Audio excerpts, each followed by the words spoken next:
Шотим Улуғзода. Субҳи ҷавонии мо.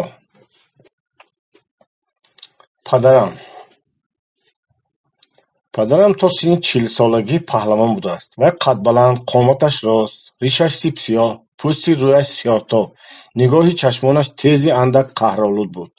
Дастони сахту пурқуввате дошт. Пойҳои бисёр калонашро бешитоб, вазин монда роҳ мерафт. Гӯштингиро кайҳо партофта бошад ҳам, ба эвази он ба ману бародарам Азизхон аз паҳлавониҳои пештарии худ ҳикояҳо мекард. Вай ҳар дафъа дар охири ҳикояташ бо ифтихор пушти падаратон ба замин расидагӣ не гуфта мемонд. Мо ҳикояти ӯро дар бораи гӯшти гирифтанаш бо ҳамон ном полвони машҳури шоёнӣ бо шавқи махсусе гӯш мекардем. Назар ба нақли падарам, вай пеш аз ҳамон чанде аз паҳлавонҳои номиро ғалтонда бошад ҳам, худашро танҳо баъди зӯрозмоӣ карданаш бо ҳамон полвони ҳақиқӣ ҳисоб мекарда шудааст.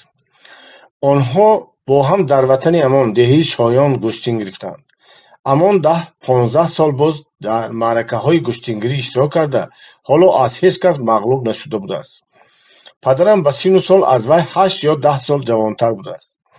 дар шоён як бой дар тӯи хатнаи писараш маъракаи гӯштингирӣ барпо карда, аз гирду атроф полвонҳоро ҷамъ менамуд. дар майдон аз 1000 кас зиёдтар одам гирд омада, бомҳо, дару деворҳо, болои дарахтон ҳам аз тамошобинон пур мешавад. ҳамон ду полвонро ба осонӣ меғалтонад. Он гоҳ падарам миён баста ба майдон мебурад.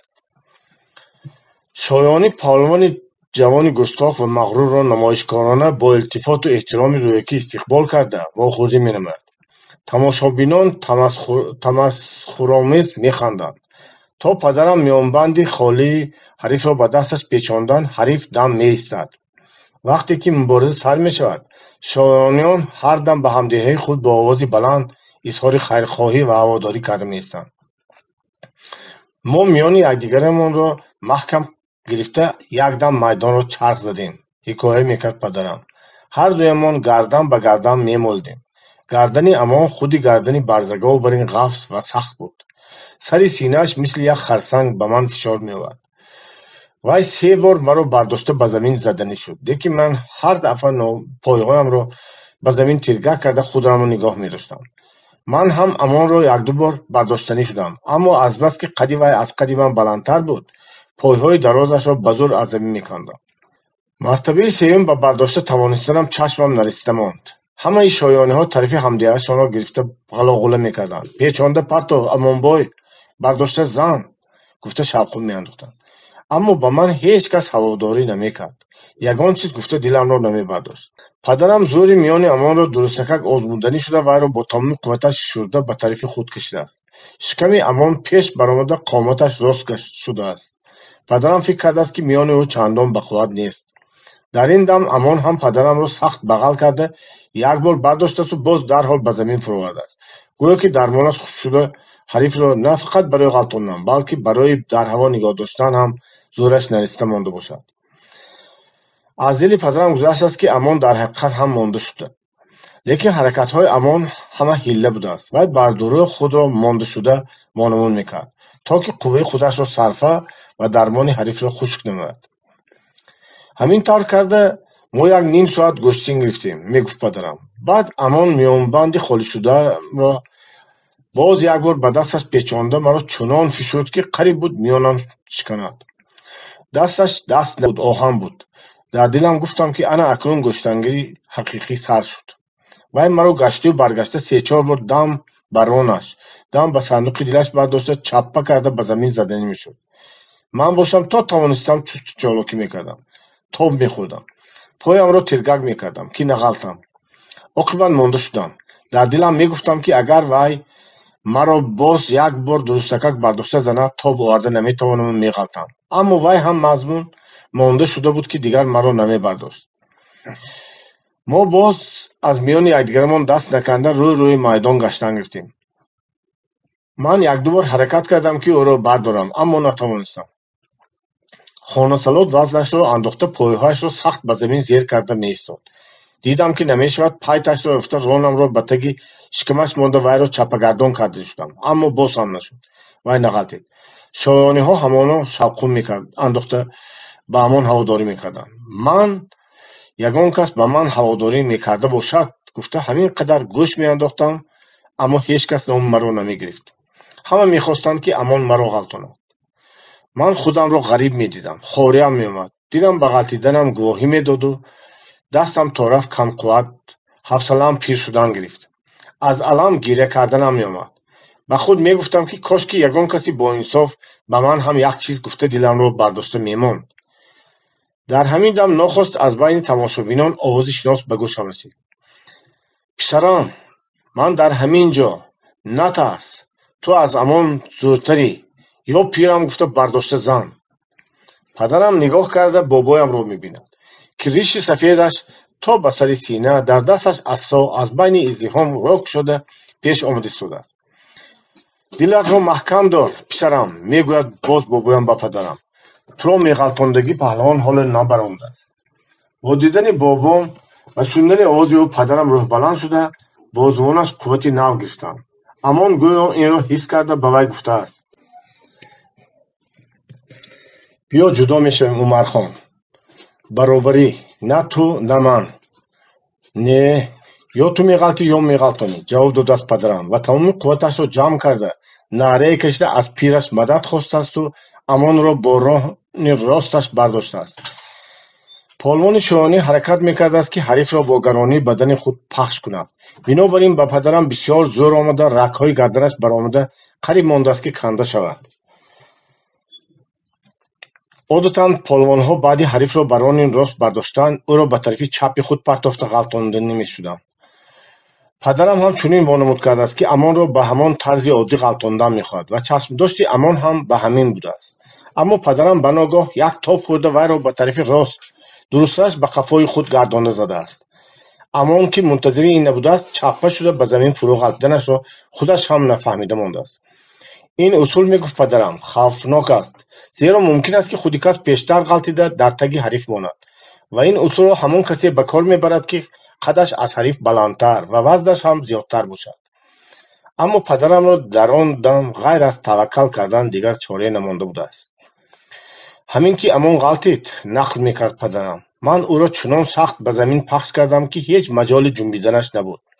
халқ талотуф карда ғавғо бардошт, аммо ба гӯши ман ҳеҷ чиз намедаромад. ман рафта бобоятонро оғӯш кардам ва худамро дошта натавониста гиря карда фиристодам. бобоятон пуштамро молида гуфтанд: қуввати тан кифоя не, писарам. дилро ба қувват доштан лозим. ба мукофоти ғалаба падарамро ҷомӯ тӯпии нав пӯшонда, ба миёнаш миёнбанди шоҳӣ бастанд.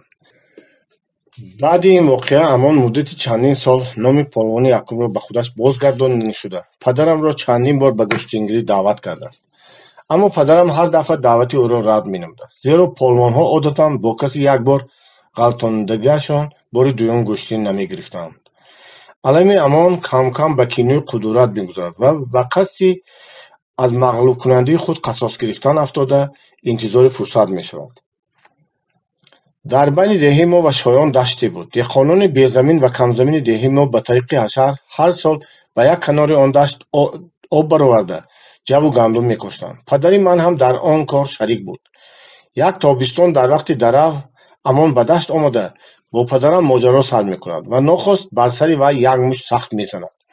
дост аз дасти падарам меафтад. сараш чарх зада, чашмонаш сиёҳӣ пахш мекунад. аммо бо ин ҳама вай аз по намеафтад. баъди андак ба худ омадан вай ҳам ба амон ҳамла карда, ба сараш як мушти сахт мефурад. амон аз пой меафтад. аз он баъд ҳоли амон чӣ шуд намедонам, аммо падарам таъсири мушти оҳанини ӯро то охири умраш ҳис мекард.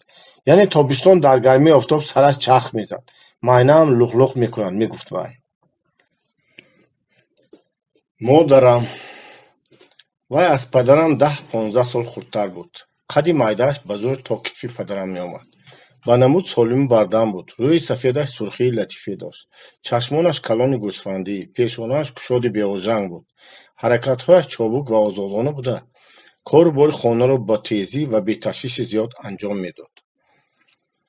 меҳрубон ва раҳмдил буд. ба ятиму бенамоён дилаш сӯхта мегирист. одамдӯст буд, меҳмондориро нағз медид ва ҳар гоҳ агар ба хонамон касе аз хешонон ё дугонаҳояш биёянд, тайёр буд ки тамоми занҳои маҳалларо ба меҳмонӣ даъват кунад. Як вақт аз зодгоҳи модарам деҳаи Қурғон зани ҷавоне ба дидани амаки пираш ба деҳаи мо омад. Модарам ӯро ба хонамон таклиф карданӣ шуд. модари ин зани ҷавон як вақтҳо дар Қурғон бибиотун буда, модарам дар хурдсолиаш дар пеши ӯ бо ҳамроҳии духтари ӯ сабақ хонда будааст. падарам аз чӣ сабаб бошад ки ба хонамон таклиф кардани он зани ҷавонро муносиб намедид.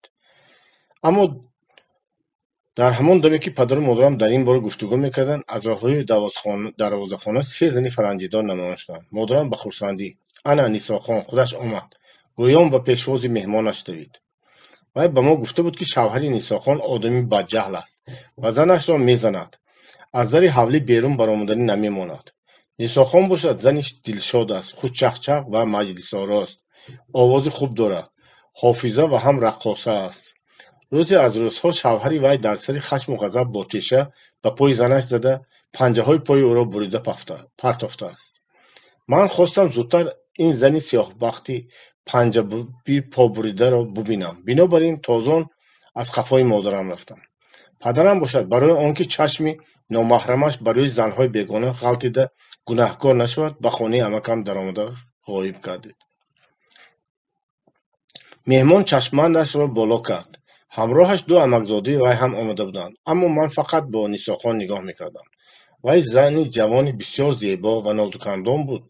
дар танаш атласкуртаи сабз, дар гӯшҳояш гӯшвораҳои дароз, дар гарданаш марҷони сурх дошт. чашмонаш сипсиёҳи ҷилоддор буданд. ба модарам хандону шукуфон вохӯрдӣ кард, ба тавре ки ҳеҷ ба зани сиёҳбахт монандӣ надошт. ман якзал ба пояш нигоҳ мекардам, то зудтар панҷаҳои буридаи ӯро бубинам. аммо пойҳои вай дар даруни кафшҳои амирикони напанав пинҳон буданд. падарам ночор гӯшту равған, биринҷ ва равғани чароғ рафтовард. модарам дарав занҳои ҳамсояро ҷиғ зад. меҳмондорӣ ва Нисохон кафшашро кашидгоҳ ба болои кӯрпача нишаста буд. ман дидам ки ҳақиқатан як пои ӯ 4 ангушт, пои дигараш 3 ангушт надорад. амакзодаҳои Нисохон яке духтари қадраст, дигаре келинча ки ба қарибӣ шавҳар карда, ҳардуяшон ҳам шӯхтаби хандон ва гапбоз буданд. онҳо аз Нисохон хоҳиш карданд ки тарона гӯяд. меҳмони Қурғонӣ розӣ шуда дутор талабид. дутори падарам дар меҳмонхона буд ва дар он ҷо ҷӯраҳои гапхӯр ҷамъ шуда нишаста буданд. модарам бо андешаи он ки агар аз меҳмонхона дутор пурсад, сабаби кунҷковии номаҳрамон мешавад, бародарам Азизхонро ба хонаи яке аз ҳамсояҳои дутордор фиристод, ки дуторашонро пурсида гирифта биёрад. меҳмони Қурғонӣ дутор зада ба овози ширадори дилангези худ суруду нағма сар кард. ва як ғазали ӯзбекиро бо нақароти «Ҳама озод булди, булмадим озод, дастингиндин» тараннум кард, ки ҷигархарош, ҳузновар ва пур аз оҳу нолаи ҷонгудоз буд. занҳо шайдо гашта ба мақоми тарона матҳушона алвон мехӯрданд ва бо остинҳои дарози худ оби дидашонро пок мекарданд. ман аз он ки ғазали диловез ва савти шӯрангез об шуда сарамро ба кифи модарам такя дода нишаста будам ки ба ногоҳ аз берун овози ғазаболуди падарам баланд шуд. вай модарамро ҷиғ мезад. модарам якбора аз ҳолати мафтунӣ ба худ омада аз ҷо бархосту берун баромад. ман ҳам хавотир шуда аз паи ӯ ба айвон баромадам. ба меҳмонат гӯй дам шавад, хашмгинона амр кард падарам. хонаро ба сараш бардошт кӯ. овози вайро дар меҳмонхонабудиҳо шунида нишастанд. онҳо гумон мекунанд ки ашӯрагӯянда ту ҳастӣ. мулло Зайниddин кас дар ин ҷо аз имонаш ҳам ҷудо мешавад. ба як маҳалла шунавонда занашро ашӯра мегӯёндагӣ одам ба меҳмонхонааш муъмини мусулмонро ҷиғ назанад, беҳтар буд, гуфта аз меҳмонхона баромада рафт. ман аз шармам замин накифед ки дароям. модарам ҳаросон шуда гуфт: охир вай меҳмон аст, як мазлумаи дилшикаста аст. ман чӣ хел ба вай ашӯра нахоҳем мегӯям.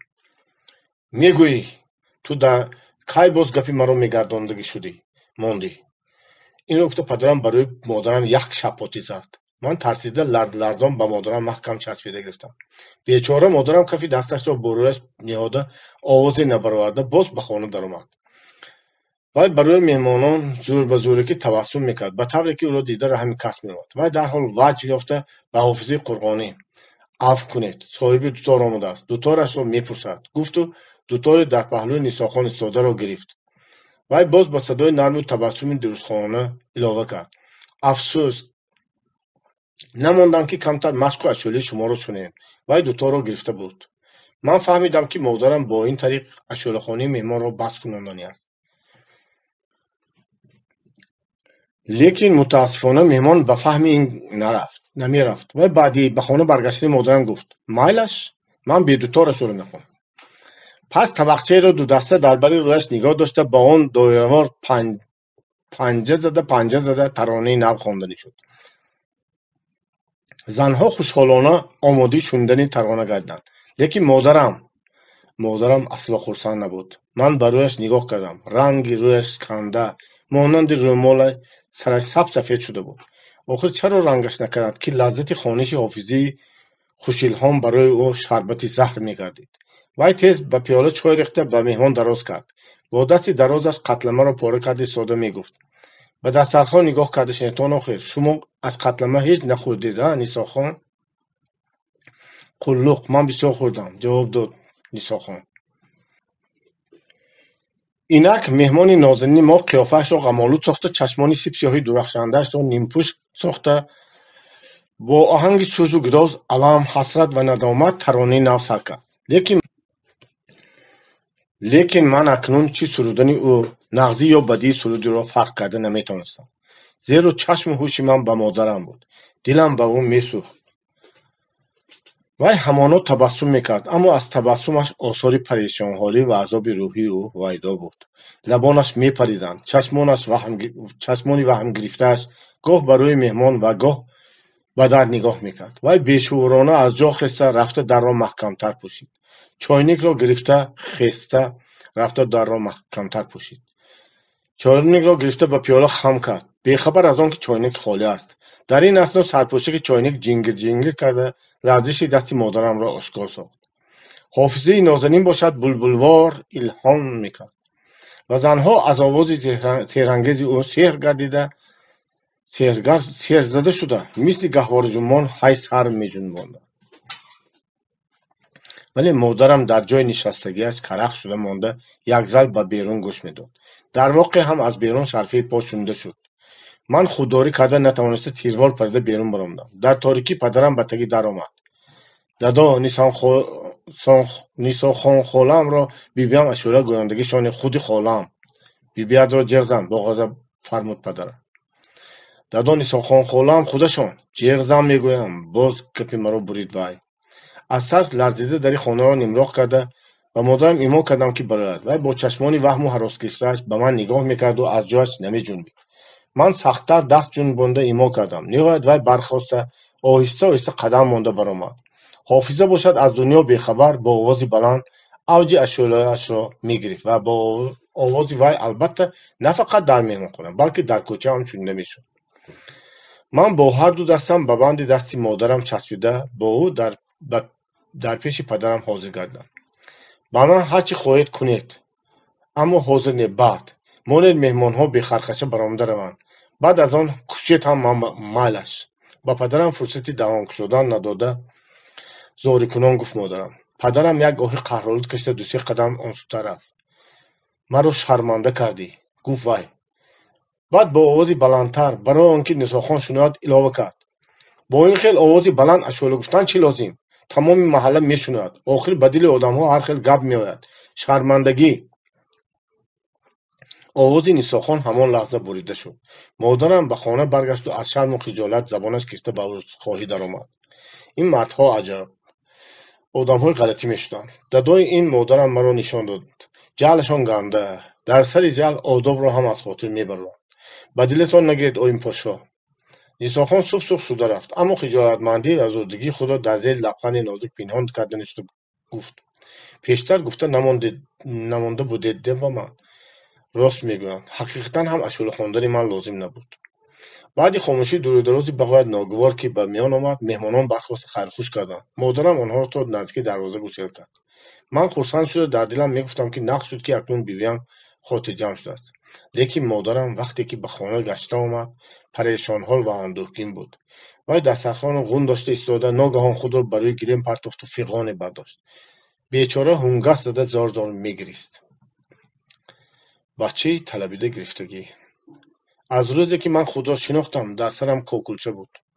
гумон мекардам ки ман бо вай зоида шудам.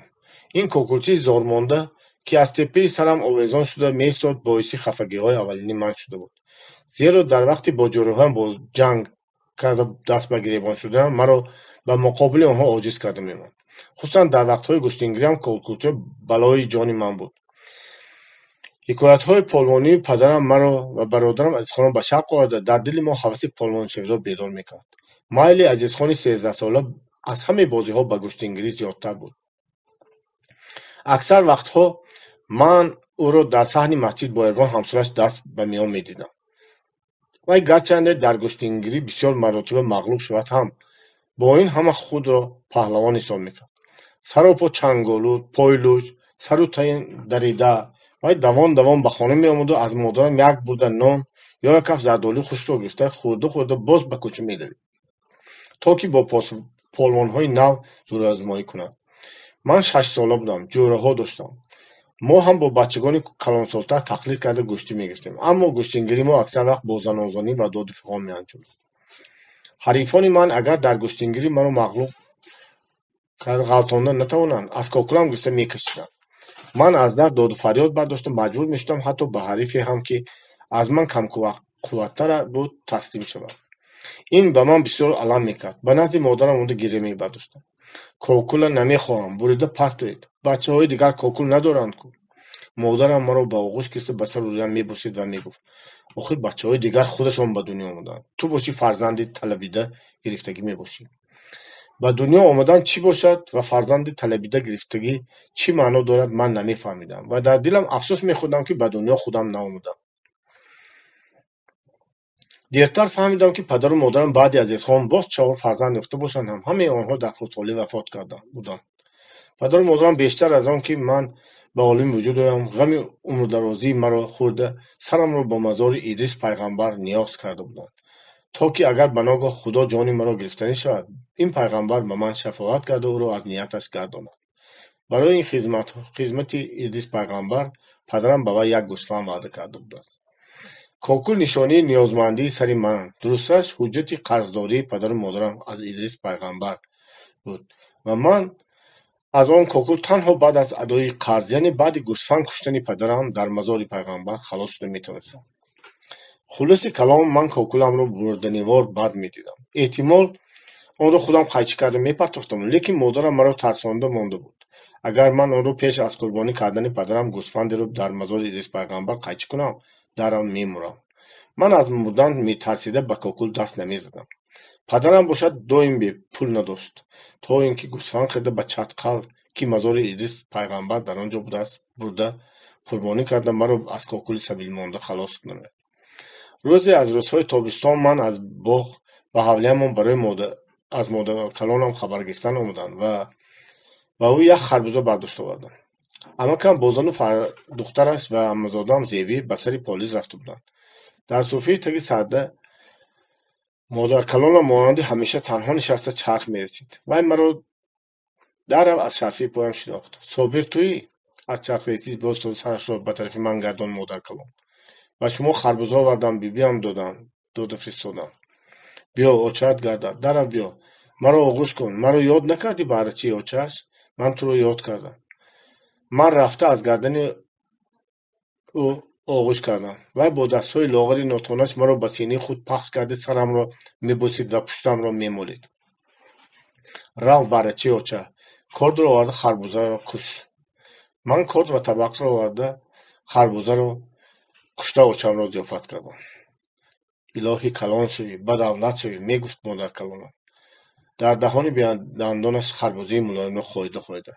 ман ҳар рӯз дар болои ҷойнамозам шумо набераҳои азизамро дуо мекунам ки худоё худовандо, набераҳоямро дар паноҳи худат нигаҳ дор. агар бобо зинда мебуданд, туро дида чӣ қадар хушҳол мешудам. бобо дадои туро аз писарҳои дигарашон нахтар медиданд. сабаб ин ки дадот ба он кас ғамхору меҳрубон буд. ба гапашон медаромад. Аз кӯча ба ҳавлӣ бояд. Аввал ба пеши бобот медаромад. ҳолпурсӣ мекард. дадо ба ман хизмат нестми мегуфт. гуфта мепурсид. ба келинтон фармоям ширбиринҷ пухта биёрад. агар ба ягон ҷои рафтанӣ шавад, ба пеши бобот омада дадо фотиҳа диҳад мегуфт. дар ҳамон ҷойҳои дур ҳам падарашро аз ёдаш намебаровад. вай аз чатқал ба бобот ҳамон асои дар хонаатон истодагиро овард. акнун дадод он асоро аз падарам ёдгорӣ гуфт, гӯё он табаррук медорад. ана аз барои ҳамин бобот ба дадои ту аз писарони дигарашон дида меҳрубонтар буданд. як рӯз дар меҳмонхона он кас ба дадод гуфтанд ки писарам, ҳар вақт ту пеши ман дароӣ, ба пуштам офтоб мерасад. 6 бародари падарам аз модари дигар, аз зани якуми бобоям буда, ҳамашон солхӯрда буданд. калонтарини онҳо Исохон баъди зангифтанашон ба Тошканд кӯчида, дар ҳамон ҷой ҳавлӣ ҷой карда буд. дуюминашон ба оилашон дар деҳаи ҳамсоя истиқомат мекард. як нафарашон вафот намуда буд. 3 нафари дигарашон дар деҳаи мо меистоданд. ҳар 6 нафарро модаркалонам ба воя расонда хонадор карда бошад ҳам, онҳо ба вай бепарво буданд. вай иззаташро ба ҷо намеоварданд. модаркалонам баъзан аз онҳо шикоят карда, аз бегона ҳам бадтаранд, ҳеҷ намепурсанд, мегуфта мемонд.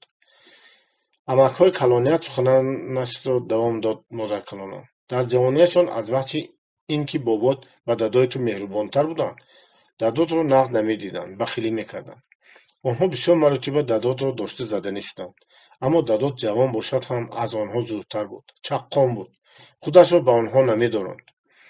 як вақт 6 бародар маслиҳат карда вайро заданӣ шуданд, аммо дадод аз байни онҳо зада баромада, ҳо ана онай сангро, модаркалон ба ангушаш санги калонро ки якчанд пуд меомад ва дар пеши хоничии худаш хобида буд, нишон дод, гӯё ки онро дида истода бошад. ана ҳамон санги калонро бо ду дасташ бардошта, вайро ғайр аз падарат ҳеҷ каси дигар бардошта наметавонад. ба акоҳояшон кӯ наздик биёед, зада маҷақ мекунам гуфт. онҳо тарсида ба дадод наздик наомаданд. дар офтоб сӯхта пухта аз сари полис давон Зеби омад. Зеби духтари аммаи ман аст, ки як қабза кокулчаҳои майда майдаи бофтааш бо безак бари ниёзида китву гардани нозукашро пинҳон карда месохт. намози пешин наздик буд. Зеби бояд барои таҳорати модаркалонам об оварда, баъд ӯро ба сари ҷойнамоз мешинанд. вай рӯзе 5 бор ин хизматро анҷом медод ва дар ҳар ҷое ки бошад ин вазифаро аз ёдаш набароварда, сари вақт ба хона раста меомад. Зеби дар 3 солагиаш аз модар ятим монда, дар хонаи мо, дар пеши модаркалонамон калон шуда буд. мегуфтанд ки падараш зинда аст, аммо Зеби ӯро надида буд ва намешинохт. падари вай ба зани дуюмаш дар кадом деҳаи дура зиндагӣ мекард ва ба духтараш тамом бегона ва бепарво буд. Зеби модаркалонамонро ба сари ҷойнамоз нишонду, баъд духтакҳои навашро оварда ба ман нишон доданд. ин оям мешаванд. Зеби модари манро оя мегуфт. ин писарча ту ҳастӣ, ин духтарча худам. оям маро китоби ҳафтяк мехононад. Зеби лухтики калонашро дар кӯрпача ҷой доду худашро ва манро дар назди вай шинонд. овози маро шунда аз кӯча ба ҳавлии мо ҷӯраҳои ман Солеҳ ва Маҳмуд даромада омаданд. Солеҳ бачаи почадарози даванд, аз думи аспон ба қил кандан усто ва аз он қил ба кӯзанаки гунҷишгирӣ сохтан моҳир буд. Маҳмуд бошад аз ҳамаи мо чолоктар буда, гурбавор хазида болои дарахту бому деворҳо мебаромад ва кӯзанакҳоро дар гунҷишкхонаҳо ҷо мекард. ҳозир Маҳмуд як гунҷишкро дар даруни куртаи дар беҳигинаш андохта оварда буд, ки ҳардам патарос мезад. Солеҳ бошад аз думи ким кадом аспи роҳгузар 5-6 то қили дароз канда оварда буд. мо аз ҷои он тарафи кӯча лой гирифта оварда, аз қил ба кӯзанаксозӣ сар кардем. кӯзанак ин тавр тайёр карда мешавад. як пора лойро гирифта, тахминан ба шакли сабзӣ поянашро васеътар ва болаашро бориктар карда, кулула намуда қоли месохтем ва 5-6 то қилро дар гирди он печонда тур мебофтем. баъд лойро мепартофтем. мемонд турхалтачаи аз қил доми гунҷишгирӣ. ва ногоҳ гунҷишки Маҳмуд фирри карда аз таги куртааш баромаду ба пилтасабади модаркалонам даромад. Маҳмуд ноги қаноти вайро бурида будааст. парида рафта натавонист. гурбаи Зеби як хес карда гунҷишро ба дандон газиду гурехт. Маҳмуд аз қафои гурба пеш карда ба хонае ки модаркалонам дар он ҷо намоз хонда истода буд даромаданӣ шуд. Зеби вайро даромадан намонд. Маҳмуд ба Зеби часпид ӯро заданӣ шуд. Ман тарафи Зебиро гирифта ба Маҳмуд рафтам. Маҳмуд маро яхта зада гурехт. Ман аз дунболи вай сур кардам. Вай ба девор ҷаҳида худро ба ҳавлии ҳамсоя партофт. Ман ҳам аз девор ҷаҳиданӣ шудам, ки вай аз он тараф кокули маро гирифта кашиду аз дасташ сар надода истод. Ман аз дард фарёд кардам. Баъд вай кокуламро сар дода гурехт. бозии мо ҳамин тариқа поён ёфт. бо айби кокулам ман он ҷангарии дилозор қасос гирифта натавонистам ва дил пур аз сӯзу алам ба боғамон баргаштам. дар он ҷо гирён нолон ба модарам дарафтидам, ки кокула намехоҳам, қайчӣ карда партоед. модарам ба ман тасаллӣ дода гуфт: боз камтар сабр кун, ҷони бибеш. дадод аз Қирғизистон биёранд, гӯсфанд харанд, баъд аз он намехоҳам, ҳозир қайчӣ кунед. ҳозир намешавад, охир сарат ниёз аст. агар кокулатро ҳозир бурем, ту касал шуда мемурӣ, метарсонд маро модарам. ва худаш ҳам аз гапи гуфтагааш ба ҳам афтода, рӯяшро яктарф гардона туф-туф мекард. ман бошам асло мурдан намехостам. бинобар ин кокул боз дар ҷояш мондан гирифт. дере нагузашта ман сахт бемор шудам. таб гирифта хоб рафта будам. ба рӯям пуф-пуф кардани касеро ҳис кардам. ба зӯр чашм шуда нигоҳ кардам, бинам, ки як одами салладори бузриш дар сарам нишастааст. чашмонаш танг-танги обрав, гулӯяш борик буд. гулӯяш мисли тароша, ки ба халта андохта бошанд, баромада меистод. ин кас мулло, дуохони маҳаллаи мо Зайниддин буд, ки ба ман дам меандохт. амакам Обидхоҷа ҳам дар он ҷо ҳозир буд. мулло баъди дам андохта шудан гуфт: тезтар ягон ҷондор кушта худоӣ кунед, набошад бача нобуд мешавад. аз пушти девор овози гириёвалиди модарам баланд шуд. ҳозир мо чӣ тавр худоӣ кунем? тақсир, охир падараш дар ин ҷо нестанд. мулло Зайниддин, ба падараш нигоҳ карда наистед, хоҳар, бача нобуд мешавад, гуфта модарамро метарсонд. маълум шуд, ки сухан дар бораи куштани ҷондори ба Идрис пайғамбар ваъда карда шуда мерафтааст.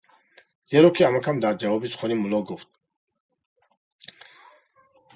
мазори пайғамбар Идрис дар Чатқал аст. то он ҷо дурӯза роҳ, падараш нест, ба Чатқал кӣ меравад? ҷондорро дар мазори Идрис пайғамбар куштан шарт нест, дарав ҷавоб гардон мулло. дар ҳамин ҷо кушед ҳам шудан мегирад.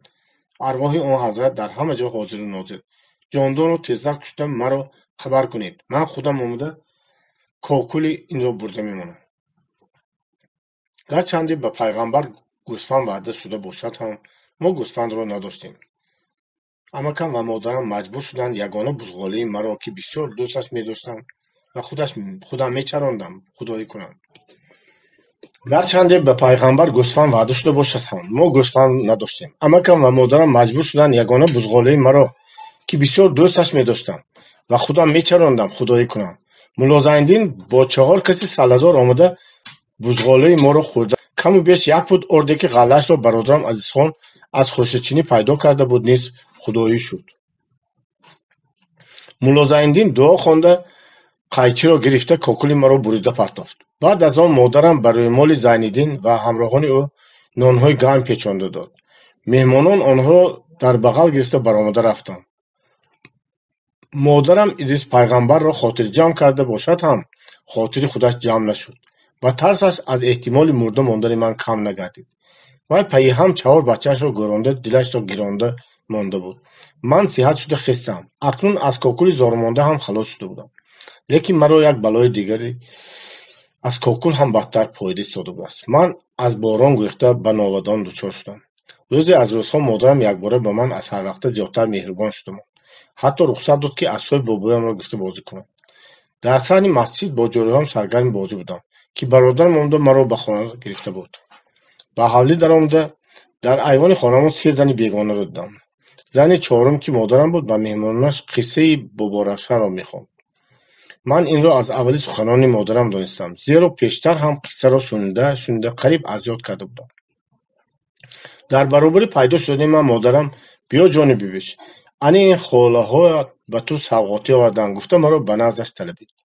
занҳо тоқӣ маро аз чормағзу писта пур карданд. яке аз онҳо маро дар бағал гирифта сарамро ба синааш пахш кард. гарм навозиш намудан гирифт. ҳайрон будам ба ин зани бегона чӣ кори ман маъқул шудааст, ки маро инқадар навозиш мекунад. ногаҳон ба нармии гӯшти ростам як чизи тез халидагӣ ҷазб кардаман.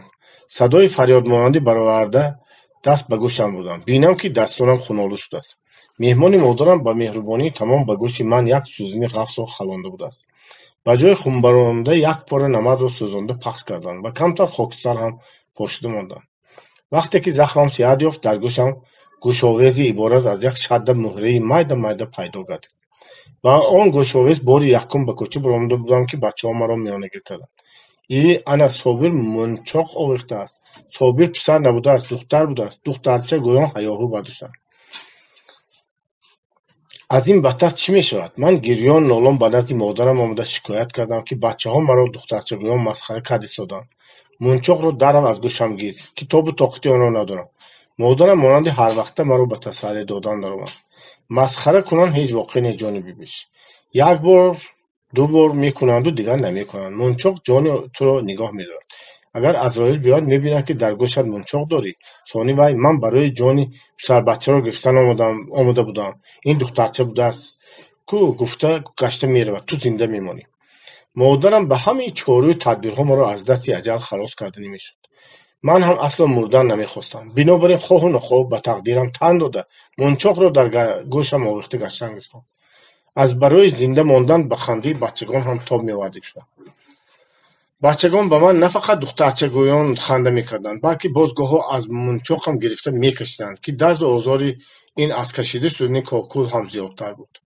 یک روز محمود از گوشوارم گرفته چنان سخت کشید که قریب نرمی گوشم دریده بود. لیکن مرا غیر از صبر چاره نبود. آخر برای زنده ماندن به همین عذاب‌ها طاقت کردن لازم بود. در آن وقتها پدر و مادرم و خودم نیز همین طرز فکر میکردم. آب تابستان ما به باغمان کشتیم. باغ ما از دهه در 4 چقرم دورتر در جوی دولانه واقع شده از نیم طرف تاگزار عبارت بود که در گرد دیوارش بید سفیددار و درختان زردآلو شینانده بودیم. در یک کنار باغ ایوان بود. ما در تک آن ایوان استقامت میکردیم و شبها اگر هوا خشک باشد و بالای بامش برآمده میخوابیدیم. در پشت باغمان 5 تناب زمینی کارام داشتیم. این باغ و زمین در تصرف شریکانه دو عائله خانواده‌های ما و عمکم عابد خوجه بود. ما در باغ با نوبت رفته می نشستیم. یک سال دیگر عمکم با زن و بچگانش. تیر ماه گذشته پخته جلابان توسی پخته را از دیخانان با نرخ بلند خریدند. بنابراین امسال پدرم و عمکم در زمین ما غوزه کاشته بودند.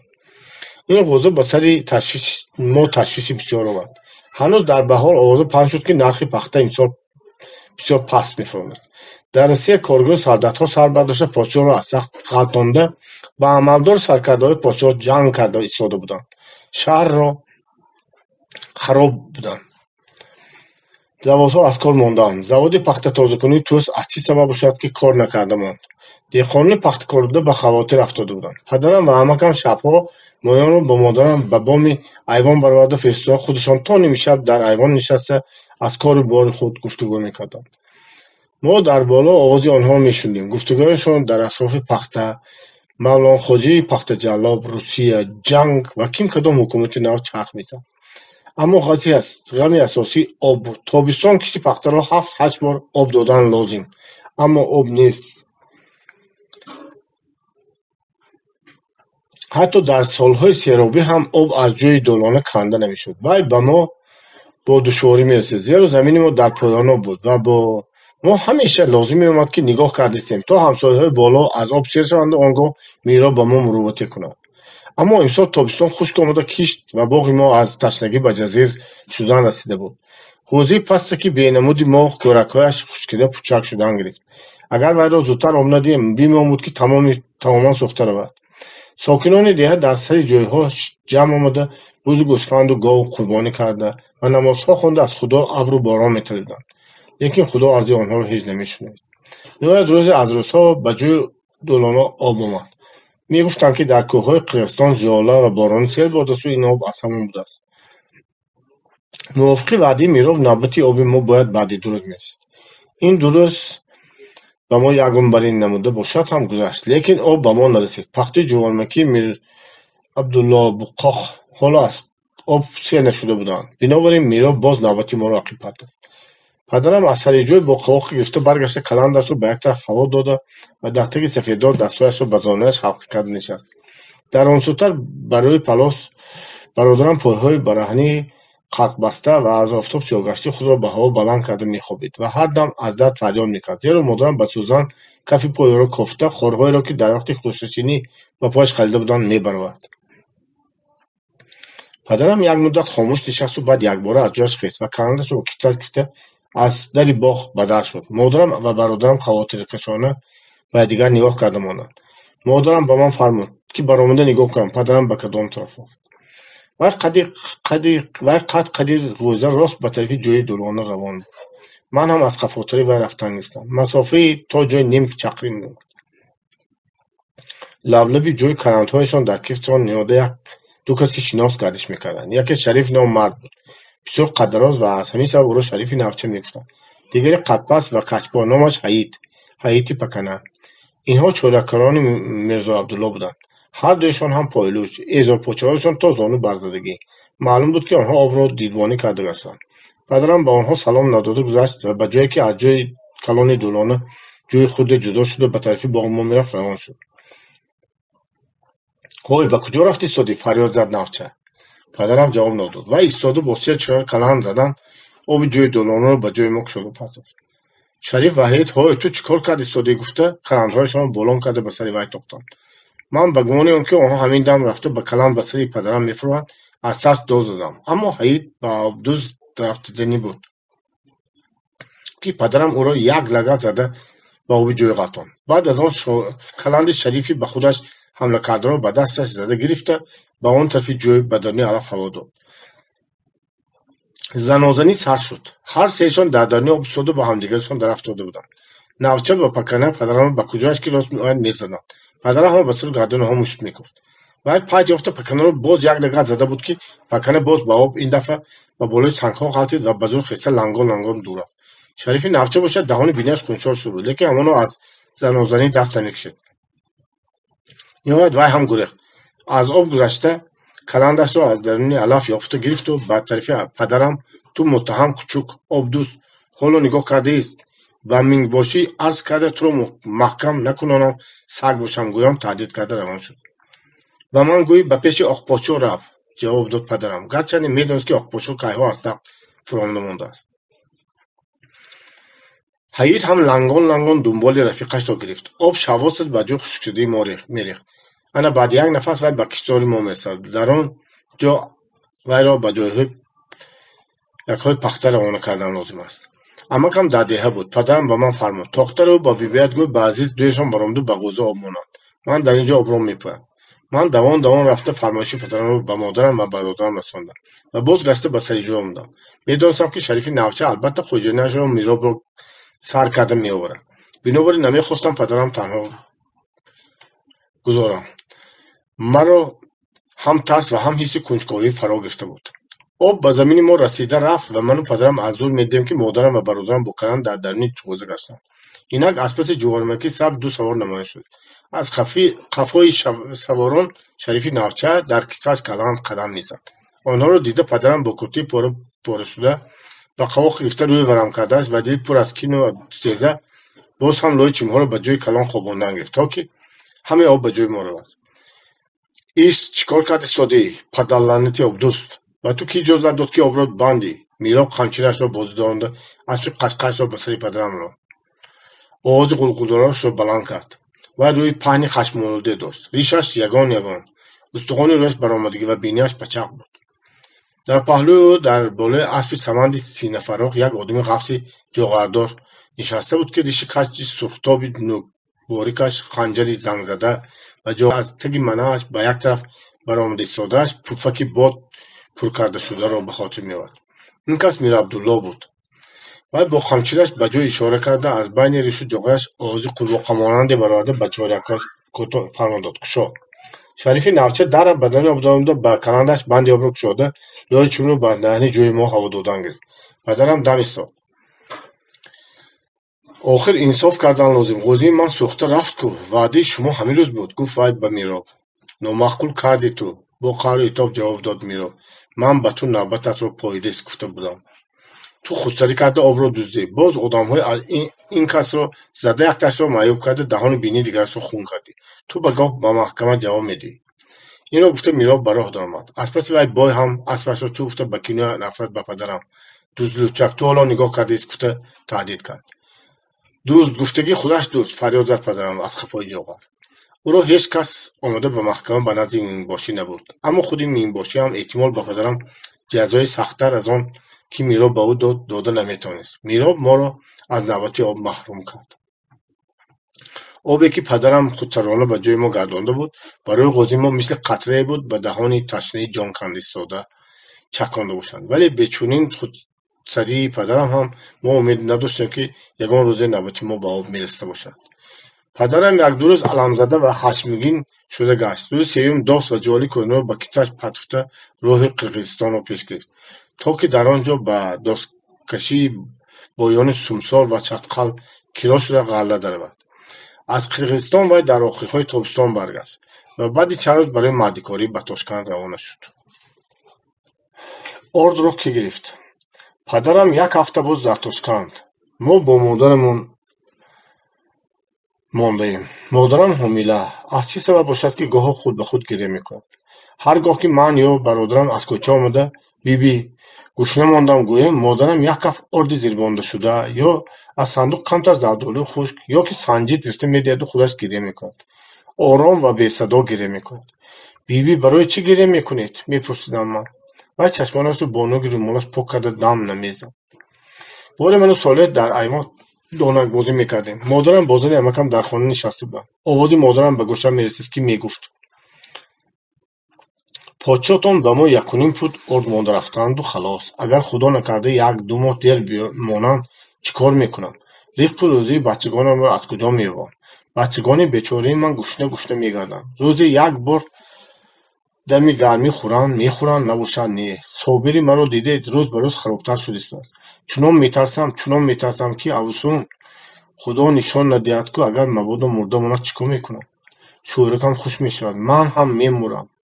مادرم در این جای سخنش میگریست.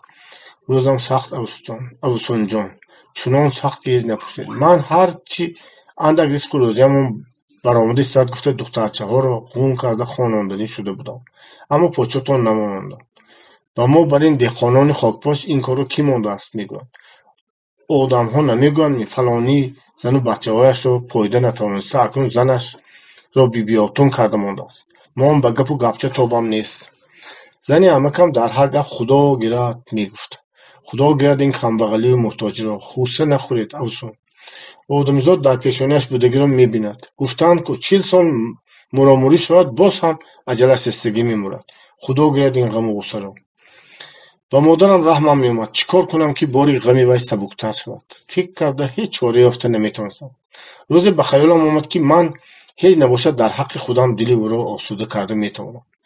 پیش از تاشکندروی پدرم با طلب من و رضایت او گوشوار از گوش من گرفته شده بود. من آن را از قوطیچه مادرم یافته باز به گوشم آوردم. چی شد؟ برای چی تو این را آوردی؟ حیران شد مادرم.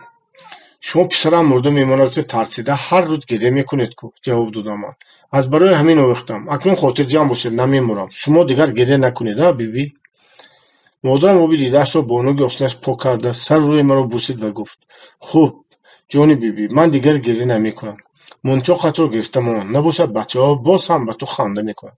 این را گفته خودش گوشوار را از گوشم برآورده به قوطیچه انداختم. مادرم سواد دارد و در حولی ما یگانه کسی با خط و سواد است. او را در خردسالی و دختریش تا به شوهر دادن پدر و مادرش در پیش بیبیاتون خواننده بودند. وی گاه شعر مینویست و میگفت که شعر را از دلش میبرد. در روی گلیم به دیوار تکیه کرده مینشست و کتاب را به زانویش نهاده و کاغذ را برای آن نگاه داشته قلم را هر دم به دوات تر کرده آهسته آهسته نوشتن میگرفت. بیبی از دلتان غزل برآورده استادید میپرسیدم. ها انا حاضر همش میبرد بعد خوانده میدم.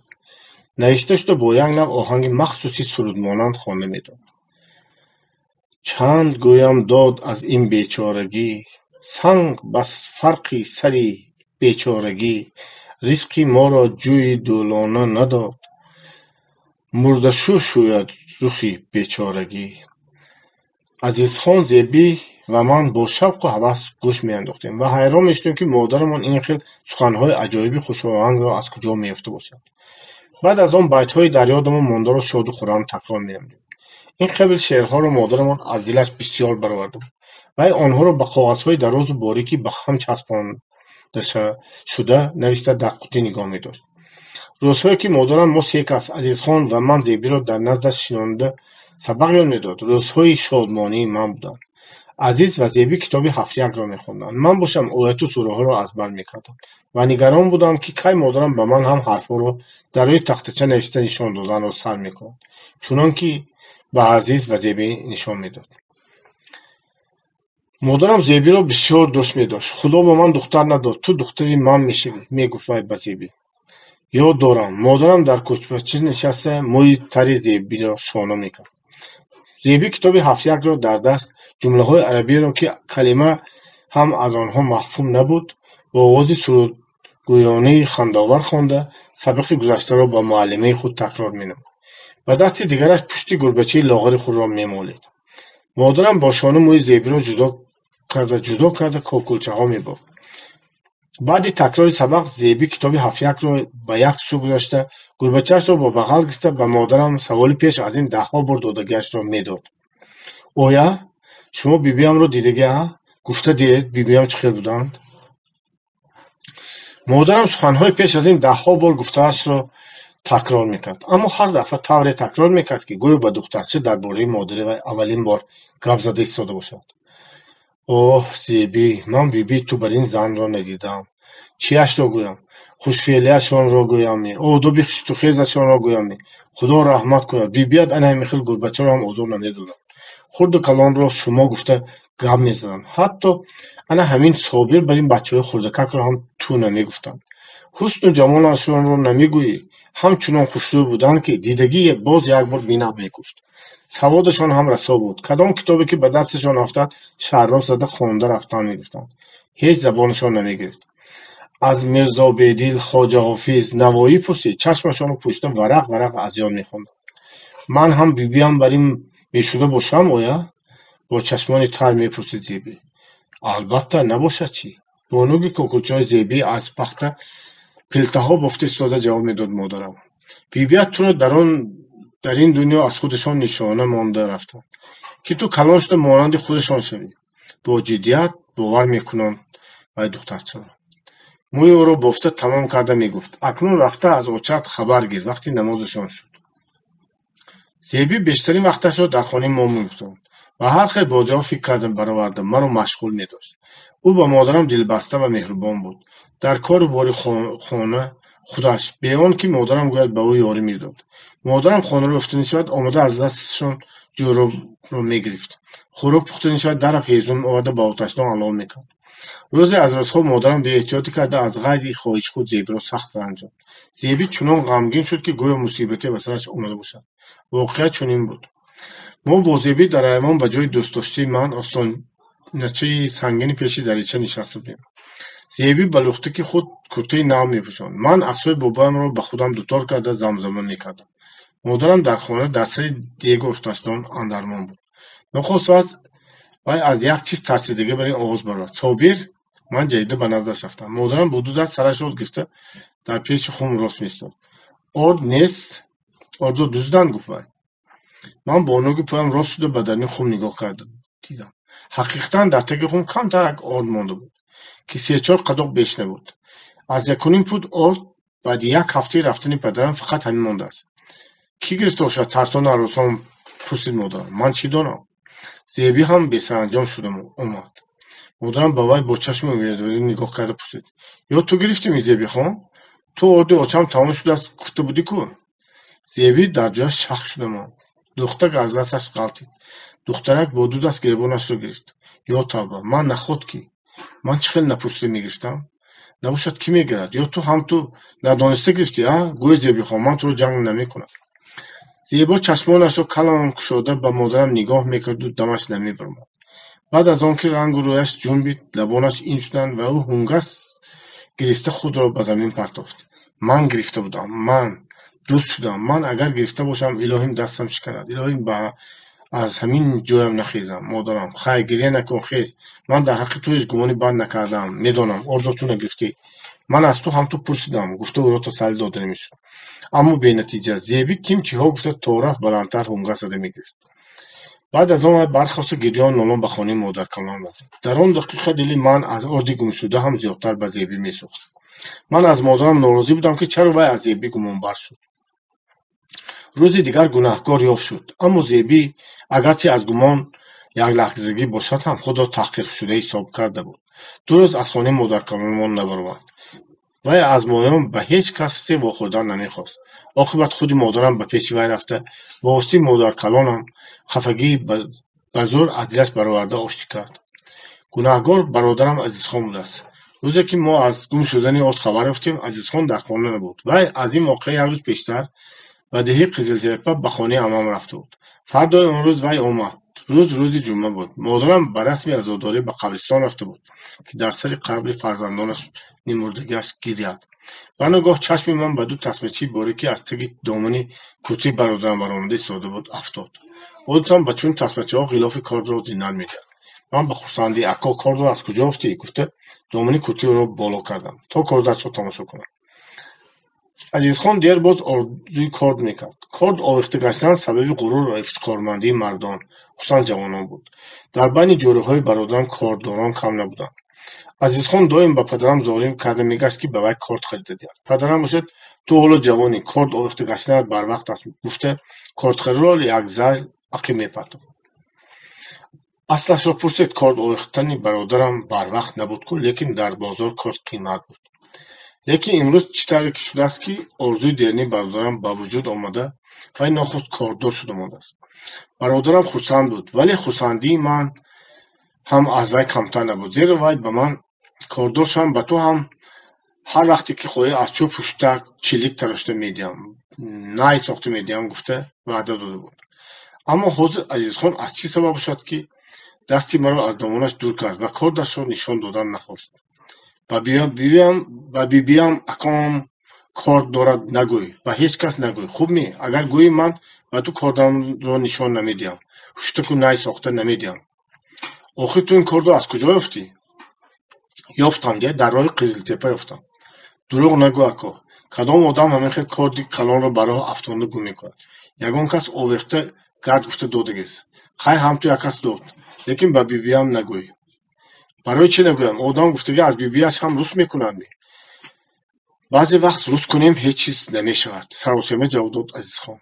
باز گفت اگر نگویی من سوانتر این کار رو به تو میگم، دادم به من کارد دیگر خرید میدن. اگر گویی تو رو میزنم، با همین کارد گوشت رو میبرم. گرچند از خانه خودمان آردوزدن برادرم رو عقلم نگیرد هم من گمانی بد بودم. پرسیدم تو خبر داری که آردی ما گم شده است؟ برادرم با پهلو گشت، رویش رو گرداند. من دیدم که وی سرخ شد. گمانی من قوی‌تر گشت. بیبیم چی گفت؟ از کی دانست؟ زبانش رو گرفته پرسید عزیزخان. حالا از هیچ کس دانستگیشان نه. یا تو گرفتی میاکا؟ نه. برای چی من میگرفتم؟ برادرم ترسیدگی برین شده خدا قدم عقب کشید. خودت گرفتگی یقین کرده گفتم من. دانستم تو آن را برده به کارد عوض کرده و گرفتی. چرا این کردی؟ اکنون بیاد ماندیم چیکار میکنیم؟ این را گفته گریان به قبرستان دویدم. در بین زنهایی که نزد قبرها نشسته نحوه میکردند مادرم را درش شناختم. وی مانندی همیشه در پیش قبر یکی از برادرانم که پیش از طلبیده گرفتن شدنی من وفات کرده بود است نشسته بود. من به نزدش نرفته در جای غلطیده دیوار قبرستان را پایده ایستادم. بعد اندک فرصت وی از قبرستان بلند فرود آمد. چشمانش از گریستن سرخ شده و رم کرده بودند. من جرئت نکردم که با رسیدن خبری ناگوار اندوهی را زیاد کنم. ما به خانه آمده برادرم را نیافتیم. وی برآمده باز به کجای رفته بود است. بناگاه چشم من به 2 تسمه‌چی باریکی که از تک دامن کتی برادرم افتاد. به اینجا کیم چقدر کارد مانده رفت. خبر داد مادر کلانم به مادرم. به بیبیم گوید که کارد را به خانه سلطان میرگن برده داده آردشان را گرفته بیارند. گفت چی کارد؟ چقدر کارد؟ به مطلب سرفهم نرفته سراسیمه شد مادرم. من گفتگوزاری در بین ما 2 برادر واقع شده را به اون نقل کردم. مادرم گپی ما را شنیده اول خرسند شدگی بر این نمود. آخر به هر حال آردیافت شد. اما بعد اصلی معنای واقعه را فهمیده به دهشت آمد و آشفته حالانه دست به سر زده نالی سر کرد. ای خدایا، این باز چی دیدنی بود؟ پسری من، پسری خودم دوست شده است. دادم را به کی گویم؟ آخه میدانست که تا آمدنی پدرش ریسک و روزی ما همین آرد بود. بچه سرسخت تو را زده زده از خانه پیش کنم هم کم. اکنون من چخیر به خانه بیگانه رفته پسرم آردمان را دزدیده برده است. گشته دیر میگویم. مادرکانم به وی گفت ای به خودت تو وی را ارکه کرده ماندی. هر قدر گندگی کند هم تو باز مهربانی میکنی. جزایش را نمیدی. کدام روز وی از پیلتسبدی من نانم را گرفته گریخت. من به تو گفتم تو دم نزدی. وی را جنگ نکردی. دویم از دهانش شکر بارانده. پسری برنایم جانم بیبیت تصدق میگوی. انا دیدی پسری برنایت چخیر. وی خودش را میداند خلاص. نه بیبیش نه به بیبیش دلش میسوزد و نه به دادویش و نه به اوکایش. اگرچه به مادرم رحمم میآمد لیکن من هم میخواستم که به وی مانند همین گپها را گویم. مادرکلانم راست میگفت. مادرم عزیزخان را بسیار ارکه میکرد. من باوری داشتم که اگر در همان دم برادرم آمده میماند مادرم به وی هیچ جزایی نمیداد، بلکه از قبیل خفه نشو پسرم، یک بار کردی دیگر نمیکنی، هیچ واقع نیست سخنها گفته او را نوازش و دلبرداری هم میکرد، گویا که گناهکار خودش باشد نه برادرم. کارد به خانه سلطان مهرگان برده و آرد گشته آورده شد. از مابین 2 روز گذشت که برادرم همانا بیدرک بود، ولی مادرم خواطر نمیکشید، زیرا ما میدونستیم که وی به قزلتپه به خانه عمم رفته است. اما باز چند روز دیگر گذشت، برادرم به خانه باز نگشت. از وقت کار شرم می‌داشت. مادرم بعدی به دست آمدن آردی از دست رفته الکی گناه برادرم را فراموش کرده بود و میگفت بیچاره پسرم خفه شده دلش را خورده گشتگی است. زمین کشد این کمبغلی را. اگر این کمبغلی نمیبود من از پسرم 1 پود آرد را دریغ نمی‌داشتم. مادرم از کیم کجا 1 پاره متاع لسی سیاه به دست آورده به توپی دوزی درآمد. روز و شب آرام نگرفته به شتاب و جدله میدوخت. من گمان کردم که احتمال توپی را فروخته به پولش آذوقه خریدنی باشد، اما گمان من خطا برآمد، زیرا وی توپی را دوخته تمام کرده پگاه روز چهارشنبه از تختکش برآورده به من داد و خواهش کرد که آن را در بازار برده فروشد و به پولش 1 کارت خرد. اینچنین یک چند تنگه‌های میده را که کیها باز در قوطیش خوابیده بودند برآورده به دست عمکم داد. عمکم 1 کارد نه آنقدر کلانی دستش از شاخ برزگاه را با غلافش خریده آورد. آنگاه من و مادرم خر و تقم زده و اون خر دویمان وی پیش من از قفا سوار شده راه قزلتپه را پیش گرفتیم. در کوچه پرچنگ و غبار آن دیه بچه‌ها چلیک بازی میکردند. ما در بین آنها برادرم را دیدیم و چلیک را از چقرک‌ها به بالا هوا داده زدنی شده ایستاده بود که من از بالای خر جاییده فرامده وی را جیغ زدم اکا های اکا. برادرم ما را دیده از چلیک زنی باز داد و چلیک دسته را به زمین پرتافته آهسته آهسته قدم مانده با قیافت خجالت مندانه به طرف ما آمدن گرفت. با پای لوج و قد باریک موزون خود به ما چند قدم نزدیک آمد ایستاد. سرش خم بود، یک زل بینیش را میکشید. مادرم زود از خر فرامده چشمبندش را بالا نکرده به نزدش رفت و او را در آغوش گرفت. غم نخور پسرم، هیچ واقعه نیست. سر و روی عزیزخان را بوسیده میگفت، گویا که خودش در نزد برادرم گناهکار باشد، نه برادرم در نزد او. من به تو 1 کارد نقص خریده آوردم، آوخته میگردی. برادرم همانا سرخم بود، از زمین چشم نمیکند و نوازش مادرم را خاموشانه قبول میکرد، مثل آنکه خود را به آن نوازش حقدار و سزاوار میدانسته باشد. اگر آچه‌ام را میدیدند البته مادرم را کاهش میکردند، میگفتند به جای این کار رو وی را تعزیر دهی و شرمدارانی نوازش میکنی. از دل میگذراندم من. این طور سهل و آسان گناه برادرم را بخشیدن مادرم به من هم معقول نبود، لیکن من برای عقل یاد دادن به مادرم خود را به هیچ وقت حقدار نمیشمردم. بیگاه روزی ما برای آمدگیمان بازگشتیم. من و عزیزخان به بالای خر سوار بودیم. مادرم از قفایم پیاده قدم میزد. سرگذشت میرزادیکک. پدرم گفته بود که از تاشکند بعد 40 روز برمیگردد. اینک 40 روز گذشت، اما از وی درنگ نبود. من و برادرم عزیزخان هر روز برآمده راهی او را میپویدیم. ما به تپه پادجا برآمده چشممان را به راه دوخته می نشستیم که اگر پدرم در آن راه نمودار شود ببینیم. اما намудор намешуд. рӯзи 43 ё 44 буд ки мо аз раҳпоӣ монда шуда димоғамон сӯхта аз теппа фаромудем то ки ба хона баргардем. аммо дар ҳамин вақт аз хамгашти роҳи таги теппа падарам намоён шуд. хурҷини пур дар китфаш. вай тез қадам зада меомад. аз афти кор шитоб мекард. охир дар хона кайҳо боз интизории ӯро мекашидам. мо ба пешвозаш давидем. падарам хурҷинро ба замин монду ману азизхонро ба навбат оғӯш карду бусид. мо ба вай чаро дар рӯзи 40 наомадед? дар Тошканд чӣ қадар пул кор кардед? ба мо чӣ савғотиҳо овардед? гуфта пайи ҳамдигар саволҳо додан гирифтем. ба ту як чизи ғалатӣ овардам, гуфт падарам ба ман. канӣ ё он чӣ чиз бошад? ёфта наметавонӣ? дар хона нишон медиҳам. дар хона ҳамаи бошандагони ҳавлии мо дар суфраи таги сарда ҷамъ омаданд. падарам якду куртавори газвор, тешук нон, бублик ва қанди савғотӣ овардаашро як аз хурҷин баровардан гирифт. ман бесаброна нигарон будам ки вай чизи ғалатиро мебарорад.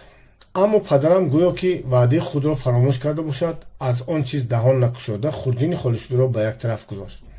дадо, савғотӣ ба ман овардагиатон канӣ? мана? падарам хандида тешук нон ва қандро нишон дод. инҳо савғотии ганда аст? ман маъюс шудам. охир ин чизҳо ҳеҷ ҷои ғалатигӣ надоранд. қанду тешукнонро падарам аз ин пеш ҳам оварда буд.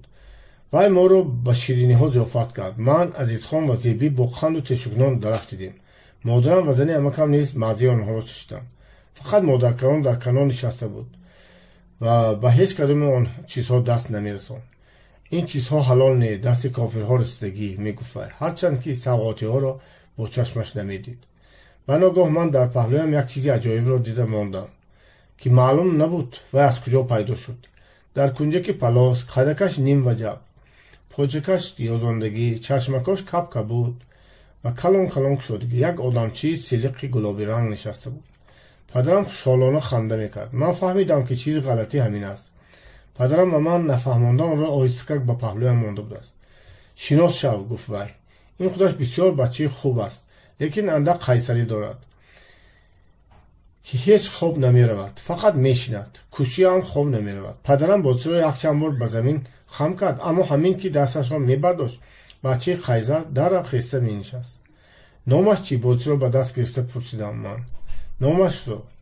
номаш ми? падарам як лаҳза фикр карда монд ва баъд гуфт. номашро ман напурсидам, вай ҳам нагуфт. мо номи инро медонӣ чӣ мемонем? Мирзоди как мемонем. ҳама хандиданд. ин ном дар ҳақиқат ба вай бисёр муносиб афтод. аз ҳамин рӯз сар карда Мирзоди как дӯсти қарини ман шуд. бо вай ман кӯзанаксозӣ ва гунҷикгирӣро ҳам аз ёд баровардам. Мирзоди как ба мо бачаҳо он қадар завқ ва хушҳолӣ мебахшид ки ҳеҷ бозичаи дигар набахшида буд. мо бости он бозича касони ба вай шинос набударо метарсонем. ҳар гоҳ ки ба хонаи мо аз хешу табор ё ҳамсояҳо касе меомад, ман Мирзоди какро номаълум как ба наздаш мегузоштам. баъзе касон дар лаҳзаи аввал нохост тарсида худро аз бозича дур мекашиданд. ман бошам завқ карда механдидам. як рӯз ба хонаи мо Алихоҷа ном хешамон омад, ки одами гарангнамо ва тарсончак буд, аз арвоҳ ва ҷину аҷина метарсид. вай дар сари дастархон бо падарам саргарми суҳбат буд ки ман Мирзоди какро оҳиста ба зонааш нишонда мондам. як маҳал чашми Алихоҷа ба вай афтода аз тарсаш як қад парид ва ҳатто аз ҷояш хеста рафт. Мирзоди как бошад барои гирем қатиду, лекин парво накарда боз дараб хеста шиштан гирифт. ман аз ханда шах шуда Мирзоди какро гирифта боз ба наздики Алихоҷа бурдам. вай ба бозича остин афшонда худро ақиб мекашид, мисли он ки бозича каҷдум ё ягон газандаи дигар бошад. рӯзе аз рӯзҳо Мирзоди как ба меҳроби масҷид ғалтида қариб буд ки як мағали калон хезонад. то кунун ҳам агар ҳар гоҳ ман ин воқеаро ба ёд оварам, хандам мегирад. масҷид ки пешаш бо панҷараи чӯбин гирифта шуда буд, дараш ҳеҷ гоҳ маҳкам карда намешуд. мо бачагон гоҳе ба он ҷо даромада дар болои ҷойнамозҳои калоне ки барои намади мулоим паҳн карда шуда буданд бозӣ мекардем. як рӯз ману Солеҳ Суфӣ муаззинро ба Мирзоди как тарсонданӣ шуда пеш аз намози пешин бозичаро ба меҳроби масҷид дароварда мондему. худамон дар паси панҷараи масҷид ба даруни алафҳо рӯ шуда нигоҳ карда нишастем. Суфӣ ҷорӯ در دست برای رفتن درون مسجد آمد و آنجا داخل شد. به نزدیک محراب رفته بود که ناخود چشمش به میرزادیکک غلطیده، قامت خمش را هم راست نکرده در جایش شخص نماند. میرزادیکک در یک حالت دور از آداب پایش را یازانده و چشمان کبودش را به صوفی دوخته می نشست. خدایا توبه، می گفت صوفی به خود تو چیستی؟ از کجا پیدا شدی؟ باز عجینه نباشی.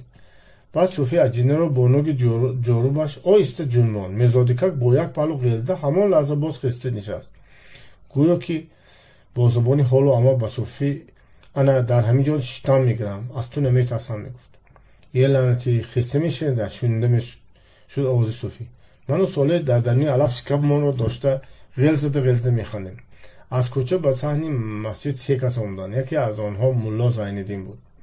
من و صالح خودمان را به درمی جوی خوشپرت افته از نظر آمدگان پناه شدیم. ملا به درمی مسجد درآمد. صوفی قامت راست کرده تقصیر گفت و اینجا یک جین در آمده است، بینید؟ لابای جین. ملا هم نزدیک رفته و بالای میرزادیکک خم شد. این بازیچه کافران عمرخان این پسرش آورده است. اینا به مسجد کی آورد؟ گرفته قرآن که مسجد را مردار میکنه. من نوکت طهارت کرده آمدم، تقصیر دست سالم طهارتم میشکنند. نیم حزم نیم شوخی گفت صوفی. آنگاه خود امام مثل اینکه یگان مار یا کلپیسه را میگرفته باشد با نوک آستینش آهسته از پای میرزادیکک گرفته او را بیرون برآورد. در این وقت از پایین از طرف چشمه پدر من با عمکم پیدا شدند که بعد طهارت دستور پاک کلام می‌آمدند. عمرخان، شما آدمی مؤمن و مسلمان شده استاده از شر به پسرچتان همه خیلی بازیچه کافرها را می آورید. شر نمی‌دارید. پدرم را خجالت دادنی شد ملا زینالدین. پسرچه شما این را به مسجد آورده پرتفته است. آخری مسجد را مردان می‌کند. پدرم و عمکم با زینالدین نگاه کرده از خنده خودداری کرده نتوانستند. ملای عزتمند میرزادیکک بیچاره با هزار قراحت با نوک آستین جامه‌اش نگاه داشته می‌ایستاد که در واقع خنده‌آور بود.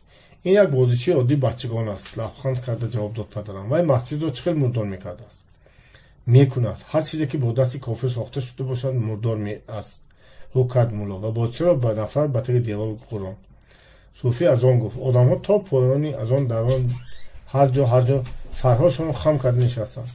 من از این فرصت استفاده بود آهسته از درون جای برآمدم. میرزادیکک صغیره را از طرف دیوار برداشته گریختم. صالح هم خود را از بالای دیوار مسجد به کوچه هوا داده به من رسیده گرفت. من و اکنون از کسی خف نبوده آزادمان را سر داده خوب خندیم. بار دیگر میرزادیکک به خرجین یک زیزوار فروش غلطیده به بازار هم رفت. خیریت که من و برادرم در سر وقت خبردار شده او را خلاص کردیم، وگرنه ریزوار فروش او را قریب به یک خریداری مسافر فروخته فرستاده بود.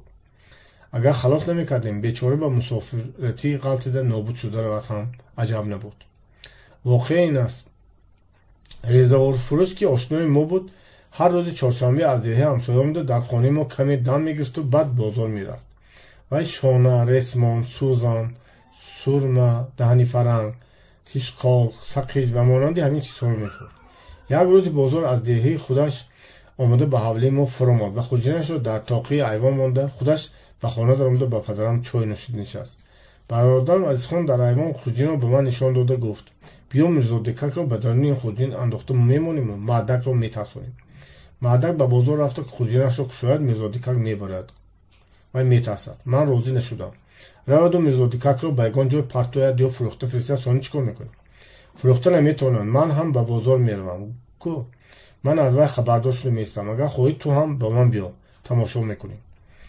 بازیچه به خورجین انداخته شد. وقتی که ریزوار فروش خورجین را به کشتش پرتفته روان شد ما هم از خفایش رفتیم. وی دایم در یک جا رو بروی دکان محصول فروشی زیر درخت نشسته سودا میکرد. به آنجا رسته شالچه‌اش را به زمین پهن کرد و از خورجین مالهایش را یک تا برآورده برای شالچه ماندن گرفت. من و عزیزخان در پشت درخت پناه شده از او چشم نکنده ایستادیم. یک محل وی به خورجینش دست خلانده بود که به دستش میرزادیکک آمد. ریزوار فروش در تعجب مانده میجزده بازیچه را تماشا کرد.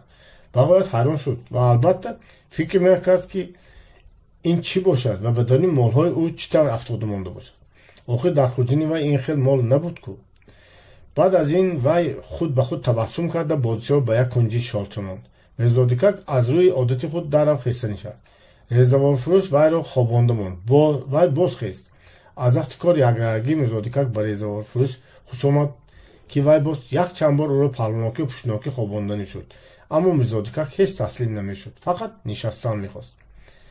ману бародарам муомилаҳои ӯро ба Мирзодикак тамошо карда бисёр завқ мебурдем. фурсате гузашт. Мирзодикак диққати яке аз харидоронро ба худ ҷалб намуд. харидор сари дупой нишаста бодишро ба даст гирифта тамошо кард. ин чист? тааҷҷубкунон пурсид вай. дар ин дам резаворфурӯш бо ҳайрати ману бародарам чӣ будани бодишаи моро ба харидор фаҳмондан гирифт. мо дар ҳаққи бодишаҳамон тавсифҳое шунидем, ки ҳеҷ дар худгӯши хаёлмон ҳам набуд. ҳеҷ яке аз он сифатҳоро мо дар ошноии дернамон Мирзодикак неда будем. ин бисёр чизи ғалатӣ аст, ҷавоб дод резаворфурӯш ба харидор.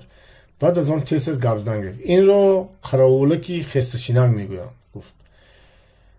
ин гап мезанаду мешунавад, мебинаду дам намезанад.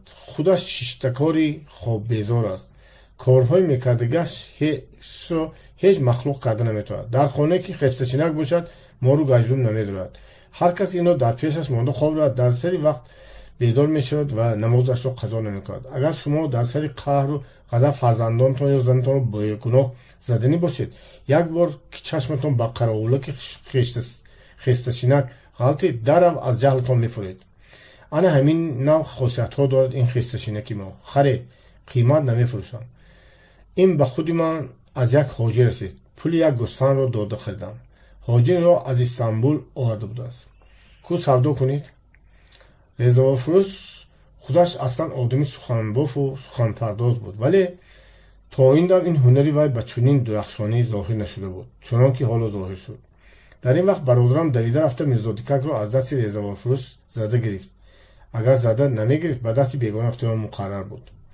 Мирзодикак боз ҳам ба ман баргашт, вале бо ин ҳама вай баъди чанд рӯзи ин воқеа дар таги пои бародарам монда ҳалок шуд. бародарам надонисту ӯро ба мӯзааш зер карда буд. сари Мирзодикак куфта ва пайкари нозукаш маҷақ шуда буд. акнун вай дар умраш аввалин бор пӯшнокӣ ба замин хобиду гист.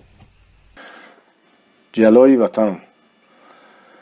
чизу чораи мо ба хари сиёҳ бор карда шудааст ва ман дар болои он саворам. сабрам нест, интизорам, ки кай ба роҳ медорем. дар паҳлӯи ман зери сада бародарам Азизхон хари сафеди моро аз нуқтааш дошта истодааст, ки ба он ҳам чиз бор карда шудааст, аммо камтар. аз хонаи модаркалон садои гуфтугӯ меояд. дар он ҷо хӯшовандони мо, ки барои моро ба роҳи дур гусар кардан омданд, ба падару модарам хайрухуш мекунанд. овози гириёолуди модаркалонам ба гӯш мерасид, ки мегӯяд: боз шуморо мебинам ё не, худо медонад. ду се рӯза умрам монд. умед карда будам, ки худат маро гӯронӣ. модаркалонам ба падарам гап мезад. замона вайрон шуд. одамҳо хона ҷойашон, ёру диёрашон партофта ба ғарибӣ мераванд. худоё, худовандо, дар он шаҳрҳои дур писарам, набераҳоям, келинамро хор накун, ба бегона зор накун. ин қадар хайру маъзур дароз кашид. сабрам намонд. охир падару модарам кай мебаранд? кошки тезтар ба роҳ медарондем.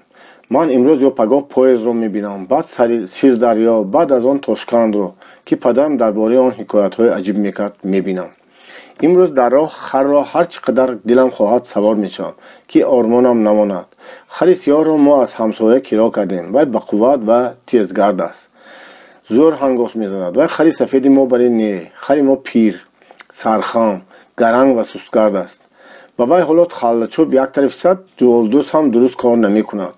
агар дар роҳ истоёнанд, дарав заминро бӯйда ҳаракати хоб рафтан мекунад. нояд модарам кӯдаки семоашро бардошта аз хонаи модаркалонам мебарад. аз паси вай падарам, аз паси падарам хешовандони мо намоён мешаванд. зеби зор зор мегиряд. оя маро ҳам баред, тавалло мекунад вай ба модарам. ман бе шумо дар ин ҷо намемонам, шуморо ёд мекунам. духтарак бо ду дасташ дасти модарамро гирифта гирёну нолон: тағо, ба ман дилатон намесӯзад, мегӯяд. ман ҳам бо шумо меравам. падарам сари ӯро сила карда мегӯяд: худи ман ҳам мехостам, ки туро гирифта барам, лекин ҳоли очаат чӣ мешавад?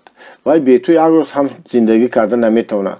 ту сабр кун, аввал ба Тошканд расида ҷойгир шавем, баъд аз он ман омода туро бо очаат гирифта мебарам. аммо зеби таскин намеёбад ва ҳунгас гиря мекунад. مادرم او را در آغوش گرفته از سر و رویش میبوسد، تسلی میدهد. من هم از زیبی جدا شدن نمیخواهم. در دلم از ماندن وی افسوس میخورم، لیکن حاضر میل من بیشتر به تماشای آینده پاییز و سیردریا بند است. مادرم با یاری پدرم به خر سوار شده مختار 3 ماهه را به بغلش به درون فرنجی میگیرد. نهایت خوشرویتان، خوشمانتان گفتنها و راه سفید طلبیدنها به پایان میرسد و ما به راه میداریم. خر سیاهی من بردم قدم پای مانده میرود. از خفای وی سرخم و فرمانبردار خر سفید قدم میزند. وی را عزیزخان یک ذره ایخ گفته با کلتک زده میایستد که عقب نماند. از خفاتر پدرم و عمکم میآیند. خاموشانه راه میپایمند.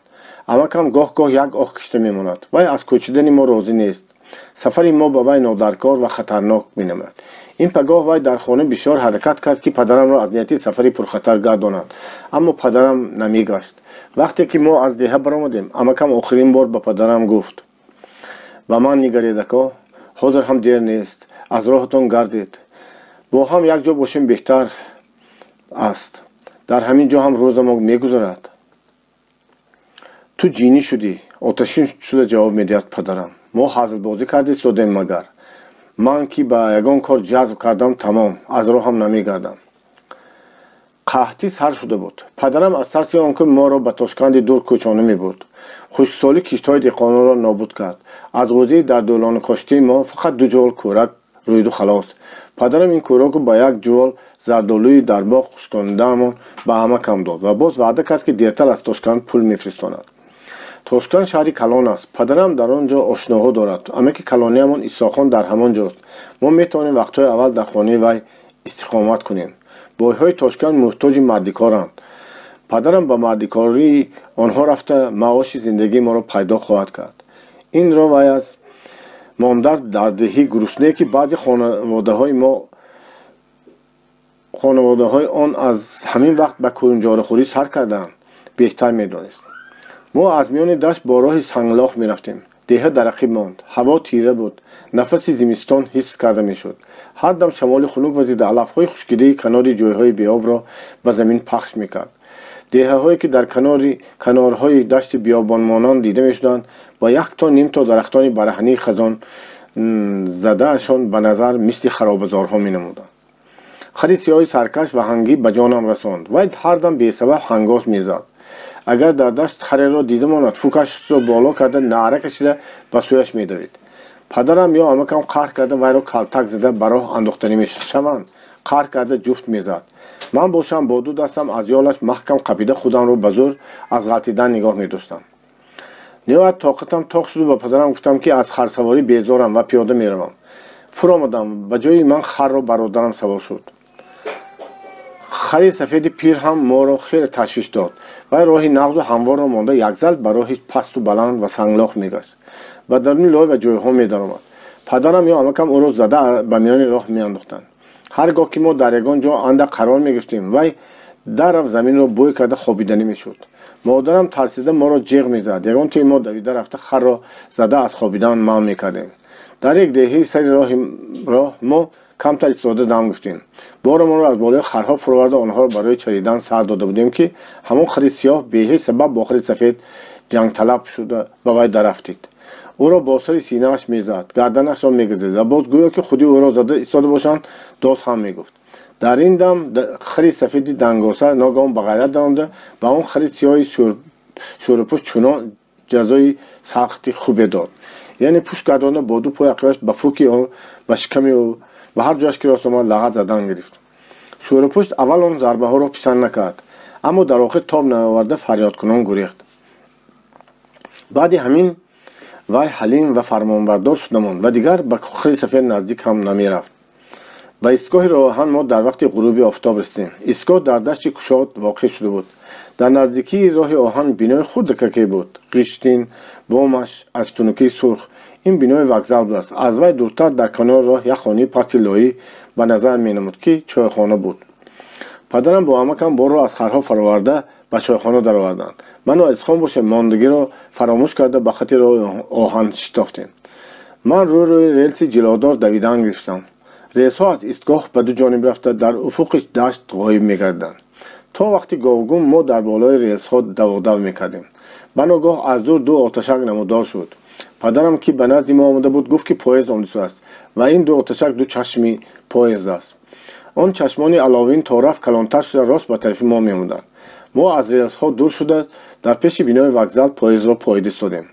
اینک از تاریکی فش کنان یک چیز سیاه کوهپیکری آتش نفس پیدا گردید. از روی حکایت های پدرم من پاییز را یک مخلوق زنده میپنداشتم و مانند دیوهای افسانوی تصور میکردم. این است که حسیات اولین من از دیدن پاییز ترس بود. آخر دیوی افسانوی به آدم هجوم میکند، او را به کامش فرو میبرد. حالا این دیوی سیاه پرهیبت هم فش کرده و غلغله انداخته به بالای ما میومد. من با پدرم محکم چسبیده گفتم. نخست یک نعره دهشتناک آسمانکف بلند گردید. من از ترس اعضای بدنم لرزیده سرم به زیر جامه پدرم پنهان کردم. نترس، وی به تو زیان نمیرساند. وی یواش بی‌آزار است. حاضر ایستاده دم می شود. گویان پدرم مرا آرام کرده می شد. پاس ایستاد. فش و فش و غلغله آن پس شد. ترسی من هم گذشت. اکنون من پرواز آرام گرفته و قطار خانه‌هایی را که و از دنبالش کشاله کرده آورده بود تماشا کردن گفتم. پدرم پیشتر به من گفته بود که پرواز انگشت می‌خورد و آب می‌نوشد. این است که چشم من حالا جدا دهان، شکم و پایهای پرواز را می‌جست. دادا، وی انگشت را چخیر می‌خورد؟ دهانش در کجایش؟ پرواز جان ندارد، وی را آدم از آهن ساختگی. گفت پدرم. نیر جان دارد. قبول نکرده میگفتم من، زیرا نمیخواستم از تصورات افسانوی خودم که درباره پاییز داشتم جدا شوم. اما چون دورتر نگاه کردم دیدم که پرواز حقیقتا چیزی ساخته است. فکر میکردم اگر پاییز را آدم ها میساخته باشند پس چرا تا حال در دهه ما نساختند؟ اگر میساختند ما بی‌ملال همین چیزهای در کاری ما را به آن بار کرده از حولی به باغ و از باغ به حولی ما میکشاندیم و خودمان هم به آن سوار شده رفته‌های میکردیم.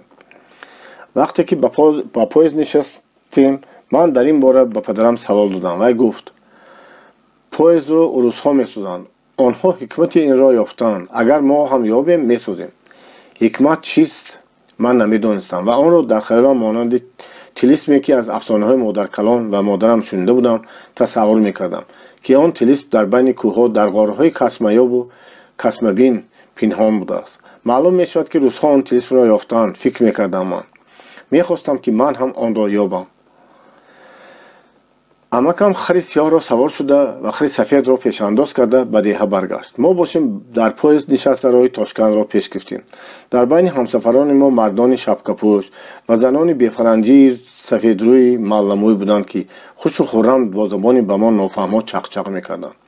مردی ریش تراشیده چشم کبود با آهنگ عجیب ترانه گفت که غزلش همچون نافهم‌ها بود. جوانی سبزینی جنگلموی یک اسباب غلطی موسیقی را مینواخت. اسبابش بدمی آهنگری مانند بود و هر باره که جوان آن را با دو دستش میفشرد و سر میداد اسباب صداهای نفیس میبرد. در پس تیرزه گاه ستونهای فانوسدار نمایان گشته تیز به عقب میرفتند. هر آن چی من در پاییز میدیدم و میشوندم برایم همه نو، همه غیر چشمدار و شوق‌آور بود. من حتی حیران شدم که دادرکم مختار در پاییز در همان جای اینقدر عجایب و غلطی هم میگیرد، چون که در دهه در خانه خودمان میگریست. فقط همین گریه او خاطر رسام کرده میستاد که من نه در عالم افسانه میباشم بلکه در زمین در بین آدمان مقرره نشستم. اینا غلغله چرخهای پاییز پس شد و در پس تیرزه ستونهای فانوسدار پی همدیگر پیدا شده آهسته آهسته به قفار میرفتند. پدرم گفت به پل تیر دریا رسیدیم. من و برادرم روی ما رو به آینه تیرزه جذب کرده دریا را تماشا کردن شدیم. دریا از پل خیلی پس جاری میشد و در قعری تاریکی پنهان بود. فقط در یک جا روشنایی قیری فانوس و کمتر جای دریا تافته یک بار آب را روشن کرده بود و در آن آبی تیز جریان از تاریکی بیرون آمده باز به تاریکی میرفت. من بسیار افسوس میخوردم که از پل شبانه گذشته شدیم وگرنه دریای سیر را که دیدنش دیر باز آرزوی من بود میدیدم. پاییز خیلی مدت در بالای پل گشت. از همین رو دریا با من بی‌حد کلان نمود. گفتگوزار هیجانناک من و برادرم درباره دریا مگر دقت جوان جنگلموی را جلب کرده بود که نزد ما آمد. با ما به گپ همراه شد. و با زبان ازبکی نیم غلط و نیم درست میگفت که در دنیا دریاهای از سیر چند مرتبه کلانتر هستند. جوان از آنها چند دریا را نام گرفت. از سخنان وی دنیا به من بی اندازه بزرگ و بی حد و کنار نمود. мо ба Тошканд шабона расидем. Падарам дар вокзал як аробии маҳаллиро киро кард. мо чизу чорамонро ба он бор карда ва худамон ҳам савор шуда ба роҳ баромдем. шаб торик буд.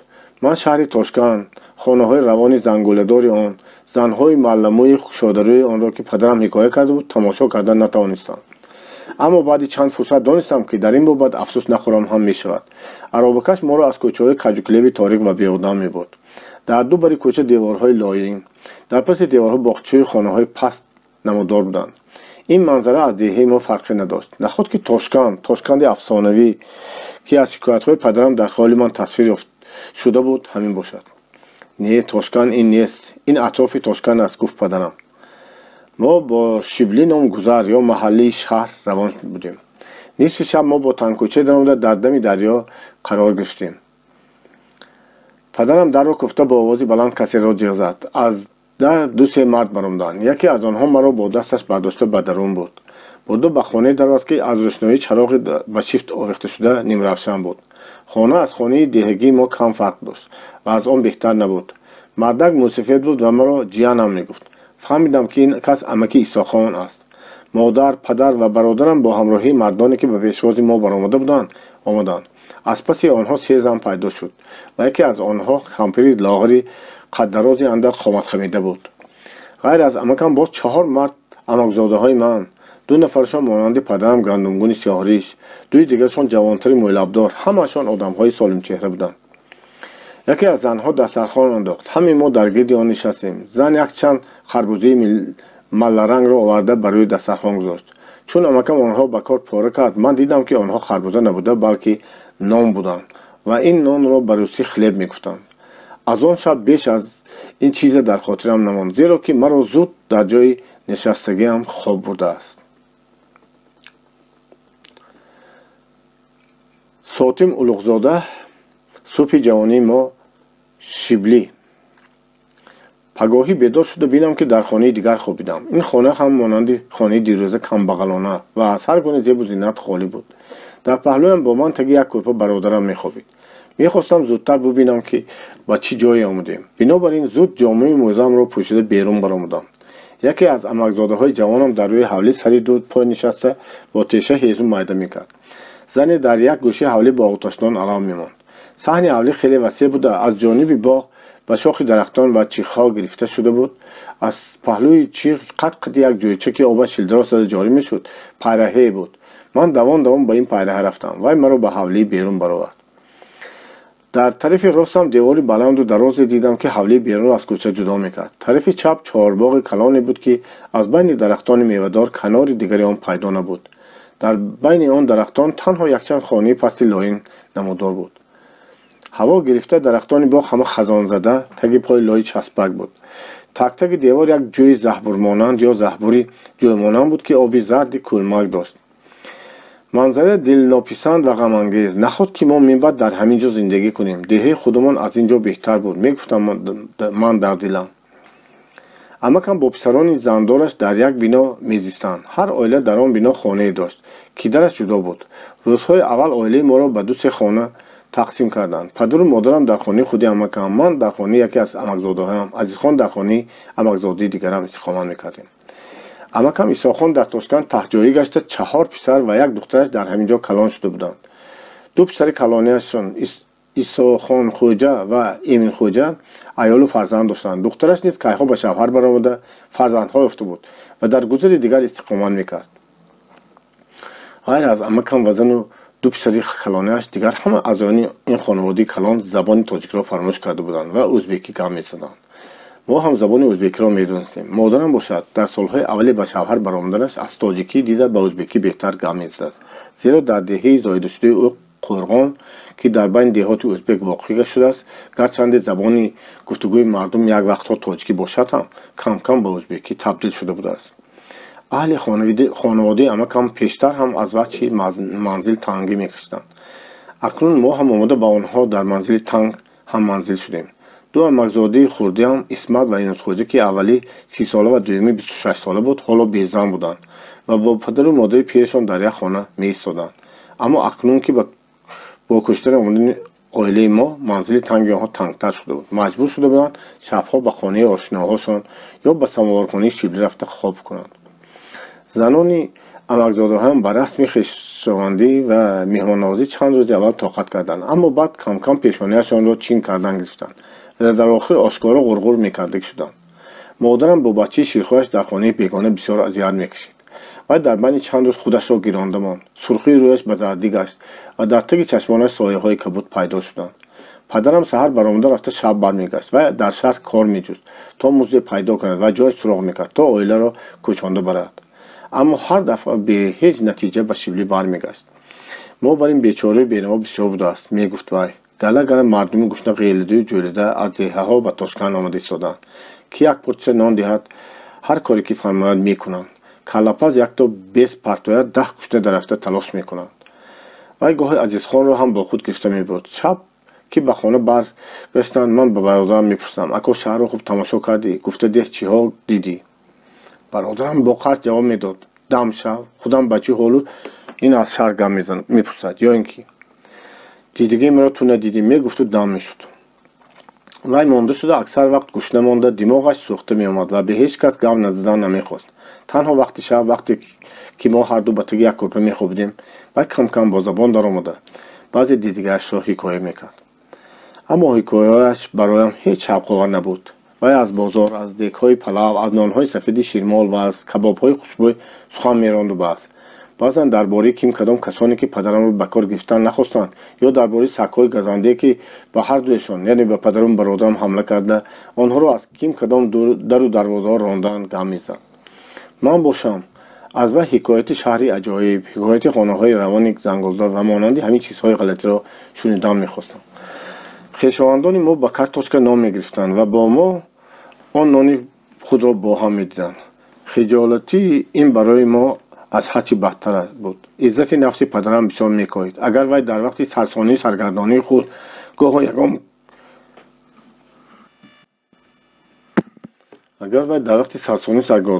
гоҳо ягон кори тасодуфӣ пайдо карда ва 4-5 танга ба даст меовард, албатта чанд то нон ё каме орд харида оварда ба оилаи амакам медод. як рӯз мо дар хонаи амакам танҳо будем ки модарам зор гириста ба падарам шикоят сар кард: ман дигар дар ин ҷо истода наметавонам. барои чӣ моро ба ин ҷо овардед? агар мурдан бошад дар деҳи худмон мурем беҳтар буд. дар гӯристони деҳ ба мо ҳам 3 газ ҷой мешуд. моро тезтар ба ягон ҷои дигар кӯчонда баред. беҳтар ин ки дар оғалхона, дар катак зиндагӣ кунам ва таънаи мардумро нашунавам. дар ин зимистони қаҳриту ман туро ба куҷо мебарам? гуфт падарам ва баъди хомӯшӣ дур дароз илова кард: боз камтар сабр кун, ман ягон илоҷ меёбам. вай ба амакам гуфт ки мехоҳад дар ҳавлии берунӣ ӯ як хонаи муваққитӣ андозад. дар зимистон чӣ хел хона меандозӣ? ҳайрон шуд пирамард. ту рухсат де, ба он тарафаш кора набошад.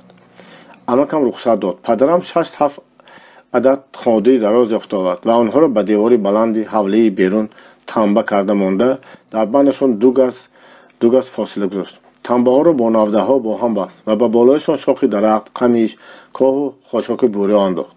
баъд рӯи онҳо бо як қабат лои ғафс пӯшонда ловида партофт. хоначае ба шакли нимхайма ҳосил шуд ки бомаш якрӯя буд. дар девори хона равзании чоркунҷа сохт ки аз он рӯшноӣ медаромад. фарши хонаро ҳамвор карда ҳамчунин бо коҳу хошоку бурё пӯшонд. писарони амакам Азизхон ва ман ба падарам ёрӣ додем. вай бо ёрии мо ин сохтмонро дар давоми як рӯзи кӯтоҳи зимистон ба анҷом расонд. модарам омада хонаро аз назар гузонд ва ягони девори хунуки захкашиди онро даст карда дида як оҳи сард кашид. падарам ба вай тасаллӣ додани шуда гуфт: коре карда то баҳор бароем, баъд аз он ба ягон ҷо мекӯчем. дар хона сандалӣ шинондем. намаду гилеми кӯҳнаамонро бо заминаш андохтем. сандуқ ва кӯрпаи болиштамонро оварда дар як кунҷак ҷо кардем. ба даромадгоҳаш ба ҷои дар палов совехтем. дар даромадгоҳ ба ҷои кушод оташнон сохтем. ба зиндагӣ сар кардем. 2-3 рӯз гузашт. барфу борон борид ва он гоҳ маълум шуд ки хонаи нави мо ҳеҷ истиқоматбоб нест. аз шифти хонаамон лои обакӣ мерехт. бар қасди мо зимистон ҳам сахт ва сербориш омад. ҳар гоҳ агар борон ё барфи тар борад ё ки барфи борида ба об шудан сар кунад, аз шифти хонаи мо муттасил шаб ҳам рӯз ҳам калон қатраҳои лоилод мечакиданд. ба ҳама ҷо, ба болои кӯрпа, сандалӣ, ба сари рӯи мо, ба гаҳвории мухтор мечакиданд. аз чакидан ҷои гурез набуд. додари хурдтарки ман доим гиря мекард. ман ва азизхон ба падару модарамон нолиш мекардем ки аз ин хел зиндагӣ безорем, аммо чорае набуд. модарам доим чеҳрааш хира буд, кам кам гап мезад. саҳар аз ҳама барвақт мехест ва шаб аз ҳама дер хоб мекард. кӯдакашро парасторӣ мекард, хӯрок мепӯхт, либос мешуст, аз субҳ то шом кор мекард ва шаб боз бача мемаконд ва гаҳвора меҷунбонд. гули рӯяш хазон шуда буд. ман метарсам ки мабодо мурда монад. вай дар бораи марг бисёртар гап мезадагӣ шуда монд. моро ба инҷо хок кишида овардагӣ барем, мегуфт вай. падарам рӯзи дароз дар хона набуд. вай ҳамоно дар ҷустуҷӯи кориву шуғле саргардон буд ва касе ҳар гуна коре ки фармояд мекард. агар пуле ба даст орад, чизе аз озуқа хирда меовард. бегоҳӣ ба хона бо қавоқи гирифта бармегашт. модарам ба пешаш дарав ягон хӯрок бурда мемонду қавоқи гирифтаро дам намезад ва саволе ҳам намедод. ман хандои бозиро фаромӯш кардам. дастёри аввалини модарам будам. ҳеҷ ором надоштам. вазифаи душворе, яъне ҳезумкашӣ дар уҳдаи ман буд. аммо кам тобистони гузашта дар як гӯшии холии боғаш ҷуворимакка корида будааст. баъди дарида гирифтани пояи ҷуворимакка бехи он ки монда буд аз замин як ваҷаб баромада меистод. ман онро аз тани лой берун мекашидам. онро мо дар хонамон ба ҷои ҳезум месӯхтем, зеро ки ҳезуми дигар набуд. дар рӯзҳои хунуки замин ях мекард, кашида баровардани бехи ҷуворимакка душвор мегардид. ман онро бо тешак кофта мегирифтам. ба ҳамин тарз як миқдор аз ин ҳезумворӣ ҷамъ карда ба хона мекашондам ва дарҳол ба сандале нишаста дастҳои аз хунукӣ карахшудаамро ба таги кӯрпа мехалондам ки гарм шавам. бехи ҷуворимакка пеш аз он ки сӯхта даргирад, соате дуд мекард. дудаш тунди чашмхӯр буд. ба гирду пеш ва даруни хонам имом мепечид. тошкан ҷои ганда будааст, шикоят мекардам ба модарам. ҷои худамон нағз буд. барои чӣ дадон моёнро ба инҷо оварданд? бори падарам дар шанхайтаҳур ном маҳалли Тошкан як чанд рӯз ба як бор мардикорӣ карда, ба ҷои музди кораш аз ӯ ду пуд оқшоқ гирифта овард. қисми бештари оқшоқро худаш бо дастоси амакам орд кард. фармуд ки модарам аз он орд ном пазад ва бародарам онро дар бозор бурда фурӯшад, то барои хароҷоти рӯзгор маблағе ба даст ояд. нони орди оқшоқ бадхӯр мешудааст. онро дар гармияш хӯрдан мумкин буд, аммо хунуки шуд таъхир ва дилноҷӯ мегардид. модарам нонро аз танӯр кандан замон ба дастархон мепечонду дар сабад андохта ба сари бародарам монда медод ки гармоган буда дар бозори шиблӣ фурӯшад. нонро бо ду қабат дастархон печонданд. ҳам то ристам ба бозор ва пайдо шудани харидор вай хунук мешуд ва баъд ҳеҷ кас намехарид. бечора азизхонро боз аз ду чақрим роҳ бо дастараш бардошта ба хона меовард. аз гаронии сабади нон гардани ӯ дард карда сараш ба зур мегардонд ва гирья мекард. падарам як бор аз ким куҷо як ҷол ангишсанг ёфт овард. мо аз он камтар ба сандалӣ меандохтем. як рӯз хунуки сахт шуда, шамоли сахт ки мевазид, дар даромадгоҳи хона ба ҷои дар овехтамон канда рафтанӣ мешуд. дар ин хона мисли яхдон хунук буд. сандалӣ пойҳои моро гарм кунад ҳам гӯшамон хунук мепӯшид. ман тоқат карда натавониста кӯрпаро ба сарам кашидам. дар ҳамин ҳолат хобам бурдааст. як вақт ҳис кардам ки хунук мехӯрам ва тамоми баданам аз сармо зиррост зада меларзад. ба зур чашмамро кушода бинам ки дар даруни барф хобидам. падарам як қошуқ ҷурғоти яхкардаро зӯр зада ба даҳони ман рехтанӣ мешуд. аммо ҷоғи ман маҳкам шуда, дандонҳоям ба ҳам часпида монда буданд. вай даҳони маро кушода наметавонист. маълум шуд ки маро ғубори ангишт гирифта будааст. падарам маро дар ҳолати беҳушиям ба берун бардошта бароварда дар барф хобондааст ки аз таъсири хунукӣ ба худ оям. овози гирии модарам ба гӯшам мерасид. писаракам нобуд шуд. ин ангушти исқот мондаро аз кадом гӯр ёфтовардед? дар ҳолати нимбеҳушӣ аз дилам мегузашт ки бояд зудтар зинда будани худамро нишон дода, дили модарамро осуда кунам. ба ин мақсад зӯр мезадам ки дандонҳоямро аз ҳам барканда, даҳонамро кушояму ҷурғотро фурӯ барам ва ба модарам нигоҳ кунам, то вай бибинад ки ман нобуд нашудаам. дар тамоми он зимистони наҳс ман танҳо як бор нағзака гарм шудам, аммо бар ивази он қариб буд ки ҳаётамро бахшам. акнун деҳи дурамон ба мо сарманзили роҳат ва макони саодат менамуд. ман намехостам бовар кунам ки одамҳо ягон вақте дар Тошкан зиндагии беҳтаре карда бошанд. аз барои чӣ дадом ҳамин хел одами бо ақлу кордон шуда истода моро ба ҳамин хел ҷои бад кӯчонда оварданд? гашту баргашта ба худ савол медодам. модарам дигар китоб намехонд, аз дилаш байт намебаровард, намегирист, аммо ханда ҳам намекард. рӯяш хира гашта гӯё шах шуда монда буд. вай дигар ману азизхонро намехононд. سبقخوانی به من و برادرم اکنون مانند خواب و خیال شیرینی می‌نمود که هیچ عملی شدن ندارد.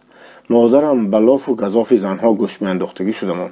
از پیشتر 10 چند زیاد به فالهای بد باور میکرد و شب هر گونه خوابهای بیخاصیت میدید و میترسید. شبی از شبها و ناگهان داد زده از جاگه‌اش خیست. دید که ما همه در پهلویش خوابیدیم. آرام شد و خوابی دیگرش را حکایت کرد. من هم از داد زدن و بیدار شده بودم. پدرم چراغ درگیرم. به خوابم آبخیز در اومد. گفت مادرم به دریا سیل کلان آمده بود. سیل مرا گرفته بود. من در میان آبی دمیده دست و پا میزدم. به خودم میگفتم که از این سیل خلاصی نیست و همه را گرفته میبرد. داد گفته شما را جزدم، لیکن از شما هیچ کس را ندیدم. خیال کردم که سیل شما را گرفته بوده است. ترسیده باز فریاد زدم و از فریاد خودم بیدار شدم. از شنیدن حکایت و پدرم چین بر جبین کشید و سرش را خم کرده دم نزد نشست. من و برادرم نیز دم به درون کشیدیم میخوابیدیم.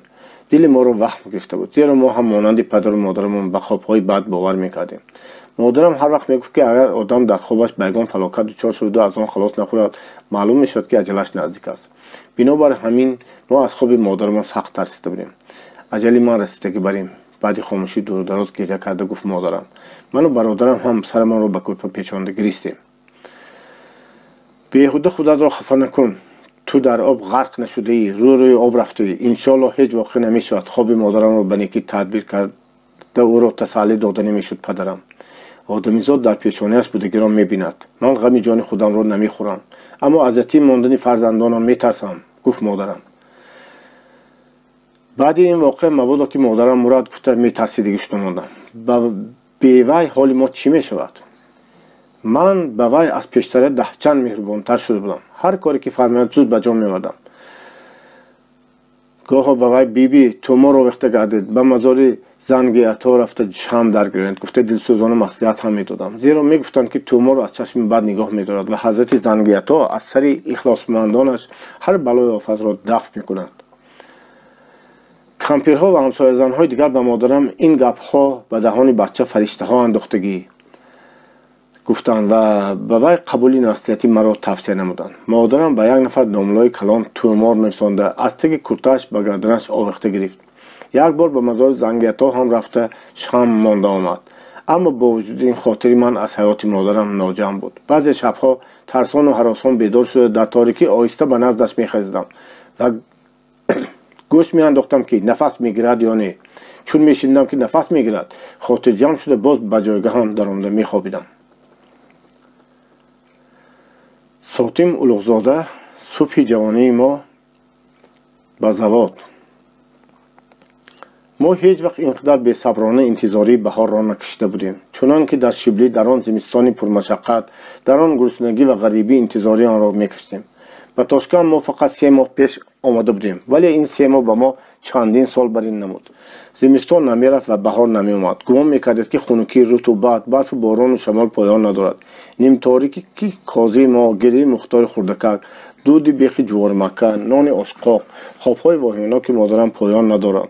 سرسانی‌های پدرم در جستجوی رزق عیال و فرزند پایان ندارند. پدرم دست‌های پرزوری کار مشتاقش را به هر کاری که راستوین میزد. برای وی از موزیک کار هم دیده خود کار باشد بحث بود. و بعضی روزها اگر به کارجویی نرود کلندش را گشته جاهای باغ امکان را تازه میکرد یا جاهای غلطیدی دیواری باغ را لای میزد. کلند زدن یا دیواری کنه را یک لگد زده غلطاندن وی برادر موسفیدش را به شق می‌آورد. امکم عیسی قایلش تو به اون میگفت خدا به تو عجب زور و قوت داده بوده است عمر خان، لیکن ملک نداد، آب و زمین نداد که من این زور و قوت را در آنها کار فرمایم. جواب میداد پدرم. در یکی از روزهای اولی بهار پدرم از شهر با خانه اولین بار شاد و خرم برگشت. ما پگاه به زواد میکشیم خبر داد وی. مادرم از این خبر چندان خرسند هم نشد و باوری نداشت که در یگان جای دیگر زندگانی ما بهتر میشده باشد.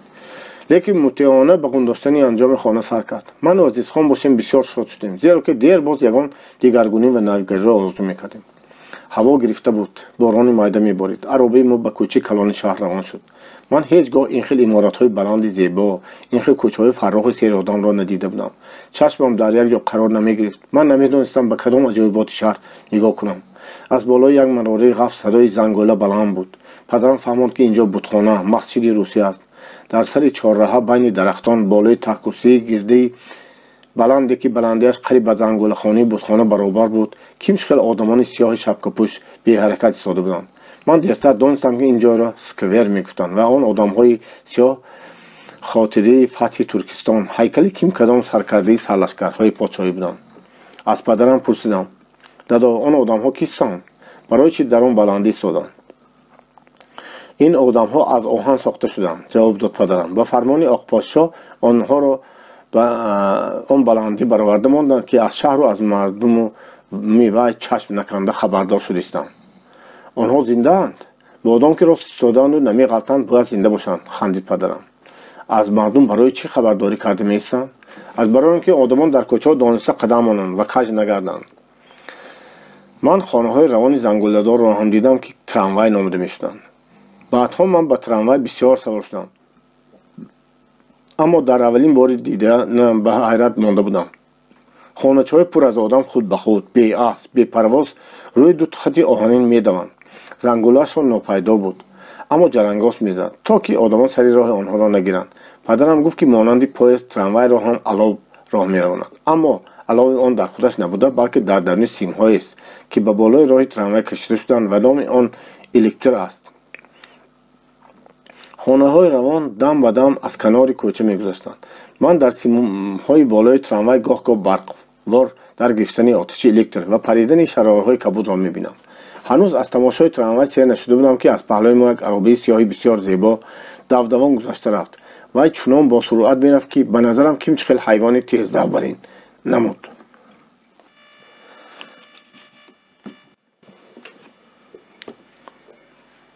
дар дарунаш дусе одам нишаста буд. падарам ба мо фаҳмонд ки номи аробача автомобил буда, вай ҳам бо алов мегардад ва низ яке аз ҳикматҳои русия аст. марду занҳои хушлибос пайраҳои кӯчаро пур карда равоӣ менамоянд. занон бефаранҷӣ, ҳатто сари баъзеашон бараҳна, ҳама сафедрӯй ва бештаринашон малламӯянд ки аз мардони номаҳрам ҳеҷ парво накарда мегарданд. ман ба онҳо бо тааҷҷуб нигоҳ мекунам. диққати маро махсусан писарбача ва духтарбачагоне ки дар тан палто, дар сар шапка ё телпак, дар по ботинка ва дар пӯшт қутичаҳоам ба худ ҷалб мекунанд. инҳо мактаббачагонанд, мегӯяд падарам. дар қутичаҳояшон китоб, дафтар, қалам андохта мегарданд, ба мактаб равонанд ё ки аз мактаб омӯзанд. ба онҳо ҳаваси ман меравад. мехоҳам ки ман ҳам дар ҳамин кӯчаҳои зебо гашта монанди ҳамин бачагон хурраму хандон ба мактаб равам. рост аст ки мактаби онҳоро монанди мактаби деҳаи худамон тасаввур мекунам. яъне хоначаи нимторе ки дар пеши назарам меояд, ки дар заминаш пахол ва бурёҳои кӯна андохтаанд. бачагон дар рӯи пахолу бурёҳо нишаста ба шӯру ғавғо сабақ ёд мекунанд ва ё дар як кунҷи хона домло чӯби дарозро дар дасташ дошта нишастааст. вале инак аробии мо аз пеши иморати дуошона мегузарад. иморат сафед, озода, тиразаҳояш қатор, як ту ду бачагон дар пеши он машғули бозӣ ва даводав. инҷо мактаби русия аст, гуфт падарам. маро ҳайрате ва шавқе фаро гирифт. дар аввал ба суханони падарам боварам наомада, дар дилам мегуфтам ки наход мактаб ҳамин хел калону сафед, ҳамин хел озода ва оинакорӣ, ҳамин хел аҷоиб ва зебо мешуда бошад. он рӯз ман аввалин бор шаҳри хақиқиро дидам ва ба назарам бисёр зебо, беҳадду канор ва пур аз аҷоибот намуд. ҳикоятҳои падарам дар бораи Тошканд ҳам рост ва ҳатто аз гуфтаи ӯ зиёдтар ҳам баромаданд. деҳаи худамон бо он ҳама масҷидҳояш, чашмаҳояш, чинорҳояш, қалъаи кӯнааш ва бозори пурғавғояш дар назарам нисбат ба ин шаҳри азим ҳеҷ ва нозиб менамуд. инак манораҳои беҳад баланди намуддор шуданд ки аз нӯги онҳо дуди ғализе мебаромад. онҳо дудкаши заводи ғизпазӣ буданд.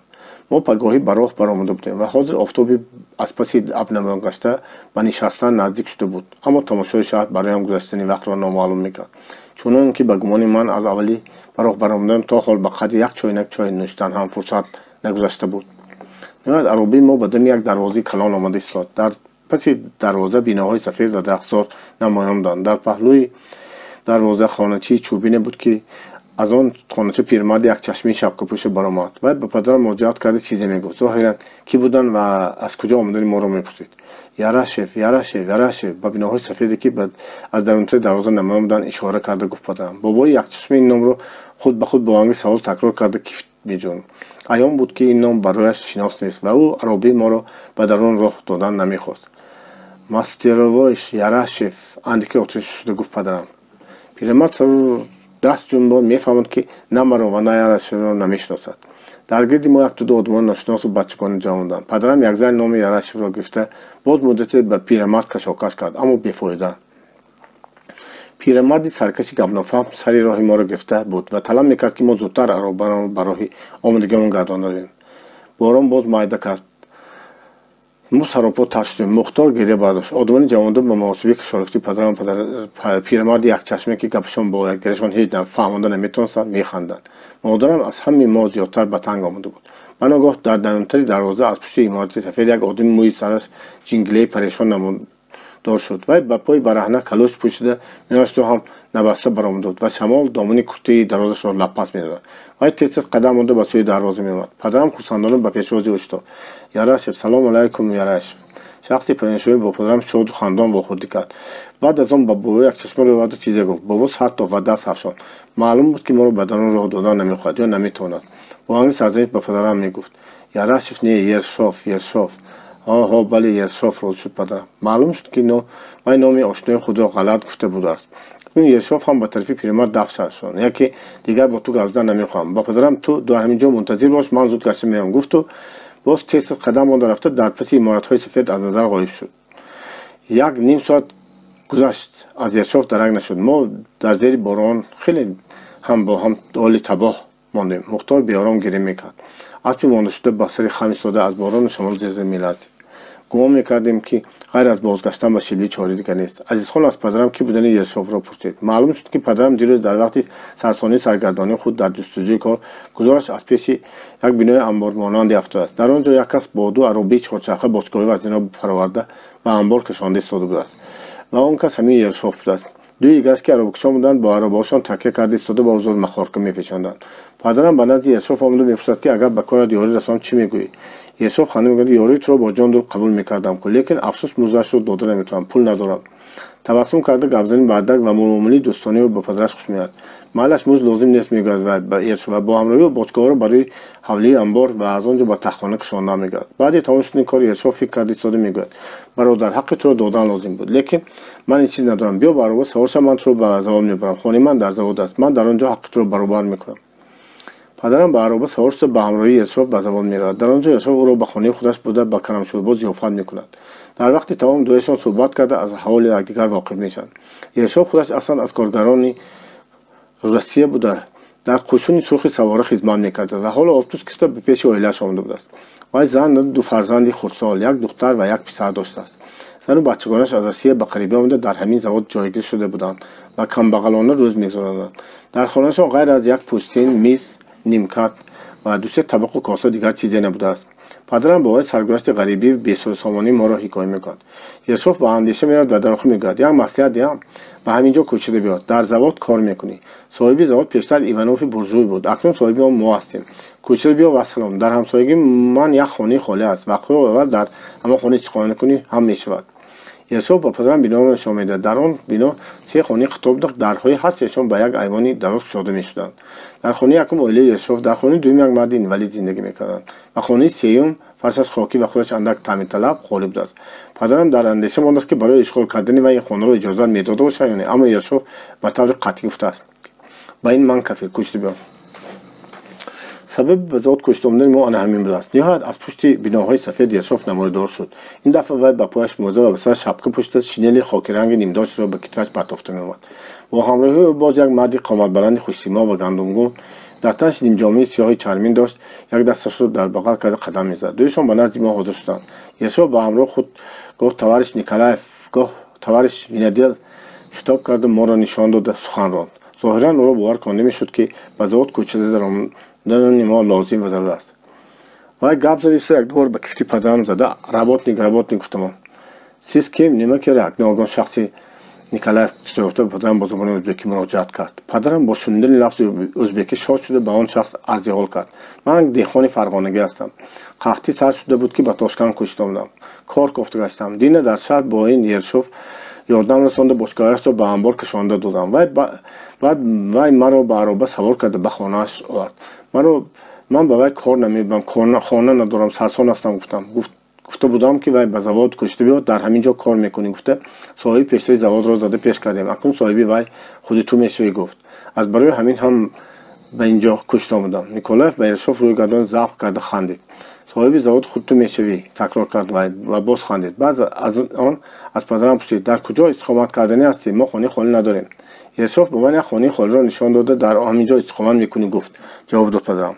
Николаев барои ершов як чанд калима бо русӣ саволу ҷавоб карда ба падарамро оварда гуфт. Он хона ба каси дигар таъин шудааст. ершов аз ин хабар надошт. Бинобар ин ва ту онро надониста ваъда кардааст. Падарам саргарам шуда ба ершов нигоҳ кард. ершов ба ҳолати ногуворе монда бо 5 ангушт сарашро мехӯрду худ ба худ кимчиҳо мекуфт ва пешонаашро чин карда чизеро ба хотир оварда мешуд. баъд аз он вай ба Николаев гармиҷӯшон гап зарафт. аз гапаш ман ҳеҷ чиз нафаҳмидам. вай сарай гуфт ин калимаро чанд бор такрор кард. ба наздикӣ падарам омаду даст ба кафи ӯзада бост работник гуфтамон. Николаев пойҳоашро васе монду даст ба бағал хонда ва бо дасти дигар манаҳашро гирифта як нафас ба фикру хаёл рафт ва баъд ба падарам гуфт. зану бачагонро ана инҷо дароварда гарм шуда истанд. хончии чӯбинашон доду ба пирамарди якчашма чизе гуфт ва боз ба падарам оварда илова кард. ту бо мо равон шуд. падарам ба модарам ёрӣ доду ба аз роба фурӯвад. пирамарди якчашмаро ба кӯдакаш ба хончии чӯбин даровард. баъд Николаев ва ершов падарамро гирифта бурданд. ман ҳам аз қаби онҳо рафтам. азизхон дар пеши ароба монд. мо аз пеши якчанд таххонаҳое ки ба онҳо ба зинипои дароз фуромда мешуд гузаштем ва ба саҳни завод баромдем. саҳни он бисёр васеъ ва ифлос буд. якчанд амбор ва аспхонаҳо дошт. дар ҳар ҷо бочкаҳо, чалаку сатилҳо, оҳанпорҳо турда шуда хобида буданд. саҳни завод як ҷои партовшудаи дер боз ҷоруб надида бар ин менамуд. падарам ва ман аз паи Николаев ва ершов рафту ба як амбори калоне ки дар паҳлӯи аспхона буд даромадем. дар он амбор даста калан, зоғнул, бел, қайчӣ, боғ, арғамчинҳои ғафсу борик ва чархҳои ароба болои ҳам мехобиданд. дар як гӯшаи амбор даре буд. Николаев онро кушод. маълум шуд ки онҷо як хонаи ҷудогона будааст. вай аслан як кунҷи сарой буда дар пешаш девор гирифта аз саҳни сарой ҷудо карда монда буданд. дар ин хона ҳам худи ҳамон чизҳои дар сарои дигарамон хобида буданд, аммо камтар. хона як тиреза дошт ва ба пушти амбор кушода мешуд. аммо он тирезаро тахта зада маҳкам карда партофта буданд. ҳамин хонаро ба ту дем чӣ мегӯӣ? Николаев ба падарам пурсид. ин асбобҳоро ба берун кашону хонаро хонлӣ мекунем. падарам ҳайрон шуда монд ва чӣ гуфтанашро надонист. ба ҷои ершов ҷавоб дод. мумкин мешавад. вай дарҳол ба кор сар карда бо ҳамроҳии падарам чизҳои дар хона бударо ба амбор кашондан гирифт. моро ба дастам як сатил дода барои об овардан фиристод. дар наздикӣ аз хона ҳавзе буд ки обаш аз ҷӯи пушти девор меомад. ман аз он ҷо сатилро об пур карда овардам. омада бинам ки хона аллакай асбобу анҷомҳо холӣ шудааст. ершов ба амбор тахтаҳои ба тиреза мехкӯбшударо мекӯчонд. падарам бошад чӯткаи дарозро гирифта деворҳои хонаро аз чангу ғубор тоза мекард. ершов тирезаҳоро кушода бо фарши хона аз сатил об пошид ба дасти ман ҷоруб дод. хонаро рӯбичин кардан фармуд ки ман ин фармоишро ба ғояти чандхонӣ иҷро кардам. чун рӯбичин ба охир расид падарам хост ки рафта модарам ва бародарам ба кӯчи мо гирифта биёрад. аммо ершов ӯро аз рафтан боздошт. ҳоло сабр кун, хона хунук аст. мо дарафт сандалӣ мешинонем, гуфт падарам. дар ҳамсоягии амбор эҳтимол ба сандалӣ шинондан рухсат надиҳанд, чунки хавфи сухтор аст, гумон кард ершов. ва аз хона берун рафту баъди чанд дақиқа бо як бағал тароша баргашт. он тарошаро ба печка халонда алов даргиранд. печка акнун гарм шуд ки падарам гуфт. акнун рафт занаатро биёр. модарам ва бародарам ба кӯчи мо оварда шуданд. падарам аввалан اسب بیچاره مانده شده و خونه خود را از آرابو برآورد و به اسبخانه درآورد بست و با یاری یرشوف دوبان بیدی خشک یافته آورده به پیشش پرتافت. ما کوچه خودمان را به خانه درآورده بودیم که یرشوف رفت. ظاهرا دلو بیرون رفت. احتمال دارد که در این خانه نو چگونه جایگیر شدنی ما را دیدن می‌خواست. لیکن روی مادرم پوشیده بود. بنابراین مردک در آنجا از این زیاد ماندن را مناسب ندید. در وقت رفتنش به پدرم باوری خود را اظهار کرد.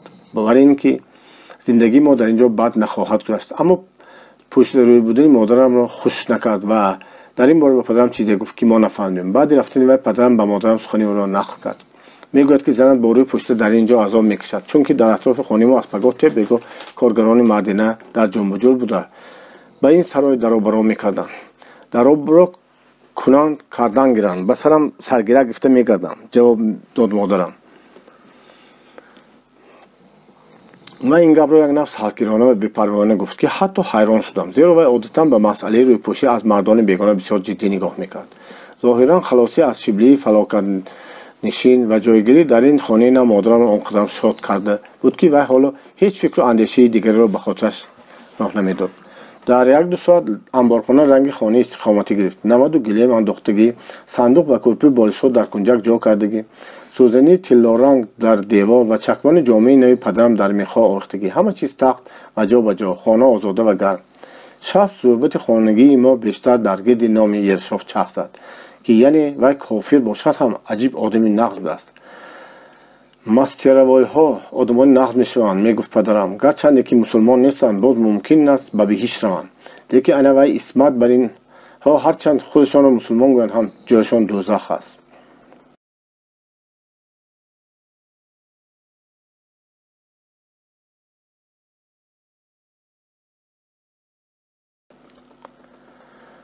Сотим Улуғзода, субҳи ҷавонии мо, дӯстони нав. Падарам ба завод ба кор даромад. ба чӣ вазифа таъин шуда буд намедонам, лекин корҳои гуногунро иҷро мекард. Бор мекашонд, ароба меронд, асбобу ускуна ва анҷоми мухталифи дар саҳни завод паҳну парешонгаштаро қун дошта тахт мекард. баъзе шабҳо ба посбонии анбор мерафт. заводи шаробпазӣ буда, 1 ё 2 сол боз кор намекардааст. назар ба гуфти падарам, завод аз ҳамон рӯзе ки онро аз дасти соҳиби пешвараш Иванов гирифтанд, аз кор монда будааст. зеро Иванов чун хабардор шудааст ки заводро аз ӯ кашта мегиранд, устоҳоро аз кор холӣ ва коргаронро пароканда карда, мошинҳоро пинҳон ё вайрон кардааст. дар натиҷа 250 таноб бар ин тогзори назди завод ҳам хароб ва ҳослааш нобуд гаштааст. акнун ба завод аз ҷониби ҳукумати советӣ директори нав таъин шуда буд ва ӯро коргарони маҳаллӣ болшавой мегуфтанд. директор бо мутахассис шаробпазӣ Николаев машғули аз нав ба кор даровардани завод буданд. онҳо коргар меғундоштанд, шикастурехти заводро буд мекарданд, ток мебардоштанд. дар саҳни завод ғайр аз мо ҳеҷ кас истиқомат намекард. хонаҳои хизматчиён баъзе коргарони завод аз мо дуртар дар поёни тогзор воқеъ шуда буд. дар он ҷо бачагони бисёре ҳам буданд. бародари ман ки дар бозори Шиблӣ ва хусусан вақти бо падарам дар кӯчаҳо маҳаллаҳои шаҳр дар ҷустуҷӯи кор саргардон шуда гаштанаш, як миқдор алфози русиро ёд гирифта буд. даррав аз русбачагон ба худ ҷӯраҳо пайдо кард. ҷӯри якуми Вася ном писари ҳисобчии завод буд. Вася бо бародарам якта фалохунча рогатка сохта дод. дуяшон рӯзи зарос ба гунҷишгоҳ фалохпаронӣ мекарданд. азизхон бештарин вақташро дур аз хона дар кӯчаи тогзор бо ҷӯраҳояш гузаронда, ба хона фақат барои хӯрок хӯрдан меомаду бас. вай маро ба он ҷойҳо барои бозӣ кардан гирифта намебурд. ман ки дар хона ба модарам дастёрӣ мекардам ва гаҳвории Мухторро меҷунбонам. 6-7 рӯзи аввал аз ҳавлиямон аз саҳни завод баромада натавонистам. як рӯз азизхонро падарам ба бозор фиристод. ман аз набудани бародарам истифода бурда фалохунчаи ӯро гирифта аз хона берун рафтам ва ба паррандагон сангпаронӣ кунам. аз беруни завод як роҳи рост ба поён мебарад. поён гуфта мо як тута хонаҳои дар канори дигари тогзор бударо меномем, ки дар онҳо хизматчиён ва коргарони завод истиқомат мекунанд. ду тарафи роҳ тогзор қад-қадиро дарахтони себ монда шуданд. рӯзи офтобист. ман бо ин роҳ равон шуда ба гунҷишконе ки дар шохи дарахтони чирқос мезанам фалохун мепаронам. дар байни тогзор як гала мурғон гаштанд. нохуш санги ман ба яке аз онҳо мерасад. мурғ қиғос зада дангон гурехт. ҳамон дам дар наздикии ман як зани солхурдии қадпасте пайдо шуда монд. ман намедонистам ки аз осмон афтиду аз тиги замин баромад. зан аз ким кадом забони нофаҳмо ғуҷур мекард ва монанди он мурғи пошикаста қиғос мезад. вай чӯбиро аз замин бардошта маро задани буд ки ман гурехтам. зан ғучурос зада аз қафоям пеш кард. ман ба наздикии хонаҳои поён расида ба байни бачагоне ки машғули бозӣ буданд паноҳ бурдам. аммо бачагон он зани чӯб дар дастро дида ведма гӯён фарёд зада ҳар су гурезон шуданд. ман маънои ведмаро нафаҳмида бошам ҳам донистам ки таъқибкунандаи ман зани баҷалест ва бачагон аз ӯ метарсанд. як духтарчии боре ки почадарост ки мӯяш мисли як қабза пахол буд, ба тарафи яке аз хонаҳо довида мама гӯён фарёд зад. аз хона зани қоқини гандумранге дасташро ба пештомонаш поккунон буромад. духтарча тарафи маро нишон дода ба зан чизе гуфт. дар ин мобайн зани қадпасти баҷаҳ расида омада маро ба замин ғалтонда задан гирифт. хашмгинона ғучурос зада ба пуштам, сарам ва гарданам мушт мекушт. зани пештомандор тозон омада маро аз дасти он золима халос кард ва ӯро тела дода дур ронд. духтарчии пахолмӯй ба ман бо нигоҳи чашмонаш изҳори ҳамдардӣ мекард. ман дарро чашмонамро ба усидан пок карда чунин вонамуд кардам ки аз калтаки хурдигаам парво надорам ва зарби мушти он золимаро писанд намекунам. албасти ғурғуркунон дур шуд. зани пештомандор маро аз дастам гирифта ба хонааш бурд. ман роҳравон ба духтарча нигоҳ мекардам. вай дам намезад. аз афти кор фаҳмида буд ки ман русиро намедонам. маро ба як хонаи озодии қиштфарш дароварданд. дар хона ғайр аз як пӯстини ба замин паҳн карда шуда, ду болишти кӯҳна, як миз ва як нимкати ранг нокарда дигар чиз набуд. дар нимкат як писарбачаи хурдсоли рангкандаи чашмка буд. дар косаи сафолин бо қошиқи чӯбин шӯрбо хӯрда нишаста буд. ин оилаи Ершофт аст ки ман баъд фаҳмидам. занак ба ман нимкатро нишон дода гуфт: садис.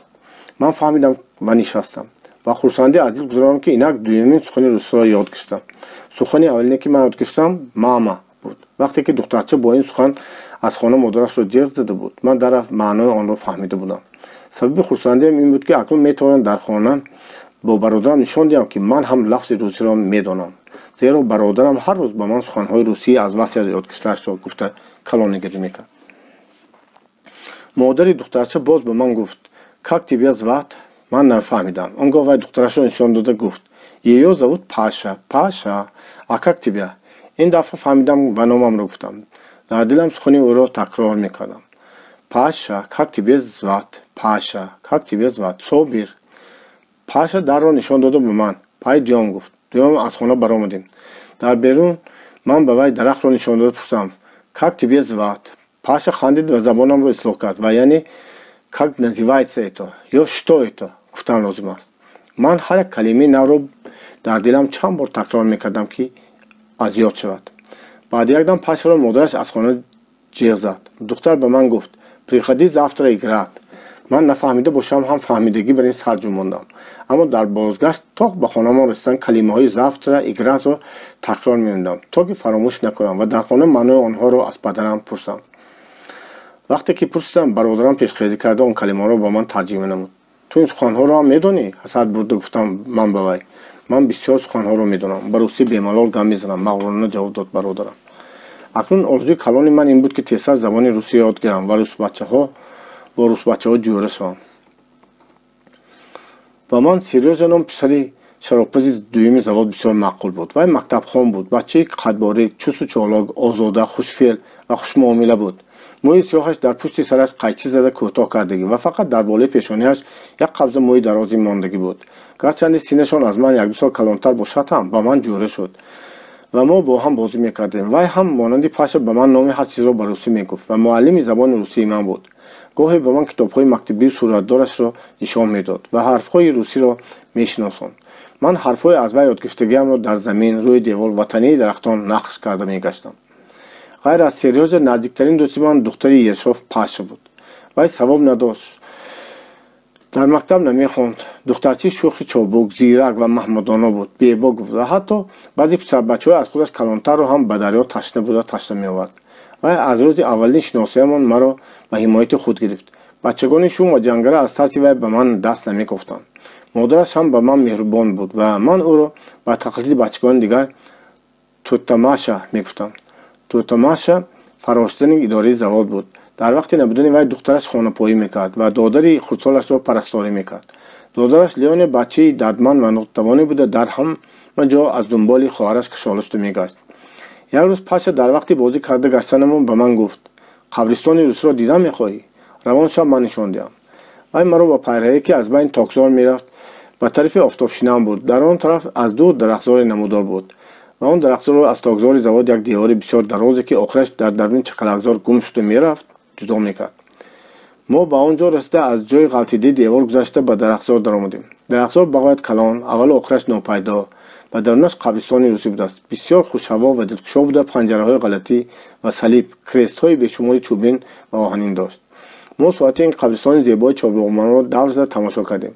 дар як тараф аз байни сафеддорҳо зангулахонии калисо намудор буд ва Паша ба ҳамон тараф буд. дар пеши даромадгоҳи калисо ва рӯи зинапоии он мардон ва занон бисёр ҷамъ шуда истоданд.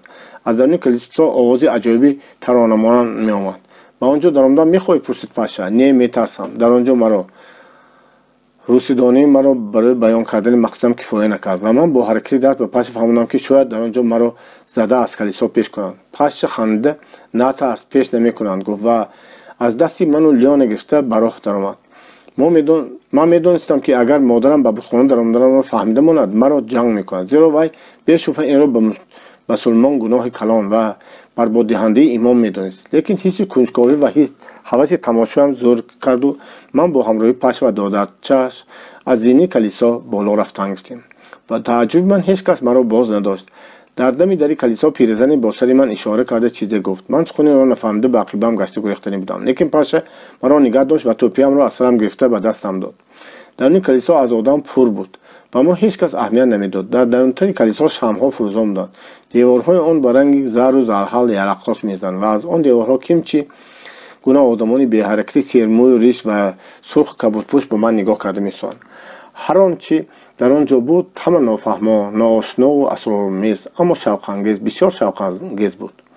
پاپ ریش‌دراز بخوردانش را به طرف جماعت دود کننده با قرائت هللویا هللویا میگفت. آدمانی چشمهایشان را بالا کرده یک زل با کتف پیشانهشان انگشت می‌زدند و تعظیم به جا می‌آورد.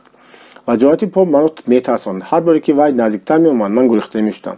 یک بار پاپ بخوردان دودبیزش را به طرف من کرده تعظیم نمود. من ترسیده از بین آدم‌ها برآمده گریختم. از قفای من پشه لیان هم برآمدند. در بیرون پشه قهر کرده مرا به سخن‌های نافهما قایش داد. من باشم های می‌خندم، اما برای چی خندیدنم خودم هم نمی‌دانستم. در خانه من کلیسا رفتنم را به برادرم حکایت کردم و برادرم به پدر و مادرم رساند. پدرم واقعا را یک دلخوشی بچگانه داشت، خندید ماند. لیکن مادرم خفه شد و گفت دیگر به آنجا نرو که کافر می‌شوی. از گفتی پدر و مادرم کافر کسی است که خدا را نمی‌شناسد. روس‌ها، ارمنی‌ها، خدای‌ها کافرند میگفت پدر و مادرم. لیکن در کلیسا دیدم که روزها عبادت میکنند. پاشا در کلیسا با من گفته بود که این آدم‌ها به خدا سجده کرده اند. درست است که به مانند مسلمانان به طور خودشان، درست است که نه به مانند مسلمانان بلکه به طرز خودشان، اما به هر حال عبادت میکنند. شما روزها را کافر میگویید، از خدا بیخبر هستند میگویید، لیکن آنها خدا را به یادشان آورده به طور خود نماز میخوانند کو. من خودم به چشمم دیدم کو. گفتم به پدر و مادرم. آنها به من با نظر تعجب نگاه کردند. پدرم گفت آنها به خدای خودشان سجده میکنند. باز خدای دیگر هست؟ حیران شدم من. شما خدا یک ده، خدا یک و یگانه است گفته بودید کو. پدرم چین بر جین کشیده رنگ مادرم کند. بتخانه الکی فکر تو را ویران کرده است گفت مادرم. گناهکار شدی، کلمات را خوان. پیشتر هرگاه با مناسبت مرا گناهکار شدی کلمات را خوان گفتم. میگفتند من ترسیده فورا کلمه مسلمانی را از مادرم یاد گرفتم را تکرار میکردم. اما این دفعه آنقدر نترسیدم و کلمه‌ام را زود تکرار نکردم، زیرا به سوالم جواب قناعت بخش نگرفته اولین بار در اندیشه مانده بودم که اگر باز خدای دیگر باشد معلوم میشد که و یک و یگانه نبوده است و اگر باشد معلوم میشد که روس‌ها هم به خود همان خدا سجده میکردند. پس سبب چیست که آنها کافر و ما را مسلمان میگویند؟ ساتیم اولوغزاده صبح جوانی ما لک لک. یک روز آفتابی ما در بیرون بر روی پلاس تمام خورده نشسته بودیم که ناخست از پشت بام عمارت‌ها پتر پتر آواز برآمد. این آواز تا رفت بلندتر شده به ما نزدیک می‌آمد. من از جایم جهیده خسته نگاه کردم. اول هیچ چیز ندیدم، اما بعد اندک فرصت در آسمان یک پرنده بسیار غلطی نمودار شد که در نظر اول به لک لک مانندی داشت و یک زل پتر پتر کرده راست به بالای ما پریده می‌آمد. لک لک لک لک کلان. با شوق خبر دادم من به پدر، مادر و برادرم. پدرم خندید. لک لک نه، ایرپلان گفت. نام این پرنده ایرپلان است. من ایرپلان گفته فریاد زده تاقیم را هوا دادن گفتم. خبردار باش قهرش را نبیار که فرامده تو را نول میزند گفت پدرم. به گمان وی این را به آهنگ شوخی گفت، لیکن من هرچی هم باشد دیگر تاقیم را به هوا نپراندم. ایرپلان پریده رفت، اما آواز غوغو و پتر پتری و باز چند مدت از پشت درختان شنیده میشد. خیال من از قفای او پرواز میکرد. ایروپلان چه خیل پرنده باشد. کاشکی یک بار از نزدیک میدیدم. پدرم هنوز در دهه به ما حکایت کرده بود که مکان این پرنده در روسیه است و روزها آن را به خود رام کرده به بالای قناتش نشسته پرواز میکند. کاشکی من هم یگان بار در قنات وی پرواز میکردم. من ایروپلان دیدنم را به پشه حکایت کردم. وی را من 100 بار دیدم گفت پشه. در آسمان هم دیدم، در زمین هم. جای ایروپلان ها در همین نزدیکی است. از هوا دور نه. راست؟ مرا به آنجا میبری چی؟ خواهش کردم من. محلش قبول کرد. پاشا روان شد. پاشا را به طرف جایی که از پشت خانه های خدمتچیان زواد روانه بود برد. ما از جای حلاس گذشته به پشت برآمدیم. از بالای پشت کشتزارها و باغ و پالیس ها نمودار بودند. ما کشتزار و پالیس ها را میانه بر کرده از بین پلک خربوزه، تربوز، پمیدار و جغرافیای پارسال روان شدیم. در یک جا چشم من به پاره پاره چوب آهنی سوخته افتاد. در اینجا ایروپلان غلطیده سوخته بود. آگاه کرد پاشا. ایروپلان سوخت؟ پرنده چه خیل؟ حیران شدم من، زیرا ایروپلان پرنده جاندار تصور میکردم. پرنده چطور و برای چه غلطیده میسوخته است؟ چه خیل غلطید؟ به دلم وهم افتاد و پرسیدم. ана вай дар киштзор навакак мо чизҳои сохтагиро дидем ку аэроплан ба ҳамон ҷо ғалта сохт. Вай аввал дар осмон дар гирифта буд. Ман бо чашми худам дидам. Ман сухани пашаро шунда ҳайрон мешудам ки дар аэроплан оташ аз куҷо пайдо шудааст. Паша бошад суханашро давом дода чӣ гуна рӯйдодани фалокатро ҳикоя мекард. Вай як ним соат ин тарафу он тараф парид. Баъд якбора овозаш набаромада монд. нигоҳ карда бинем ки сарорез ғалта шудааст. аз вай дуд печида мебаровад. Ман бибиам ва як туду бачагони завод тозон ба ҷои ғалтагиаш сахтем. Лекин вай то расидани мо сӯхта тамом шуд. Аэроплан ҳаросон шуда пурсидам ман. одами дарданаш будагӣ чӣ шуд? лётчик вай ҳам нобуд шуд. аввал зинда будааст. одамҳо ӯро бардошта ба касалхона бурданӣ шаванд, дар роҳ мурдааст. паша ин воқеаро ором бепарво ҳикоя мекард. лекин ман аз ҳаяҷон меларзидам. ба хотирам афсонаи аспи чӯбини қарордор меомад ки модаркалонам ба ман дар деҳа ҳикоя карда буд.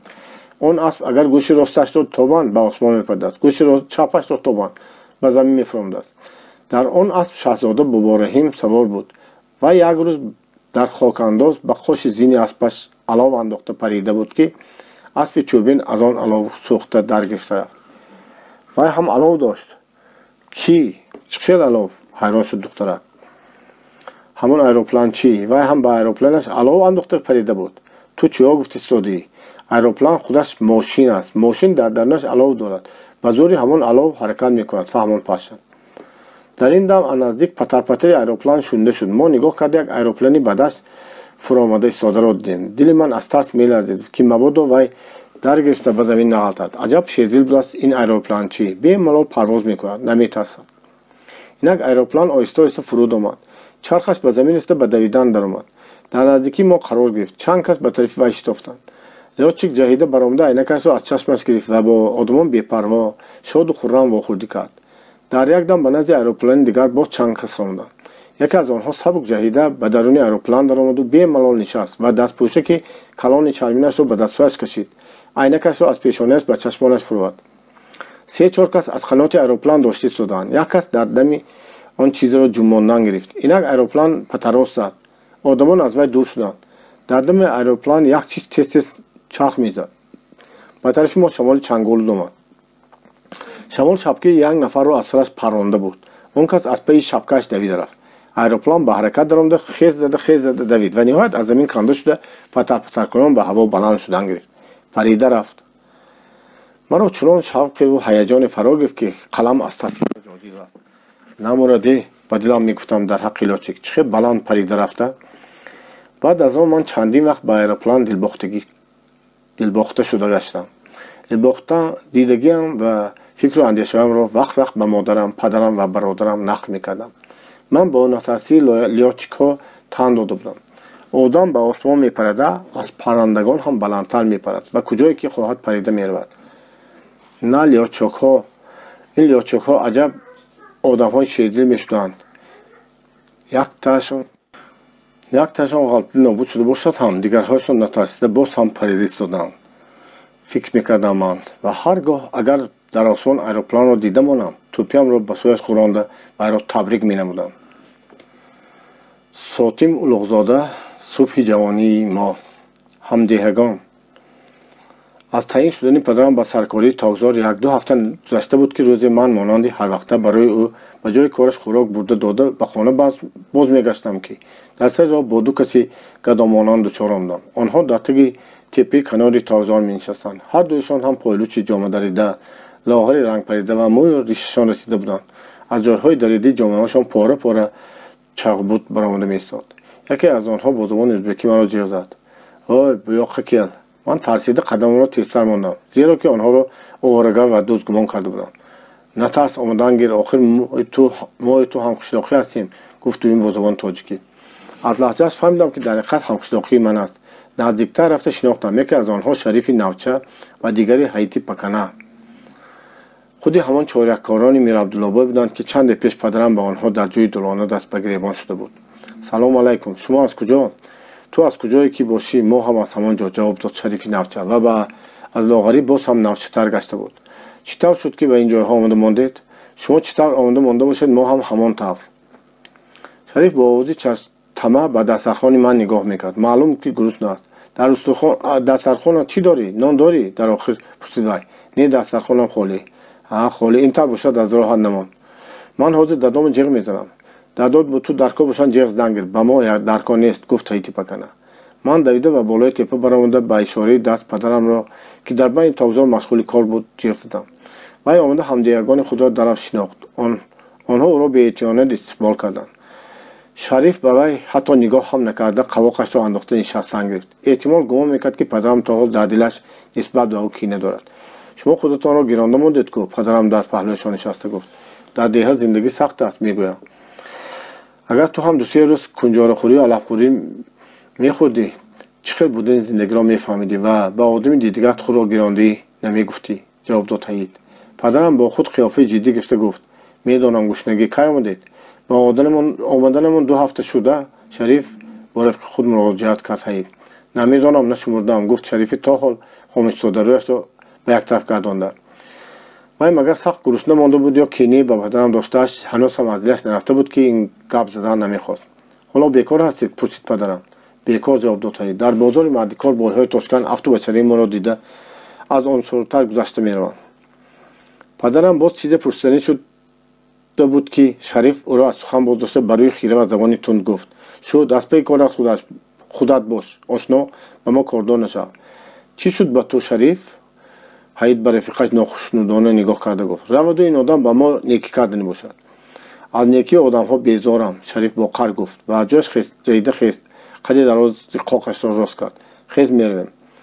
من گمان کردم که احتمال بی‌دماغی و تندی شریف از گرسنگی باشد. بنابراین به پدرم گفتم شریف امکم دسترخوان مرا دیده نان پرسیدند اما نان نبود.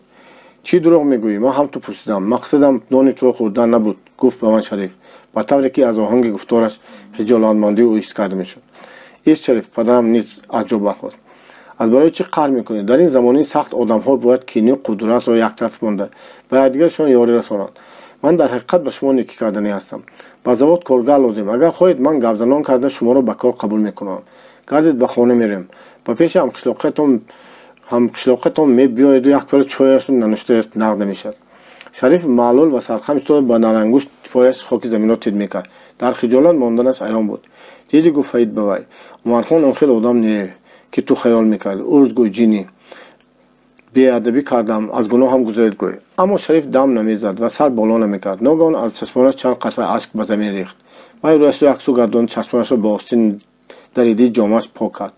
با وی رحم من آمده افسوس میخوردم که دسترخوانم خالی است و من او را به نان ضیافت کرده نتوانستم.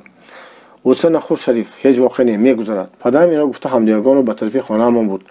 در حوله ما شریف و هیید سر دسترخوان نشسته روز سیاه خودشان و هم قشلاقیان دیگر ما را حکایت کردند. میرزا عبدالله بای جاغر شریف و هیید را از زمین خودش رانده است. آنها بازان بچگانشان در اول زمستان با یک بوده نان زار شده ماندند. اول کنجاره خوردند بعد کنجاره هم کمیاب شده مانده است. پوسلاخ درختان را در دیگ جوشانه میخورده شدند. خودشان و زن و بچگانشان ورم کرده بیمار شدند. زن شریف از گرسنگی وفات کرده. پدری بدبخت با 4 بچه خوشحالش مانده است و از ناچاری خانه جایش را به 3 قداق توتمریز فروخته خورده است. در اول بهار پی همدیگر آن 4 بچه را هم گرانده است. بر درد و علمش تو هم نورده خود را هلاک کرده شده است. اما هیید خبردار شده و او خلاص نموده است و بعد هر دوشان مصلحت کردند در پی کار و رزق و روزی راه تاشکند را پیش گرفتند. پدر و مادر هیید هم مردند و آنها را گرانده زن و 2 بچه‌اش در دیه مانده است. با آن دیه زمین دیخانه گرسنه را به بدل 1 پود 2 پود غله خریده میگرفتند. هیید 3 تناب زمینش را به 1 پود ارد جواری مکه به میر عبدالله بای فروخته است. 4 نفر بای کلان دیه کمال رحیم بای میر عبدالله و عبدالاعظم به همین طرز نصف زمین های دیه را به دست خود درآوردند. خلق گرسنه جام میکنده است و غله این بایان در چراگاهان میپوسته است. دور راندن این خانخانان دور نمیرود. گفت پدرم در شهرها ملک بایهای کلان را الکی از دستشان کشته گرفتند. صاحب پیشتری ان همین زواد ما را هم زده پیش کردند. حالا زواد از آن ما از آن کارگران است. پادشاه ظالم از تختش غلطید. حکومت نو طرفدار کمبغلان است. و پگاه فردا آن بایهای دیه اون بطالهای حقیق مردم خور را هم بطال میگیرد. پدرم با این سخنها میمانان شاهبخت خود را دلبرداری میکرد. و با نیکولایف گپزنان کرده شریف و هیید را در قرارخانه نزد انبار هیزم و از خانه ما آنقدر دور نبود جایگیر کنند. با شریف پدرم چکمنی خودش و به هیید یک جامه نیم داشتش را داد. من و برادرم به آنها از خانه پلاس و کرپه برده دادیم. ҳар гоҳ ки модарам хӯрок мепухт, ман аз он як коса ба ҳамдиҳгони худ бурда медодам. Шариф ва Ҳаид ба ҳамин тарз якчанд рӯз дар он ҷо хоначӣ истиқомат карда, андак ба худ меомданд ва баъд дар тогзор ба кор шурӯъ карданд. Шариф коркуни зӯр будааст. Вай ба рафиқаш Ҳаид, ки ахлоқаш камқувваттар буд, баъзан ҳазл карда мегуфт: кори туро дасти чапи ман мекунад, дасти ростам бошад, аз ту 2 баробар зиёд кор мекунад. Вай сардори як дастии шашкаса шуд. дасти ӯ дар тогзор аз дигарон зиёдтар кор мекард. димоғи Шариф чоқ буд. гоҳо аз кор истода дар роҳ бо овози баланд тарона мехонд. лекин вақт одатан дар рӯзҳои ҷумъа, ки рӯзи дамгирӣ буд, зану бачагони мурдагашро ба ёд меовард, ғамгин мешуду ва мегирист. рафиқаш Ҳаид вайро дилбардорӣ карда ба зур ором менамуд. Сотим Улуғзода, субҳи ҷавонии мо, рӯшноии ҳаёти нав. дар баҳор ва тобистон тогзорҳои дарахtzorҳои заводи шаробпазӣ бағоят хурраму дилкушо гардиданд. тогзори нопайдоканор монанди баҳри сабз зист шуда буд. гирдогирди вай қад-қади роҳҳо, канори ҷӯйҳо, пасу пеш иморатҳо ҳама дарахtzору гулзор буд. аз ҷойҳо оби равон канда намешуд. аз асари ин ҳама кабудӣ ва сояу салқинӣ гармии тобистон ҳам он қадар маълум намегардид. падарам дар як қитъа замини холӣ байни тогзор сабзавоту полис корид. аввали тобистон мо дар сали полис алочуқ андохта ба он ҷо кӯчидем. пеши алочуқи мо гулзор, гирдогирдаш полису сабзавот ва ҷумори Макка буд. замини чанд сол дамгирифта ва пору андохта ҳосили фаровонӣ дод. азизхон ва ман баъзе харбуза ва тарбузро бардошта натавониста аз полис ба алочуқ мо ғелонда меоварем. каду бошад ҳар якаш ним пуд то 1 пуд меомад. аз ҳар як бехи картошка мо то 4 сатир ҳосил мегирифтем. картошкаҳое буданд, ки то 3 қадоқ вазн доштанд. гоҳе мо ба як дек шӯрбо фақат 2 ё 3 дона картошкаро реза карда меандохтем ва хӯрда тамом карда наметавонистем. бехи боқилаҷон аз гаронии ҳосилаш мешикаст. мо ба таги он пояҳо гузошта будем. падарам мегуфт, ки ман дар умрам хел ҳосили зиёд додани сабзавоту обчаро надида будам. зиндагонии мо нақш шуда рафт. мо акнун модагоҳ ҳам доштем. кору бори хонагии модарам зиёдтар шуда бошад ҳам вай хушҳол буд. ба вай тандурустии пештарааш баргашта аз нав солиму бақувват шуд. ҳар боре ки ба наздаш 1 то 2 то занҳои коргарони завод меомаданд, хурсанд мешуд. онҳоро бо ҷону дил меҳмондорӣ мекард. зани Ершов ва зани Николаев ҳам ба хонаи мо рафту омад доштанд. пеш аз кӯчиданамон ба алочуқ мухдор гирёнчак ва носолим модарамро бисёр азият медод. ман рӯзи дароз гаҳвориро меҷунбонам ва гирён хоб мерафт ва гирён бедор мешуд. ин ҳол дар коза ҳам давом кард. мухдор 11 моҳа шуда бошад ҳам модарам ҳанӯз вайро аз гаҳвора набароварда буд. як рӯз ба назди модарам ҳамсари Николаев Тута Люба, зани маълумаи хушсурат ва хушқаду қомат, бо духтарчаи 3 солааш Лен омад. духтарчаашро либоси озодии турдор пӯшонда, ба сараш ленти осмонӣ ранги ба нур баста монанди зоча зеб дода оварда буд, ки ҳаваси касб мерафт. мухтор дар гаҳвора бедор шуда гиря бардошт. Тутлалуба рӯпуси докагии гаҳвора кушода нигоҳ кард. чун кӯдакро дар гаҳвора маҳкам бастагӣ беҳаракат аз гармӣ ғарқи обу арақ сурх гашта ва гирён дид, ба даҳшат омада гуфт: вой кӯдаки бечора, тезтар вайро кушода гиред. модарам мухторро аз гаҳвора кушода гирифт. Тутлалуба бадани аз арақ тар шуда ва майда сурхчаи намидии кӯдакро дида ба ҳоли вай раҳм шонд ва дасти таассуф ба ҳам зада: гаҳвора бачаатро нобуд мекунад, гуфт ба модарам. дар ин гармӣ чӣ хел дилат мешавад, ки ӯро дар гаҳвора бандӣ? охир бача карахту беҳол шудааст, маҷоли дасту пой ҷун мондан надорад. бадани бача муҳтоҷи ҳаракат кардан аст. вай бояд озод хоб кунад. ин дар дек ҷӯш зиндагӣ бар ин субҳ сурх шуда рафтааст ку, намебинӣ? вай ба модарам зарари гаҳвораро фаҳмонда кӯшиш кард ӯро ба хобондани кӯдакаш дар каравотча розӣ кунамад.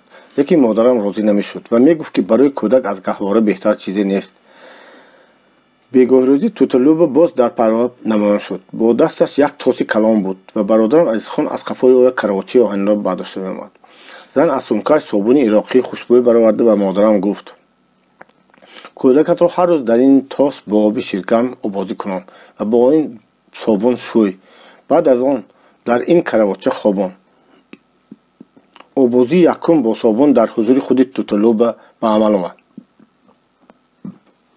вақте ки ба сари мухтор собун мемоланд, вай дод бардошта, аммо кам ором ёфт ва дар охир бо хандуи бозӣ ба об шалаб даст задан гирифт. аз афтикор обозӣ ба ӯ форида буд. баъди обозӣ вайро дар карвотча бо курпаи болишти покиза хобонданд. вай ором ва дуру дароз хоб кард. ба тааҷҷуби мо вақте ки бедор шуд, ҳамона ором буд, гиря намекард. аз ҳамон рӯз сар карда модарам аз гаҳвора даст кашид. кӯдакашро дар ҳар бегоҳ бо собун обозӣ кунонда ба кароватча мехӯбонд. 1-2 ҳафта гузашта буд ки Мухтор фарбеҳ тоза ва сафед шуда рафт.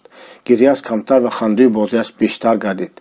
Вай дар 1 солигиаш ба роҳ даромад. Модарам шодона ҳайрон буд ва мегуфт ки фарзандони ӯ ҳеҷ яке дар 1 солигиаш ба роҳ надаромада буд. мо ба осудаҳолӣ расида аз зиндагониамон хушнуд будем. Падарам бағоят серкор бошад ҳам доим димоғаш чоқ буд. Ман вайро пештар ҳаргиз он гуна хурсанду хушҳол надида будам. Тоқҳо ҳосили фаровон доданд. мо бачагон ҳам ҳар рӯз ба ангурканира мерафтем ва ба калонсорон ёрдӣ медодем. Падарам ҳанӯз ҳам саркор буд. рӯзи дароз аз тогзор намебаромад ва ҳеҷ аз кор кардан монда намешуд. Пештар вай диндори сахт буд. 5 вақт намозашро тарк намекард. Аммо акнун аз серкорӣ ба намоз хондан ҳам баъзан фурсат намеёфт. агар модарам гоҳо вайро аз барои намоз нахонаш коҳиш кунад, хандида мегуфт: намозро аз барои савоб мехонанд. хуб ин тавр бошад, кори ман карда истодагӣ ҳам савоб аст. тогзори қайб аз кор баромадагиро обод карда ба ҳосил даровардам. акнун ҷонам ҳалок ки ҳосилашро нобуд накарда ғун дошта гирем. ба савоби ин кӣ мерасад? худо худаш медонад ва аз гуноҳ ҳам мегузарад. завод дар муҳити муқарраршуда ба кор даромад. ангур як хоша ҳам намонда ғун дошта шуд. мегуфтанд ки ангури ҷамъшуда то ҳосили нав ба завод бемалол мерасад ва ҳатто зиёдӣ ҳам мекунад. дар маҷлиси коргарон ки ба муносибати ба кор даромадани завод барпо шуда буд, директор ва Николаев кори падарамро таъриф карданд. дар охири тобистон як рӯз директор падарамро ба наздаш ҷиғ зад. чунон ки падарам баъд дар хона нақл кард, директор як бинои истиқоматии 3 хонадорро холӣ шудааст ба мо дода фармудааст ки дар рафт ба асари полис ба ҳамон ҷо кӯчидем. падарам ҷавоб додааст ки ба ин ғамхориятон раҳмат, лекин рухсат диҳед аввал дар хона маслиҳат кунам. баъди нақл кардани суҳбати бо директор кардагиаш падарам мегуфт: ба ман бар ин як деҳқони оммӣ директор ҳамин хел хонаи нағзро доданияд? ин гапи куҷо? дар умрам ин хел тариқа корро надида будам. ҳукумат аз они коргару деҳқон шуд. даври коргару деҳқон омад. мо рафта хонаи навро дидем. вай дар поён буда, ҳақиқатан иборат аз 3 хона. тирезавояш калон калон, заминаш тахтагин буд. дар вай пештар яке аз агроном шаробпазҳои завод ки ҳоло аз кор холӣ шуда буд, ба шаҳр кӯчида буд, бо оилааш зиндагӣ мекард. лекин хонаи нав ба падарам маъқул нашуд. мо ба ин хел хонаҳои русӣ одат накардем, мегуфт вай. ин хонаҳои калонро чӣ кор мекунем? илова кард модарам. сандалӣ шинондан ҳам мумкин нест, заминаш тахта. падарам ин бинои истиқоматии ҷудогонии зебо ва калонро рад карда, дар ҳамсоягии оилаи Ершов хонаи дигарро интихоб намуд. замини ин хона хокӣ бошад ҳам, аммо худаш озода, равшан ва пешкадор буд. вай ба модарам хусусан аз ваҷҳи он ки дар ҳамсоягии дугонаҳояш тӯтамаша ва тӯталӯбе воқеъ шуда буд, бисёр маъқул афтод. ба ҷои гирифтани мо дар завод фақат як чанд моҳ шуда бошад ҳам, дар зиндагонии мо дигаргунӣ ва навигариҳо рӯй дода буданд. рӯшноии ҳаёти нави хушбахтона ва хуррамона ба сари мо ҳам тофта буд. Сотим Улуғзода, субҳи ҷавонии мо. мусибат. аммо ин рӯшноии нав якбора хомӯш гардид. мо аз модарамон ҷудо шудем. дар охирҳои терма модарам шамол хӯрда нотоб шуда монд. падарам бо маслиҳати ҳамсояҳо ӯро ба духтур бурда нишон доданӣ шуд, лекин модарам қабул накард. вай ба нотобии худ аҳамият надода хеста гаштан гирифт. аммо дар аввали зимистон бемориаш қувват гирифта ӯро ба бистар хобонд. Николаев аз бемории модарам хабар ёфта духтур ҷиғ занод ва ба хонаи мо як кати оҳанин фиристод ки беморро дар он хобонем. зани амакам ки мо ӯро аз Шибли даъват карда оварда будем, модарамро парасторӣ мекард. вай як кампири қаддароз буду, бинии нуктес ва манаҳи борике дошт. ҳар гоҳе ки дар деҳони бедандонаш хӯрок мехӯрид, манаҳаш боло шуда қариб то таги миъниаш мерасид. дар хонаи мо акнун ҳукми ҳамин кампир раво буд. вақте ки барои модарам кат оварданд, кампир аввал онро ба хона даровардан намонд ва мегуфт ки очӯи бобоҳои мо дар кат нахобиданд ва ҳоли бемор дар кат беҳ нашуда бадтар мешавад. вай аз падарам табиб ё дуохон оварданро талаб кард, аммо падарам ба ҷустуҷӯи табибу дуохон рафтан намехост. Николаев ба духтур одам фиристод. духтур авсунатонро дору нӯшонда сиҳат мекунад, мегуфт вай. нафас гирифтани модарам то рафт душвор мегардид. духтур омад. модарам дида гуфт ки вай шамол хӯрда тимоқ ва гӯшт дарди гулӯ шудааст ва шушаш ҳам варам кардааст. дору навист, беморро дар кат хобонд ва фармуд ки хонаро гарм нигоҳ дорем. аммо баъди рафтани духтур кампир модарамро боз аз кат фуроварда дар замин хобонд. падарам парастории беморро ба кампир ҳавола карда худаш ба кор рафта буд. дорӯи аз шаҳр овардашударо модарам фақат як бор дар ҳузури падарам истеъмол кард. падарам мувофиқи фармоиши духтур аз як دارو چند قطره به بینی او چکاند. با داروی دیگر گلوی او را غرغره کناند. وقتی که وی باز به کار رفت، کامپیر داروها را بیرون برآورد، در برف ریخت و شیشه ها را بر سنگ زده شکست. بگوی روزی پدرم از کار برگشته دارو نفت کرد. گفته پرسیده بود که کامپیر به وی چون جواب داد: مرگ دارویتان. از بوی بدنش نفسی زنتان گشته قریب بیهوش شده بود. نفت نکرد، ضرر کرد. پیشکه خانه ما را که زمینش خاکی بود درست گرم نمیکرد. هوای خانه خنک بود. بستر مادرم باشد در زمین در پهلوی صندلی انداخته شده بود. تب وی طرف بلا میشد. وی در اول از دارو شکایت نمیکرد، اما کامپیر تمام روز دارو بدبوی گفتن گرفته بود که با تلقین و مادرم هم در آخر از دماغم بوی دارو آمده شده است. گفته شکایت میکرد شد. شبانه و از شدت تب هجیان گفته سفسطه میگفت: در دماغم بوی دارو، بوی بد، آب بیارید، دهان بینیم را شویم. کامپیر یک سطل آب خنک و تاس آورده در نزد بستر بیمار گذاشت. مادرم هر نفس از آن آب یخ برین خنک را با پیاله به دهانش گرفته گلویش را غرغره کرده از بینیش بر آدم میپرتافت.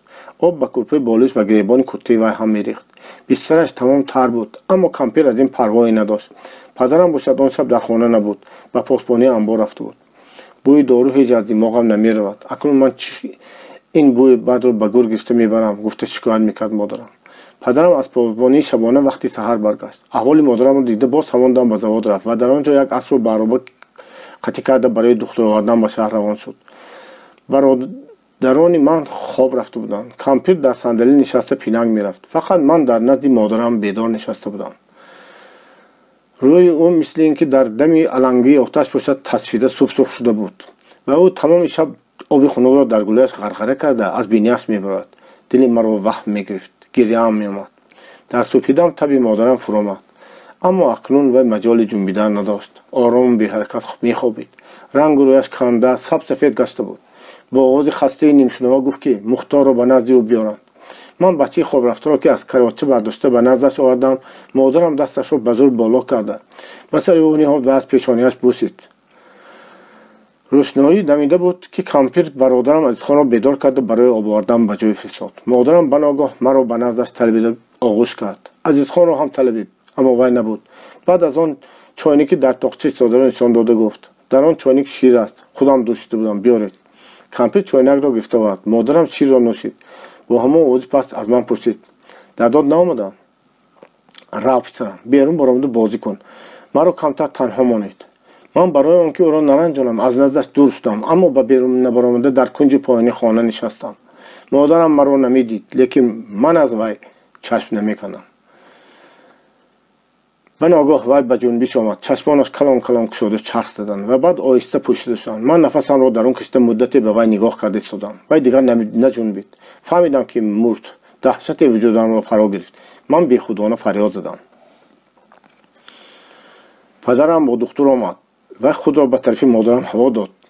دستش را گرفت، سرش را داشت. مادرم نمی جنبید. دکتر زن گفت که تن و دل مادرم سالم بود. اگر او را در سر وقت معالجه میکردند صحت می‌یافت. اما پدرم به سخن او گوش نداده، داد زده خود را به زمین پرتافت. من داد و فغان پدرم بر این آدم کلان را اولین بار می‌دیدم و این داد و فغان واهمه مرا از خیال اینکه اکنون مادرمان ابدی از ما رفت و ما یتیم ماندیم صد چند زیان میکرد. مادرم را در عرابه چهارچرخه انداخته به قبرستان چیل دختران بردیم. از خفای عرابه خویشاوندانی از شبلی آمده ما یرشاف با زنش و زن نیکولایف میرفتند. من بالای عرابه پهلوی مادرم نشسته بودم. روی او گشاده بود. او با من زنده خواب رفته برای مینمود. در پهلویش بودم. هیچ نمیترستم.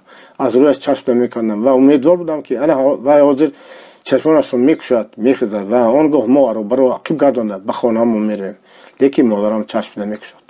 به قبرستان رسیدیم. مادرم از عرابه فرو آوردند، ولی هنوز هم باور من نمیآمد که او را به راستی میگرانده باشند. این کار با من یک خطای دهشتناک برای مینمود. پدرم به لحد فرو آمد. آدم‌ها مادری که فنپیچم را به دست او دادند. در بالای قبر یرشاف زنش ماشا توتلی و 4-5 نفر خویشاوندان ما ایستاده بودند.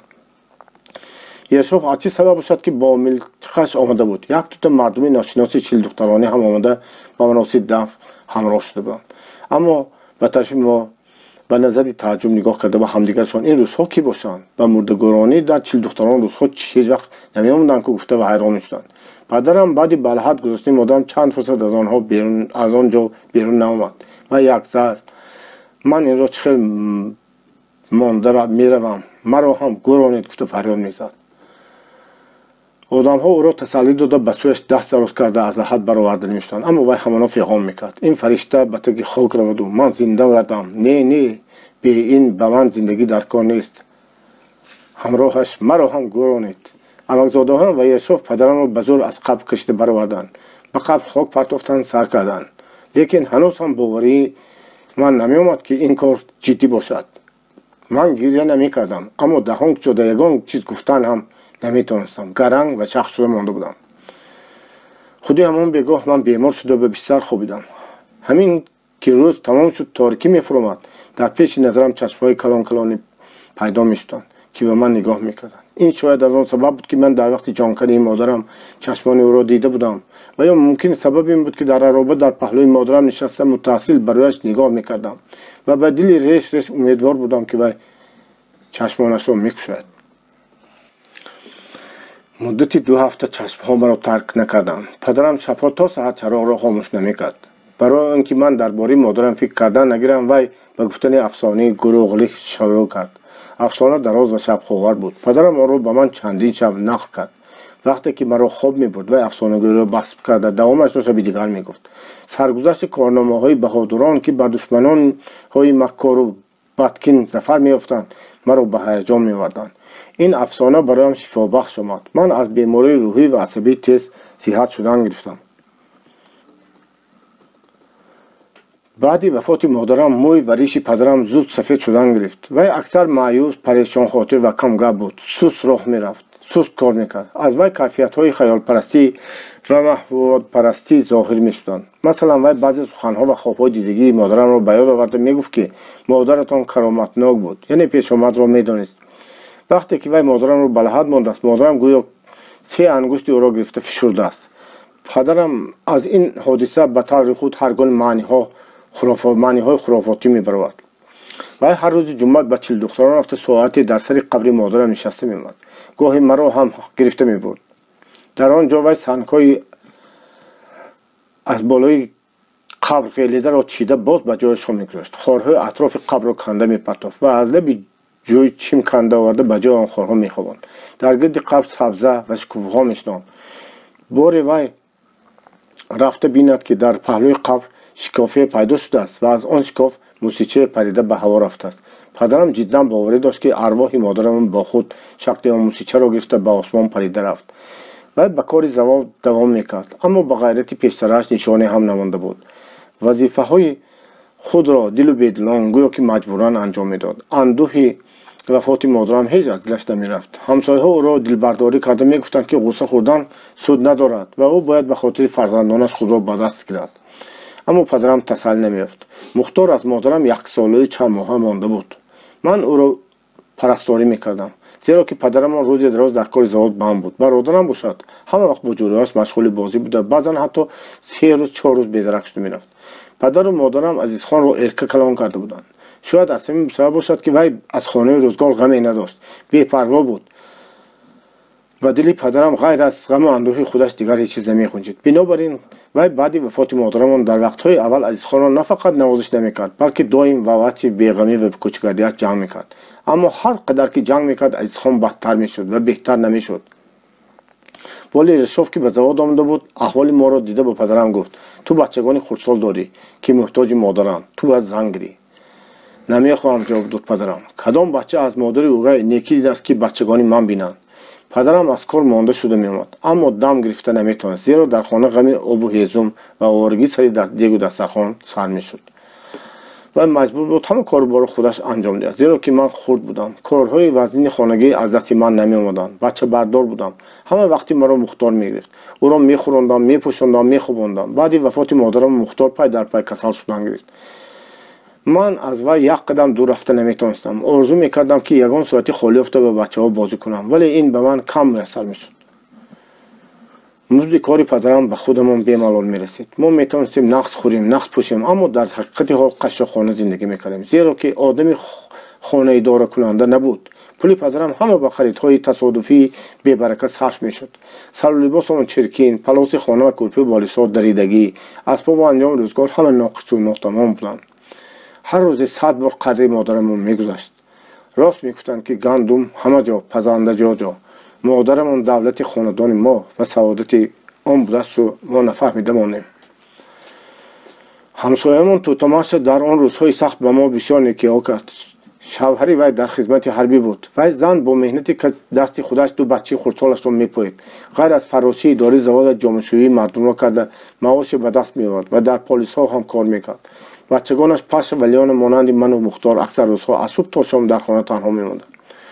توتماش هرگاه که به خانه‌شان می‌آمد البته از من و مختار خبر می‌گرفت و پیشکی ما علام میکرد، خوراک پخته میداد، لباسمان را میشست، کمگپ بود، کم میخندید، همه کار را خاموشانه انجام میداد. عموما آدمی سخت دیده و ریاضت کشیده بر این مینمود. شب‌هایی که پدرم بخرولی زوال میرفت من با مختار در خانه تنها خوابیدن میترسیدم، زیرا چشم‌هایی که بعد وفات مادرمان در تاریکی به من نمودار میشدند مرا هنوز تماما ترک نکرده بودند و شبانه اگر ترسم در پیش نظرم پیدا میشدند. توتماش در شب‌های به قراولی رفتن پدرم من و مختار به خانه خودش گرفته برده با بچگانش میخواند. هرگاه که پسرش لیان را بازی میکنند مختار را هم گرفته برده در من نه انداخته شستشوی میکرد. وی به خانه ما در آمده خاموشانه از دست مختار میگرفت و مختار هم دم نزده با او میرفت و هر چی با وی فرماید میکرد. پدرم را این نیکوکاری خاموشانه و آدمگری بی منت متاثر میکرد. توتماش هرچند که زندگی خودش با دو بچه و بیشوهر به سختی میگذشت باز هم به ما هم که صغیره مانده بودیم غمخواری و مهربانی مینمود. از این وجه ما او را دوست می داشتیم و از وی بی‌حد منتدار بودیم. شبی از شب‌های زمستان در وقت پاسبانی پدرم در زواد توتماش به جای رفته بود و تا دیر برنگشت. من و مختار خانه در خانه تنها خواب کردیم. ما پایمان را بدنی صندلی دراز کرده خوابیده بودیم. آتش صندلی خاموش شده بود و مختار خونه خورده افته نالش کرد. من با چوب خاکستری صندلی را کافته آتش در تکی آن بوده را روی بروردم و باز به خواب رفتم. یک وقت حس کردم که نفسم گشته شده است. مختار هم گریه برداشت. چشمم را گشودم که خانه پوریده شده است. کلپه را برداشته به درون صندلی نگاه کنم بینم که یک طرفی کلپه سوخته شده است. از جام جدید خست کلپه از بالای صندلی برداشته شدم که ولی لپ در گرفته رفت. در یک دم آتش تمام صندلی و نمود برویم فرا گرفته و به سر مختار حمله کرد. من از ترس در سپاه گم کرده به در دویدم و با تمام اوضاع توتماش گویم فریاد زدم. توتماش تنی به کرته دمان تازه آمد. سوختار دیده فقط یک ذره آب تیگاس پدی گفته دیگر تا آخر دم نزده حدها آتش را خاموش کردن گرفت و کلپه در گرفته در تکی پایش میکوفت و از ستلو کوزه به آتش آب میپاشید. سیس‌های سوخته ایستاده را بیرون برآورده میپرتاخت. وقتی که آتش با همین طریقه خاموش کرده شد توتماش مختار گریان و من سرگردان را گرفته به در رفت و ما رو به خانه خودش بود و در پهلوی بچگانش خواباند. اگر توتماش نمی بود البته خانه ما به تمام بنا میسوخت. بی مادر زندگی ساتیم اولوغزاده صبح جوانی ما بچه ارکان. پدر و مادرم آرزو میکردند که فرزندی بسیار داشته باشند. در شرایط کمبغلی و ناداری چگونه پاییدن فرزندان را فکر هم نمیکردند و میگفتند که بچه با رزق خودش به دنیا میآید. بچگان خود را بی‌حد دوست می‌داشتند و از برای آنها هر چیزی از دستشان آید می‌کردند. برادرم عزیزخان از محبت پدر و مادرم سوء استفاده می‌نمود. وی که نخست فرزند بوده ارکه کلان شده بود طلب می‌کرد که برایش همه وقت گذشت کنند و همین ناسایش را بردارند. پدر و مادرم نیز در این طلبی فرزند محبوب خود را حق می‌شمردند و تا حد امکان به جا می‌آوردند. بعد وفات مادرمان عزیزخان یک درجه از این مهربانی و غمخواری نامحدود محروم گردید. وی که غم ندیده بود به غم ما شریک شدن نخواست. وی فقط با شادی ما شریک شدن عادت کرده بود. با من همین طور می‌نمود که دل وی به پدرم هیچ نمی‌سوزد. بعد از مادر جدا شدن ما برادرم خانه گریز شدمان. به کجایی که گریزد به کدام رفیق که گردد برایش فرقی نداشت.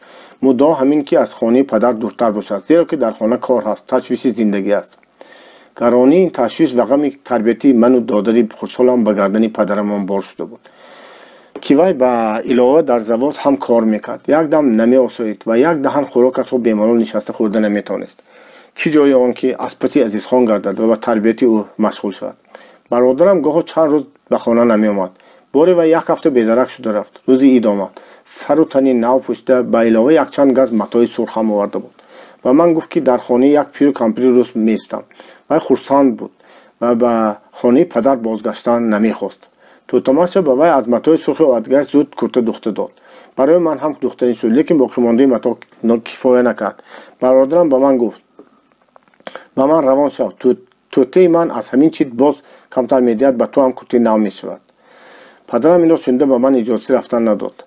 барои чӣ дигарон ба ту курта медоданд? ту мехоҳӣ падараро шам дуронӣ? нарав, худам рӯзи бозор ба ту курта харида медиҳам. лекин ман ба гапи бародарам даромада баъди ба кор рафтани падарам мухторро дар хонаи тӯтамаша мондаму худам бо Азизхон ба хонаи мураббиҳои нави ӯ равон шудам. мехостам зудтар бубинам ки чӣ гуна оилаи бародарамро писархони худ кардааст. дар кӯчаи Қӯйлуқ Азизхон моро ба як дарвоза даровард. дар ҳавлӣ чанд оила истиқомат мекарданд. ману бародарам ба хонаи яке аз онҳо дохил шудем. моро соҳибони хона зану шӯи солхурдии рӯз пешвоз гирифтанд. бародарам гуфта буд ки онҳо фарзанд надоранд ва ӯро ба худ писархон карда гирифтанианд. вақтое ки Азизхон ду-се рӯз бедарак шуда мерафт, ҷӯраҳояш ӯро ба хонаҳои хешовандони худ мебурданд. ба ҳамин тариқ вай боре ба ҳамин пиру кампир омада монда ба онҳо вафоти модарамон ва душвории зиндагонimонро ҳикоя кардааст. пиру кампир ба ҳоли бародарамон раҳмашон омада ва ҳусну ҷамол ва хушфаҳмии ӯро писандида меҳрубонӣ ва навозиш карданд. дар охир гуфтанд ки агар бародарам қабул кунад, онҳо ӯро ба хонаи худ гирифта мисли фарзандашон тарбия хоҳанд кард. ба Азизхон хонаи чол кампир ва меҳрубонии онҳо чунон хуш омадааст ки вай розӣ шудааст хонаи падарро тарк кунад. чолу кампир Азизхонро дар хоначаи алоҳида ҷо карда буданд. дар он хонача як кати озода ва як мизу ду курсӣ истода буд. азиз, куртаи нави додарат канӣ? чаро ба вай курта надӯзондед? пурсиданд. чит камӣ кард? ҷавоб дод бародарам. дар ҳақиқат чунон ки бародарам гуфта буд, зан дарав аз худи ҳамон матоъ боз 3-4 газ бароварда ба дасти ӯ дод ва гуфт ки аз он барои ман куртаи нав дӯзонад. ман ба хона баргашта дидигаҳоямро ба падарам ҳикоя кардам. падарам ғамгин шуда гуфт, ба сари сахти ман боз чӣ кулфатҳо меомада бошад. писарам аз пеши падараш гурехта ба дари бегонаҳо меравад. расидани чунин зарба аз писаре ки ӯро аз писарони дигараш дӯсттар медошт ба падарам бисёр гарон омад. модарамон ба гумонам маро бештар дӯст медошт. ман инро ҳис мекардам ва ба ӯ сахт дил баста будам. ман аз бародарам 7 сол хурдтар бошам ҳам ба падарам аз ӯ ҳолдонтар ва дилсӯзтар будам. ҳайрон мешудам ки бародарам чӣ тавр дилаш мешавад ки падарамро инқадар азоб диҳад. шаб дар ҷойгоҳ падарам ба Азизхон мегуфт, ба дари бегонаҳо рафтани ту нағз нест. ман барои ту ҳар чӣ хоҳӣ мекунам, ҳар чӣ пурсӣ мехарам. агар ин ҷо ба дилат зада бошад, ба ягон ҷои дигар меравем ё ба деҳа мекӯчем. шукр туро нағз хӯрондан ва нағз пӯшондан аз дастам меояд. ман аз он чолу кампири ёфтагиат камӣ надорам. падарам ба писари 15-солааш зорию тавалло мекард. писар бошад бепарво буд. он шаб ман бори дуюм гирья кардани падарамро дидам. бародарам аз зиндагонии осони ба худ пайдо кардааш даст кашидан намехост. вай дар завод набудани мактаб ва дар хонаи он чол кампир ба хондан сар карданашро баҳона намуда боз ба ҳамон ҷо рафт. падарам чун як бор ба хонаи пиру кампири мазкур рафтани маро медонист ва ман фармуд ки ӯро он ҷо сар карда барам. ман сар карда бурдам. ҳар се онҳо дар хона ҳозир буданд ва дар паси миз нишаста таом мехӯрданд. Азизхон дар паҳлӯи кампир ҷой гирифта буд ва кампир аз табақи умумӣ ба табақи ӯ хӯрок гирифта меандохт. дар рӯ барои онҳо як марди солхурдӣ нишаста буд ки дар чашмонаш пенсия очки монда газета мехонд. падарам ин анзари саодати оилавиро дида рӯяш хира гашт. ин кас кист? шахси пенсиядорро аз рӯзнома сар боло накарда пурсид аз бародарам. падари ман, сахт ҷавоб дод Азизхон, ба тавре ки зоҳиран аз дидори мо заррае ҳам шод нашуда буд. ҳо марҳамат бинишинед. бархоста аз сари миз ҷой нишон дод соҳибхона. падарам на ба паси миз, балки ба он дуртар дар паҳлӯи соҳиби хона ҷой гирифт. Азизхон на ба падарам нигоҳ мекард, на ба ман. хомӯшии дурударозе ба миён омад. соҳиби хона пенсияро аз чашмаш гирифта ба ғилофаш андохт ва дар мондагӣ бар ин чанд бор да гуфтам он. зани вай моро ба таом таклиф мекард, лекин падарам ба таом нигоҳ ҳам накарда қавоқашро андохта менишаст. баъд вай бо ҷаҳл гуфт, ман барои писарамро гирифта бурдан омадам. вай хона дорад, дар кӯча намондааст. ин чӣ тавр мешудааст ки падар зинда бошаду писар аз вай ҷудо кунанд? зан гӯё ки мо ду бародар бо ҳам муқоиса мекард бошад, гоҳ ба Азизхон нигоҳ мекард ва гоҳ ба ман. бародарам дар танаш либоси нав този озода нишаста буд. афту андомаш гуvoҳӣ медод ки вайро дар ин ҷо хуб парвариш мекунанд. зон бо оҳанги зорӣ гуфт, вайро гирифта бурдан чӣ лозим? охир модар надоштааст. ман ба ҷои модараш мешавам. ин ҷо барои вай нағз. зан оshкорона кишти бародарамро мемолид. баъд аз он вай якбора гирья карда боз гуфт, ман фарзанд надорам. азизро фарзанди худам бар ин тарбия мекунам. азиз гап зан, бо ту дар ин ҷо нағза? шавҳари зан ки то ин дам хомӯш буд ба падарам рӯ оварду суханро якта чида гуфт, мо ба писари шумо ҳеҷ ҳаққу ҳуқуқ надорем. ولی از شما جدا کردنی هم نیستیم. اگر خواهد مرحمت به خانه پدرش رود. لیکن خودتان یک ملاحظه کنید. شاید در اینجا ماندن پسرتان برای او بهتر باشد. و به خواندن بسیار هوس دارد. خودی من معلم هستم. ما وی را البته میخوانیم. در خانه شما زن نیست. ما مردها بچه را هر قدر دوست داشته باشیم هم او را مثل زن پرستاری کرده نمیتوانیم. پدرم در اندیشه ماند. به عزیزخان مراجعت کرده با زبان تاجیکی گفت: در خانه من به تو از اینها بهتر غمخواری میکنم. تو خرسند میشی. پدر از رفیقه عمر خود جدا گشته و مصیبت زده ما از نخست فرزند خود هیچ طاقتی جدایی کردن نداشت و تیار بود برای به خانه برگرداندن برادرم هر چیزی را که خواهد و طلب کند مهیا سازد. اما از خان چشم به زمین دوخته مینشست. زن که هر دم خواطر کشیده به برادرم مینگریست در آخر باز گریه کرد. پدرم از جا برخاسته به خان خطاب کرد: مادرت را به یاد بیار. وی را در گورش به عذاب نمانم. من اون خانه آزادی نشان که همه اسبابی راحتش تخت بود با چشم هوس میدیدم و فکر میکردم که ذاتاً برادرم در این عائله مانند هم بد نمیشد. من به نظرش آمد و رفت میکنم. آخر وی هر کجایی که باشد فرزند پدری خود و برادری من است. هر وقتی که خواهد ما را رفت دیده میآید. عزیزخان همانا خاموش بود و به سخن پدرم جواب نمیداد. صاحبان خانه هم سکوت میکردند. اگر این طور باشد، این پسری مرا هم گرفت، خودیش را هم گرفت. تمام، من میروم. به جایی که مادر اینها رفت میروم. من فرزند ندارم. گویان لرزان فریاد زد پدرم. در چشمان وی اشک پیدا شد. زن از گریه باز ماند. شوهرش به پدرم گفت: عزیز، به خانه پدرت برگرد. هرچند ما تو را نقص دیده به تو دل بسته باشیم هم، لیکن پدرت را خفه کرده نمیتوانیم. مادام که وی با تو بودن میخواهد، تو باید در نزدش باشی. به پیش ما هر وقتی که خواهی آماده میتونی. خانه ما را خانه خودت دان. زن باز درباره تربیت کردن و خواندن عزیز دهان شده بود که شوهرش رو از سخن باز داشته چیزهای برادرم را گنداشتن فرمود. زن یک جامدانچی بافته را آورده چیزهای از خانه به آن انداخت و این دفعه با خودداری و بی آبی دیده به برادرم خرخسکنان او را در آغوش گرفته بوسید. ما به خانه‌مون برگشتیم. بعد این واقعه پدرم درباره بازگشتن ما به دهه پیشتری خودمان جدی‌تر فکر می‌کرده شد. خانه دیگه ما از بابایم میراث مانده ما کهنه شده بود و تعمیر طلب میکرد.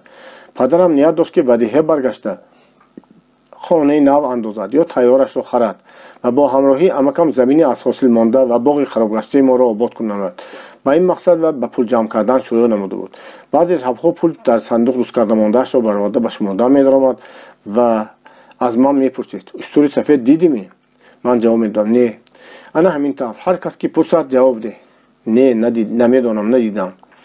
این را گفته پدرم پولش را باز به صندوق پنهان کرده میماند. اکنون بعدی به خانه بازگشتن عزیزخان پدرم به وی از پول پس‌انداز کرده سروتن نو خرید. وی را گاه با خودش به سیر تماشای شهر میبرد و در آن چیزهای دخواستگیش را خریده میداد. برادرم جوانی نورس خوشقد و قامتی شده بود. روی سفید موی درازی موجی او در خانه معلم روسش رسانده بود. او را به نوجوان شهری که در عائله زیایی کلان شده باشد مانند میکردند. پدرم با او میفخرید و چنان دوستش میداد که هر طلبی کند به جا میآورد. من و مختار با سر تونی کهنه میگشتیم. پرستاری نمیدیدیم. شب در زمین میخوابیدیم. برادرم با لباسهای آزاده میپوشید و در کد میخوابید و با سرگی به مکتب میرفت. تو تماشه با خواهش پدرم به عزیزخان یک کتابدانی خوشروی دوخته داد. سریاج با 30 سال از برادرم خرد بوده در صنف بلندتر خواند هم با وی جورگی میکرد. من به زندگانی برادرم حسد می‌بردم و غم نداشت. همه چیز برایش آسان و دسترس بود. من گرچند خردسال باشم هم میفهمیدم که وی قدری غمخوری‌های پدرم را نمیداند. از این وجه او را در دلم سرزنش میکردم. و پدرم حیفم می‌آمد که بیچاره برای خرسندی و خوشبختی پسرش هیچ چیز را دریغ نمی‌داشت. اما پسر خود را به آن همه غمخواری سزاوار دانسته منتدار هم نمیشد. حتی بسیار وقت ناراضی میشد و از خانه‌تان برآمده میروم گفته پدرم را میترساند. با این رفتارش دائم خاطر پدرم را پریشان کرده او را عذاب میداد.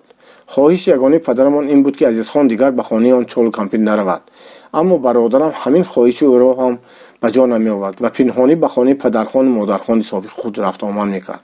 من این را میدانستم. بنابراین برادرم مرا به قند و خورس ضیافت کرده خواهش مینمود که سر او را به پدرم فاش نکنم. همین طور و یک دو ماه با ما ایستاد. اما یک روز از شهر آمده گفت مرا به اشتیلخانه گرفتند. اکنون من بعد در همان جا میستم. پدرم که عاقبت از جفاهای پسری بی‌مهر دلگیر شده بود دم نزده به وی به اشتیلخانه رفت تا چگونگی آنجا را دانسته بیاید. معلوم شد که آنجا یک آموزشگاهی در بسته اینترنات مانند بوده است. برادرم در آنجا آموزشگاه میل خواندن داشت و در آنجا هیچ کس قصدی از پدر جدا ساختن را نمیکرد. پدرم به این قانع شد و برای در آن آموزشگاه زندگانی کردن عزیزخان رضایت داد.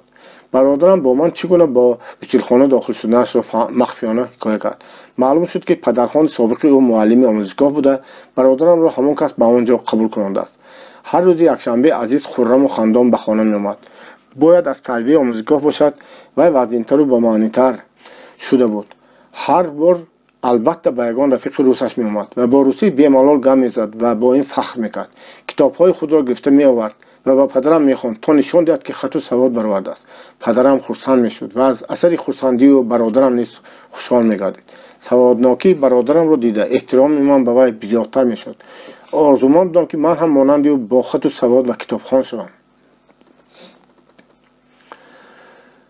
ساتی ملوغزاده، صبح جوانی ما. کتاب اولین. سرگی مرا به خانه‌شان تکلیف کرد و پدر، مادر و خواهری از خودش خودتر داشت. اولی آنها نیز در پایان استقامت می‌کردند. مادرش زنی سالخورده بوده، پنسیون تیلاگین داشت. در بین زنهای پایان با سپاهگری خود جدا شده ایستاد. پدرش باشد متخصص شراب‌پزی بوده، نیز در چشمش عینک کلانی داشت. دائم به شتاب راه می‌رفت و دائم خیالاً به چیزی بند بود. من از پدر و مادر سریاج ایزا میکشیدم. بنابراین جرأت نمیکردم به خانه‌شان روم. لیکن امروز خود سرگی به من گفت بیا به خانه ما میریم.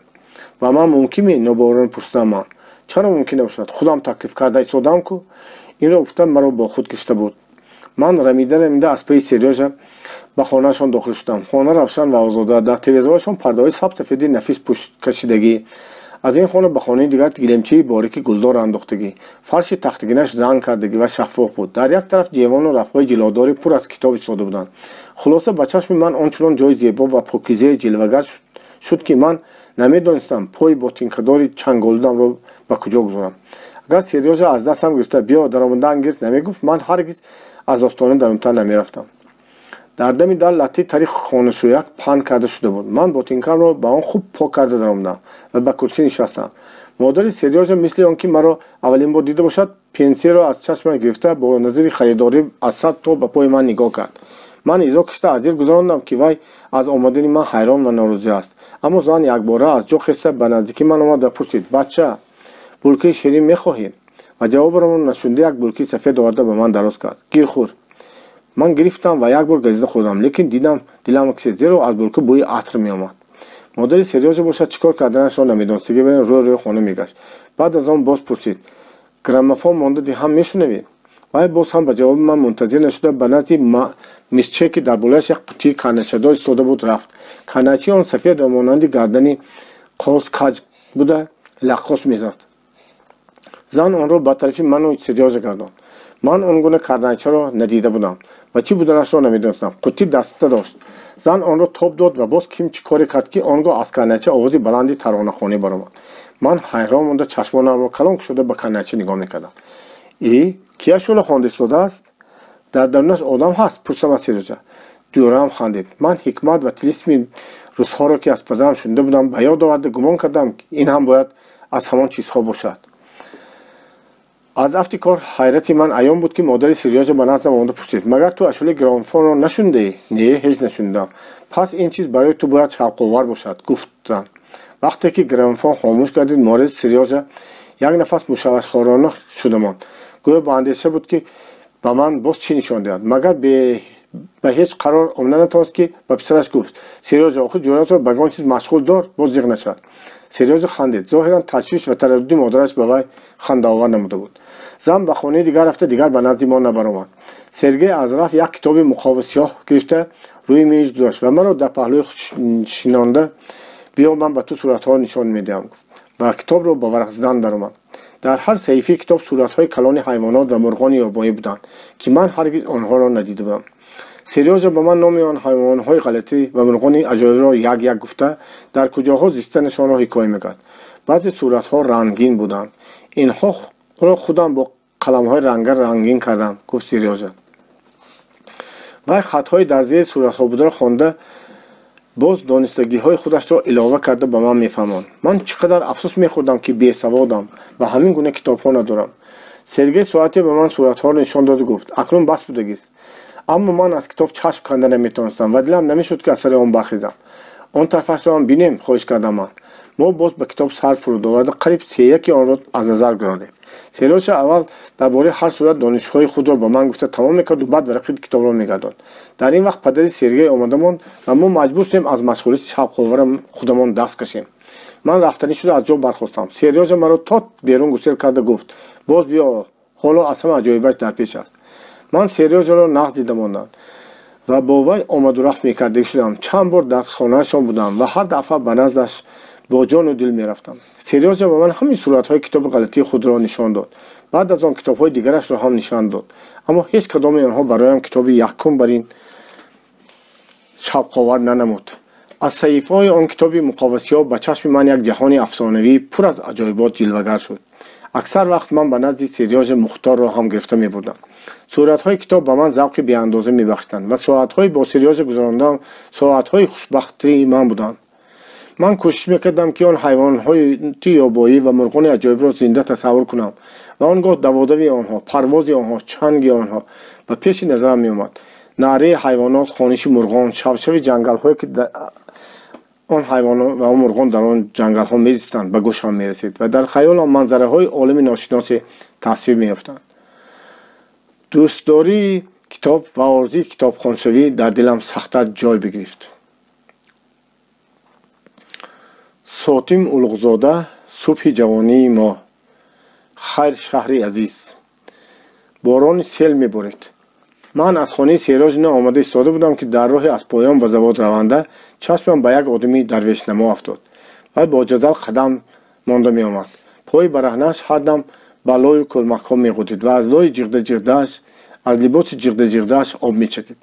вай маро дида ба соям даст ҷӯбонд ва қадамашро боз ҳам тезонд. ман тарсида гурехтам. вақтаки дарамон расида ба ақибам нигоҳ кардам, бинам ки он мард рост ба тарафи хонаи мо омада шудааст. ман зуд худро ба даруни хона гирифта саросиём ба падарам: дада бароед.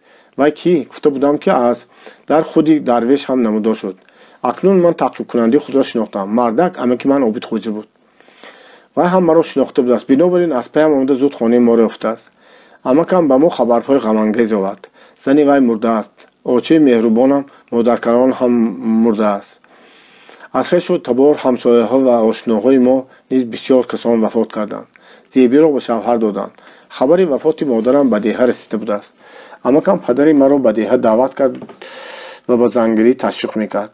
дар он ҷо вай барои падарам як зани бева ёфта мондааст, ки аз хонадони обрӯманд бо сабаби аз шавҳараш ҷудо шудааст ва розӣ шудааст ки ба падари ман расад. падарам гуфт: дар ин ҷо ҳам ёру дӯстон ҳам бисёр маротиба ба ман зангир гуфта маслиҳат доданд. ман розӣ нашудам. модари огаи бачагони маро хор мекунад гуфта тарсидам. аммо акнун дидӣ шудам ки ба марди танҳо бачаҳоро тарбия кардан мушкил будааст. бачаҳо азоб кишида истоданд. модом ки ҳамин хел зани ба маънӣ офшуда барои ба ман хонадорӣ кардан розӣ шуда бошад, фикр карда дидан лозим. шояд ки ҷои модари инҳоро гирад. бори дигар амакам доир ба ҳукумати нав овозаҳои дар деҳа панҷшударо нақл кард. мегӯянд ки ҳукумат баъди босмачиёнро нест кардан ба камбағалон замин медодааст. ин гап диққати падарамро ба худ ҷалб кард. худи амакам ба ин овозаҳо он қадар бовар намекард, аммо падарам онҳоро ҳақиқат мепидошт. албатта бояд ҳамин тавр шавад, мегуфт вай. мана ҳамин заводу токзори моро аз соҳиби пештараш кашида гирифтанд. акнун хоҷаини худи коргаронанд. ман шунидам ки дар деҳа 4-5 боёи хунхор аз гушнагии мардум фоида бурда заминҳои деҳқононро ба дасти худ дароварданд. ҳукумати нав ин ноинсофиро дида дам меистад. не ҳоло нигоҳ кардаест, дар деҳа корҳо ғалатӣ мешавад. баъди ин суҳбатҳо дудилагии падарам барҳам хӯрда ва ӯ қарор дод ки ба деҳа бозгардад. мо ба тараддуди сафар афтодем. охирҳои зимистон буд. падарам ва амакам умед доштанд ки то аввали баҳор ба деҳа расида гиранд ва бо ҳам ба кори деҳқонӣ шурӯъ намоянд. онҳо ҳар рӯз ба ким куҷоҳо мерафтанд ва шаб дар хона бо кадом роҳ ва чӣ гуна ба деҳа баргаштанашро муҳокима менамуданд. зеро назар ба гуфти амакам мувофиқи маълумотҳои сиёсии аз шаҳр дониста омада, падарам роҳи оҳан ва бисёр ҷоҳо аз тарафи босмачиён бурида шуда, поезди Фарғона муваққатан аз ҳаракат боз мондааст. мо ба деҳа пиёда бо роҳи давродавр рафтанӣ шудем. падарам як хар харид ва аз ким кадом идора шаҳодатнома ё худ рухсатномаи сафар гирифт омад. роҳи мо аз болои шаҳрчаи Тӯйтепа, дарёи Оҳангарон ва Ағбеи Қурама мегузашт. дар арифи сафармон падарам ману Мухторро гирифта барои харибод кардан ба хонаи Николаевҳо рафт. мо аз дари онҳо даромада дар миёнаҷои хонаашон як дарахти сабзи мавзунеро дидем ки ба шохҳояш себ, чормағз ва бозичаҳои рангоранги зебо овехта монда буданд. ин дарахти пурзебу зиннат ёлка будааст ва ман онро аввалин бор дидам. рӯзҳо онро дар Рождество ном иди худашон дар хонаҳо барои дилхушии бачагонашон меорустанд. Тӯталюба моёнро ба гирди нишонда ба самбусии кулчақандҳои хушмазза зиёфат кард ва боз дар вақти хайрухуш кардан аз он шириниҳо як каф ба кисии ман Мухтор андохта дод. Николаев ба падарам мегуфт: ба деҳа барои чӣ меравӣ? Магар инҷо бад аст? Хешу табор ба ватан бозгаштани маро мехоҳанд. ба ман зан гирифта доданӣ шуданд. ба бачагонам модар лозим аст мегӯянд. ҷавоб дод падарам: инҷо хуб аст, рӯзамон дар инҷо бад намегузарад, аммо бачагони хурдсол дорам ки ба нигоҳубин ва тарбия муҳтоҷанд. ва якдам сукут карда илова намуд. мегӯянд ки ҳукумати советӣ баъди босмачиёнро низ кардан ба камбағалон замин медодааст. дар деҳа ҳам зиндагонӣ нақш шуда меравад. ихтиёр ба худат. ман туро нигоҳ дошта наметавонам. пагоҳи он рӯз пеш аз бароҳ баромадан мо рафта ба оилаи Ершов хайрхуш кардем. худи Ершов набуд. тӯтамаша моро дар назди миз ба харак шонда аз самовари сафеде ки онро ҳар рӯз шуста тоза мекард ва он ифтихори тӯтамаша буд, зеро ки онро бо пули коркардии худаш харида буд. аз он самовари сафеди худ моро бо чой зиёфат кард. барои миз як табақча кареми шӯр гузошт. аз як канори нони булка бо кор нонпораҳоро қафс бурдамон. як дона қандро майда карда ба назди ҳар кадоммон ниҳод. мувофиқи одати худаш вай ҳама ин корро хомӯшона анҷом дод. падарам барои он ҳамон некиҳо ки мо аз оилаи Ершов дида будем ба тӯтамаша ташаккур баён кард. раҳмат, гуфт вай даст бар сина гузошта. ман ва бачагонам шуморо фаромӯш намекунем. падарам ману Мухторро нишон дода илова кард. инҳо аз ту бисёр меҳрубониҳо диданд. ту зани нағз ва покдил ҳастӣ. вақте ки Ершов аз хизмат холӣ шуд, ҳаматон ба деҳаи мо биётон. хонаи ман хонаи худатон. хайр мон чӣ ҳам кардам? кирои ташаккур гуфтан не. баъд аз он гуфт: ин қадар ба деҳа дилкашол шудӣ. зан дар ҳамин ҷо ҳам ёфт мешуд. не рафтан лозим. акнун ки ҷазб кардам, бояд равам. ҷавоб дод падарам. мо бархостем. тӯтамаша сари маро гирифта ба паҳлӯяш пахш кард ва рӯи Мухтор навозишкорона даст бурд. бачаҳо, модари o'gay меёбед. илоҳи раҳмдилу меҳрубон барояд. чашмони тӯтамаша аз ашк пур шуданд. вай бо гӯши пешдомани худ чашмонашро пок кард. ман пеш аз ин гиря кардани онро надида будам. мо борамонро мебастем. аз пагоҳӣ сар карда дар пеши хонаи мо бачагони гуселкунанда ҷамъ мешуданд. ҷӯрии ҷонаҷони ман Серёжа, Паша ва Леона ҳам он ҷо ҳозир буданд. онҳо чизҳои моро аз хона ба берун мекушонданд. Паши харобаки почадароз зур мезад ки ба мо ҳарчи бештар ёрӣ расонад. падарам бо вай чашми навозиш нигоҳ карда ханда мегуфт: туро худам келим мекунам. азизхон мактабашро тамом ки кард, ба ту хостгор мефиристонам. Паша бисёр изо кашид, ба тавре ки ҳатто гӯшҳояш ҳам сурх шуданд. мо чизҳоямонро ба хард бор карда ва Мухторро дар болои бор нишонда ба роҳ даромадем. заминро барфи ғафс пӯшида бошад ҳам ҳаво хунук набуд. осмон соф ва офтоби пагоҳӣ табон буд. ҳамсояҳо ва бачаҳо моро то пеши дарвоза гусел карданд. Серёжа дар паҳлӯи ман равон буд. ман ба ӯ гуфтам: ана мебинӣ, ман ҳам хонда саводамро мебарорам. баъд монанди ҳамон китоби суратдори ту китобҳо мехӯрам. Серёжа нохост истоду ақиб гашт. давон ба тарафи хонаашон рафт. Серёжа, куҷо меравӣ? ҳайрон шуду фарёд задам ман аз хафоӣ. дарам меоям, расида мегирам.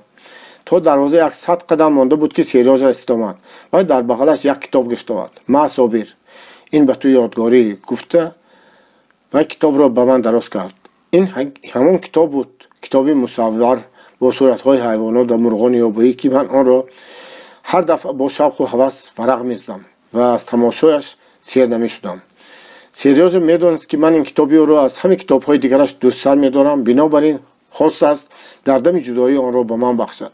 ман аз шодӣ саросема шуда мондам ва гумон мекардам ки Серёжа ҳазл мекунад, аммо вай ҳазл намекард ва бо табассуми гарми дӯстона мегуфт: ҳар вақте ки варақ задӣ, маро ба ёдат меорӣ.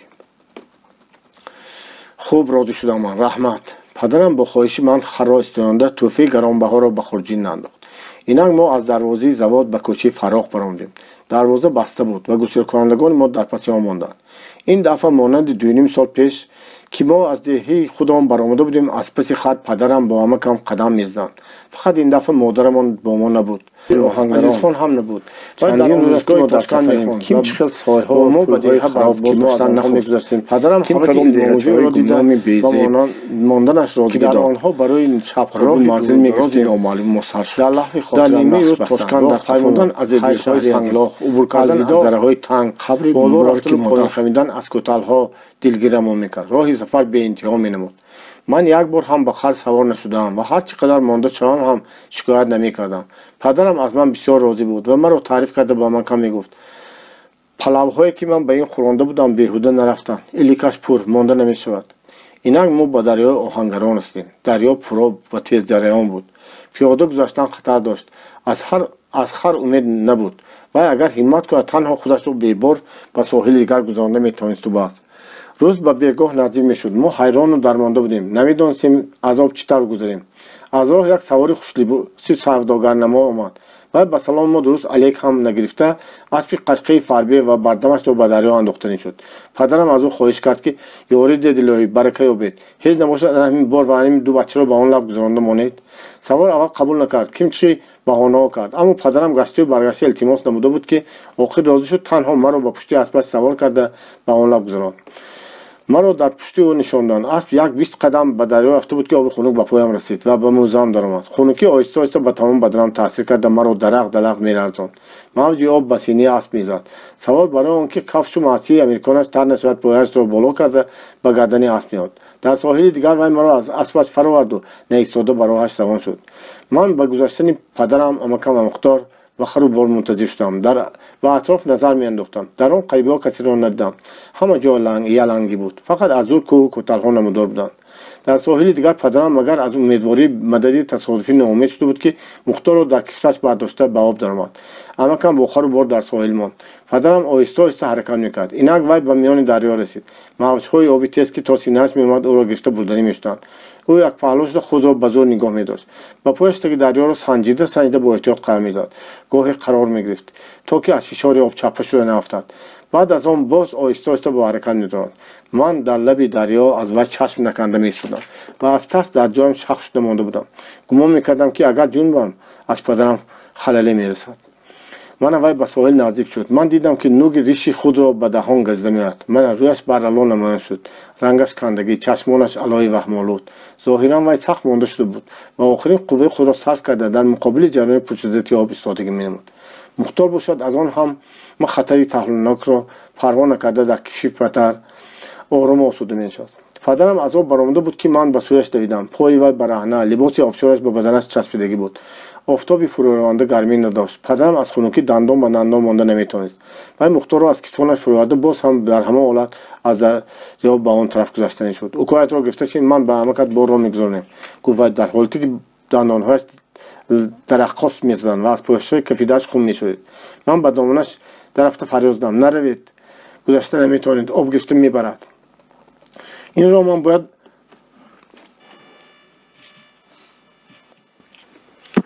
من باید با وحشت و واهمه گفته باشم که پدر حیران و دو دیله شدم. یک نفسی چقور کشیده با سرش به آن لب دریا اشاره کرد که آنجا امکان با خر و بان نگران نشسته بود.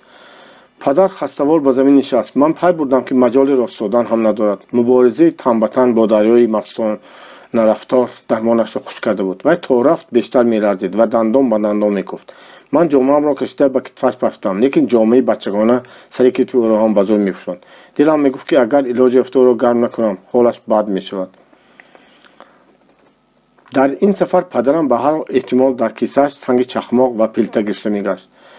خوشبختانه آن چخماق حالا با او بوده است و من با مقصد علاوه درگیرانی زود یک قبضه خس و خاشاک چینده آوردم. اما پلته که تر شده بود از چخماق زدن در نگرفت. آنگاه من دامن جامه‌ام را چاک کرده کم ترکک پختی خشک برآوردم و آن را تاب داد پلته ساختم. پدرم مدت چخماق پلته را درگیراند. من آن را به تک خس خلانده زور زده پف کردن گرفتم تا عاقبت خاشاک هم در گرفت. من خس و خاشاک را گنداشته آورده به گلخان میپرتافتم و پدرم در علنگی آن گرم میشد و لباسش را میخشکاند. غروب آفتاب نزدیک بود. پدرم خواطر کشیده زل به آن لب دریا نگاه میکرد و میگفت امکت را با بار و خر چطور میگذاریم؟ وی بعدی اندک گرم شدن به خود آمدن باز به آن لب گذشتنی بود. اما من باز به دامانش رفته دوره به آب درآمدن نماندم. امکان باشد از آن لب ایمای اشاره های بی‌صبرانه میکرد طالع بعد رو بینید که در این نه در آن حاصل ساحل آدمیزاد پیدا نبود تا که از اون مدد پرسیم. پدرم با یک بلندی برآمد و چهار طرف نظر انداخت که در آن قریبی دیهه می نماید یا نه. اگر نماید وی رفته از آنجا یگان تا اسب آوردنی بود، اما دیهه به نظر نمی نمود. بناگاه از دور یک دسته سواران نمایان شدند. آنها با راهی که از لب دریا 300-4 قدم دور آن سوتر واقع بود روان بودند. ما چشم امید به طرف آنها دوختیم. کلاه‌های نوگباری که ستاره سوختار به ما در حال که بودن آن سواران معلوم کردند. پدرم فرمود: دا پسرم یک تا اسبشان را پرس. اما به گفتن وی هم خودی من الکی به طرف سواران رهسپار شده بودم تا جان داشتم میدویدم و دست جمعانده اشاره‌ها میکردم که بازستند. من از آنها ترسی نداشتم. در نظر من هر کسی که در سرش کلاه استاره 5 گوشه‌دار داشته باشد ارشاف بود. اسکران سرخ همه به ارشاف مانندی داشتند، از آن خودی بودند. 15 نفر سوار بچه به طرف خودشان دویده و ما اشاره کننده را دیده باز شدند. من رسیده رفتم و نفسم را به زور راست کرده به طوری که توانستم ارزیابی نمودم. به خود میفخریدم که زبان روسی دانستنم کار داد. کماندری جوان در سینه 3 نقش سرخ داشت. وی با یک اسکر بچه فرمود که به مددی ما رود. اسکر بچه سوار یک اسب دیگر را اتک کرده میرفت. وی با طرف دریا رفت گشت. رفیقانش بشن نگران شد ایستادند. اسکر بچه به آن لب دریا گذشت. خر را امکان از نقطه‌اش به قاش زین اسب که خودش در آن سوار بود بسته کشاله کرده به دریا درآمد. در میان دریا هر خر غلطید. نقطه‌اش کنده شد و آبی تیز وی را گرفته برد. امکان چاره خلاص کردن وی را نیافت. ما نمیدانستیم با اسکر بچه مینداری بی حد و حساب خود را چطور بیان کنیم. پدرم با دو دستش دستی او را گرفته چند بار فشرد.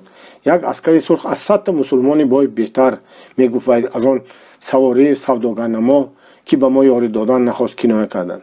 تا اسکر بچه امکان را با چیز چاره ما از دریا گذراند که اتریدی از در راه منتظر شده ایستاد. اکنون ما بیخود چطور میرویم؟ غصه میخورد امکان. پدرم به اسکر سرخ کاغذی از شعبه مخصوص 3 تاشکن گرفته‌اش را نشان داده گفت: من کارگر هستم، التماس میکنم که ما رو به گان دیه رسانده مانید. اسکر او را به نزد کماندرش بود. بعد چند دقیقه پدرم با خودی همان اسکر بچه با 2 اسب خالی برگشت. ما چیز چهارمان را به اسب‌ها بار کرده و خودمان هم سوار شد و به راه درآمدیم. اسکران سرخ تیز اسب میراندند و ما هم از آنها عقب نمیماندیم. 2 اسکر گسیل کننده ما را در تاریکی به چایخانه دیهی تیلاف فراورده خودشان به اتریاد برگشتند. شب را در چایخانه گذراندیم. پگاهی پدرم برآمده به خرکاوی رفت. در کوچه‌های تلاف یک تا نیم تا اسکران سرخ کماندرها میگشتند. ما در چایخانه از آدم‌ها فهمیدیم که در آن دیه شعبه مخصوص می‌ساده است. ظاهراً آدمی نو پیدا شده، یعنی پدرم با قد و بسط برجسته و تشویش و تردد خود دقت آدمان شعبه مخصوص را به خود جلب کرده بود. وقتی که او با خری در کیم کجا خریدش به چایخانه بازگشت، یک شخص نیم جامه چرمینه پوشیده و تلپکدار او را به گوشه جیغ گفتگو کرده پس به کدام جای گرفته برد. پدرم بعد نیم ساعت گشت آمد. او را به شعبه مخصوص برده پرسکاو کردند. وقتی که دانستند که ما کیستیم و چیکاریم حیران شدند که چطور ما در راه از دست بسمتی‌ها جان به سلامت بودیم. در آخر ما را از دوام دادن سفر ما منع کردند. گفتند که در گرد و اطراف بسمتی‌ها بسیارند و ما خصوصا به آن کاغذ شعبه مخصوص تاشکند که داشتیم مقرر به دست آنها افتاده هلاک میشیم. به ما اجازه رفتن ندادند. این البته وحش داشت. شعبه مخصوص خوف می‌برد که مبادا بسمتی‌ها ما را دستگیر کرده باقی نوع عذاب از ما درباره اسکران سرخ معلومات نگیرند. با این همه پدرم به رفتن قرار داد، زیرا اگر نمی رفتیم و زودتر به دیه خودمان رسیده نمی گرفتیم بیم آن بود که از سرسانی گرسنگی هلاک شویم. ما وقتی سحر نام معلوم کرد به راه برآمدیم. پدرم ما را به یک کنار دیه برد. در آنجا یک آبراهی خشک بود. ما درون و روان شدیم. پدرم دین بیگاهی از باشندگان تلاف پرسیده فهمیده بود است که در این طرف بسمتیان کم می‌گردند و راه نسبتاً کم خطر است. ما خرمان را حی کرد در هیچ جا نایستاده پیش رفتن گرفتیم. ساتیم اولوغزاده صبح جوانی ما در عقبه قرمه. یک پگاه وقتی که ما از دیهچه که شب در آن خوابیده بودیم برآمدیم به نظر ما کوه قله سفید جلوگر شد. وی کندلان خوابیده پیش راه ما را گرفته بود. کوه قرمه انمین گفت پدرم. ما از وی میگذریم. تا این دم من کوههای بلند را فقط از دور دیده بودم. آنها از دور آسمانی رنگی شفاف، قله های برفینشان سفید بلورین می نمودند. حالا من در هیجان بودم که نخود به کوه حقیقی به کوه سرسفید میرسته باشیم. اما هر قدر که پیشتر می رفتیم من مایوستر می شدم، زیرا پرده شفاف آسمان رنگ کم کم از روی کوه ها бардошта мешуд ва ман фақат сангу шахҳои муқаррарро медидам. пайраҳаи пештоб хурд боло мерафт. мо бо воситаи он ба кӯҳ баромадан гирифтем. Якчанд мусофирони савории пиёда ҳамроҳи мо буданд. ба қуллаи кӯҳ наздик расида будем ки ҷои барфнок сар шуд. барф хушк шуда дар таги по ғарчасп мезад. ҳаво софи андак сард буд. мо сабук нафас мегирифтем ва гарчанде соатҳои бисёр роҳ паймуда бошем ҳам худро бардам ҳис мекардем. инак сари кӯҳ ҳам намудор шуд. дар он ҷо ду савор истода буданд. ҳамроҳони мо онҳоро дида бесаранҷом шуданд. ба ҳамдигарашон пичораҳо зада босмачил гуфтанд. мо ҳам истода ба боло чашм дӯхтем. он ду савора намеҷунбиданд ва ба назар монанди тасвире ки ба рӯи осмони ноҷувадӣ нақш шуда бошад менамуданд. аз китфи онҳо ноги илтиқояшон баромада меистод. таваккал ба худо рафтам мегирем, дигар чора нест. онҳо моро диданд. гуфта яке аз ҳамроҳони савори мо аспашро пеш ронд. оҳиста боло рафтан гирифтем. он ду савора тораф аёнтар мешуданд. наздиктар расида дидем ки онҳо на 2 нафар 10-12 нафаранд. ҳамашон милтиқдор бешубҳа роҳи моро пойда истоданд. аспҳоку аз даст мераванд, лекин худамон зинда мемонда бошем. хаф бурда гуфт яке аз ҳамроҳони мо. ҳамин ки мо ба қуллаи кӯҳ баромадем, босмачиҳо моро нигоҳ доштанд. отлардан тушинглар, фармон дод як босмачии телпакдори чутур ва сурхчашм. ҳамроҳони савории мо ки 4-5 нафар буданд, аз аспҳояшон пиёда шуданд. ҳамон дам босмачиҳон мисли галаи сагони гуруснае ки ба гӯстухони партофташуда дар меафтанд, ба ҷуволу хурҷинҳои мусофирон дарафтоданд. ҳарчи буд толон карданд. газвор, карбосу алоча, мӯза, кафшу маҳсӣ бар ин чизҳоро талош карда аз даст якдигарашон зада мегирифтанд. инак онҳо ба пеши хари мо ҳам омаданд. бори онро даст карда диданд. баъд аз он кушода тит карданд. химаноктар чизи мо курпии шоҳиро ки ёдгории модарам буд гирифтанд. ашки алам дунёро ба чашми ман торик кард. дар ҷувол як миқдор чизҳои завқотӣ буд ки падарам аз шаб барои хешовандон диягии мо харида буд. ҳамаш ба яғмо рафт. либосворӣ, чанд ҷуфт кашф, рӯмолҳои занона ҳама ба дастбурди дуздон гарданд. хоратгарон боз ҳам аз кофтигоҳ даст намекунанд. ба ногоҳ аз хурҷин тӯҳфаи серёжа, китоби муқовасиёҳи ман ба замин афтод. яке аз босмачиҳо онро бардошта варақ зад, дид ва дод зад. кофирҳо, болшевикҳо, ичпионҳо. ман аз тарси он ки акнун китобам аз даст мерад ҳиққа гиря сар кардам. падарам ба босмачи гуфт: ин ҳам ту як чизи безарар, китоби бачагона аст.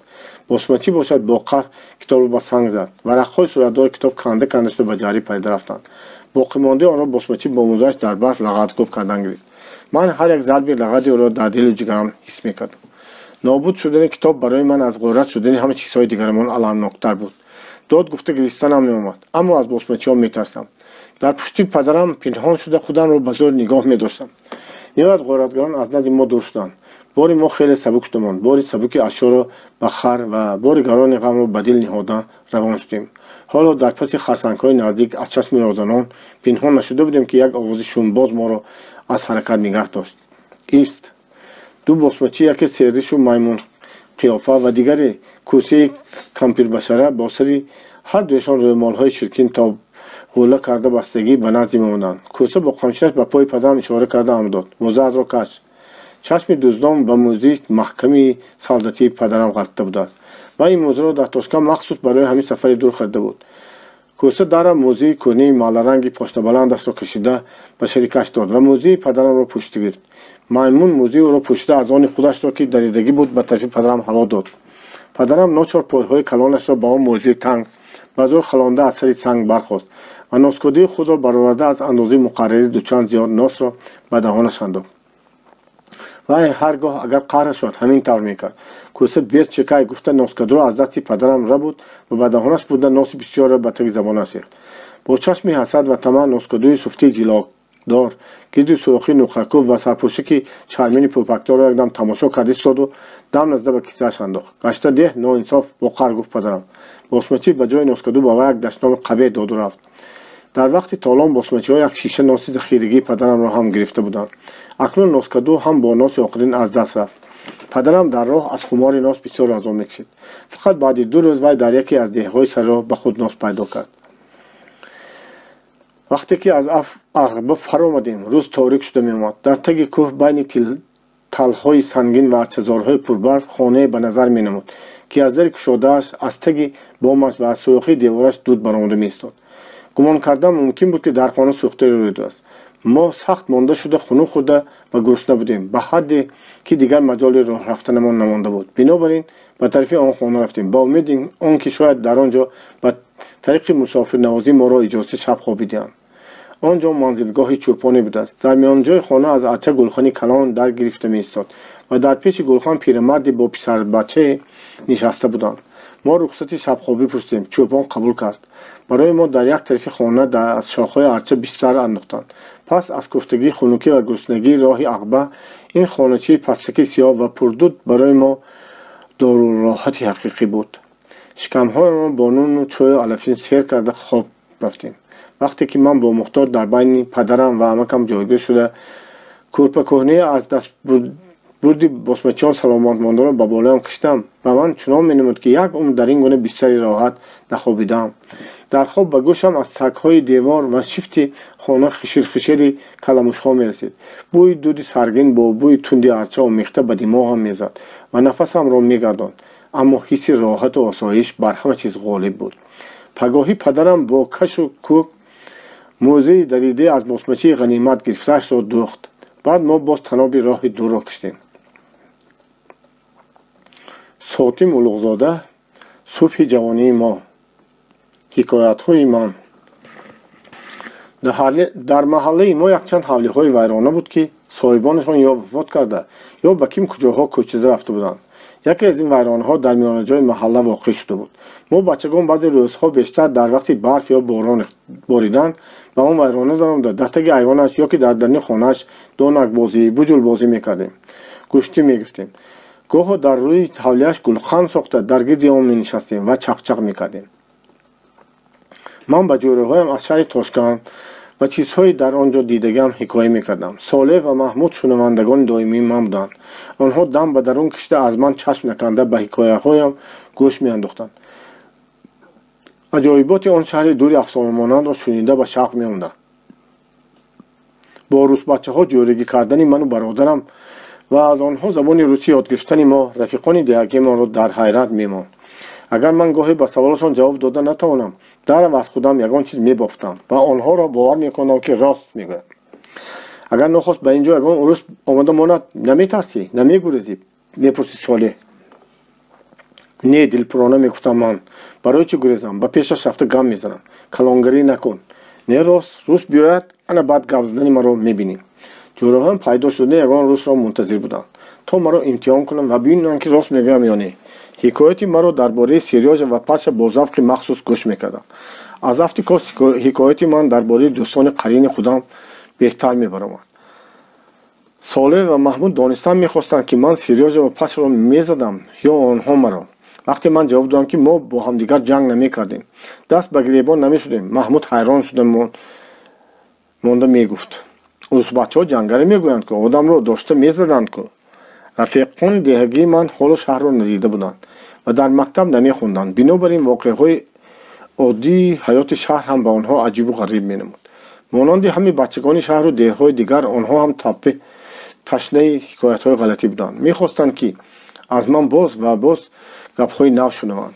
هر روز مرا به ویرانه برده باز گپ زده میگفتند. من با میل تمام گپ زده میدادم. هوس حکایه گویی من از هوس حکایه شنوی آنها کمتر نبود. چگونگی پویز، تراموای، ایروپلان را گفته میدادم. این چیزها برایشان افسانه بری مینمود. اما من جوری‌هایم را باور میکنم که خودم پویز و تراموای را نه فقط دیدم بلکه به آنها سوار هم شدم و به قنات ایروپلان دست زدم. پرنده آهنین که با کلانی انا همین خانه و ایوان کلانتر بوده در بالایش آدم سوار است به آسمان میپرد و بسیار بلند از تونه هم بلندتر میپرد. گرچند این را عقل محمود نگیرد هم این حقیقت است و من پرواز ایروپلان را خودم انا با همین چشمانم ده‌ها بار دیدم. اما برای رفیقان من از همه شوق‌آورتر حکایت ایوان‌های یابویی بود که آنها را در کتاب مقایسه‌های سریاج تماشا کرده بودم. نام بیشتری آن حیوانات و مرغان یابانی، مکان آنها، طرز زندگی و خلق و اطوار آنها در یادم مانده بود و من اینها را به جوری‌هایم نقل می‌کردم. بچه‌ها بعضی از این حیوانات را تصور کرده نمی‌توانستند. بنابراین من صورت آنها به طور خودم در زمین کشیده نشان می‌دادم. از دست رفتنی تحفه سریاج کتاب مقایسه‌ها به من آنچنان علم می‌کرد که بعضاً از چشمانم اشک جاری می‌شد. نوبت کنندگان کتابم بسمچیان را دعای بد می‌کردم. агар он китоб мебуд ман суратҳояшро ба рафиқонам нишон медодам ва ростии суханҳоям ба таври авонӣ исбот мекардам. Китобро баъзан хоб медидам. Дар хобам онро гоҳ меёфтам ва гоҳе боз гум мекардам. Мо дар гирди гулханча менишастем ва ҷолаҳоям яке ҷомадарида, дигари пойлуч, ҳама хоколуд, дасту рӯйҳошон аз дуд сиёҳ, дар гирди гулхан қатор ва зишт нишаста ҳикояти мактабхонии рӯзпачии Тошкандӣ Серёжаро мешунданд ва ҳайрон мешуданд ки вай дар дуюмин соли таҳсилаш хатнавис шудааст ва ба Русия хат фиристода хат мегирифтааст ва хати омодагиро шаҳрро сада мехондааст. Серёжа ба русӣ навиштани номи худамро ба ман ёд дода буд. Акнун ман бо ифтихор номамро дар пеши ҷориҳоям ба рӯи хок нақш мекардам. бачаҳо бо тааҷҷуб ба ҳарфҳои он чашм медӯхтанд. аз мактабхонаи бародарам Азизхон ҳам гап мезадам. Мегуфтам ки аллакай хату савод бароварда китобхон шудааст. Дар кисааш қалам гирифта мегардад.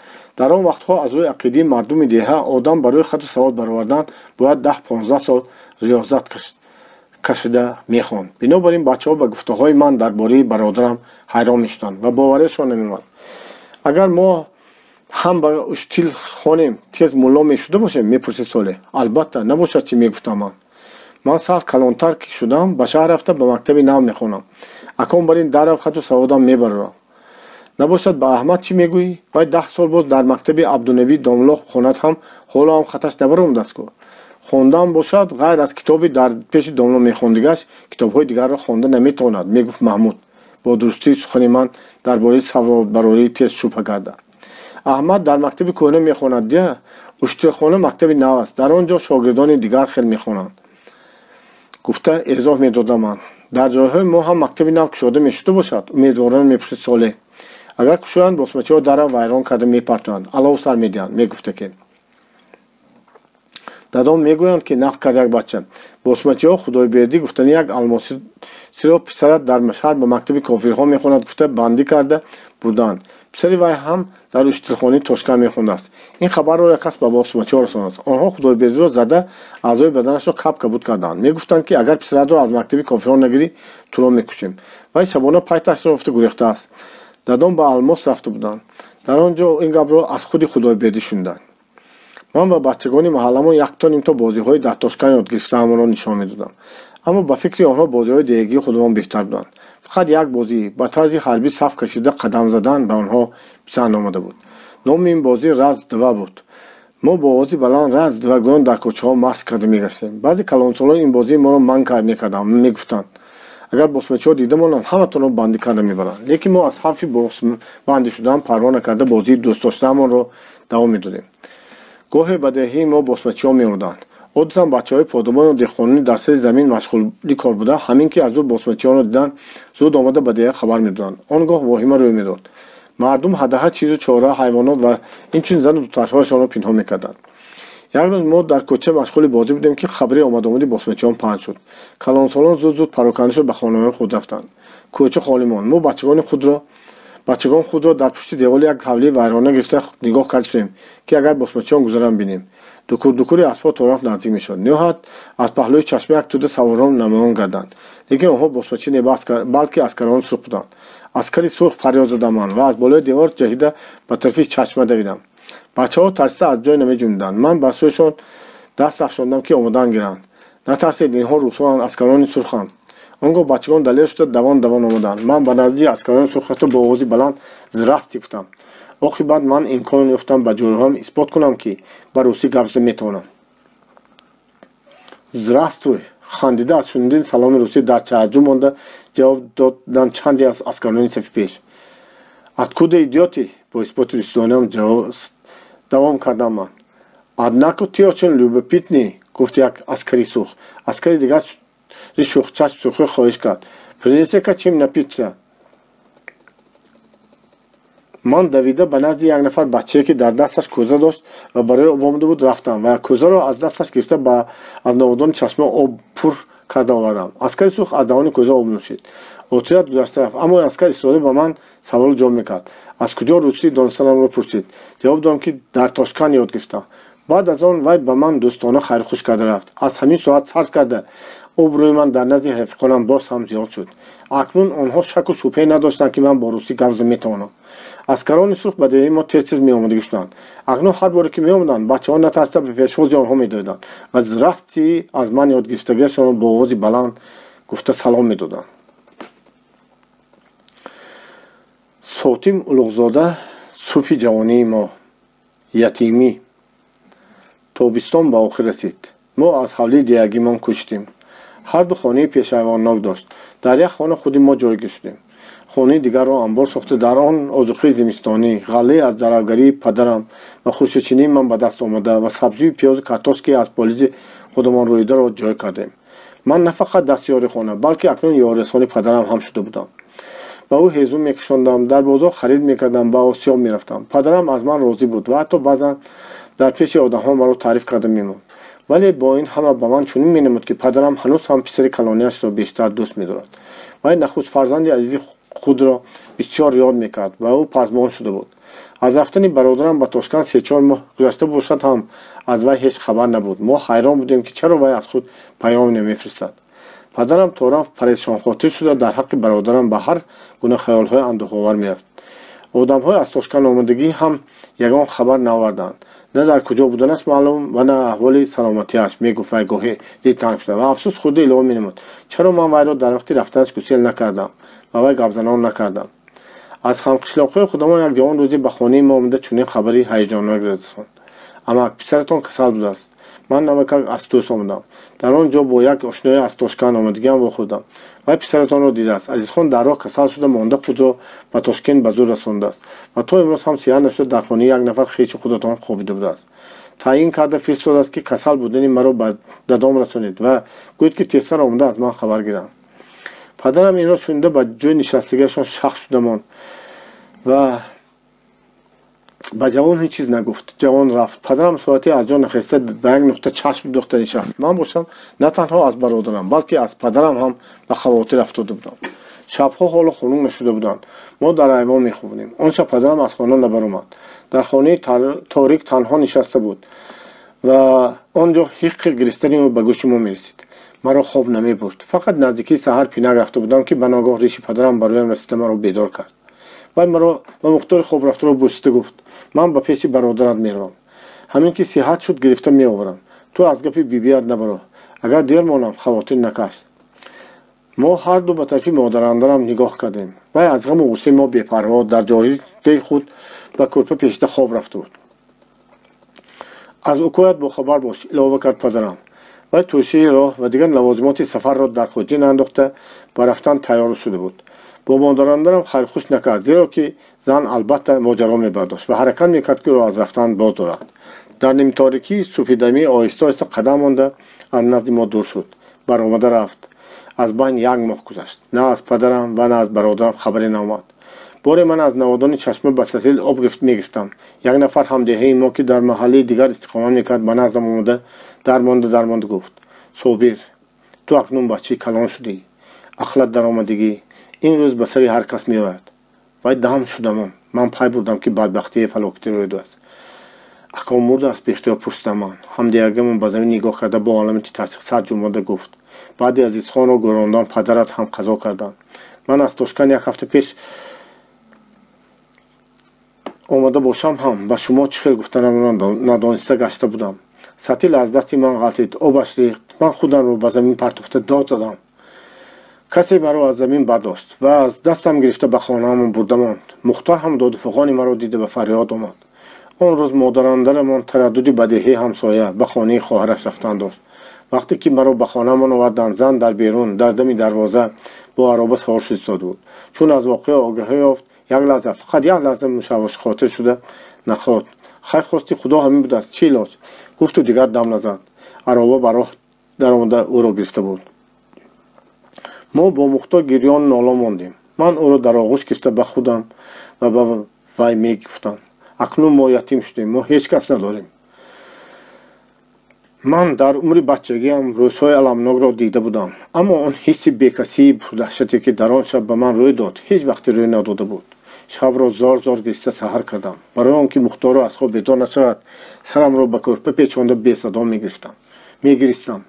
саргузаштҳои умри 11 солаам ба ёдам меомаданд. солҳои аввалини дар хонаи гузарондаамон, ба Тошканд кӯчиданамон, азобҳои дар Шибли кашидаамон, хонаи дар завод гирифтаамон, зиндагонии хушӣ ба он ҳама заҳмат пайдо кардаамон. рафиқони рӯси хурдсолам, бародарам ва мусибати аввалини мо вафоти модарам, табоҳии ҳол ва парешонии рӯзгори мо ки пас аз вафоти модарам рӯй дод ба пеши назарам меомаданд. بعد از آن با سفری پیاده و راه دورادور، برف کوه‌ها، بیدادگری باسمچی‌ها، آب تیز آهنگران، ما با زور بازوی پدرم از نو صاحب خانه جا شده سر و سامان یافته بودیم. آرزوی مکتب خوانی که در من پیدا شده بود تا رفت زیاد میشد. تا حال به عمل آوردن این آرزو به من میسر نشد، زیرا بعد وفات مادرمان دادر خردسالم در دست من مانده بود. من باید او را پرستاری میکردم. اکنون دادرم کلانتر شده به کوشش‌های پدر. زندگانی ما هم یک درجه به آسودگی رسیده بود و من جدا امیدوار بودم که برادرم آمده مرا به تاشکند گرفته برده به مکتب جا میکند. اما اکنون همه امیدهای من برباد رفتند. ما نه پدر داریم نه برادر. اکنون کلان خانه منم. من باید نه تنها خودم را بلکه مختار را هم پایم و کلان کنم، زیرا مادرندرمان بیشک و شبهه ما را پرتافته میرود. همین طور هم شد و به زودی ما رو پرتافته رفت. امکم حولی ما رو فروخت. خریدار هم در بدل حولی به ما 8 پود آرد نخود، 1 سر برزگاو خراب، 4 پود گندم، 2 پود زردآلو خشک و 1 بوزی آچه بچه داد. هشته که میراث پدرم به مادرانده رسید که از این جمله بوز هم با بچهش از آن وای شد. از آن بعد روز سختی یتیمی ما سر شد. ما رو امکم به خانه خود گرفت. امکم زن دویمی خود کرامت را با دخترچی 5 سالش حلیمه گرفته بود. از زن یکمش یک دختری با من همسال و یک پسری 3 ساله داشت. اکنون با من مختار عائله و کلان شده رفت. امکم امید داشت که با فروختن حولی ما احوال اقتصادی خود را درست کند، اما این امیدش برباد رفت. موافق رسم و عادت و مجبور بود به وفات برادر خود یعنی پدر من و اینچنین به یک پسری آن قریبی ها فوت کرده خود آش خدایی کند. مراسم بسیار کلان شده رفت و 3 روز دوام کرد، زیرا خویشاوندان دور نزدیک و آشناهای درونی خاندان ما که در دههای دیگر زندگانی میکردند همه در یک روز حاضر شدن نتوانستند، بلکه بیشترشان در روز دوم و سوم آمدند. برای آنها نیز آش خدایی را تکرار کردن لازم میشد. خویشاوندان از دور آمده بعضی 1 روز بعضی 2-3 روز در خانه امکم ماندند.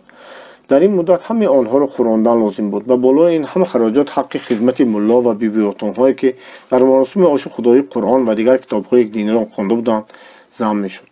یانگام کرامت با یاری شوهرش، مادرش و ما بچه‌ها هر روز 2-3 پود آرد نان و 3 بار در دود یک تمام می‌پخت. بعد گسیلاندن مهمانان آخرین خم‌های آرد و خلطه‌های برنج همه خالی شده مانده بودند. هیزم تراش و شواق برای زمستان ذخیره کرده ما هم سوخته تمام شده بود.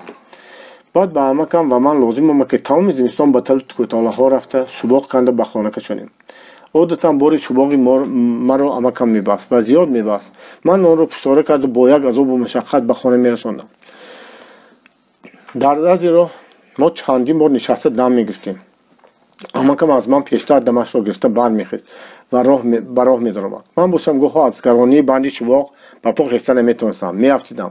بارم مرا به زمین پخش میکرد. من امکم را فریاد میکردم و بارش را مانده آمده به خیستن من یاری میداد و دشنام میکرد که بچه ناشود میجماروق همین یک بنچه شواق را هم برداشته نمیتونی و حالا که دو بزغاله هم برداشته میبرد و البته محبت میکرد، زیرا بار من قوت یک نوجوانی 15-16 ساله تندرست را طلب مینمود و حالا که من بچه 11 ساله بودم.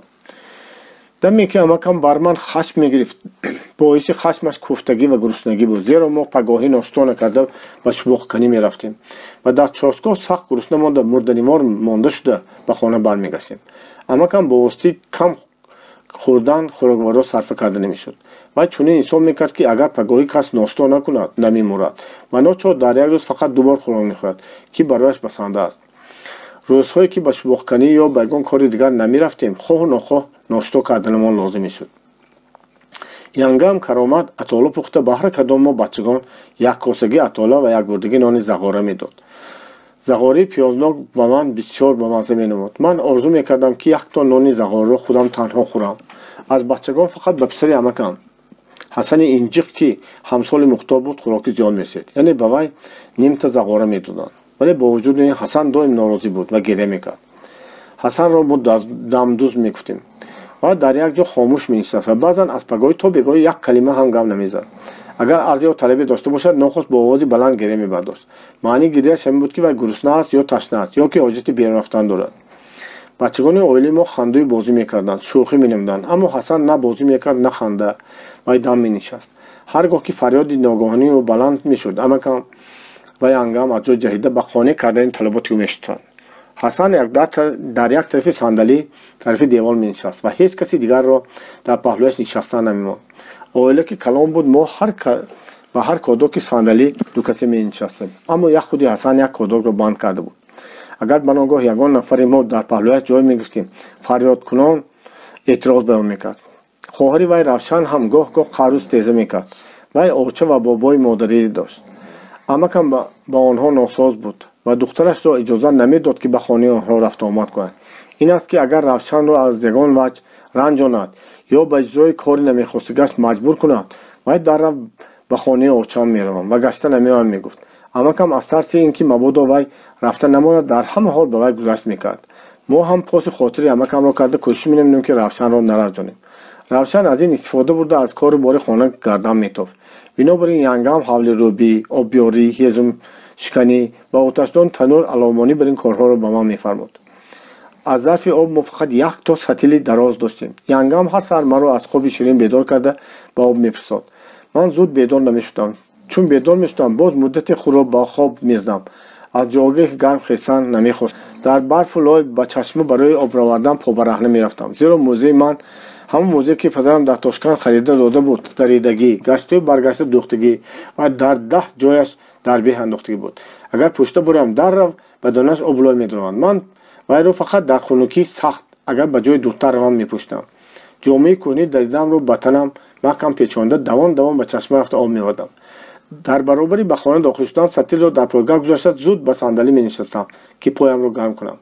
برای آنکه سحر بیدارم نکنند من بیگاهی آب آورده می‌ماندم، اما ینگام پیش از بامداد خیسه آب را به این و آن صرف می‌کرد می‌ماند و پس باز ناچار مرا بیدار کرده به آب می‌فرستاد. روشن و بچگان دیگر باشند به حضور خواب می‌کردند، لیکن من از ینگام کرامت نمی‌رنجیدم. وی به همین ما با یک چشم نگاه می‌کرد و مهربان بود و حالا که ما همگی غیر از دخترچه خودش حلیمه به وی بیگانه بودیم، من حس می‌کردم که وی نسبت به من حتی مهربان‌تر است. از روی صرفه‌کاری وی خوراک را زیاد نمی‌پخت و ما سحری نمی‌خوردیم. در بهار و تابستان وقتی که ما طعام را در ایوان نشسته می‌خوردیم، ینگام گاه‌های بعد از تمام به من می‌گفت صابر رفت دیگ را تازه کردمان. من به سر آتشدان در این خانه رفته می‌دیدم که در تگ دیگ کمتر خوراک مانده است.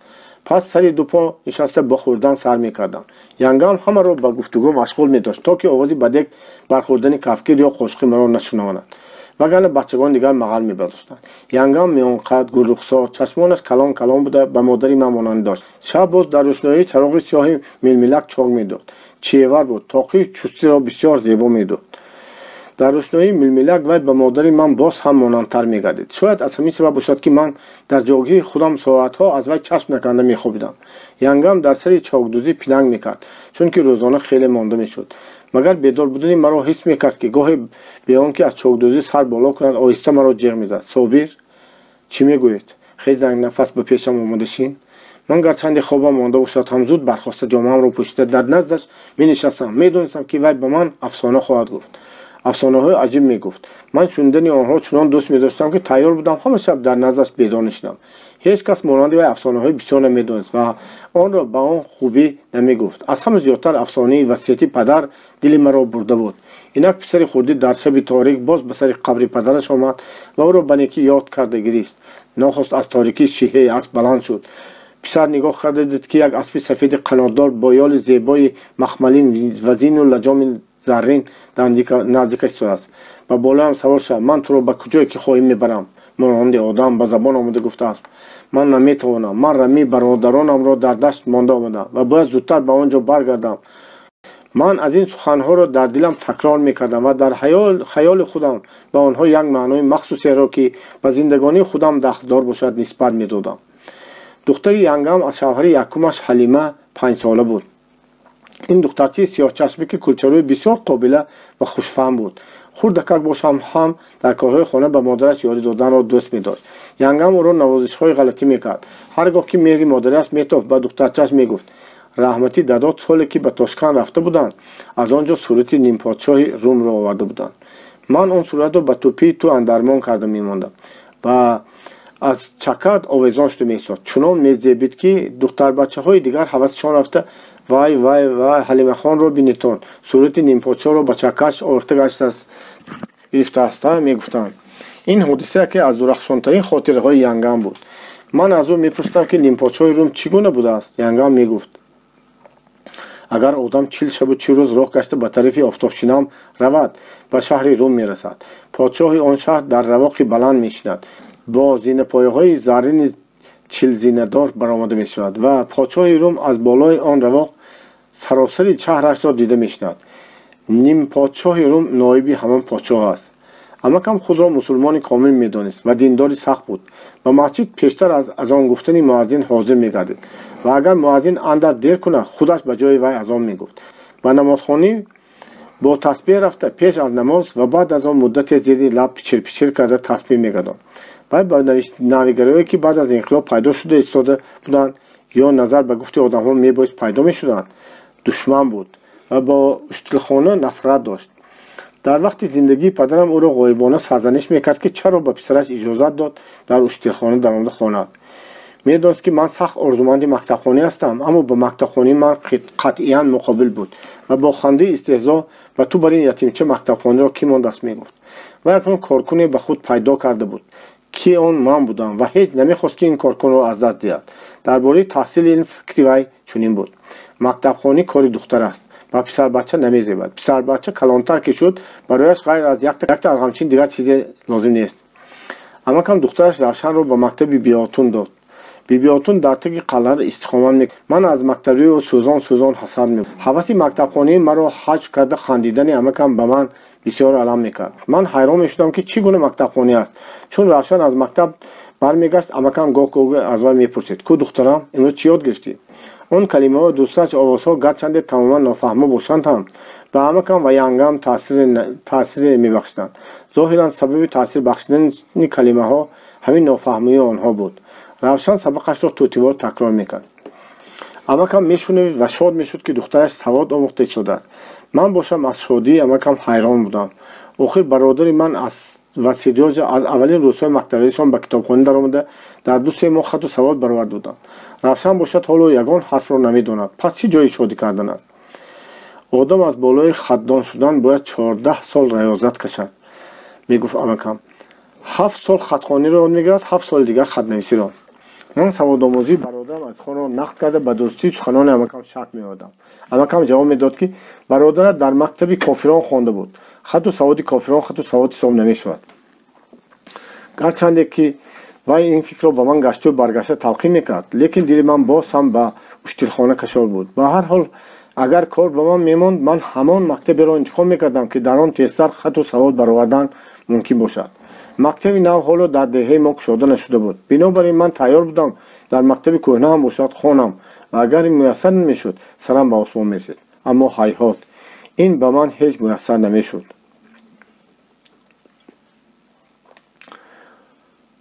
Сотим Улуғзода. Субҳи ҷавонии мо. Рафиқи ман Солеҳ. вақти дарав буд. амакам ҳар саҳар маро бедор карда ба хушчинӣ мефиристонд. дар дашти байни деҳаи мо ва Қизилтепа хуша мечинданд. пойлӯч будам. пойҳоям аз халидани хору пояҳои гандуми даревида пур аз захм шуда буданд. аммо дар офтоби сӯзон аз захми хору аз гуруснагиам бештар ташнагӣ аз он медод. дар дашт об набуд. даравгарон оби нӯшиданро дар кӯзаю қумғонҳо аз ҷойҳои дур меоварданд ки ба ман намерасид ё ки хеле кам мерасид. баъди нимаи рӯз 10-15 даста хурши чиданро баста пуштора карда ба деҳа ва аз деҳа ба боғ равон мешудам. борам то рафт вазнинтар мешуд ва арақ аз зери тоқиям ба чашму рӯям мешорид. дар нимаи роҳ байни дашту деҳа як ҷой ва лаби ҷои як сада буд. ба он ҷо расида дар таги сада дам мегирифтам. аз оби ҷои ташнагиамро мешикастам ва ним то нони эҳтиётиамро дар он тар карда мехӯрдам. имрӯз магар аз ҳарвақти зиёдтар монда шудам ки дар таги сада бисёртар нишаста мондам. аз дур сиёҳии одам намудор шуд. сиёҳӣ давон давон аз ҷониби дашт меомад. наздиктар омада буд, шинохтам. вай Солеҳ буд. чеҳраи арақшораш ҳаяҷоннок ва нигоҳи чашмонаш асроромез буд. Маро дида хурсанд шуд ва ба паҳлӯям омада худро ба замин партофт. Ман туро диданӣ будам. Нақш шуд ки ёфтам. Нафасашро рост карда саросемон ба сухан даромад Солеҳ. Ман ба Қизилтепа ба тӯи хешамон рафта будам. Ҳозир аз ҳамон ҷо омада истодам. Дар вақти тӯ якбора босмачӣ зер карда омад. Одамҳо гурехтанд. Келин домод ҳам рӯз шуданд. Ман ба девор хез зада баромаду худам ба ҳавлии ҳамсоя рафтам. Бинам ки босмачӣ аллакай он ҳавлиёнам талаву торож карда истодааст. Истодам.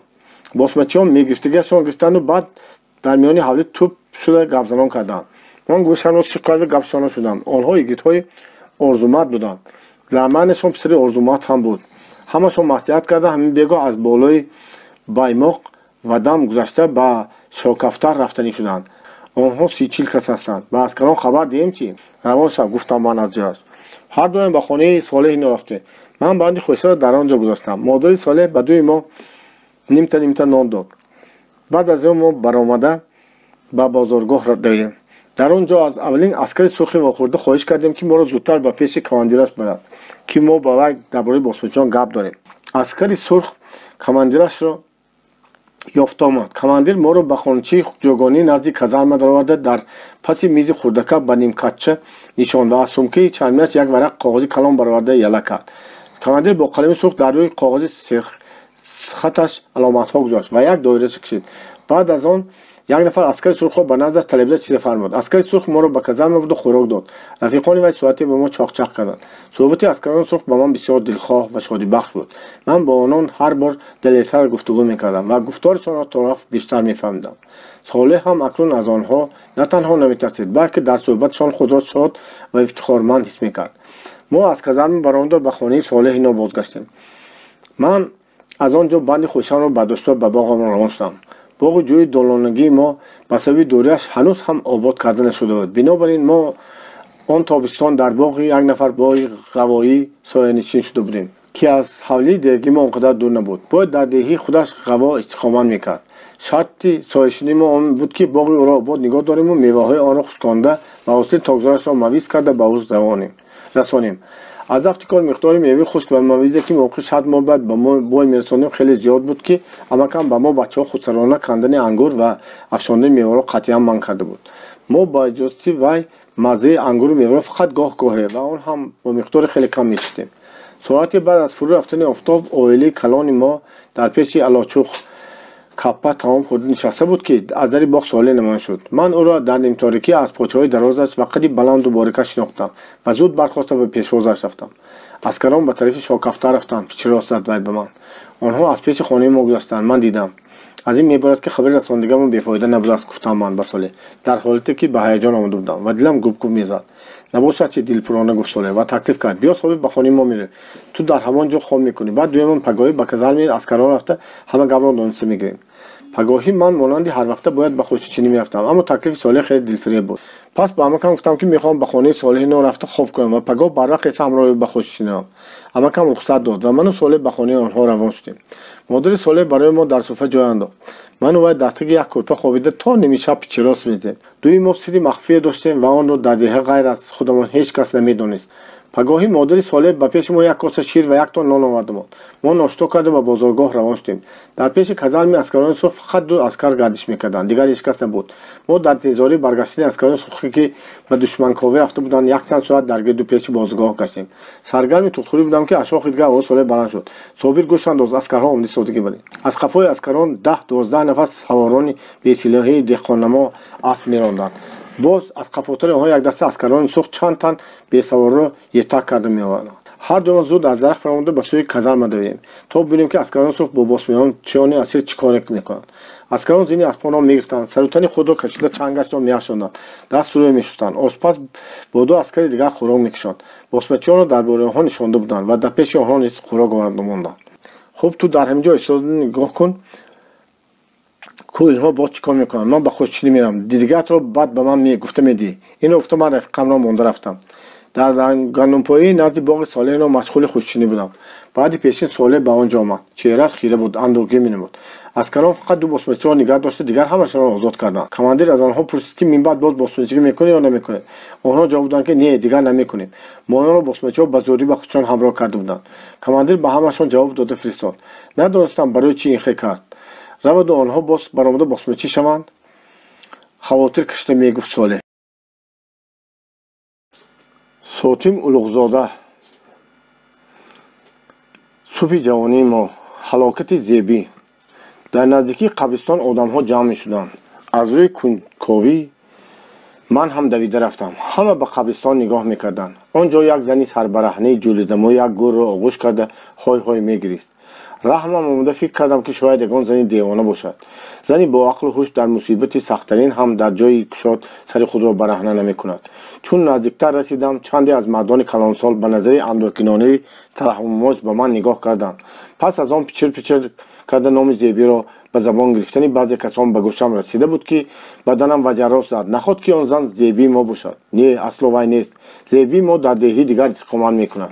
вай бо сару рӯи бараҳна ба ин ҷо намеояд. аммо худи ҳамон лаҳза донистам ки он зани девонии ҷӯлидамо Зебу аст. зеро вай қабри бобои маро оғӯш карда мегирист. даҳшате ба дилам афтод ва хиҷолате ҳам ба он зам шуд. хиҷолати он ки аммазода ва хоҳархондии ман Зебӣ ангуштнамои мардум шудааст. бехудона ба сӯяш тохтам. дасти касе маро нигоҳ доштанӣ шуд ки нара, вай девона аст, аз хафои бачаҳо пеш мекунад. лекин ман худамро аз дасти он кас раҳо карда давидам. аз ҷои ғалтидаи девори қабристон ҷаҳида дар як он ба назди Зебӣ ҳозир гардидам. гирьякунон аз куртаи ӯ гирифта кашидам. апа хезед, ба хона меравем. нигоҳи 10-15 ҷуфт чашми бегона ба пуштам монанди хор мехалид. Зебӣ сар боло карда ба ман нигарист. рӯяшро аз оби дида тар ва хоколуд буд. чашмони алояш мечархиданд ва худаш лабханди аҷиби девонавор мекард. ман тарсидам, лекин мисли ин ки пойҳоям ба замин мехкӯб шуда бошанд, аз ҷоям ҷунбида наметонистам. Зебӣ нохуст ҳушаш бар ҷо шуд, омада ба по хест ва даст дароз карда аз гардани ман оғӯш кард. имрӯз рӯзи ҷумъа аст. ман хостам ки ба қабри бобоям омада гирья кунам, гуфт вай оромона. лекин он рӯз рӯзи ҷумъа набуд. чанде пеш аз ин Зебӣ кӯдики худро ки ягона тасаллои дили ӯ ва шамъаи нури дар торикистони зиндагиаш буд, гум карда буд. ба хотири кӯдики азизи худ вай ба азобҳои ҳамхонагии шавҳари безабону номаҳбуб ва падари модару золими ӯ тоқат мекард. аммо доғи фарзанд тоқати ӯро шикаст ва ақлашро ҳам рабудааст. бечора Зебӣ, ин боз чӣ балое буд ки ба сари ту омад? чаро зиндагони ту бо ту ин қадар бераҳм аст? дилам ба ҳоли ӯ реш шуда фиғон карданам меомад. лекин ба зур худамро нигоҳ медоштам. дар вақти мурдани бобоям Зебӣ худтарак будааст. бобоямон наберии худро бисёр дӯст медоштааст. Зебӣ ҳар вақт дар ин бора гап мезад. хезед ба хона меравем апа, зорӣ мекардам ман. Зебӣ ба ногоҳ мутиёна аз сари гӯрк бархоста ба ман рафтан гирифт. ман дар пеши назари одамҳо аз рафтани дар кӯча бо Зебии девона шарм мекардам. кошки одамҳо дур мешуданд. хайрият як оддӣ ба фаҳм ёфт тамошобинонро пароканда кард. ман Зебиро гирифта бурдам. вай сус роҳ мерафт. дам ба дам меистод. аз дару бомҳо занон ва бачагон ба мо нигоҳ мекарданд. ҳеҷ не ки тезтар ба хона бирасем. ниҳоят расидем. амакам ва янгам аз ин бадбахтии ногаҳонӣ бедасту по шуда монданд. намедонистанд ки бо Зебии девона чӣ кор кунанд. Зебӣ бошад гоҳ гирья мекард, гоҳ механдид. сару танашро кашида намешуд. бадану сандуқи ғалла дар омада пинҳон мегардид. одатан девонаҳоро барои муолиҷа ба пеши эшонҳо мебурданд. амакам Зебиро ба пеши эшон Ашрафхон ки дар он қарибиҳо аз деҳӣ сари ҷои ба деҳии мо кӯчида омада бурда нишон дод. ба ин зан ҷин асар кардааст, гуфт эшон. бо фармоиши ӯ Зебиро ба садии калоне ки дар рӯи ҳавлии эшон буд бо занҷир баста монданд. Зебӣ ҳайрон ҳайрон ба мо нигоҳ мекард, вале мутиёна дар зери сада нишаста ба ким кадом фикру андешаи худ фурӯ рафт. мо ӯро дар ҳавлии эшон монда омадем. мегуфтанд ки эшон ҳар рӯз дуо хонда ба Зебӣ дам меандозад ва баъд ӯро бо қамчи мезанад то ҷинро гурезонад ва асари онро аз Зебӣ афшонад. Зебӣ дод гуфта худро ба ҳар тараф занад ҳам эшон парво накарда ӯро куфтан мегирифтааст. баъдҳо кор то дараҷае расидааст ки Зебӣ бо дидани эшон дар талвоса афтода занҷирро канда гурехта намешудааст ва гоҳо аз зарби қамчин беҳуш шуда меғалтад. дар он вақтҳо ҳеҷ кас ба ин усули ваҳшиёнии муолиҷа эътироз намекард. ақидаи одамҳо ин буд ки девонаро фақат бо дуохонию қамчинкорӣ ба ҳуш овардан мумкин аст. дуою қамчини эшон албатта Зебиро сиҳат накард. эшон кори ин зан аз шифо ёфтани гузаштааст гирифта баред ва ё мемурад ё агар худоро ҳам кард шояд ки худ ба худ сиҳат шуда равад, гуфта Зебиро ба хонаи мо бозфиристод. Зебӣ гоҳу гоҳ ба худ омада монанди каси бо ақлу ҳуш суҳбат карда менишаст. баъд аз он ором аз бахти сиёҳи худ шикоят менамуд ва ниҳоят кӯдики мурдагиашро ба ёд меоварду боз аз ақл бегона гардида ба ҳаракатҳои ночаспон кардан ва сафсата гуфтан медаромад. пас аз чанд гӯё сиҳат ёфт, амакам ба ман фармуд ки ӯро ба Қизилтепа ба хонаи амаш бурда монам. Ман Зебиро гуфта ба роҳ даромадам. аз деҳа баромада будем ки боз девонагӣ Зеби гирифт. Вай сухани маро намефаҳмидагӣ шуд. Гоҳ мегирист, гоҳ механид, тарона мегуфт, мерақсид. Маногоҳ вай бероҳӣ шуд ба болои тепа баромад.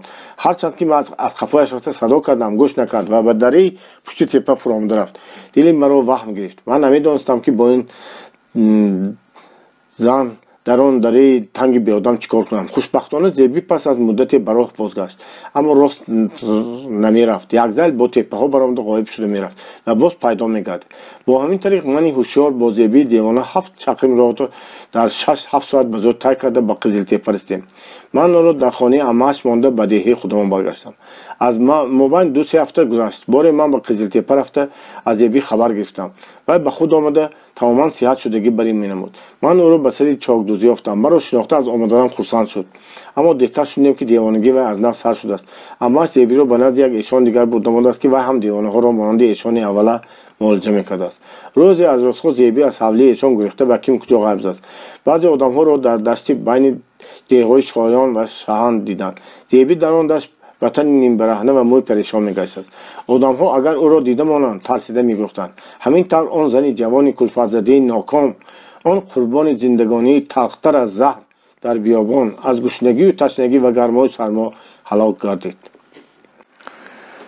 Сотим Улуғзода, субҳи ҷавонии мо. Зангирии Муродхон. ба хонаи мо Муродхон, бародари янгам Каромат меҳмон шуда омад. вай чандин сол боз дар Тошкан буда, дар ким кадом идораи давлатӣ онҷо хизмат мекардааст. Муродхон хату саводи тоҷикӣ, ӯзбекӣ ва ҳатто русӣ дошт. акнун вай тамоман ба ватани худ баргашта дар Тус ба хизмати идорае даромада буд. мо таърифи Муродхонро борҳо аз янгам шунида бошам ҳам, аммо худашро надида будам. вай як ҷавони 28-солаи хушсурат буда. мӯйлаби хурдтараки сурхшитоб дошт ва либоси шаҳрӣ мепӯшид. ба эътиқоди янгам дар вилояти Фарғона аз бародари ӯ хушрӯйтар, оқилтар ва донотар ҷавоне набуд. дар он чанд рӯзе ки Муродхон меҳмони мо буд, хоҳараш ва модари солхӯрдааш якзал ба гӯши ӯ мехонданд: эй Муродхон, то кай муҷаррад мегардӣ? амалдори ҳукумат ҳастӣ, обрӯ дорӣ, хону ҷои хуб дорӣ. акнун ба ту як зан намерасду халос. янгам бо бародараш майндорона чашмак зад мегуфт ки барои ту як ароси паризодро таги чашм карда мондам. Муродхон дар аввал намедонам аз чӣ сабаб бошад ба зангирӣ он қадар моил набошад ҳам. дар охир аз сухани янгам ба дилаш алов афтода розигӣ дод. як пагоҳ янгам маро аз хоб бедор карда гуфт: хез, тезтар харро савор шуда ба ғаво рав. вай маро дар ғаво хуб зиёфат мекунам.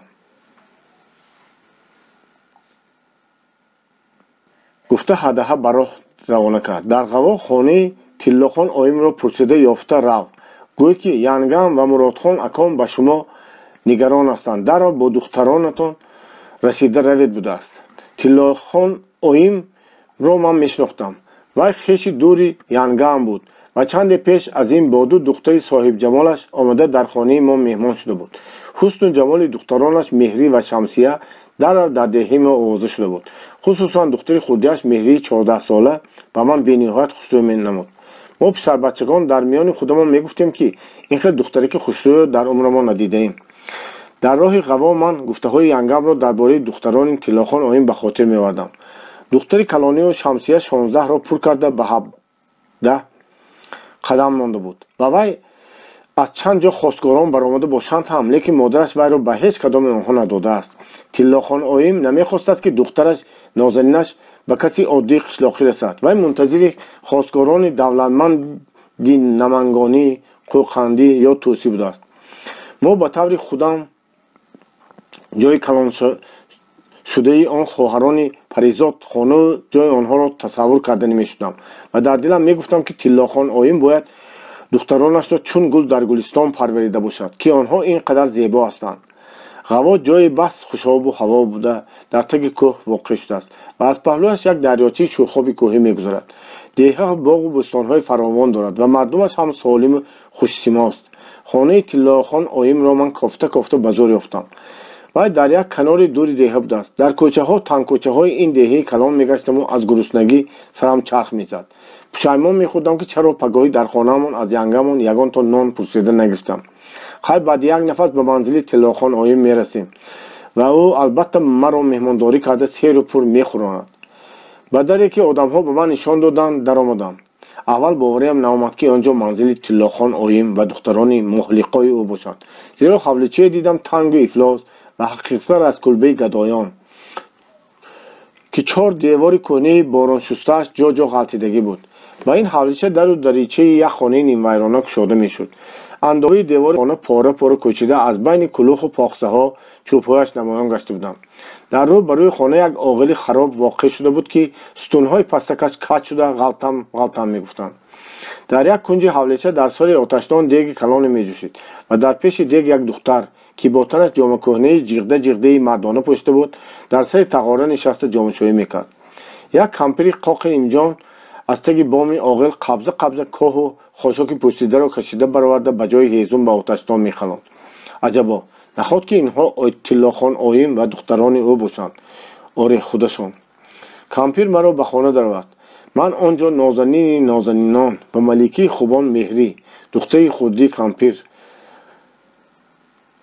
خود را به کرپی کهنه پیچان در روی نمک پاره نشسته بود. من فهمیدم که کرته او را خواهرش در بیرون میشود و دخترک کرته دیگری ندارد که پوشد. من هیچ گمان نکرده بودم که خواهران زیبای گلاندام در همین کلبه گدایانه زندگی کنند. از گفته های ینگم به من معلوم بود که پدر آنها بقال دهه خود بوده 1.5 سال پیش از گزیدن سگ دیوانه وفات نموده است. پس از وفات او دکان بقالی با مالش به ادای کیم کدام قرضی او رفته و او به عائله‌اش تنها قشاقی میراث مانده است. من به کمپیر تکلیف ینگم کرامت را رساندم و خرسند شده گفت که شمسیه جامه‌شویی را تمام کند و لباس‌ها خوش شوند بعد ما با تو میرویم. کمپیر از من درباره مرادخان پرسکاو میکرد که وای چه خیل آدم بایمی عملداری کلامی خانوی جوش نغزمی.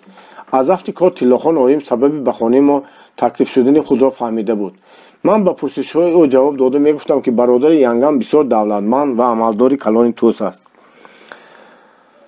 من و کمپیر برای آنکه مهری اوریانی با کلپه پیچیده نشسته را شرم ندارانیم بیرون برآمده با هم در روی بوریان نشستیم. شمسیه در سر تقاره به ما پشت گردانده می‌نشست. موی‌های درازی مشکین او که زمین را می‌رفتند در تخت پشتش با بیزکوار یازیده جامه چرکین مردانه در تنش بوده را پوشانده بودند.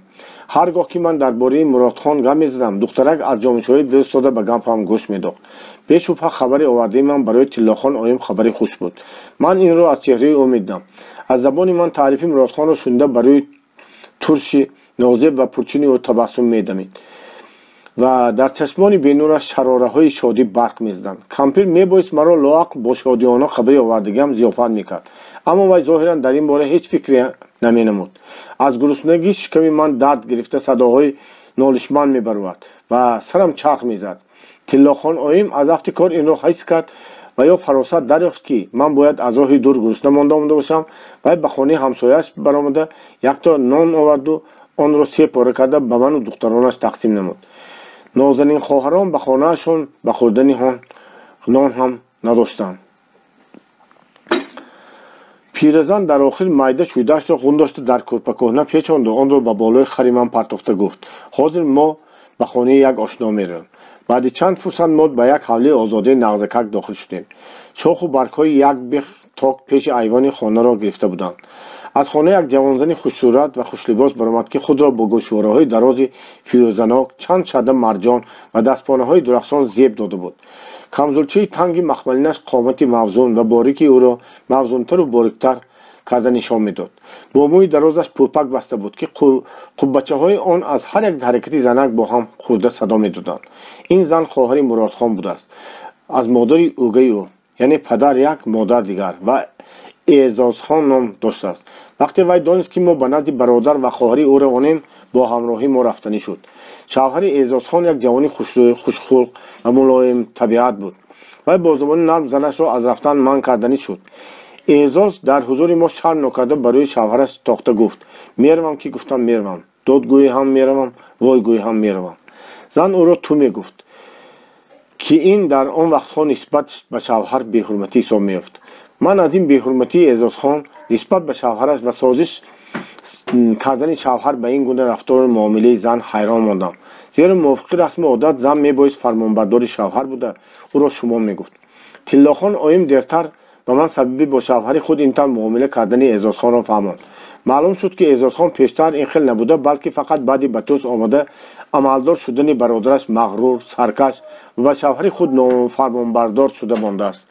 ولی به شوهرش برادرم عملدار حکومت است، اگر تو مرا رنجانی من به برادرم عرض کرده تو را قوی میکنم، سیبر میکنم میگفته است. جوانی صادق قشلاقی را میترسانده است.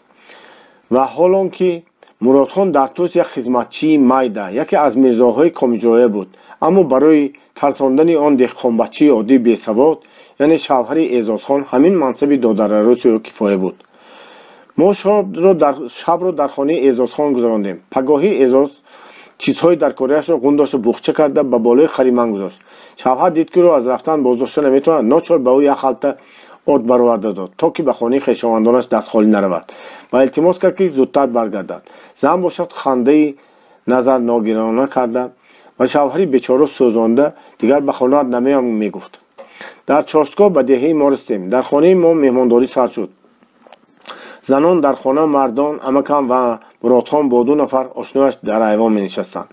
از روی آداب عروس باید شرمگین می شد، با سر خم می نشست و بر روی آدم ها نگاه نمی کرد. لیکن شمسیه بیملال نشسته یک زل بر روی حاضران چشم می دوخت و حتی دم به دم به بیرون و مردان در ایوان نشسته هم نگاه می کرد. می گفتند که مرادخان خودی همان روز چند بار روی عروسش را دیده به وی عاشقی بیقرار شده است. تیاری و تدارک توی سر شد. یانگام با برادرش چیها خریدن و بر روز چگونه قلین دادن را میفهماند. برای آنکه در پیش مردم ابرویت و زمین نزنی، تو باید هر چیزی را که تیلاخان آیم طلب کند مهیا سازی. تعلیم میداد و به داماد. تیلاخان آیم باشد چون فهمیده بود که طرف داماد از راه آبرو نگهداری هیچ یک طلبی را رد نمی کند و مرادخان هم به دخترش عاشق و خریداری جذبمند است. روز به روز بهاهای عروس را زیادتر میکرد. مرادخان دولتمند نبود، بلکه یک خدمتچی خود بود که دخل و خرجش را به زور برابر کرده میگشت، اما زنها را به این کاری نبود. یانگام کرامت زور میزد که برادرش را آدمی صاحب دولت و بلند همت تصویر نماید. تیلاخان آیم زور میزد که دخترش را از وجه نسل و نسب، حسن و جمال و حسن و اخلاق دردانه یک تا و عروسی بی همتا کرده نشان دهد. اولی توی باید در دهه ما میشد. داماد با 3-4 نفر یارو جوره های خود سوار از توس آمد. وی سر و لباسی نپوشیده به خود زیب داده آمده باشد هم، لیکن خفه و بی‌دماغ مینمود و به داماد خوشبخت مانندی نداشت. توی خرسندی نغمه اصول سر شد. مرادخان در مهمانخانه در بین مهمانان مردینه با قیافه اندوهگین می نشست. روز دوم کاروان توی به توس حرکت کرد. عروس با یک تود زنان و دخترها در عربه سایه سوار، داماد با جورهاش اسپکی، دیگران پیاده، چنگ راه با آسمان، از عربه بک دایره و آواز یار خانی بلند. از بس که تیر ماه بود، اما کم غم هیزم زمستان رو خورده در اول مرا به توس رفتن نماند و امروزها هوا خوب است. من و تو به شباقکنی میرویم. گفته مرا به خود به طرف تپه‌ها گرفته بود، اما من در نیم راه ارغمچین را پرتافته گریختم و از باغ کشتزارها گذشته به توس برآمده از دنبال کاروان توی رسیده رفتم. من نمیخواستم که از توی تماشا مانم. آخر به این هم شادی خرسندی در زندگانی ما چیزی کمیافت بود. زنها مرا به عربه گرفتند و من با همراهی همه شاد و خرم به شهرچه توس داخل شدم. حولی مرادخان فراخ، درون و بیروندار، خانه‌اش گچکاری، خلاص یک حولی کاری کلام بود. در پهلوی حولی 4 باغ کلام بود که درختان میوه‌دار و از آن جمله انار و انجیر فراوان داشت. از میان 4 باغ یک آسیا آب می‌گذشته می‌ایستاد. مرادخان به تویش آدم بسیار را خبر کرد. از دهه‌های دیگر هم یک تود خویشاوندان او با عائله‌هایشان آمدند. آنچه از خوردنی ذخیره کرده بود است همه در یک روز تمام شد. میزبان و صاحبه توی اینچون وکیله خرج یانگام کرامت بود. این میزبانی از بیرون سخی، هر کاری که کند برادری نرمدل بی اراده‌اش هیچ چیز نمیگفت. به نظر من چقدر که مهمانان زیادتر آیند و دیرتر نشینند و چقدر که دسترخوان فراوانتر شود، یانگام کرامت همانقدر خرسند میشد. اگر مرادخان میدانست که خراجات توی با همین اندازه کلام میشود، شاید که پیشکی یگان چاره میاندیشید یا حتی موقتا از زنگیری خودداری میکرد. به علاوه قلین کلام باز قبط سر لباس و اسباب زینت عروس، هدیه و بخشش‌های زیاد به خویشاوندان او، ضیافت مهمانان بسیار و غیره بود و نابود мирзои бечораро фурӯ бурданд. вай аз рӯзи фотиҳа шудани арӯсаш сар карда тораф ба қарз меғутед, аммо тороҷу яғмои саршударо ҳеҷ боздошта наметавонист. сабаб ҳамин буд ки вай аз аввали той то ба охир хафа ва бедимоғ менамуд. аммо ба ивазаш хоҳари хурдӣ ва эъзозхон дар той хуб шодию хурсандӣ карда гирифт. мо намедонистем ки вай дуторӣ, ҳофиза ва раққосӣ хуб буд аст. занак ҳай дутор менавохт, ҳай замзама мекард ва мерақсид. зеби той ва маликии базмҳо ӯ буд. аз ҳунарҳои зебо ва ҳусни расои ӯ на фақат занҳо лаззат мебурданд, балки мардон ҳам аз тарқишҳои дару дарича ӯро тамошо мекарданд. эъзозхон аз ин ҳама муваффақияти дурахшони худ сармаст шуда дар рақс боз ҳам латифтар печутоб мехӯрд. дастпона, гӯшвора ва қуббачаҳои пӯпики зулфонашро боз ҳам баландтар ҷарангос мезанонд ва боз ҳам сеҳрангезтар нағма мекард. сардор ва ташаббускори тӯи янгам каромат умедвор буд ки ҳусни таваҷҷӯҳи мардумро ба худ ҷалб карда обрӯ ва эътибор ёбад. лекин эъзозхон ӯро аз майдон ба канор ронда, тоза ҳам димоғашро сӯзонд. янгам аз хоҳари нозанини барно ва хандони гурухсораш ҳасад бурда, гоҳ сурх мешуд ва гоҳ сафед. дар фуроварди тӯй муродхон тамом бепул монда ба танг омад. вай ҳатто намедонист ки боз аз кӣ қарз кунад, зеро худашро dabori бисёре ки аз деҳоти дуру наздик омада буданд ҳоло фикри бозгаштан надоштанд. ҳамаи онҳоро хӯрондан лозим буд. бегоҳӣ рӯзи дуввум барои ақди никоҳ бастан як муллои пирро оварданд. мулло аз пушти дар ба арӯс муроҷиат карда бо суханҳои расмии маълум ба зани муродхон розигиро пурсид. шумо ки фалонӣ бинти фалонӣ ҳастед, бо фалонӣ бинти фалонӣ нафси нафисаи худро бахши ҷедаш ба занӣ. ман ҳам дар хона будам. ба писарбачагон то синни 12 солагӣ дар байни занон буданро манъ намекарданд. арӯс бояд ки ба пурсиши мулло зуд ҷавоб надода, балки пас аз 2-3 бор пурсидани ӯ ҷавоб диҳад. лекин мулло саволи худро дафъи панҷум ё шашум такрор карда бошад ҳам Шамсия хомӯш буд. модараш ва занҳои дигар ӯро якзал нихта карда ҳа гӯй мегуфтанд. аммо вай намедонам рӯякиё аз таҳти дил гирён шуда рӯяшро бо рӯмолаш пинҳон карда аз ҷавоб додан саркашӣ менамуд. занҳо саросема шуда монданд. охир муллоро то кай ба такрор кардани саволаш маҷбур медоранд. он гоҳ эъзози шӯх овозашро борик карда аз ҷониби арӯс ҳа гуфта ҷавоб дод.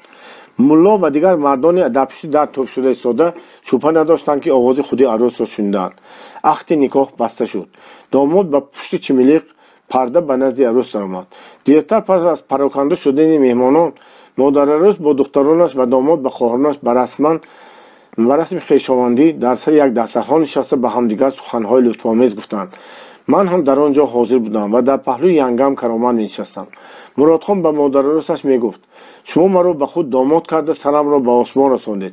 ман шуморо модари худам медонам ва то аз дастам омадан хизматонро ба ҷо меорам. тиллохон оим ҷавоб медод ки тасаддуқ шавам, духтарам фидои шумо, чӯрии шумо. агар 10 духтарам мебуд ҳам ман онҳоро дареғ надошта ҳамашро ба шумо медодам. ин суҳбати пур аз лутфҳои рӯякӣ ва тамаллуқҳои нӯгизабонӣ соате давом кард. лекин аз қиёфа ва оҳанги гуфтори муродхон ҳис карда мешуд ки вай он ҳама суханҳоро зӯр ба зӯракӣ мегӯяд. эҳтимол дорад вай дар ин дам фикр мекард ки қарзҳояшро чӣ тавр адо кунад. баъди 1-2 ҳафта муродхон ба деҳаи мо омад. афту андоми ӯро дида пай бурдан мумкин буд ки зани нозанин ба вай хушбахтӣ наовардааст. вай аз зиндагонии худ шикоят мекард. дар ким куҷои мусаллас нӯшида сархуш шуда омада буд ва мегуфт ки акнун на фақат зан, балки модарарӯс ва хоҳарарӯс ҳам ба гардани вай бор шуданд. муродхон онҳоро на аз хӯрок сер карда метавонид тӯсу, на аз пӯшоқ қонеъ.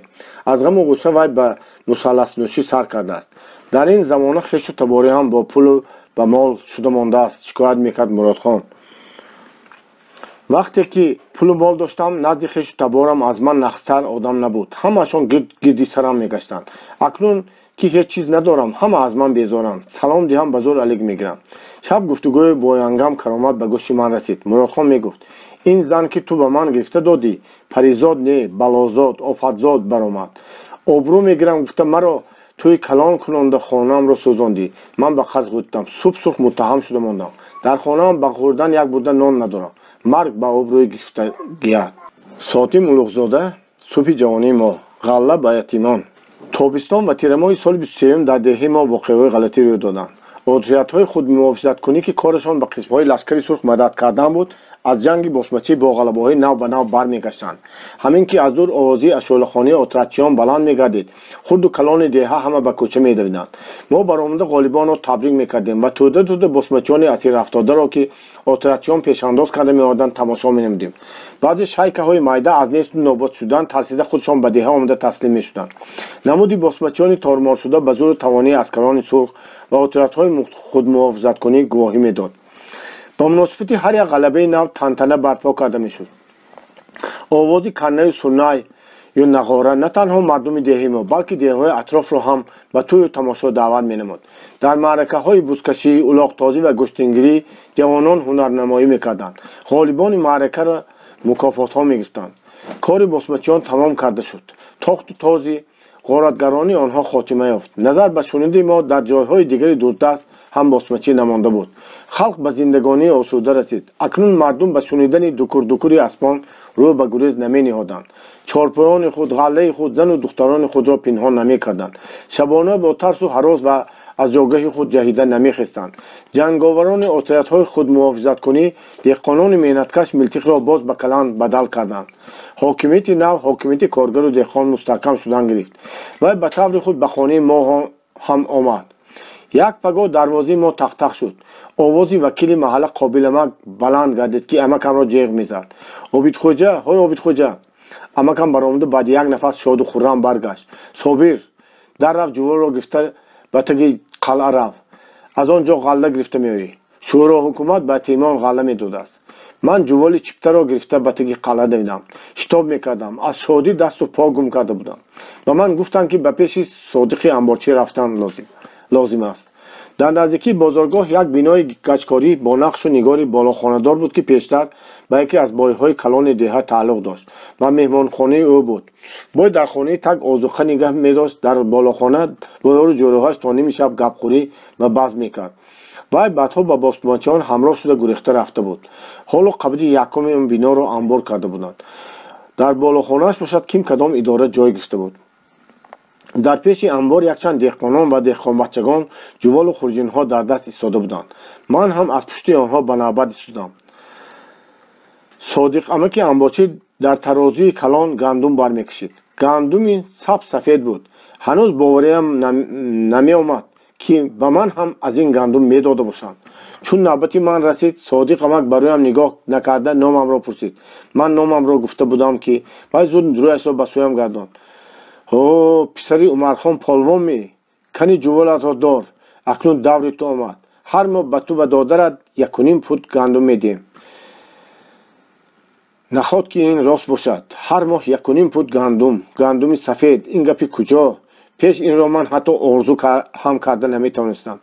تو 1.5 پود گندم را چقدر برداشته میبری؟ خیال های شادی بخشی مرا بریده پرسید صادق امک.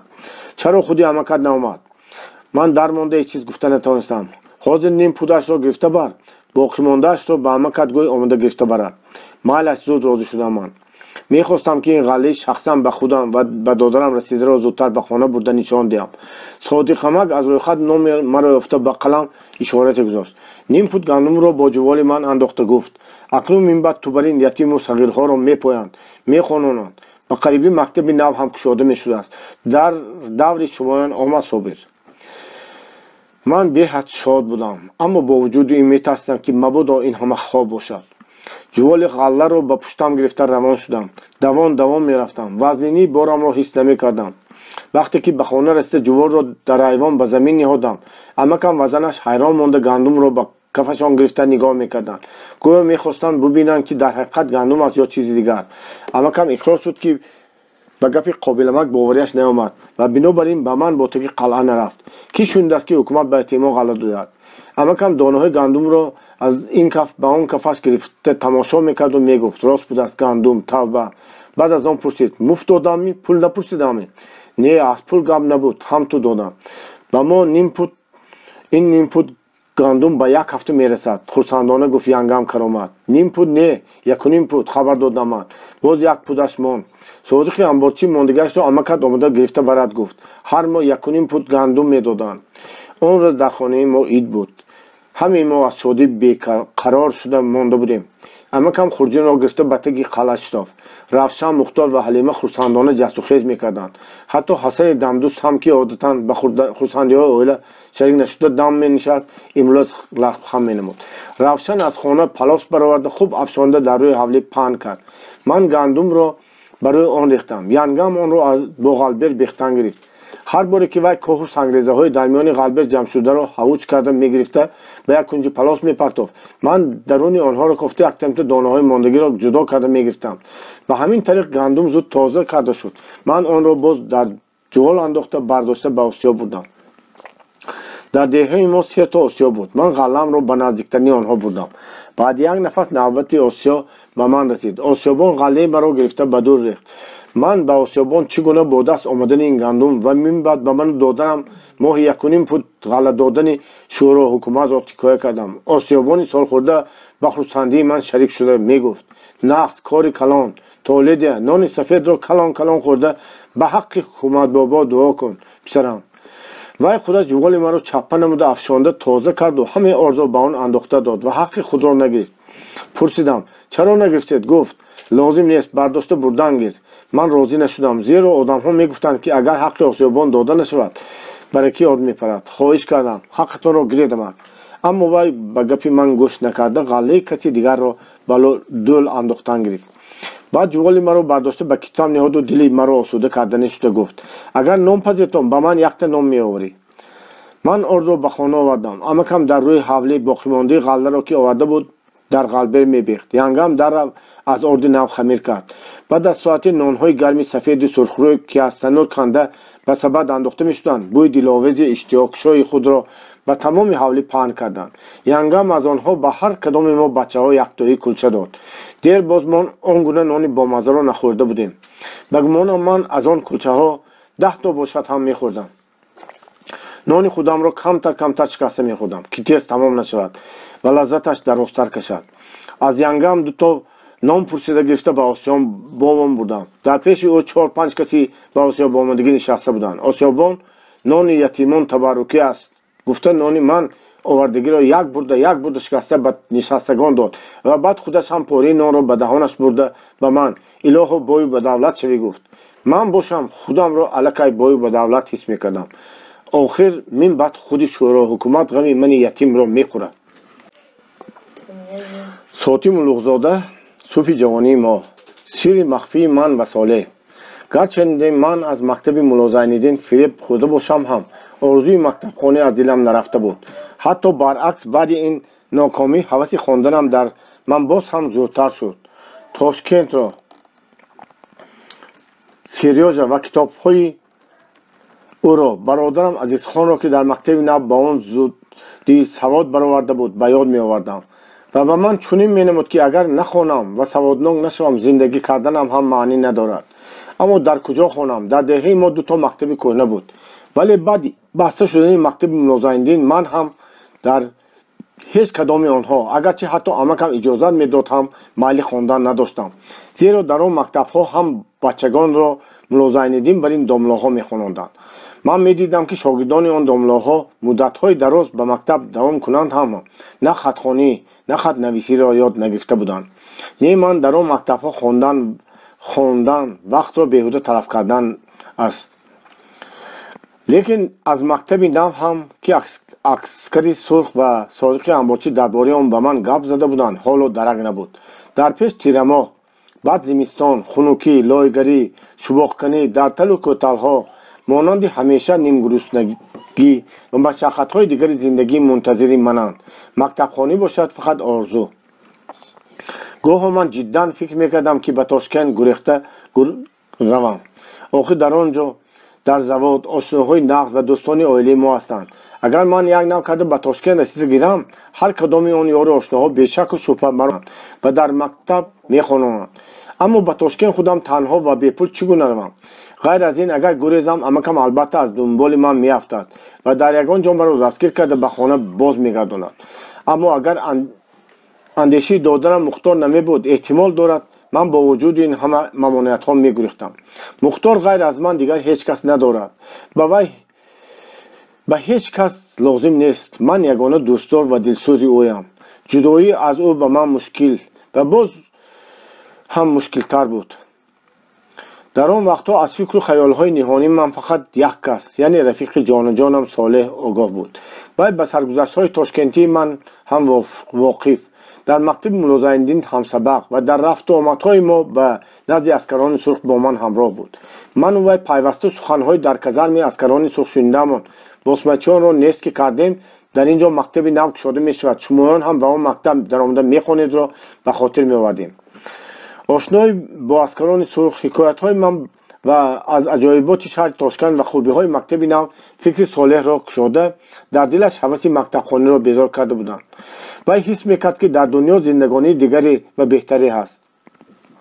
از دیر کشیدن مکتب نوکشایی در دهه ساله نیز مانند من دلتنگ و ناراضی بود.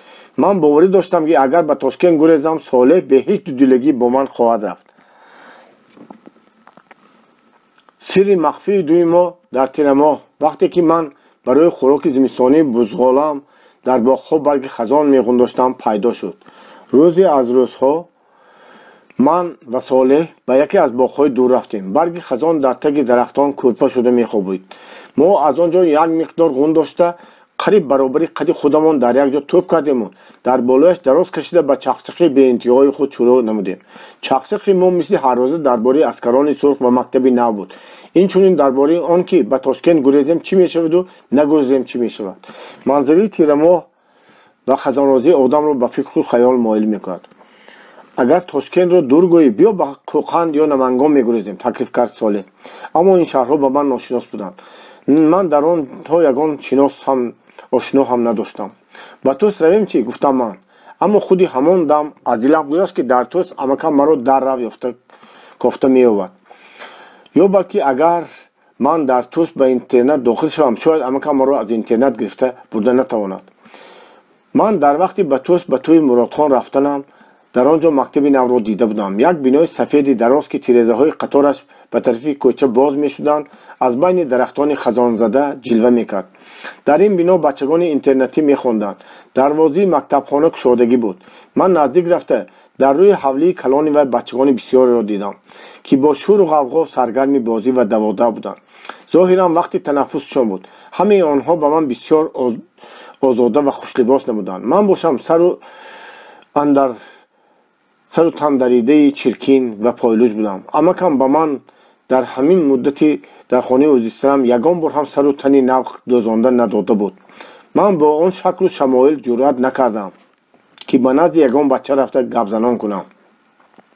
اگر رفته گپ زنان میکردم و یتیم بودنم و هوس مکتب خانی داشتنم و میگفتم شاید آن روز در زندگانی من دیگرگونی روی میداد. اما معلوم شد صالح از من هم زیادتر خف میبود است که برادرانش او را در توس زود کافته مییابند. نه توس نمیشود گفت وی. ما نقشه گریختن را دور و دراز محاکمه کردیم. من که تمام به این فکر غرق شده بودم در آخر هر گونه گمان اندیشه را یکسو گذاشته به بالای تاشکند ایستادم. میلش کو لیکن در راه چی میخوریم؟ پرسید صالح پخته‌کار. آدم‌های نغز هستند یادم میکنند. امیدوارانه گفتم من. نه این خیلی نمیشود. روید ما با آدم‌های نغز وا نخوریم. ثانی گدایی میکنیم. هر دومون در مانده یکدم سکوت ورزیدیم. بعد من گفتم پول در کار. لیکن پول رو از کجا میبیم؟ ببین یک خالتچه تنگه دارن در صندوق روز کرده ماندگی به خاطر وقت صالح. اگر پرسم به من یکشان تنگه میدهند. اما به من هیچ علاج پول افتن نبود. بنابراین من چاره دیگر اندیشیدم. رفشن مرجان دارد لیکن نمی آورد. من به رفشن یگان چیز وعده کردم مرجانش رو پرسیده میگیرم. بعد ما اون رو در شهر میفروشیم. گفتم من خیر اگر با راه دیگر پول افتن نتوانیم میلش همون مرجان رو گرفت. اندیشه ما رو قوت داد صالح. ما با هم عهد کردیم فرصت رو غنیمت دانسته تیاری سفر رو بینیم. در خانم من پیش از همه دانستنی شدم که مرجان در جاش خوابیده است یا نه. با این مقصد یک وقتی خلوت یافته قطیچی در تاقچه ایستاده رو کشاده نگاه کردم. بینم که مرجان نیست. مایوس شدم. دماغم سوخت. ای دریغ اگر من مرجان را به دست می‌آوردم صالح تنگه‌های مادرش رو می‌آورد و ما در راهی تاشکند را پیش می‌گرفتیم. اکنون چی باید کرد؟ نخواد که رفشن مرجان رو به خانه آچش برده باشد. فکر می‌کردم اگر از وی خواهش کنم که مرجانش رو از آچش گرفته به من دهد راضی میشد باشد یا نه؟ آخر مرجان به وی آنقدر در کار نیست. من سانتر به وی مرجان از این هم نقصتر را سوغاتی می‌آورم. اما این یک خوف دیگر هم دارد. агар Равшан ба ман барои чӣ лозим шудаи Марҷонашро фаҳмад, албатта ба падараш мегӯяд ва он гоҳ сирри ман фош мешавад. Не беҳтар он аст ки ба вай ҳеҷ чиз намегӯям. Берун баромада ба назди духтарак рафтам ва пурсидам: Равшан, чаро ту Марҷонатро овохта намегардӣ? Духтарони дигар онро овохта мегарданд ку. Марҷонамро оям ба сандуқ андохта руст карда монданд, ҷавоб дод Равшан. Сандуқ дар таҳмон меистод. Барои онро кушодан аввал кӯтбаи лолиболистҳои ба болаш таҳ карда мондашударо гирифтан лозим буд. Аммо пас аз ин ва баъди ба даст даровардани калиди сандуқ ҳам онро кушодан имкон надошт, зеро дар вақти кушодан маданги қулфаш ҷарангош зада ҳамаро хабардор мекард. Ман барор нагирифтани корамро ба Солеҳ хабар додам. Мо чизҳои шахсан ба худамон тааллуқ доштаро як шумурдем, то бибинем ки дар бисётамон ягон чизи бозоргир дорем ё не. Маълум шуд ки надорем. Аз пӯшок бошад, Солеҳ ҳам камбағал буд. غیر از 2 جفت کرته و ایزار کرباز و یک جامه‌کنی آلاچی پارسال پوشیده پوشاک دیگری نداشت. اگر خودت ایلوزش رو افتاد نتونی برای چی دلی مرا به مکتبخانه گرم کردی؟ بیا میگریزیم. گفتی خواهش میکرد ملا صالح. هیچ غم نه، در اولی بهار میرویم. گفتم من. هم او را و هم خودم رو تسل دارد. در بهار رفتن نقص، هوا خوش و گرم، حاضر باشد هوا خنک، زمستان هم نزدیک است. در مسافرگی اگر از گشنگی نموریم، از خنکی میموریم. همین طور ما مجبوران اجرای نقشه‌ام را به بهار ماندیم. لیکن قرار دادیم که تیاری سفر را از حاضر بینیم، یعنی خوراکواری توشی راه جمع کنیم. اگر ما هر روز از نانی در خانه میخوردگیمان یک برده نیم برده صرفه کرده آورده به یگان جای مخفی پنهان کرده ماندن گیریم، تا بهار 1-2 خلطه نان قاق ذخیره میشود. بهار ما آن را گرفته بر راه میداریم. اون نان قاق را با آبی خنک تر کرده خورده مزه کرده به تاشکن است میگیریم. با همین هر دومون عهد و پیمان کردیم. خوب نانمان را به کجا برده تور میکنیم؟ پرسید صالح.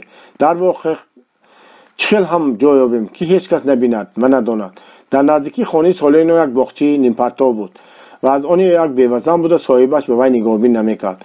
ما با صالح برای آذوقه جمع کنی همین باغچه را انتخاب کردیم. بگاهی دیر ما پنهانی به آنجا رفته با تشه و کارد آش در تک سفیدار کلان دو چخوری کافتیم. یک تاش خردکک، دیگرش کلانتر و چخورتر. از چخوری خود به چخوری کلان یک تیشو گذراندیم که بند دست می‌گنجد. به تک چخوری دوم خاشاک پفته و بالای خاشاک جوال کوینه را که صالح از خانه‌شان آورده بود گذاشتیم و دهان جوال را با تیشو راست کرده ماندیم. بعد یک بردگی 2 بردگی نان آورده‌ام را به دهان جوال انداختیم. پس از آن برای چخوری کلان چوبچه‌ها کشته، چوبچه‌ها را به خاشاک پوشانده و بالای خش کشیدیم و خاک را با برگ خزان رو پوش کردیم. به درون چخوچی یکم از سنگ کلان را انداخته به وی دهان تیشک را بستیم و بالایش را خس پوش کرده ماندیم. هر بار که نانپاری ذخیرگی می آوردیم، خس و خاشاک را یکسان میکشیدیم. سنگ را برداشته به تیشک دست خلانده نانپاره را به دهان جوال می انداختیم. بعد تمام شدن کار ما دورتر رفته به انبار مخفی خود نگاه کردیم و قانع شدیم که آن نقص خطپوش کرده شده است و هیچ کس آن را یافته نمیتواند. هر روز ما 1 بردگی 2 بردگی نان آورده به انبار خود ذخیره میکردیم. گاه یک کفش زردآلوی قاق، شفتالوی قاق، 4 مغز، 1 تا 2 تا قروت هم آورده به جوال میانداختیم. ما آنچنان که با نیتی به شهر رفتن و به مکتب صوتی ملوغزاده صبح جوانی ما مکتبی نو 5 روز گذشت. توشه راهی ما طرف زیاد میشد. یک پگاه از کوچه با آواز شناس قابلمک بلند گردید. این آواز که چند پیش به ما خبری خوشی به یتیمان غله دادن حکومت سویتی را رسانده بود، این دفعه خبری از آن هم خوشتر را اعلام میکرد. من به هیجان آمده از جایم جسته به کوچه دویدم. بچگانتان را به مکتب فرستید. در تگ قلعه مکتب شده شد. جار میزد وکیل محله. قابلمک چی گفتید؟ مکتب؟ ها، مکتبی نو شده شد. تو هم رفته خان؟ جواب داد به من قابلمک. در همین وقت از دروازه ما امکم نمایان شد. قابلمک نشان داده گفت: عابد خوجا، شما به مکتب این جیانتان رو فرستانید. بچه‌های دیگرتان حالا خردسال هستند. مکتب برای پسر بچه‌ها.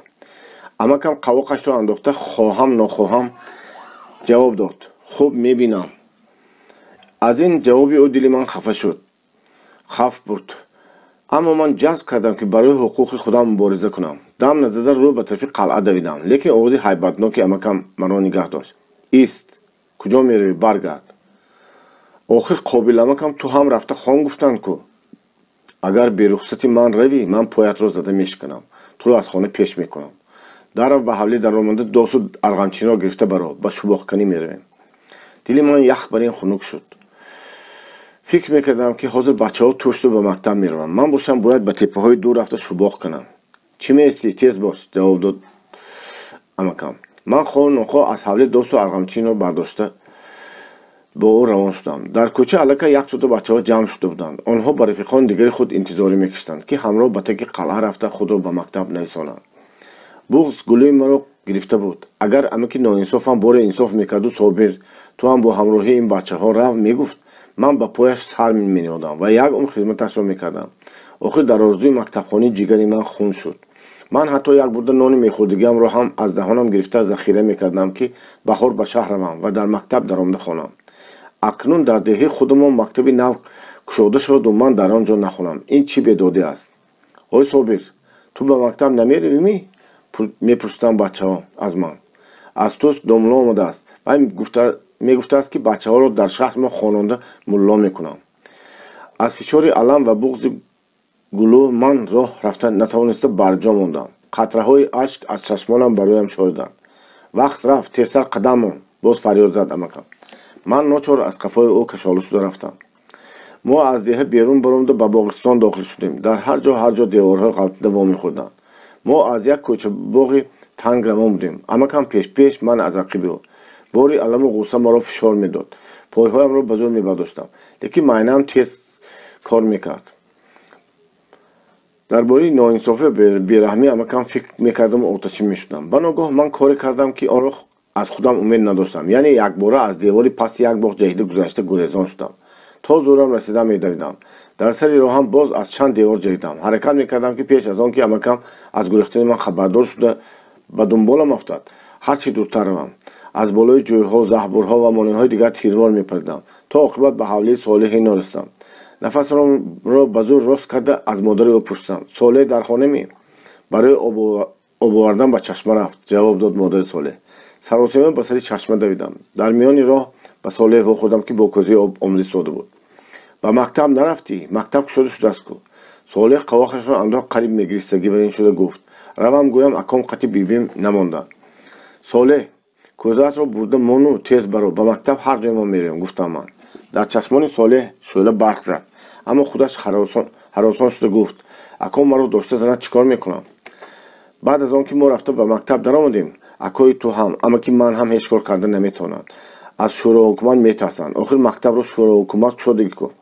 агар амакам маро занад, ман ба қобил амак мегӯям. вай рафта ба калонҳо хабар медиҳад. тез бош Солеҳ. рафиқи ман давон ба хонаашон рафта кӯзаашро ба пушти дар монду баромада ба ман роҳи қалъаро пеш гирифт. мо аз пеши боғчае ки дар он ҷо дар таги сафедор анбори озуқаамон пинҳон буд гузаштем ва дидем ки дар гирду пеши он одамҳо гашиданд. мо беихтиёр истода ба ҳамдигарамон чашмака задему боз ба роҳ даромадем. ҷуволи мо хуб пинҳон карда шудааст, ҳеҷ кас ёфта наметавонад. пас ба қафоамон нигоҳ накарда сӯи қалъа доидем. дар бозоргоҳ дарҳои анбори дароз кушодагӣ ва бачагони бисёре китобу қалам дар даст машғули гардишу давода буданд ва ғавғо мекарданд. мо бо Солеҳ наздиктар рафта ба гуфтугӯи онҳо гӯш додем. як бача ба мо рӯй оварда пурсид. ба мактаб омадетоми? акнун дер шуд, шуморо қабул намекунанд. мактаб пур, дигар на ҷой ҳаст, на дафтару қалам. шогирдони дигар сухани он бачаро қувват доданд. ману Солеҳ якбора маъюс шуда мондем. нахот ки ҳамин қадар саъю кӯшиши мо беҳуда равад.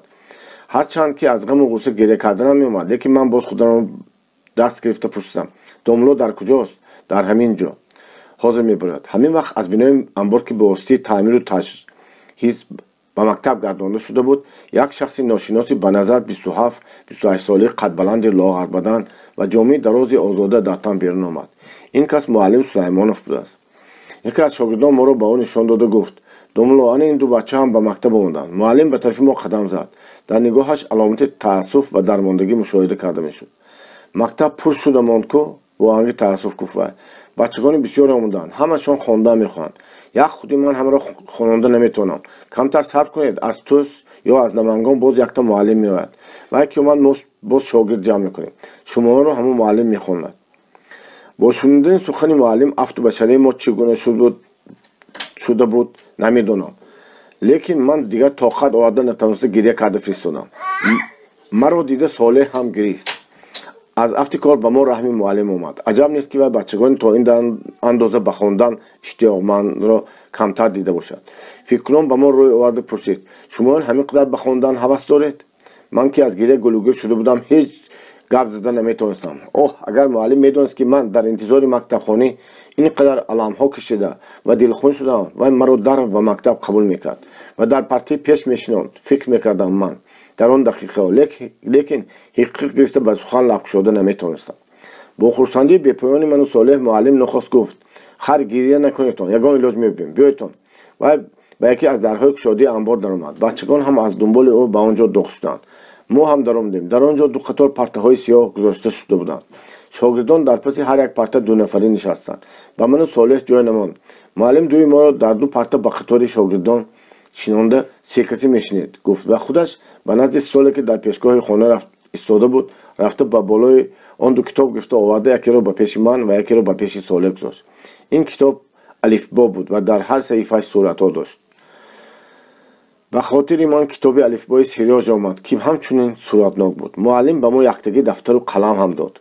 من به پس استول خود نشسته کتاب الفبا را گشودم. درس سرد شد. آن روز معلم به ما سه حرف اولین را شناساند. ما کلمه های با آن حرف‌ها نوشته شده را خواندیم. من خوشحالانه در دلم میگفتم که اگر معلم هر روز دو سه حرف را نشان دهد من به قریبی همه حرف‌ها را شناخته خط خوان شده میمانم. شادی من پایان نداشت. بعد سابقه یکم من از مکتب برآمده کتاب و دفتر و قلمم را همچون یک چیز گرانبها محکم در بغلم گرفته روان شدم. حقیقتا هم آنها برای من یک خزینه گرانبها بودند. چون به نزدیکی حولیه‌مان رسیدم دیدم که عمکم با همراهی ملا زین‌الدین و آدم‌های دیگر نمک نماز پیشین را خوانده از مسجد برآمده ایستاده است. من خود را زود به در همسایه زدم. بچه همسایه هم از مکتب برگشته بود. من با او به حولیه‌شان درآمدم. از گرسنگی سرم چرخ می‌زد. پگاه باز هیچ چیز نخورده بودم. جرأت نکردم که به خانه خودم روم زیرا از عمکم می‌ترسیدم اگر به دستش رفتم مقرر مرا داشته می‌زند. از همه دهشتناکتر این بود که وی میتوانست در سر قهر و غضب دولت من کتاب و دفتر مرا درانده پرتاید یا به آتشدان افکند. ترسیده از بالای دیوار همسایه به حولی خودمان نگاه میکردم. اینک از دروازه عمکم نمایان شد. وی تنها نبود. از چه سبب باشد که ملا زین‌الدین هم با او میآمد. در آن صورت من از تشریف آوردن ملا به خانه ما فال بد گرفتم و دلم خفت بود. وی به چه کار آمده باشد؟ عمکم ملا را برده در ایوان نشاند و خودش هم نشست. روشن از خانه چای نان برآورد. مصلحتی میپرسیدم از شما همین بود. گفته عمکم به سخن درآمد. من در پشت دیوار گفتگوی آنها را شنیده ایستاده بودم. خودتان میدانید که ما کمبغل باشیم هم لیکن خوجه هستیم. سخنش را دوام داد عمکم.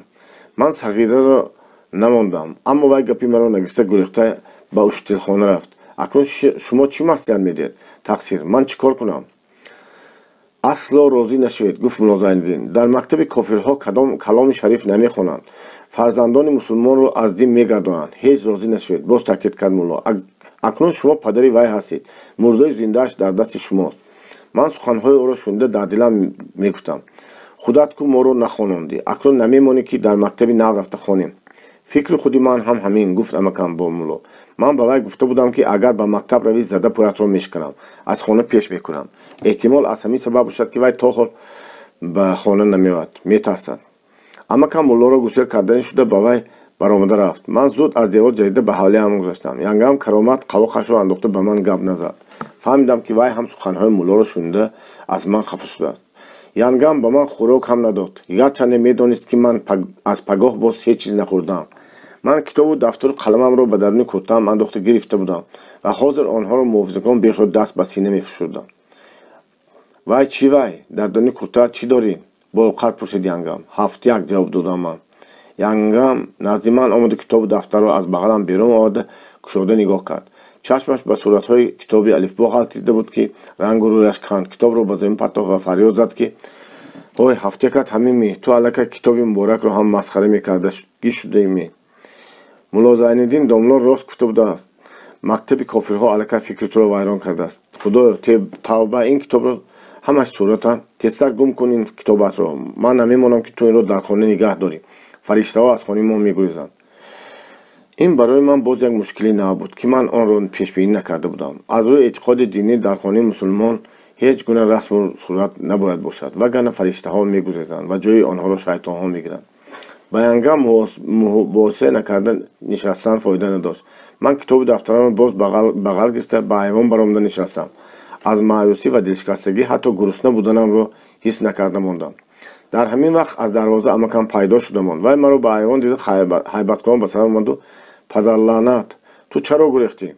چرا گپی مرا به زمین پرتافته به مکتب کافرها رفتی گفته برایم یک ترسوکی زد.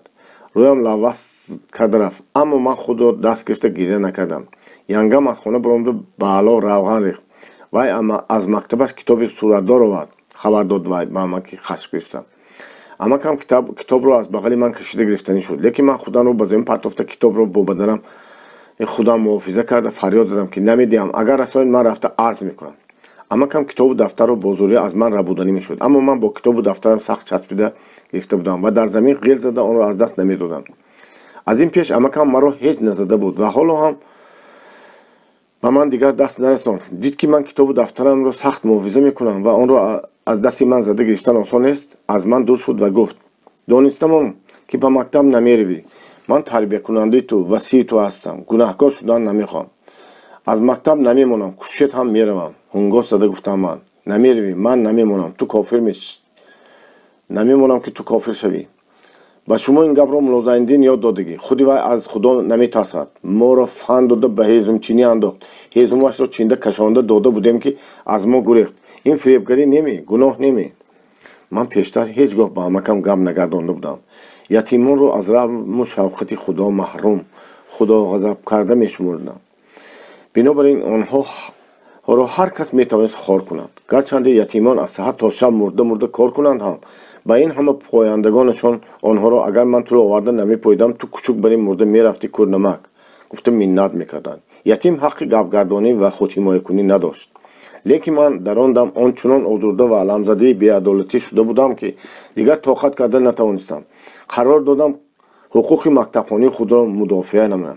اما کم میدانم مولا زیندین کاری نقض نکرد. لیکن هر چی هم باشد من تو را در مکتب کافرها خواندن نمیمونم. گفته سخنی پیشتری خود را قوت داد.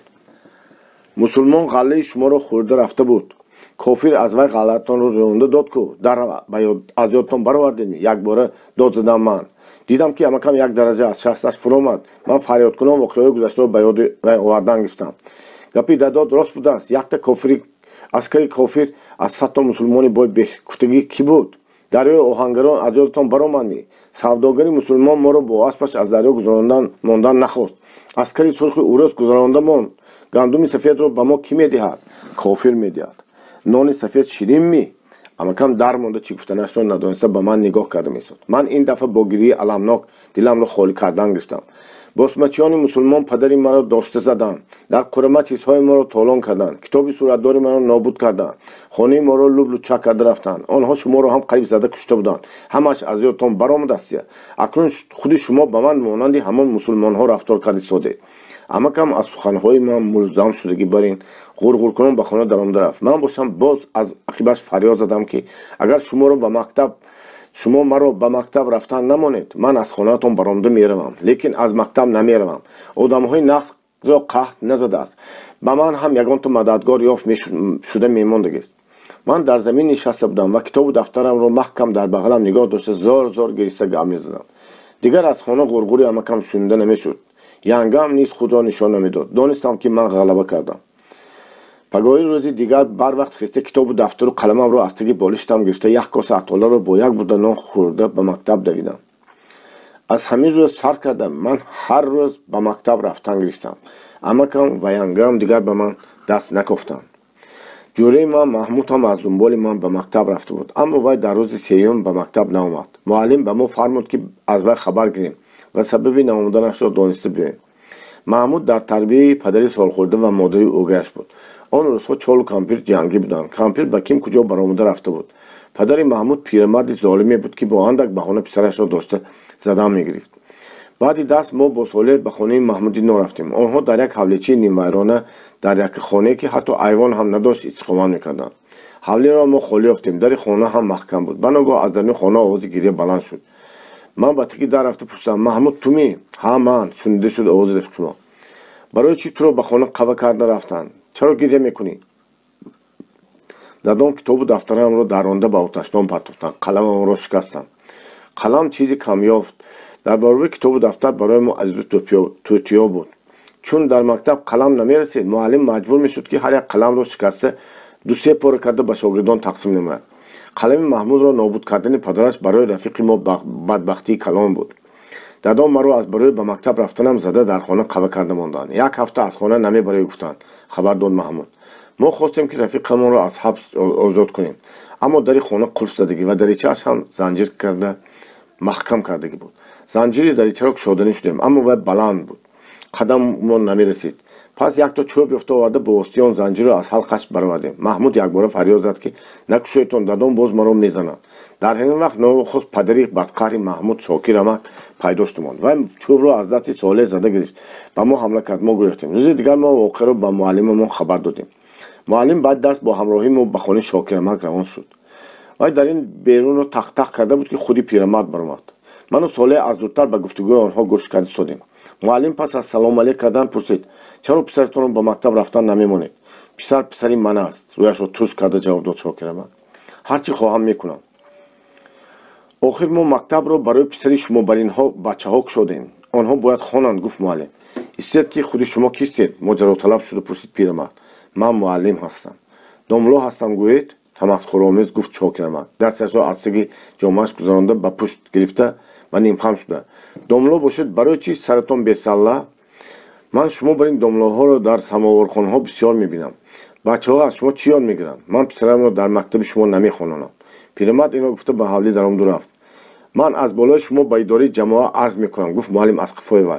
شاکر رمک از در حولی سرش را برآورده عرض کنید کردن گرید. من جینی نشدم که پسرم را در مکتب شما خواننده کافر کنم. گویان جواب گردان باز درش را پوشید. همین طور گفتگوی معلم با اون پیرکی جاهل نتیجه نبخشید. نادان با خشمگینی علمناک خطاب کرد معلم.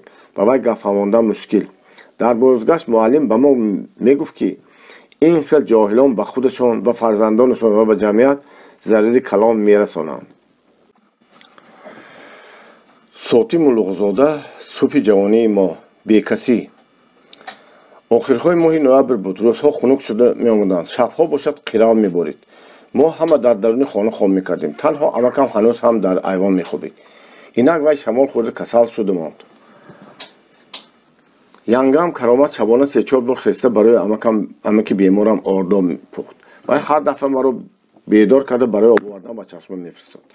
من ستیل را گشته از خانه نیم روشن برآمده به تاریکی داخل میشوم. در ظلمات شب مرا وهم میگیرد. به جین و اجینه ها باور میکنم و از آنها مردنیوار میترسم. در سر راه هم هر یک سنگ یا پشته خاک به من دیو و اجینه و البستی برای میآمد. در تاریکی در نظرم کلان کلان چشمان آتشبار نمایان میشد. انا 2 3 4 چشم راست به سوی من دوخته شدند.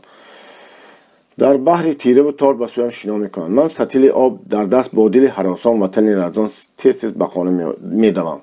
ینگم مرا باری سیوم به آب میفرستد. شب از نیم گذشتگی تاریک، آسمان هم تیره و ستاره ها ناپدید. ناگهان به سر راه من از کم کجا یک گربه جهیده میبرد و قرار میگیرد. چشمان شعله بارش را به من دوخته است و من نمیجنبد. من از ترس با تمام آوازم وای داد گفته فریاد میزنم. ستیل از دستم مفتیده آبش به تک پایم میریزد. چشمان شعله بار ناپدید میشوند. من ستیل را از این میبردم. برای آب باز گشته به چشمه رفتن واهمناک است. من با ستیل خالی دوان به خانه میام. اعضای بدنم میلرزد. دندان به دندان مانده نمیتوانم. به ینگم میگویم که ناوک یک اجینه که چشمانش لخچه بر این لباس میزند پیش راه مرا گرفت. در کجا؟ در نزدیکی مسجد. اجینه در نزدیکی مسجد نمیگردد. از مسجد میترسد. یگان پیشک یا کوچکچه بودگی است. اگر ترسی یک چند بار قل هو الله را خوانده به دو پهلویت صوف کن. جین و اجینه میگردد. دلت آرام مییابد. این را گفته ینگم از نه مرا به آب میفرستد. من باز ناعلاج ستیل را گرفته بیرون میروم. از ترس مجال پای برداشتنم نیست. بیخودانه راه میپیمایم. هرچند قل هو الله را تکرار کنم ترسم برطرف نمیشود و دلم آرام نمییابد. نمیدانم کدام قوه مرا به سر چشمه بود. ستیل را با ناوچه میآویزم اما و جرنگا زده به زمین میافتد. به گمانم که اجینه ها آن را از دست من ربوده به سنگ زدند. شرشر آب به گوشم مثل قاقا و هنگامه اجینه ها میرسد. گویا که آنها در سر چشمه جمع شده مرا مسخره کرده میخواندند. من سطیل رو از زمین برداشته این دفعه وی رو با نوچه ناوخته بلکه در تگ آن نگاه می‌دارم که از آب پر شود. مدت داشته می‌ایستم اما سطیل هیچ نیکی پر شود. همچنان نگاه کنم سطیل رو از شرشره یک دو وجب این سوتر داشته شدم. در همین وقت از دورتر آوازی اشولی کیم کدام مردی راهگذر بلند می‌گردد و این آواز آدمیزاد من نیم بیهوش را به هوش می‌آورد و هم حراسم برهم می‌خورد و من اکنون حتی در دلم به ترسانچکی خودم خندیده سطیلم رو پر کرده به خانه روان میشم. پگاهی امکم قضا کرد. یک روز از مکتب آمده بینم که مختار در خانه تنها نشسته است. ساعتی گذشت هیچ کس نآمد. من فقط اکنون با اطرافم نگاه کرده خانه رو از چی چاره خالیدم. تنها یک کپی کهنه که من و مختار در آن میخوابیدیم مانده بود. معلوم شد که ینگم دوی ما رو به تقدیر حواله کرده خودش با بچگانش به خانه دیگر کوچیده رفته است. دیرتر وی به نزد ما آمده گفت من یک زنی مشتیپر هستم. شما را پایده نمیتونم. بچگان خودم را نگهبانی کنم هم خوب گپ. رفتم با حسن به خانه مادر کلانشان رفتند. اکنون تو صابر غم خودت و دادرت را خور. از دست من هیچ کار نمیآید. من در خانه خالی سرم را به بالای صندلی گذاشته فکر میکردم که اکنون چی باید کرد و بعد چگونه باید زیست. مختار باشد چشمان محزونش را مددخانه به من دوخته آرام مینشست و هیچ چیز نمیپرسید. حتی گریه هم نمیکرد و حالا که من میدونستم که وی هم مانند من گرسنه است با چشم من هم آب نمیآمد. دلم سنگ گشته بود. خودی همین حال به من بعد وفات پدرم و ما رو پرتافته رفتن مادر اوگای هم روی داده بود. اما در آن وقت من خود را این اندازه غریب و مایوس حس نمی‌کردم زیرا به هر حال عمل داشتم. اکنون ما مددگاری نداشتیم. من باید خودم مستقلانه تدبیر حال خودم و دادرم را بینم. من میتوانم بدل یگان کس رفته یتیم و خدمتگار شده روزم را گذرانم فکر میکردم من. لیکن مختار چی؟ مگر یگان کسی راضی میشود که هم مرا و هم دادر مرا نگهبانی کند؟ نه، هیچ کس راضی نمیشود. مختار خردسال به هیچ کس در کار نیست. بعد فکر و خیال دور و دراز من به همین قرارم که مختار رو به قزلتپه به خانه عمم برده مانم و خودم به در کسان روم. اما حاضر پیش از همه باید یگان خوردنی به دست آوردم مختار رو خورانم. در محله ما خیرین و امکزاده من زندگی میکرد که شوهر و بچگان داشت. پسر کلانی او سیفالله همسال من بود. شوهرش هفته ها و ماه ها از خانه خود غایب شده رفته در کیم کجا میگشت. خیری سرغیرت و مهنت دوست خودش تنها سرش را به چهار طرف زده رزق و روزی بچگان را پیدا میکرد. من به خانه او رفتم. خیری اپا من مختار را به قزلتپه برده ماندنی هستم اما وی حاضر گوشنه پگاه باز هیچ چیز نخورده است. وی را در به همین جا گرفته بیار. من شله پختم میخورید بعد وی را به قزلتپه میبری تکلیف کرد خیری.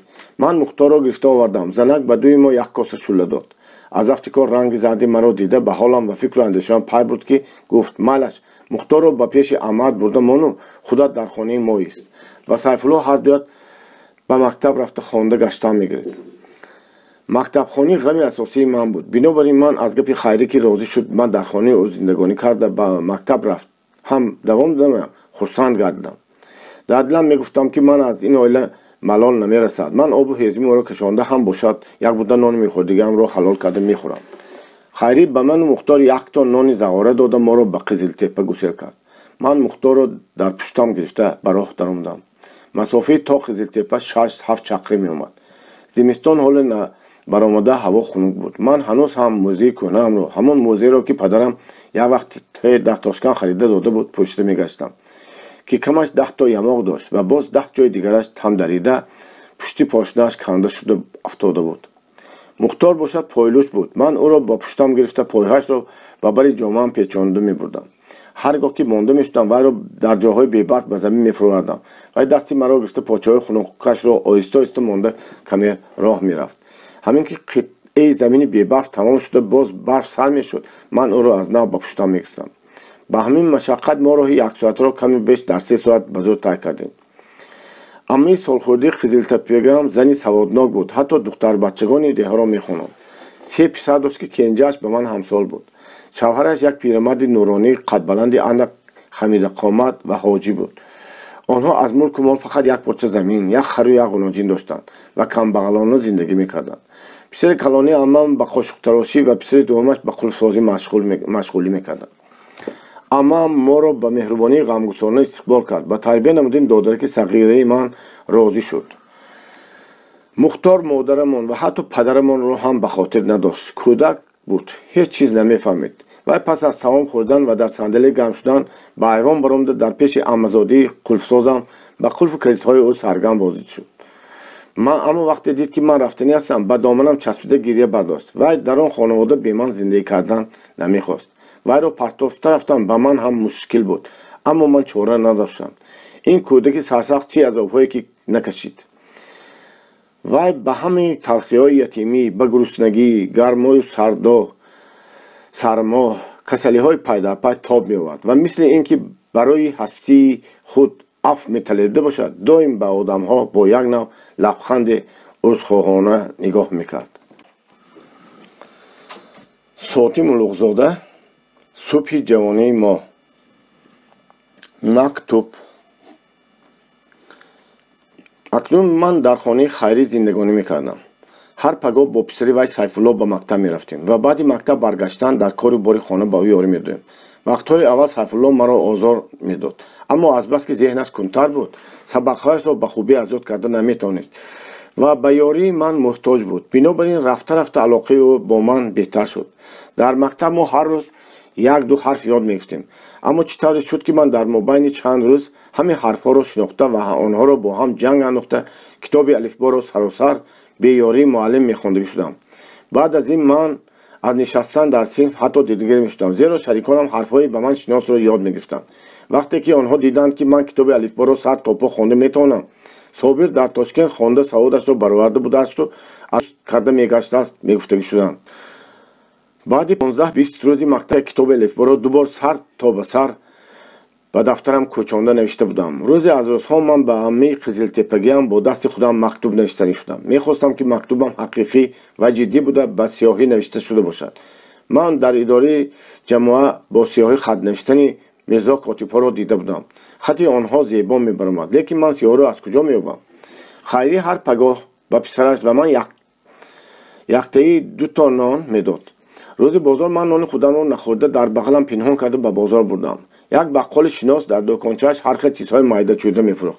من به او گفتم که میخوام به عوض نان سیاهی خرم، اما نمیدونستم سیاهی را در کجا میفروشند.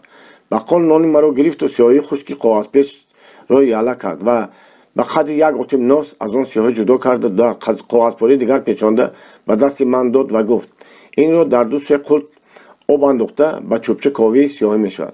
من پرسیدم قلم با سیاهی مینویسندگی ندارید می؟ پیرو می؟ نه پیرو ندارم، جواب داد بقال. هر وقت که به توس رفتید از آنجا پیرو گرفته بیارید چی؟ اما مکتب بچه ها میخرند، مصلحت دادم من به او. بقال خنده گفت او بلایی حالا به مکتب خانه یک ماه هم نشده الکه به پیروی سیاهی خط نوشته میخوری. چهارشنبه دیگر من باز به بازار 1 تا نان آوردم. بقال شناس مرا از دور دیده به اشاره دست به نزدش جیغ زد، ولی خودی من به آن هم به دکان او میشتافتم. وقتی که به توس رفته و پیرو آورده بود است نان را از دستم گرفته به من 1 تا پیرو داد. گفت رفیقان نداره گوی پیرو در کوب شد به پیش من بیان. خوب راضی شدم من و دوام به محله ما رفتم که زودتر یگان جای خلوت یافته سیاهیم را در آب حل کرده به خط نویسی دارم. برای این کارم به من همان باغچه‌ای که منو صالح به نیت سفر انبارچه مخفی آذوقه ساخته بودیم مناسب‌تر نمود. من رفته پنهانی به اون باغ داخل شدم. سبب پنهان شدن این بود که از خنده بچگان خوف داشتم، یعنی میترسم که مبادا این حالا 1 ماه هم در مکتب نخوانده الکه به سیاهی خط نوشتن را هوس کرده است گویا مرا مسخره کنند. همین که بچگان هم بودند که بهانه یافته هر یک کار جدی را هم مسخره میکردند. من از بغلم سیاهی خشک، پیرا و تگی یک سفال کاسه شکسته را که آورده بودم برآورده در زیر درخت به زمین نهادم.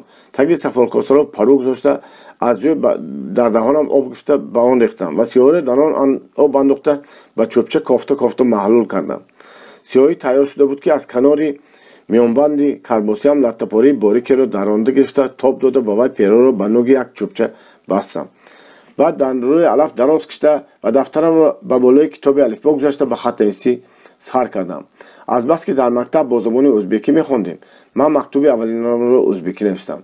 ترجمه آن به تاجیکی کلمه به کلمه چنین میشود: به عمه حرمتناک مهربان از جان عزیزتر و از کمینه جیانشان بسیار سلام میگوییم. ما در اینجا ساغ و سلامت هستیم. الهی شمایان هم ساغ و سلامت باشید.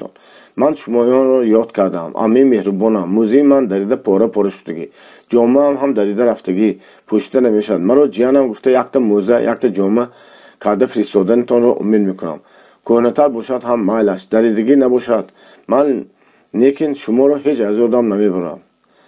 در پایان مکتوب به عمم باز هم سلامتی طلبیده. اهل خانواده را یک نام گرفته به هر یک کدامشان سلام گفتم و جداگانه خواهش نمودم که از جانب من اوکای دوست داشته مختار را بوسه کنم. بعد مکتوب را قطع کرده به درون کتاب الفبا گذاشته از باغ به حس افتخارمندی بیرون رفتم. افتخاری من از آن بود که اکنون من آدمی باسواد هستم و حتی مکتوب هم نوشته میتونم. لیکن مکتوب اولین من به آدرس نرسید. روزی دیگر در سینج یک بچه مکتوب را از درون کتاب الفبای من دیده مانده آن را گرفته به معلم دراز کرد. معلم این را بینید صابر با سیاهی کیم چی نوشته است. معلم مکتوب مرا با آوازی شنوا خواند و بعد آن را به من بازگردانده گفت خودت نوشتی. بارک الله.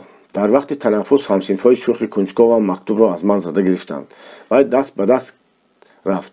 بعضی بچگان ما نگفتیم این صابر کلانیگری میکند. اصلا پیشتر خود سواد برآوردم و حالان که خودش پیشتر هم خود سواد داشت است و از ما روز کرده میگشت است. گفته مرا حجم میکردند.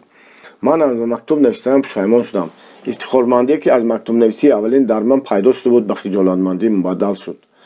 آخر از عمم جامعه موزه طلبیدن مرا همه دانستند. من از معلم هم خفه شدم که و هر باره که درباره جامعه موزه سخنهای نوشته مرا با آواز بلند خواندن او بردام میومد از شم تاب میخوردم و پیشانی هم عرق میبرد.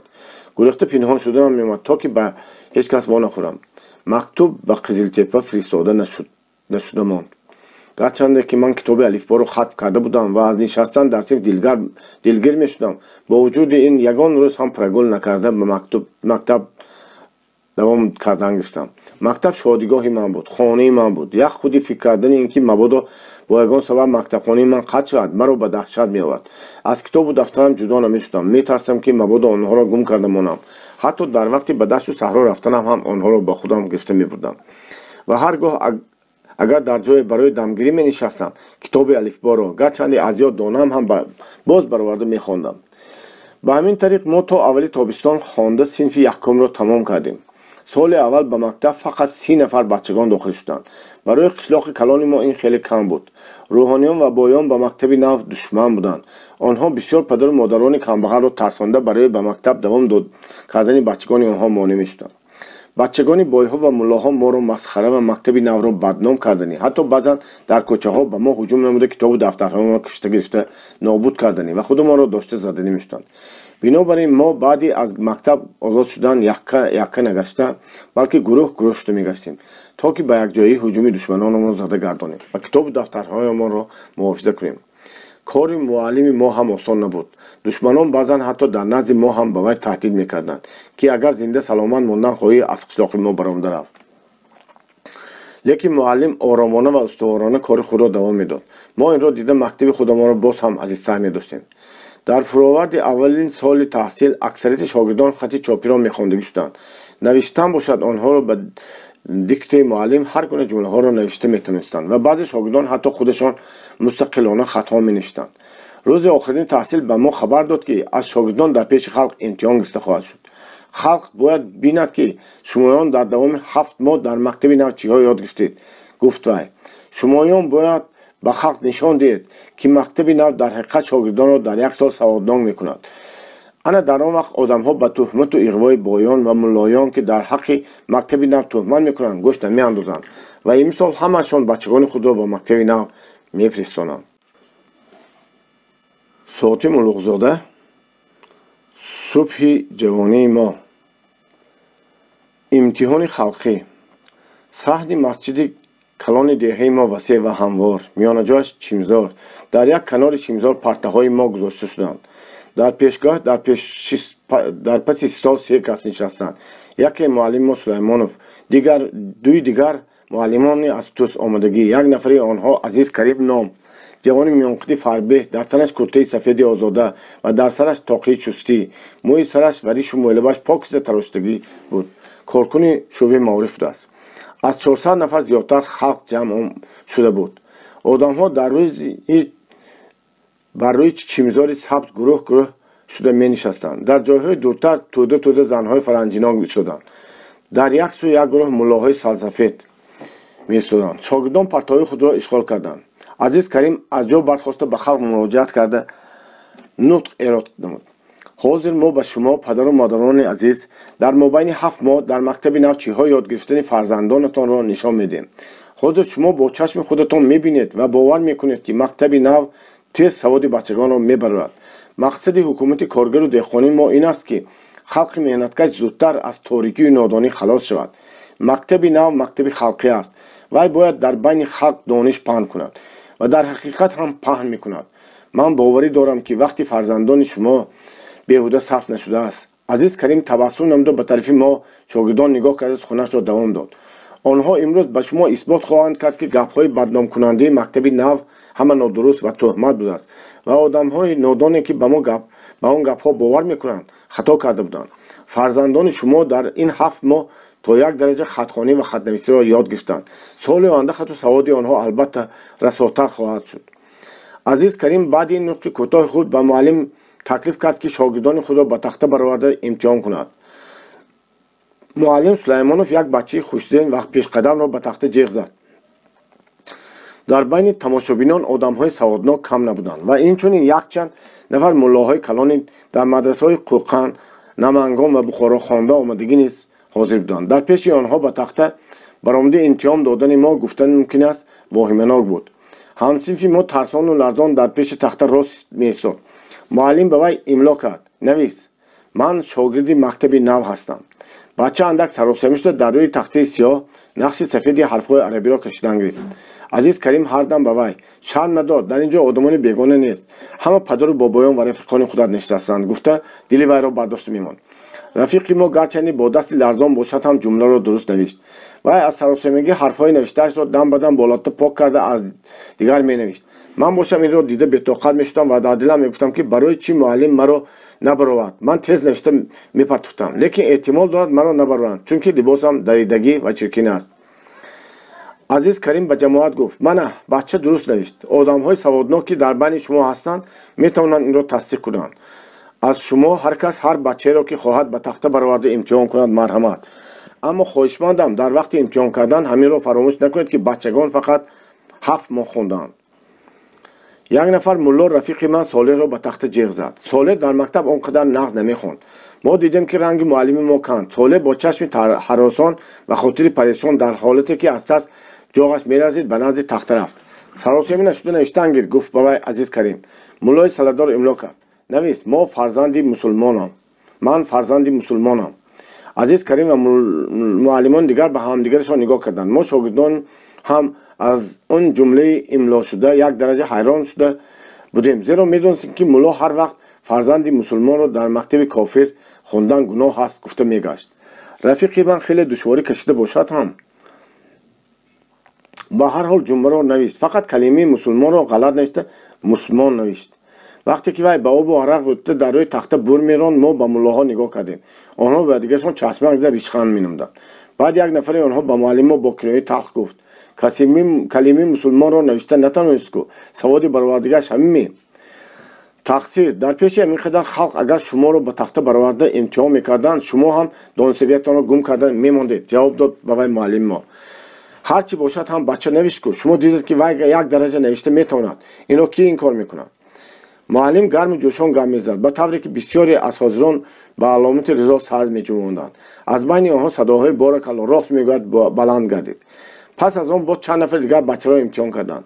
онҳо дар навиштан баъзе хатоҳо мекарданд, лекин муллоён дигар ба он бачаҳо забон намерасонданд. охир аз бачагоне ки фақат 7 моҳ хонданд саводи комил талаб кардан хандаовар мебуд. аз имтиҳон мақсад як дараҷа хату саводнок шудани шогирдонро нишон доданӣ буд ва ин мақсад ҳосил гардид. дар ин байни мардум ҷамъомада мулозаиддин ҳам ҳозир буд. вай чашмаш ба ман ғалтиду гуфт: кани собир, ту ҳам баро. ман даррав аз парта бархоста ба тарафи тахта хурсандона равон шудам, зеро ҳамаи ҷумлаҳои то ин дам имло шуда ба ман бисёр осон менамуданд. Зайниддин гардани борикашро ба пеш ёзонда ба забони нешно гуфт: навис, худои 18,000 олам ва бандагони собиру солиҳаш мададгор ва меҳрубон аст. муаллим Сулаймонов аз ман пурсид: навишта метавонӣ? метавонам, бо дилпурӣ гуфтам ман. خودی من هم حس میکردم که ملا از گفتن این جمله دراز رو یگان مقصد نهانی مکارانه دارد. عزیز کریم با آهنگ آتشینی به زایندین گفت انصاف کردن لازم تقصیر. شما احتمال 10-12 سال خوانده باشید لیکن شما هم این قدر گپ رو درست نوشته نتوانستین گمان. سخنی کوتاه‌تر و ساده‌تر گفتن لازم. در همین وقت آواز صادق امکی انبارچی، همان انبارچی که به من گندم داده بود بلند گردید. من میگویم گپی مرا نویس.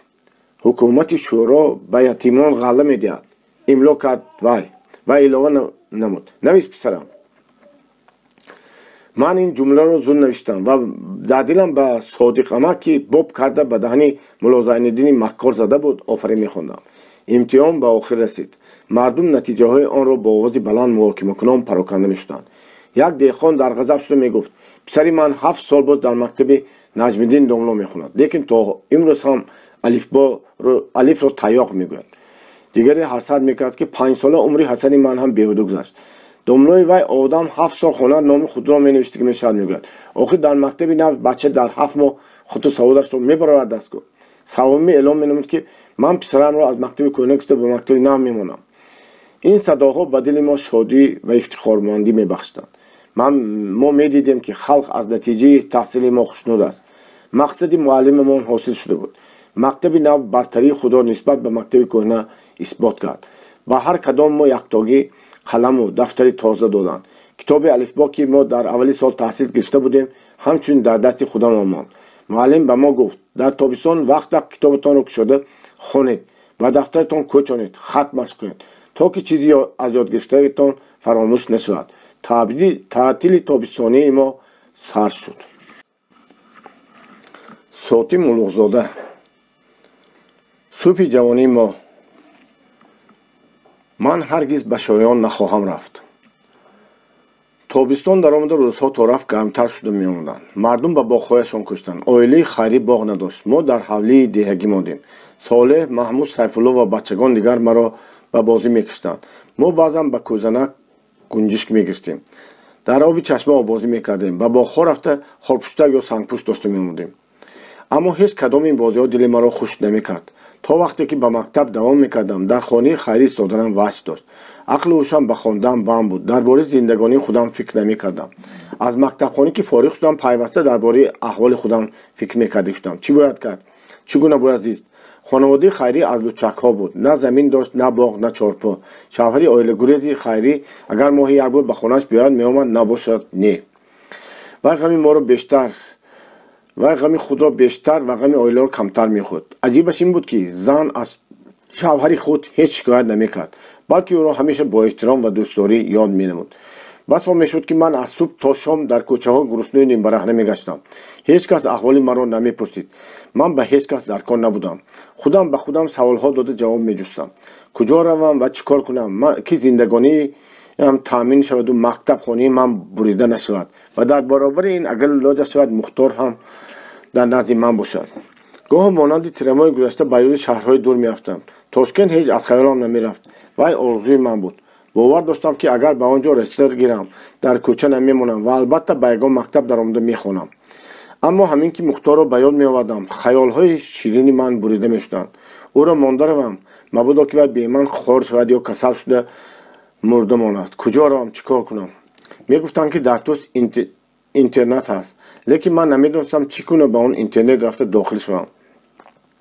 کسی هم نبود که به من راه نشان دهد. همه به زندگانی خود آواره. کس را به کسی کاری نبود. اگر در مکتب خواندن و آن هم در مکتب شهر کلان آرزومند بودن را به آدم‌های گویی به تو میخواندند، مسخره‌ات میکنند. به بالای درد و علم‌های دیگر درد بیکسی هم زم شده بود. خود را خار و زبون میدیدم. مرا یارای آن نبود که به نزد یگان کس رفته مصلحت و مدد پرسم. به سخن بچه خردترین را که خاکولودی نیمجان که گوش میاندازد. خیری روز دراز در پی ریسک بچگانش سرگردان بود.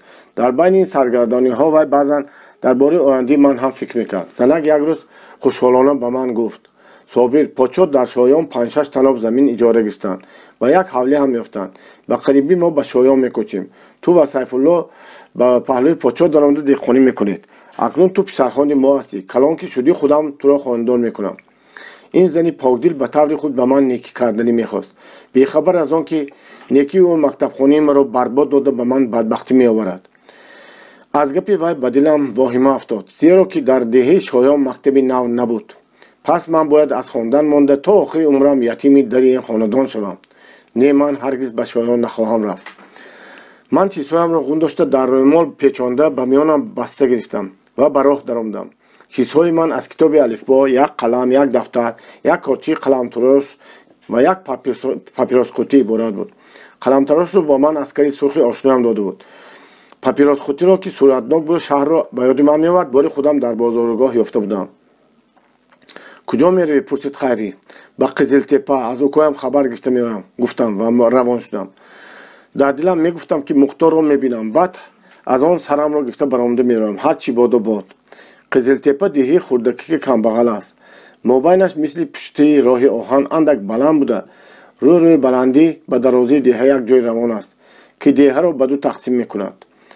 قد جای عرض، هر دو لب بیتهای زیست سبزیده، به جای نه همه وقت آب میاد. بنابراین در تابستان باغچه پالیز کشتزارهای دهه که قده های میده را اشغال میکنند دائم تشنه آبند. در سر جای و شاخاب‌های آن جنگ و جدال‌های آبتلاشی روی داده می‌ایستند. من در کوچه دهه با پسر کنجی عمم واخوردم. با یک تود بچگان شوخ مشغول چلیک بازی بود. من که چلیک بازی را دوست می‌داشتم، با دیدن چلیک بازان و شنیدن هیاهوی آنها درحال غم و غصه‌ام را فراموش کرده به بازی شریک شدم و ساعتی مشغول گردیدم. بعد از آن من در حوض مسجد یگانه دهه با بازی سر کردیم. آب شیرگرم حوض بسیار فوران بود و من در آن آب شناکنان و غوطه‌زنان فکر میکردم که کاشکی در دنیا همیشه تابستان باشد و آدمیزاد هم بی خوراک زندگانی کرده تواند. آن وقت زندگانی ما عجب نقص، بیغم و غصه و شیرینی بود. نهایت من با عموزاده‌ام به خانه آنها رفتم. همین که در روی حالی چشمم به دادرکی چرکین و غمگینم افتاد، خرسندی‌های چلیکبازی و آبازی یک بار از دلم برداشته شد و غم و غصه که از دهی خودمان تا قزل تپه رفیق راه من بود تازه گردید، بلکه زیادتر گشت. مختار با لبخند عاجزانه خود به پیشوازم دوید. من خودم را به زور از گیستن نگاه داشته او را نوازش میکردم.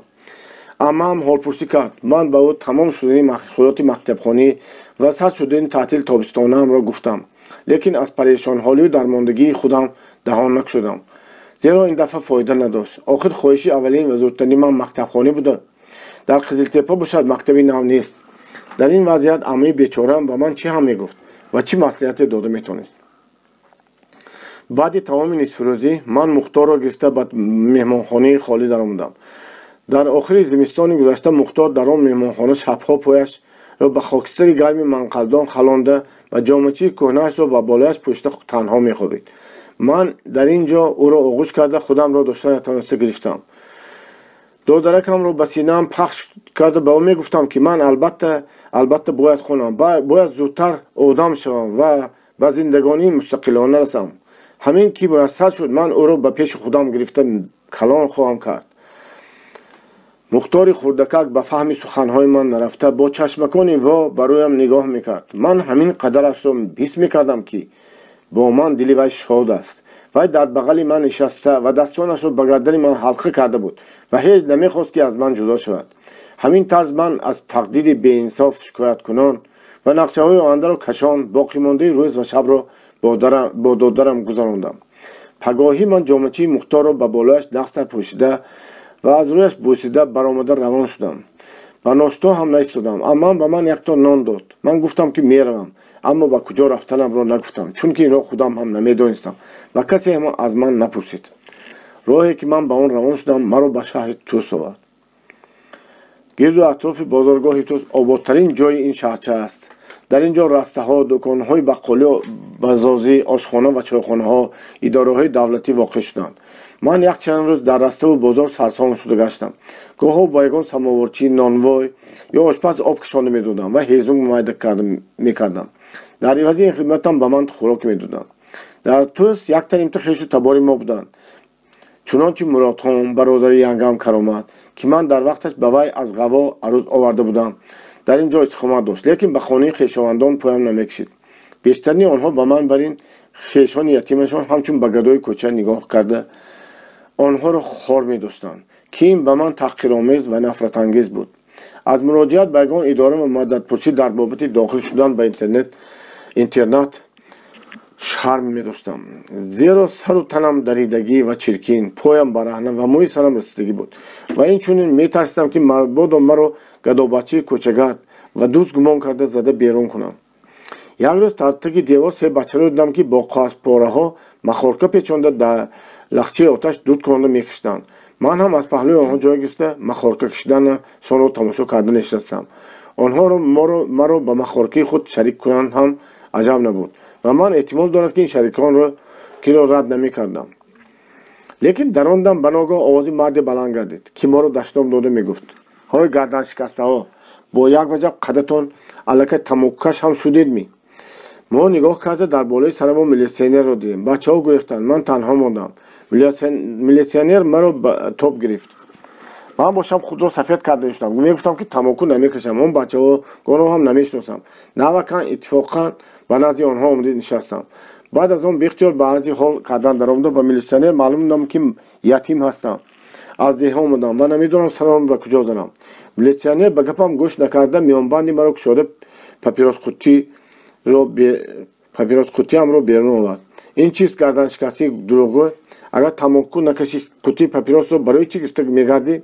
Хашгин шуда фарёд зад милитсионер. Инро ман аз кӯча ёфтам. Дарунаш холӣ буд. Якта ҳам папирос набуд. Гуфта милитсионерро бовар кунонда мешудам ман. Вай бошад китоби алифбо ва дафтари маро варақ зада аз назар мегузаранд. баъди аз назар гузарондани онҳо вай андак аз шасташ фуромад. дар мактаб мехонед? Пурсид вай бо овози нармтар. Ҳа, мехонам, хурсандона ҷавоб додам ман. Ин тавр бошад, биё, ман туро ба маориф мебарам, гуфт милитсионер. Ман аз дунболи ӯ равон шудам. баъди чанд дақиқа мо ба як дарвозаи калон даромадем. дар дарун биноҳои болохонадор буданд ки яке аз онҳо шӯъбаи маориф будааст. дар хонае ки мо ба он дохил шудем, як нафар ҷавони лоғари рангпарида нишаста буд. милитсионер маро ба вай шиносонда бачаи ятим ва толиби мактабхонӣ буданамро маълум кард. дар ҳамин вақт ба хонаи як ҷавони хушлибоси ришаш покиза тарошидагӣ дохил гардид. ман вайро дарав шинохтам. Он ҷавон муаллим Азиз Карим буд. ҳамон муаллиме ки чанде пеш дар деҳа аз мо интиқом гирифт. ман аз афту андоми худам сахт дар хиҷолат бошам ҳам даст ба пеш гирифта ба ӯ салом додам. вай ба саломи ман алек гирифта ба диққат ба рӯям нигоҳ кард, лекин нашинохт. ин бача сағир будааст, дар кӯча мондааст, камтар хату савод ҳам дорад. вайро ба интернат қабул мекард бошандми? гуфта овардам, гуфт милитсионер ба Азиз Карим муроҷиат карда. ту аз куҷо? пурсид Азиз Карим ва аз ман. ман номи деҳаи худамонро гуфтам ва илова кардам ки шумо аз моён имтиҳон гирифта будед ку? як домло маро ба тахта бароварда худои 18 000 оламро навис гуфта буд ку? ба ёдатон ҳастми? ана ҳамон бача ман мешавам. ба ёдам омад. ту падару модар надорӣ? мехоҳӣ ба интернат дароӣ? медароям, гуфта омада будам. лекин вай дар куҷо бошад намедонам, ҷавоб додам ман. хуб, ман туро ба он ҷо бурда мемонам. Сотим Улуғзода, субҳи ҷавонии мо. дар интернат. тӯс монанди бисёр шаҳрҳои Осиёи Миёна ба шаҳри кӯҳна ва шаҳри нав тақсим мешуд. дар шаҳри кӯҳна бештарин биноҳо лоин, кӯчаҳо танг ва каҷу килеб. дар шаҳри нав бошад баръакс, биноҳо аксаран европагӣ, кӯчаҳо рост ва фаррох буданд. интернат дар ҳамин қисми европагии шаҳрча аз шӯъбаи маориф 2-3 чақрим дуртар воқеъ шуда буд. Азиз Карим ки он рӯз худаш ҳам ба он тараф рафтанӣ будааст, маро бо худ гирифта ба интернат бурда монд. интернат як бинои панҷхонадор дар даруни чорбоғе воқеъ шуда буд. ишғол мекард. бино пеш айвони дароз дошт. чорбоғ бисёр калон буда, ҳавзҳо дошт ва дар кунҷу канораш чакалакзорҳо сабзида буданд. 3-4 бех садаи баланду пир ба саҳни ҳавлии интернат соя меандохтанд ва каравотҳои бачагон дар таги ҳамон садаҳо меистоданд. вақте ки Азиз Карим маро ба он ҷо овард, бачагон саргарми бозӣ ва давода буда, чанде аз онҳо дар турник муаллақ мезаданд. гурӯҳи дар ҳавз обозӣ мекарданд. Азиз Карим мудири интернатро наёфта маро ба сардори бачаҳо, ба Ҷаббор ном ҷавони якчашма супурд ва фармуд ки маро даррам мӯи сар тарошонанд ва либоси тоза пӯшонанд. ман аз Азиз Карим беҳад миннатдор будам ва намедонистам ки миннатдории худамро ба ӯ чӣ тавр изҳор кунам. охир ба воситаи вай ман ба орзуям расидам, яъне ба интернет дохил шудам. баъди рафтани Азиз Карим як бача ба фармоиши Ҷаббор маро ба сартарошхона бурда мӯи сарамро тарошонд. аз сартарошхона баргашта будам ки мудири хоҷагии интернет, вай ҳам аз худи бачаҳо будааст, фақат ба синни сол аз онҳо калонтар будааст. ба ман як куртаи тозаи чит ва як шими сиёҳи нимдошт дод. ман соате бо бачагон дигар дар ҳафт машғули обозӣ шудам.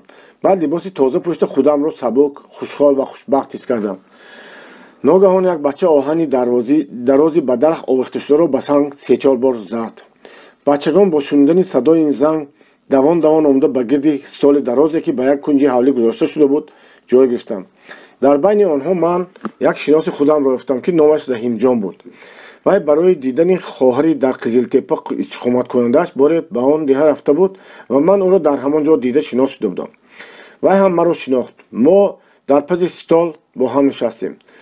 ду бача аз ошхона дар косаҳои миси мошкичирӣ оварда ба пеши ҳар бача як косагӣ гузоштанд.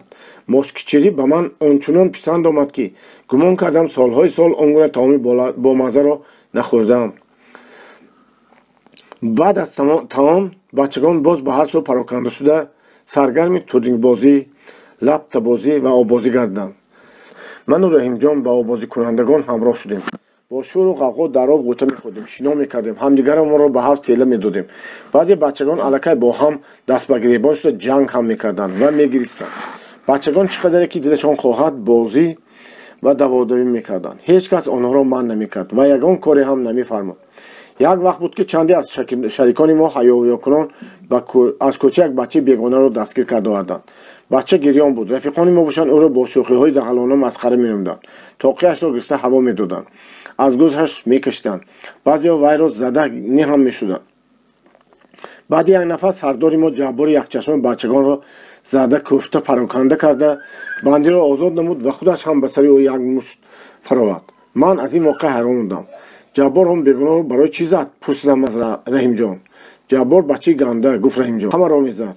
ту ҳам аз вай эҳтиёт бош. дар байни тарбиятгирандагони интернет ки бештаринашон сару тандарида, побарахна ва шӯхи камодоб буданд, баъзе бачагони хушлибоз ва як дараҷа ҳавобаланд ҳам вомехӯрданд. ман баъд фаҳмидам ки ин бачагон падару модар доштанд. аммо аз чӣ сабаб бошад ки бо вуҷуди ин дар интернет бо ҳамроҳи ятим бачагон истиқомат мекарданд. бегоҳии Ҷаббор моро ҷамъ карда дар як қатор саф кашонд. ҳар бача муносиби қадаш дар хатои ҷой гирифт. ҷои ман аз охир савум ё чаҳорум буд. шояд зиндагонии нимгуруснии пурмашаққатам сабаб шуда бошад ки ман дар 2-3 соли охир чандон қад накашида будам ва қадам аз ҳамсалони худам пасттар буд. тамоми рӯз ман ғайр аз Раҳимҷон бо ҳеҷ кас ҳамгап нашудам ва аз ҳеҷ кас чизе напурсидам. эълон карданд ки вақти хоб шуд. дар интернет чароғ набуд. бачагон бо фаромудани торикӣ хоб мекарданд. ман каравот надоштам. ҳайрон будам. ҳеҷ кас ба ман дар куҷо хоб карданамро нагуфта буд. Раҳимҷон маро ба яке аз хонаҳои холики фаршаш тахтагин буда ғайр аз як столи кӯҳна дар он ҷо ҳеҷ чиз набуд, дароварда гуфт: то омадани мудир ана дар ҳамин ҷо дар замин ё дар рӯи он стол хоб карда гаштан гир. ба интернет ҳар рӯз бачагони навро қабул карда истоданд. каравот, курпаи болиш намерасад. ман дар рӯи стол тоқиамро ба таги сарам наёда, пойҳоамро ғундошта ва дастонамро дар бағалам қалонда хоб кардам. пагоҳӣ баъд аз дастури шустан ба ҳар кадоми мо дуто нон доданд. ҳар кас хоҳад ба ношто ҳарду нонашро мехӯрд, нахоҳад дар давоми рӯз кам кам хӯрда то бегоҳ мерасонд. нисфирӯзӣ ва бегоҳӣ хӯроки гарм дода мешуд, аммо бенон. ман бо як нон сер шудам. нони дуввумамро ба таги болиши Раҳимҷон пинҳон карда мондам, ки агар то хӯроки нисфирӯзӣ гурсна монам, мехӯрам. 3 маҳал хӯрок барои ман хӯроки серӣ буд ва ҳатто зиёдатӣ ҳам мекард. шикомам ки сер буд, аз набудани каравоту бистар ҳам парво намекардам. шоду беғам зиндагонӣ менамудам. вақтам бисёр буд. китоби алифборо такрор мекардам. як таримта китобҳои дигарро ҳам ки рафиқонам доштанд гирифта мехондам ва дар ҳама бозиҳои бачагон гарму ҷӯшон ҳамроҳӣ менамудам. ягона вазифаи мо дар ошхона навбатдорӣ кардан буд. ҳар рӯз 2 бачаро навбатдор таъин мекарданд. навбатдорон 3 километр роҳ паймуда ба шаҳри кӯҳна рафта аз ким кадом амбор биринҷ ё мош гирифта меоварданд ва баъд аз он ба кори ошпаз ёрӣ медоданд. обу ҳезум мекушоданд, пиёзу картошка по мекарданд, дегу коса мешӯтанд. интернет ба ман бисёр маъқул буд. мо рӯзи дароз бозӣ мекардем, дар кӯчаи боғ давода менамудем, тарона мехондем, тамоман озод будем. Машғулияти фикрии мо аз шуниндани қироати газетаи Фарғона ва суҳбати студент Шамсуллоев иборат буд. Газетаро Ҳусейн ном бачае, ки аслаш аз Намангон буда, дар байни мо аз ҳама саводноктар ба шумор мерафт. аз ким куҷо ёфта оварда ба мо бо овози баланд хонда медод. мо дар гирди ӯ зич нишаста гӯш меандохтем. вай нағз ва бурро мехонд. студенти хушфеъл ва хушмуомила Шамсуллоев талабии раффаки Тошкент буда ба мо дар бораи революсия, Ленин ва армияи сурх суҳбат мекард. вай гимнастёр ки ҳарбӣ пӯшида мегашт. гимнастёр ки ӯ дар синааш 3 рахи кабуд дошт. Шамсуллоев пеш аз дохил шудан ба раффаки Тошкент, яъне аз ин 1 сол муқаддам дар кӯҳҳо бо ҳамроҳии аскарони сурх бар зидди босмачиён меҷангидааст. Шамсуллоев дар интернат бозиҳои ҳарбӣ мегузаронд. мо 15-20 адад милтиқҳои бозичагӣ доштем. роҳбари бозиҳои ҳарбии мо тақрибан ҳар рӯз моро дар рӯи ҳавлии интернат қатор карда ба милтиқчаҳо мусаллаҳ менамуд.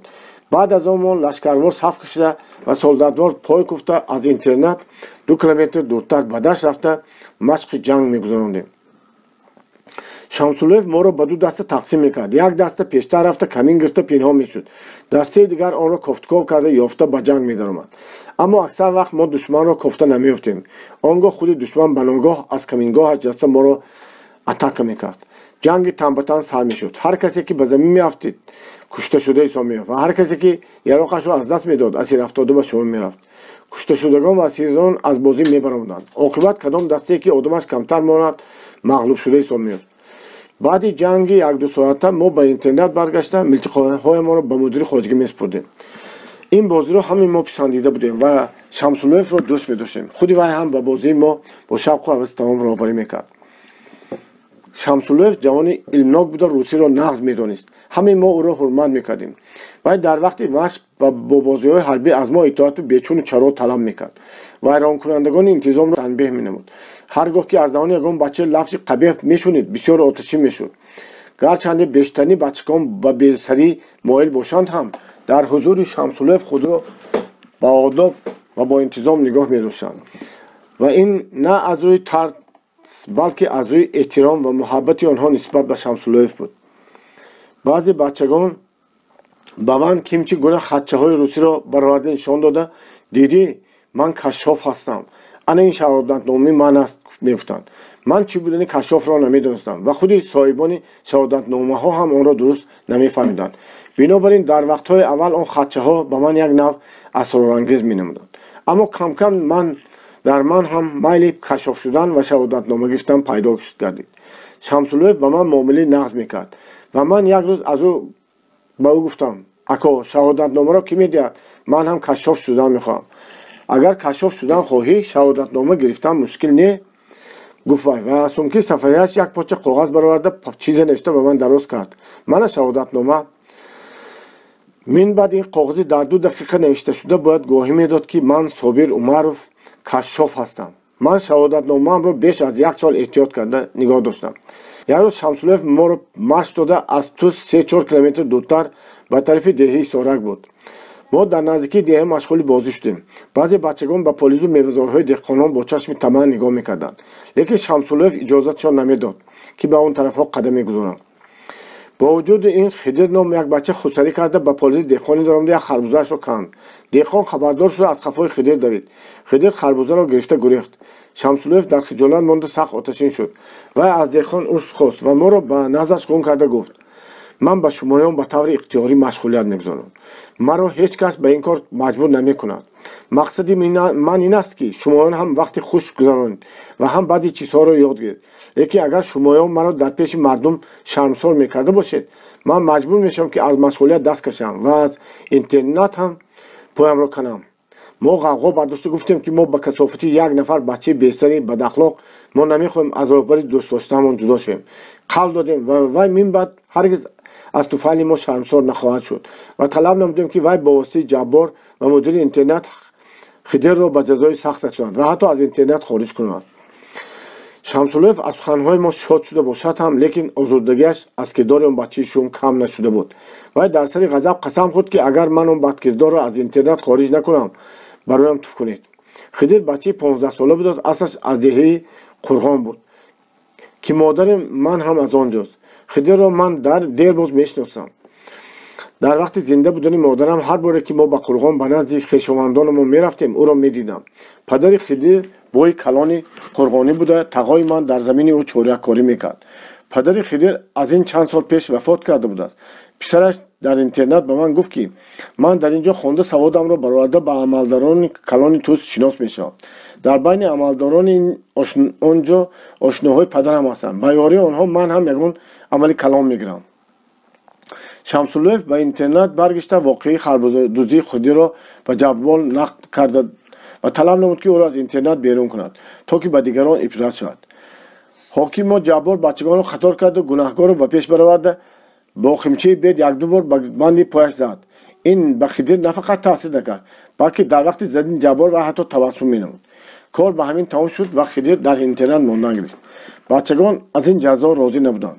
онҳо умедвор буданд ки Шамсуллоев гунаҳкорро ба ҷазои сазовор хоҳад расонд. охир вай барои аз интернат хориҷ кунондан Хидр қасам хӯрда буд.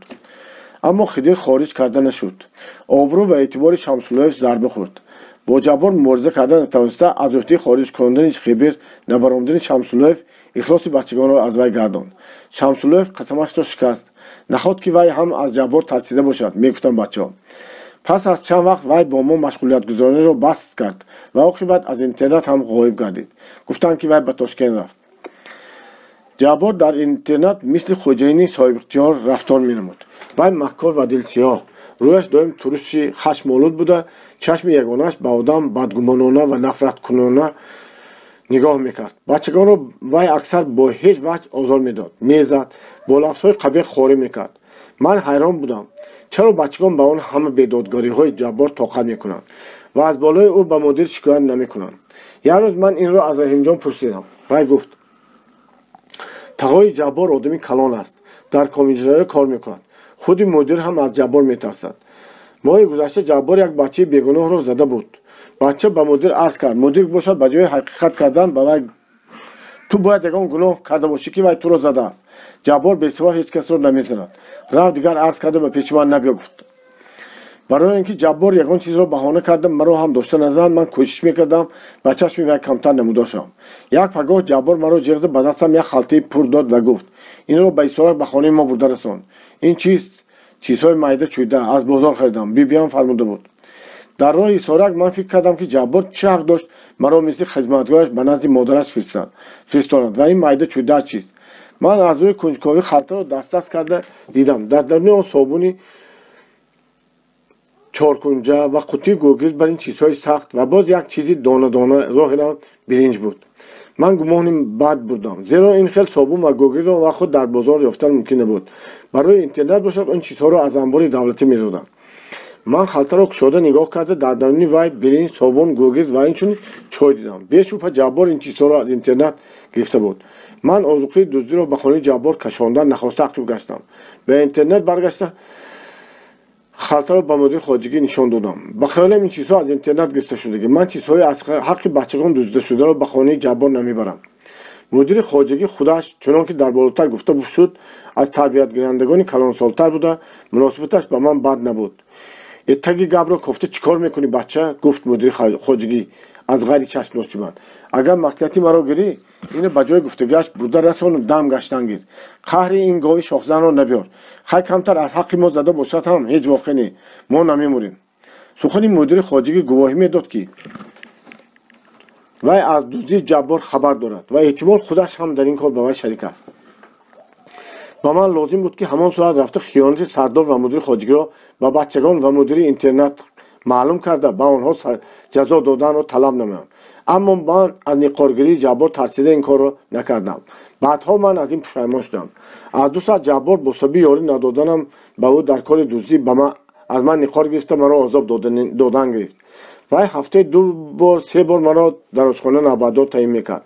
баъди ҷомашӯӣ ба ман либоси тоза намедод ва ҳар бона ба ман ҷақида маро дошта заданӣ мешуд. дар он вақтҳо хушхат будан фазилати асосии шогирдини мактаб ба шумор мерафт. ҳар шогирдеро ки хати арабиро зебо навишта метавонист, ҳам муаллимон таъриф ва ҳам рафиқонаш эҳтиром мекарданд. хати ман нағз набуд. бачагони хушхатро дида ҳавасам меомад. برای اینکه از این هنر بهره‌ور شوم پیوسته خط مشق میکردم. از کتاب درسی پارچه‌های نظم و نثر را گشته برگشته به دفترم میکشاندم. اما قرینداش قلمی عادی خط نازبی مرا نازب‌تر میکرد. حرفها بینور و بی‌سلیقه میبراندند. هوس داشتم که با سیاهی نویسم، لیکن در اینترنت سیاهی نبود. روزی از روزها من همچنان که چند پیش در دهه کرده بودم، نان ارپگو در اینترنت میگشتگیم را صرفه کرده در دو نان زیاد کردم و بعد آن را نزد بقال برده با سیاهی عوض کردم. بقال توسی از بقال دهه ما سخی‌تر برآمد و به من سیاهی خاکی کاغذپیش را بلند نکرده پره داد که از آن نیم شیشه سیاهی آبکی برآمد. این مقدار سیاهی برای من به چند ماه میرسید. من شاد بودم، اما شادی من ناگهان به غم مبدل گشت. خودی همان بگاه من دو نان زیاد کردم را به بازار بردم. بعد رفتن من اتفاقا به یک بچه نان نرسیده است. جبار قصدن و بردروغ مرا دوست داشت، گویا که من آن پگاه به فریب دو نان بر زیاد گرفته باشم و از گریبان من گفته چوب را برداشته مرا زدنی شد. لیکن حسینی گزیده خان و رحیم جان که برای سیاهی خریدن به ادناهای خودم دو نان صرفه کردن مرا میدانستند، طرفی ما را گشتند. سر ده و جبار و گناه ندارد فریاد زدن آنها با اون ستمگار. تهمت ناحق جبار و دمرمانی وی به من آنچنان علم کرد که من تا باورده نتوانسته به جبار خودی تو دوست من نه تو از اینترنت رو میدوزی گفته به فریاد زدم. جبار سخت آشفت.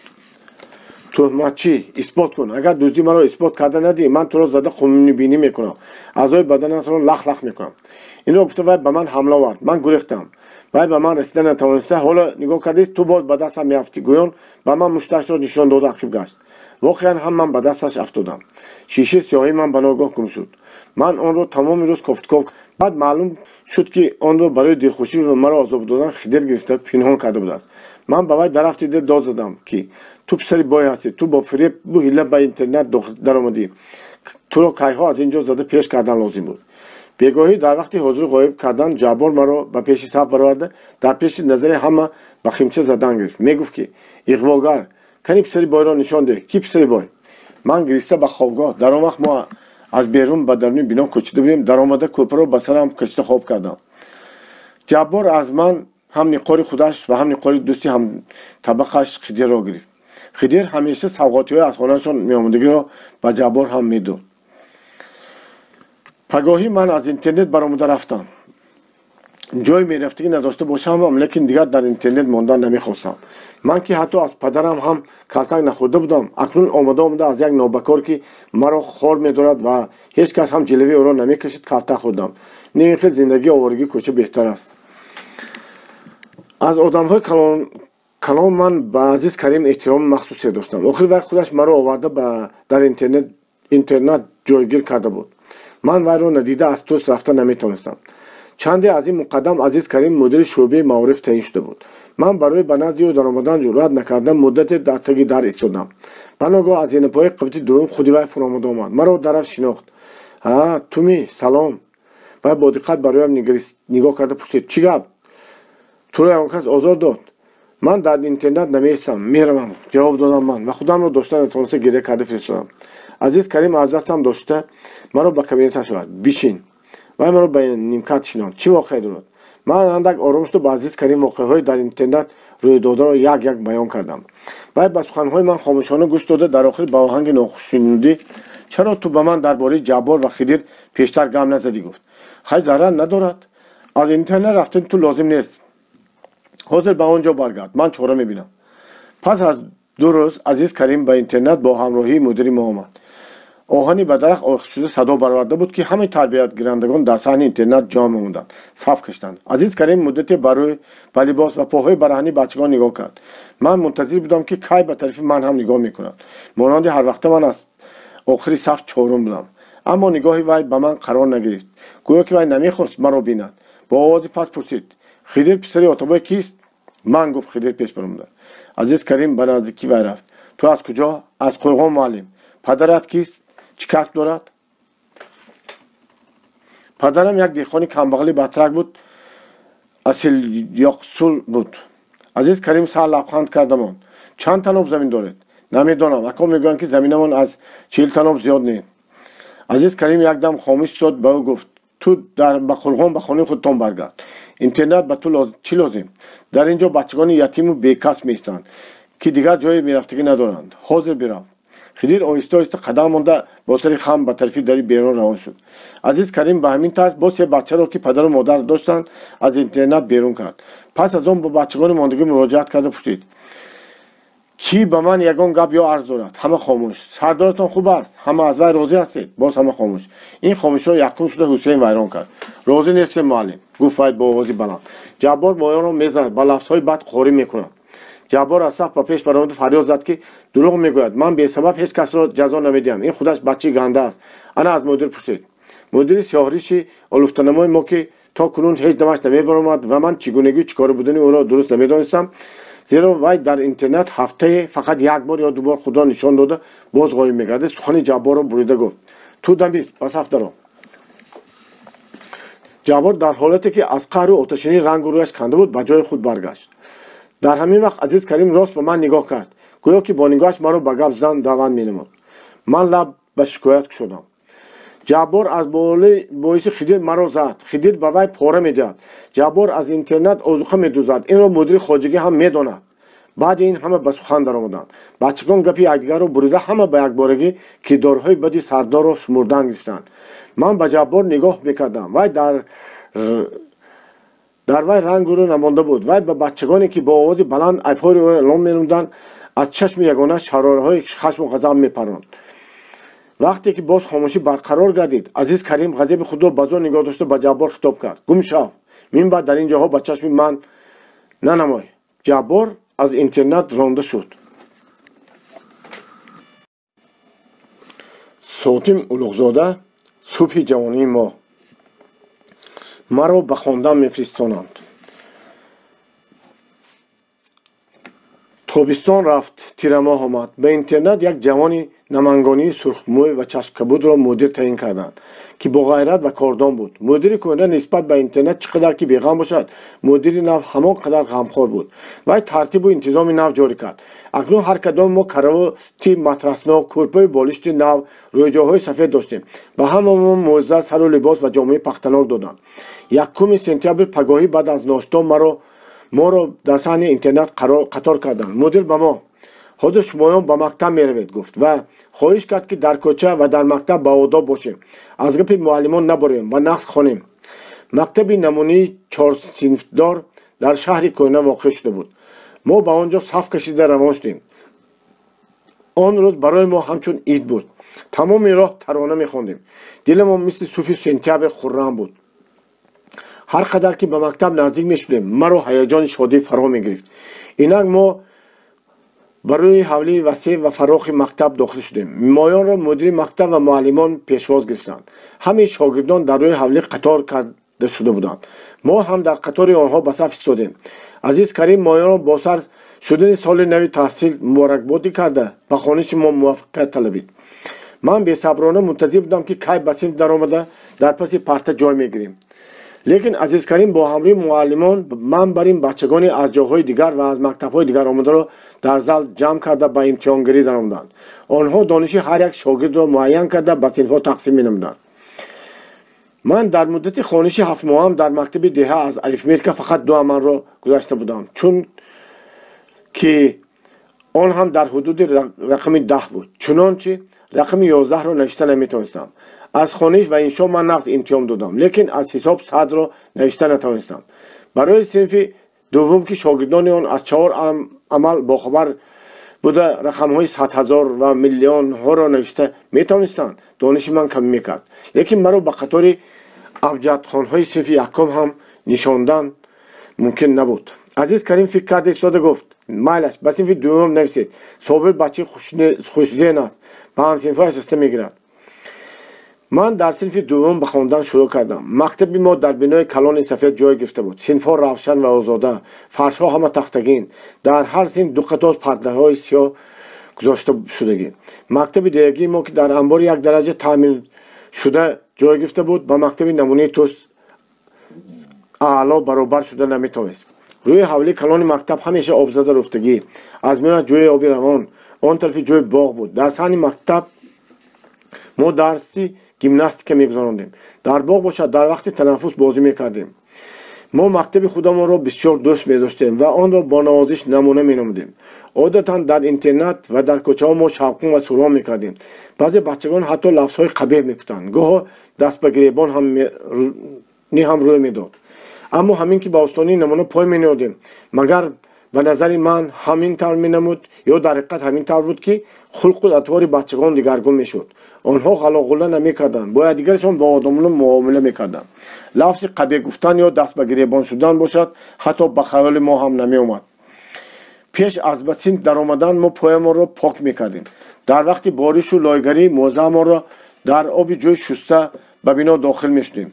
در اولی سال تحصیل اریتمتیک مرا بسیار به تشویش انداخت. من ضرب و تقسیم را نمی‌دانستم. مسئله‌ها به من بسیار مشکل و مرکب می‌نمودند. می‌ترسیدم که مبادا به صنف یکم گذرانند. از طرف دیگر امیدی عزیز کریم را در حق خودم بر جان آوردن می‌خواستم. بنابراین زور زده حساب مشق می‌کردم. جدول ضرب را من در 2 روز از یاد کردم. خوانش و انشا باشد به آسانی دوام می‌کرد و آنقدر وقتی مرا نمی‌گرفت. این است که من بسیارتر با اریتمتیک مشغول می‌شدم. در فروردین ماه دوم تحصیل من دیگر نه فقط از رفیقانم عقب نمی‌ماندم، بلکه حتی از بعضی همصنف‌هایم پیش قدم‌تر هم شده بودم. سر و لباسم گرم، شکمم سیر، کتاب خوانش، قلم و دفتر هم ارزانی بود. من خودم را خوشبخت می‌دانستم و زندگانی از این بهتر را آرزو هم نمی‌کردم. به کتابخوانی هوس داشتم، لیکن غیر از کتاب خوانش در زبان ازبکی یا تاجیکی کتاب دیگر نبود. اگر باشد هم من خبر نداشتم و هیچ کس آنگونه کتاب‌ها را به من نشان نداده بود. کتاب خوانش صنف دوم سرسخن کلانی داشت که با حروفات مایده چیده شده بود. من این سرسخن را کمش 20 بار خوانده برآمدم. حتی در وقتی از مکتب به اینترنت بازگشتن در کوچه هم آن را می‌خواندم. وقتی که سرسخن را حتی با فهمیدن معنایش شراست زده می‌خواندگی شدم، خودم را آدمی کاملا خط و سوادناک دانسته فخر می‌کردم. یک روز عزیز کریم که در صنف‌های بالای درس زبان مادری می‌داد، مرا در صنف دید که با آواز بلند سرسخن کتاب درس را می‌خوانم. آفرین، نغز می‌خوانی، گفته مرا تعریف کردم. بعد از آن پرسید معنایش را می‌فهمی؟ کمتر می‌فهمم، جواب دادم من. چی نوشتن در این سرسخن؟ آدمی همین کتاب را نوشتگی به معلمان راه نشان داده است که بچگان را چطور خوانانند. میگوید که نگاه کردن لازم، در خط چی هست، نقطه هست می، علامت سوال هست می، یا گپی آدمی دیگر آورده شده است می. ثانی موافقی همان علامت معنیدار کرده برا خواندن را به بچگان یاد دادن لازم. میگوید ثانی از معلمان خواهش میکند که اگر در مکتب کمبودی‌ها بند به وی نوشته فرستند. ثانی از معلمان خواهش میکند که اگر در کتاب کمبودی‌ها یابند به وی نوشته فرستند و دفعه دیگر کتابش را بهتر کرده میبرد. عزیز کریم تبسم کرده گفت نغز، معنی سرسخن را درست فهمیدی.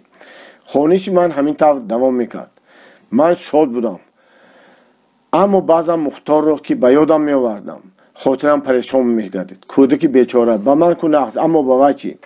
در ماه دکبر وقتی که اریتمتیک مرا دیگر عزم نمیداد و از درس‌های دیگر هم کارم پیشرفت بود، من با دیدن مختار رفتن را نیت کردم. با رخصت مدیر اینترنت من در یکی از روزهای خشک دکبر بعد ناشتا پیاده به قزلتپه روان گردم. اوکایم را آنچنان یاد کرده بودم که در راه دوان میرفتم. وقتی که به خانه عمم داخل شدم، اهل خانواده او حالا اثر ناشتا هم نخسته بودند. مختار مرا دیده بهت شاد گردید. بچه لاغر نیمجان و سبکک بود، به طوری که من او را به دشواری به دستم برداشتم. وی با دستان نازکش از گردن من آغوش کرده با فلانی و فلانی بچگان خوشحال همسایه اسب بازی کردنش، به درختان آلوچه برآمده توانستنش، از شاخزنی قناجی نترسیده به نزد وی رفتنش و مانند همین واقعه مهم را به من با شتاب و سراسیمگی حکایت میکرد. نگهبانی عمم به مختار از مهر و نوازش خالی نبود. دختر بچگانی که عمم آنها را میخواند همچنین به وی مهربان بودند. و یک دو بیت تاجیکی از یک شاگرد عمم یاد گرفته‌اش را به خرسندی به من خوانده داد. من با تعجب می‌دیدم که عقل اوکای خودداری من به کار کردن شروع نموده است. و محاکمه میکرد، کنجکاوی کرده سوالها میداد. مختار از پدر و مادرمان که آنها را به یاد نداشت پرسان میشد. وقتی من به او میگفتم که پدرمان پهلوانی پشتش به زمین نارسیده و کارکنی زور بود، مادرمان زیبا بود و موهای دراز دراز داشت. از چشم مختار قطره‌های اشک می‌باریدند. از اینترنت به من فقط 2 روزه رخصت داده بودند. من باید بگاهی روز دیگر به توس باز میگشتم. مختار از بر جامعه من گرفته میگفت که من به شما نمیستم، من هم میروم. با دل ریش و چشم تر من به وی فهماندنی میشدم که باز یگان سال صبر کند تا کلانتر شود. آنگاه من آمده او را به پیش خودم به اینترنت گرفته میبرم، میخوانم و از وی هیچ جدا نمیشم. با عمم و اهل خانواده او خیرخوش کرده براه برآمده بودم که مختار گریه کنان از قفایم دوید. عمزاده کنجم او را بزرگ آرام کرده گرفته بود. من 10 قداق بر این زردآلو خشک عمم دادم را در پشتم برداشته روان شدم. از این سوغاتی عمم بسیار خرسند بودم، زیرا در اینترنت بیشترین بچگان میوه‌های خوش داشتند. بعضی بچگان آن را از خانه‌هایشان آورده بودند، بعضیشان خودشان در تابستان از میوه‌های باغ اینترنت خشک کننده گرفته بودند.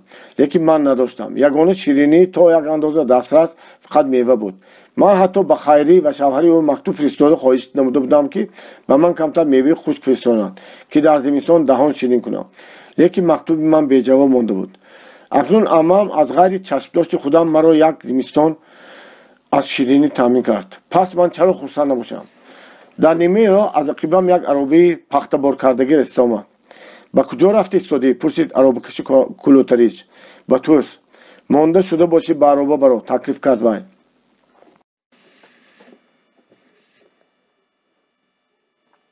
من برآمده در بالای قناری پخته نشسته گرفتم. عربکش آدمی دمدوز برآمد. هیچ گپ نمیزد.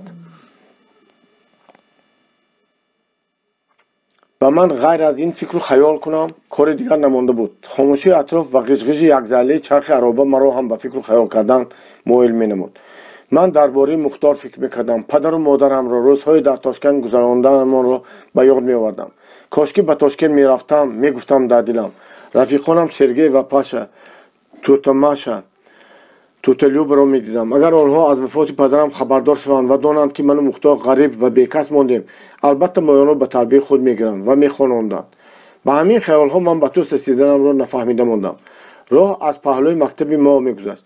وقتی که عربه به آنجا رسید من از آن فرآمده به بینای مکتب داخل شدم.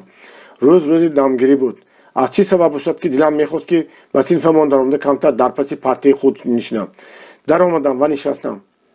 به ناگاه قراولی مکتبان از در صنف سرخوانده مرا دیده گفت تو در کجا بودی؟ حاضر غیزت کرده به معارف رفته عزیز کریم را بین که وی تو را کافته گشته است. عزیز کریم داملا به من چیکار داشتن؟ و شنیدی من تو را به مکیم کدام مکتبی تاشکند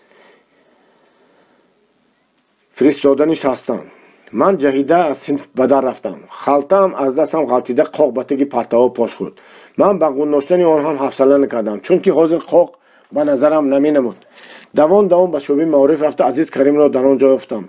بعد به من گفت نقد شد که آمدی، ما تو را به تاشکند میفرستانیم. در تاشکند دارالمعلمین تاجیکی گشاده شده است. و اینجا از تاجیکستان برای طلبه جمع کردن یک رفیق آمده بود. همین پگاه رفت. ما از نمونه 3 طلبه را جدا کرده گرفتیم. طلبه 4م تو میشوی. 2 نفر آنها از صنف 4م، 1 نفرشان از صنف 3م، 1 تو از صنف 2م هستی. لیکن من میدونم تو بچه قابلیت نام میباشی. امید میکنیم که تو را به دارالمعلمین قبول کنند. اگر امروز نمی اومدی ما به جای تو کسی دیگر را میفرستادیم. حاضر به اینترنت رفتی تئوریات را ببین. خود پگاه هر 4تون به تاشکند روان میشد. خواننده چون خودت شادی مرا تصور کن. اگر پدرم زنده میشد هم من اینقدر بیشتر شادی نمیکردم. همگی یگان ساعت پیش من در بالای عربه نشسته خیال تاشکند را میکردم و تاشکند گرچند من وی را یک وقتی دیده باشم هم به من مثل شهری افسانه‌ای مینمود که آرزو کردن دارد و دیدن ندارد. اما اکنون وقتی یک بار بیدار شده من در تردید آن بود که خیالم را به حقیقت مبدل گرداند. روز به حد دراز کشید. شب در اینترنت خوابم نبرد.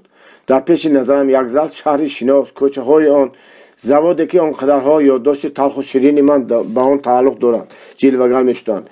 من در تاشکند با دوستان و آشنایان دیرینم چگونه ملاقات کردنم را تصور می‌نمودم.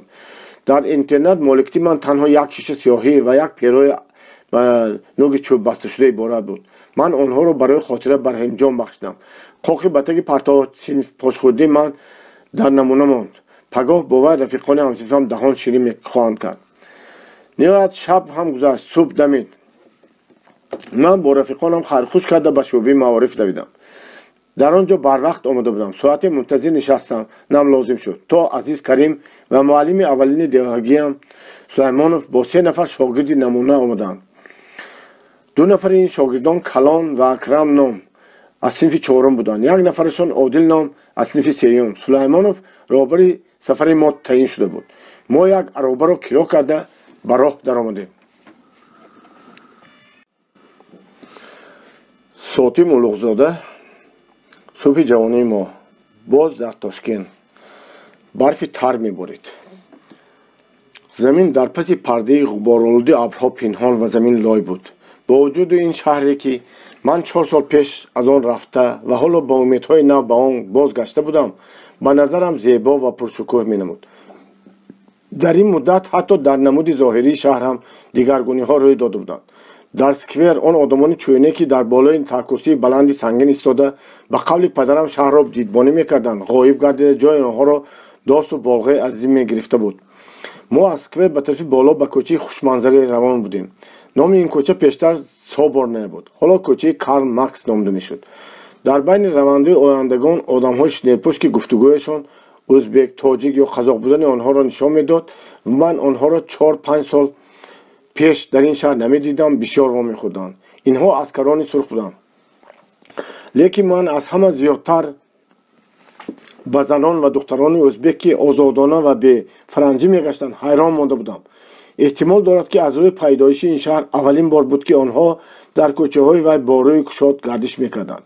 гурӯҳ гурӯҳ ва танҳо танҳо ба ин сӯ ва он сӯ ҷавонони миллату нажодҳои гуногун равон буданд ки китобҳои дар даст доштаашон ба талаба будани онҳо гувоҳӣ медоданд. шаҳр аз ин ҷавонони толиби илм пур шуда худаш ҳам монанди онҳо ҷавон, хуррам ва пурғавғо гашта буд. мо дар шаҳр Дорулмуаллимини тоҷиконро меҷустем, лекин ҳеҷ кас ба мо суроғи онро намедод. Сулаймонов гуфт ки ба шӯъбаи маорифи шаҳр рафта адреси Дорулмуаллиминро пурсидан лозим аст. мо ба он ҷо равона шуда ба назди як панҷараи баланд ва дарвозаҳои оҳанӣ гузаштем ки дар даруни он аз байни шохҳои бараҳнии дарахтон қасри зебои намудор буд. лавҳаи заррини ӯзбекӣ бо ҳуруфоти арабӣ навишта шуда музеи санъатҳои нафис будани он ҷоро нишон медод. ба он ҷо мардуми бисёре даробаро мекарданд. ман ба хотир овардам ки аввалин бор аз назди ин қаср бо падарам гузашта будам ва ӯ ба ман гуфт ки дар ин ҷо пеш аз революсия ҳокими Торкистон князи рус мезист. дар он вақтҳо ба ин қаср касеро аз халқи оддӣ ҳатто наздик шудан ҳам намемонданд. аммо акнун ба вай бо музеи санъатҳои нафис ҳар кас ки хоҳад бемалол даромада метавонист. дар давоми 2-3 соате ки мо ман дар бораи Дорулмуаллимин ва ҷустуҷӯи он кам фикр мекардам. ҷустуҷӯи Дорулмуаллимин кори роҳбари мост. ман бошам бо дили пурҳаяҷон кӯчаҳо ва биноҳои шиносро тамошо мекардам. ба рӯи одамон зеҳн мемондам ки шояд ба Николаев ё Тутамаша, ба дӯстонам Паша, Сергей вохӯрда монам. ба ҳар як аскари сурхи рӯбарӯ омада чашм медӯхтам ки мабодо ершоф бошад. гумон мекардам ки ман албатта бояд яке аз онҳо ба онҳо вохӯрам ва ҳатто ба ин боварӣ доштам, гӯё ки шиносони ман дар он рӯз барои ман вохӯрдӣ кардан дар худи ҳамин кӯчаҳо гашта бошанд. пеш пеши ман як духтареки борики маълимои равон аст. ман ба вай расида гирифта хурсандона Паша гуфта мепурсидам. духтарак бо тааҷҷуб бароям нигоҳ карда бо аломати инкор сар меҷунбад. ман саҳв кардам. ҳамроҳонам ба ман механданд. мехоҳам бо ҳамроҳонам гӯям ки ин шаҳр ба ман ошност. ман дар ин ҷо дӯстон ва рафиқон дорам. пештар дар ин шаҳр зиндагонӣ карда ва дар ҳамин кӯчаҳо бисёр гаштам. мехоҳам ҳамаи инро ба онҳо нақл кунам. лекин аз мазоҳ ва хандаи Акрам метарсам. аз ҳамроҳонам ман ба ҷоригӣ кардан бо Одил моил будам. калон аз ман якчанд сол калонтар буда ба ҷоригии ман мувофиқ намеомад. Акрам бошад ба худписандӣ ва забони заҳрнокаш моёнро аз худ ранҷонида буд. одил ки бо рухсории гулгун, андоми нозук ва шармгинии духтаронии худ ҳар яки ҳазли рафиқона ҳам то гӯшу гарданаш сурх шуда мерафт, аз забони тез ва ҳаҷҳои заҳромези اکرم بسیار اذیت میکشید و بنابر شرمگینیش حتی از من هم خود را کنار میگرفت و چنان کمگپ بود که به من میسر نمیشد خیالات و حسیات پرهیجانم را به او گفته دلم را خالی کنم. عاقبت آدرس دارالمعلمین معین شد. چون ما به آن رسیدیم تعجب نکردیم که وی را هیچ کس نمیداند، زیرا بنای خشتین عقبتی آن در کوچه انگیز در رو برای مرغ بازار مشهور تاشکند واقع شده بود. حتی لوحه هم نداشت. ما به بنا داخل شدیم. در دو سه خانه به دهلیز گشوده میشد. از یک خانه آواز غلاغله و گفتگوی تاجیکی بلند بود. لهجه این گفتگو از لهجه توسی ما خیلی فرق داشت. مستچایی ها تمسخرآمیز گفت اکرم. تاجیکان فرغانه همه تاجیکان کوهستان را مستچایی میگفتند و حالا که مستچا چنان که ما سانیتر دانستیم تنها یک رایون خود تاجیکستان شمالی بوده، همگی از یک چند دهه عبارت بوده است. مستچایان کمبغلترین قسم اهالی شمال در پی رزق و روزی بشر قشلاق‌های فرغانه رفته هر کدام کاری را که به آن فرموده میشد میکردند. بنابراین فرغانگی‌ها درباره تاجیکان کوهستان به قیاس مردم مستچا حکم میکردند. یک جوان قشلاقی نما از خانه به دهلیز برآمده مایان را به نزد دیرکتور بود. ما به در خانه درآمدنی شده بودیم که از آنجا یک شخص قامت بلند خوش‌سیما، ریشش تراشیدگی، موی و ابروان سیاه و چشمان خاکستر رنگ، در تنش گیمناستیورکا و شیم گلیفه، در پایش موزه سولداتی و در دستش پورتفیل بیرون آمد. معلم سلیمانوف مکتوب شعبه معارف توس را به آن دراز کرد. دیرکتور مکتوب را نخوانده و پورتفیلش انداخت و گفت فقط 4 طلبه آوردید؟ بسیارتر آوردن لازم بود. آخر در رایون شما تاجیکان بسیارند. من به توس رفته بودم و خواهش کرده بودم که یگان 10 نفر طلبه فرستانند. حالا همین 4 نفر فرستادند، جواب داد سلیمانوف. دیرتر باز 5-6 نفر دیگر را یافته میفرستانیم. دیرکتور بر هر کدام ما با نظر دقت نگاه کرد. این چند سال دارد؟ مرا نشان داد و پرسید وی از سلیمانوف. من به 14 درآمدم. از معلم پیشتر جواب دادم. دیرکتور تبسم کرد، دست گرانش را به کتف من گذاشت. چرا تو اینقدر میده؟ قدرت به 14 ساله مانند نیستی کو؟ این سخن گرچه با آهنگ نوازش گفته شده باشد هم در دل من خوف پدید آورد که مبادا مرا به دارالمعلمین قبول نکنند. بنابراین من دیرکتور را خاطر جمع کردنی شده گفتم من باز قد میمانم، کلام میشوم.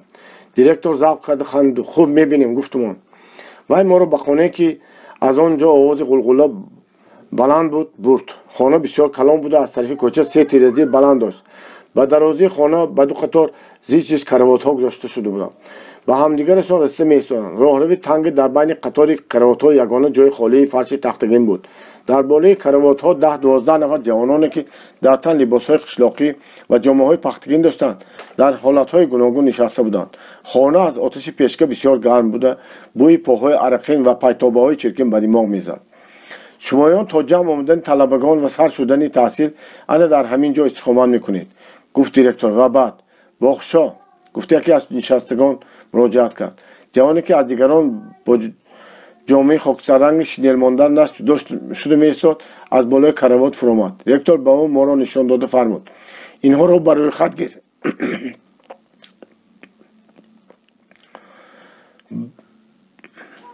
و آشپز گوی که برای اینها هم خوراک پزد.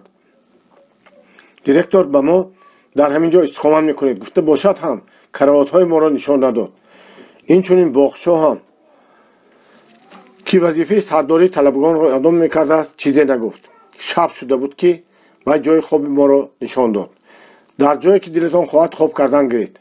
معلوم شد که عدد کراوات ها از عدد طلبگان کمتر بوده است.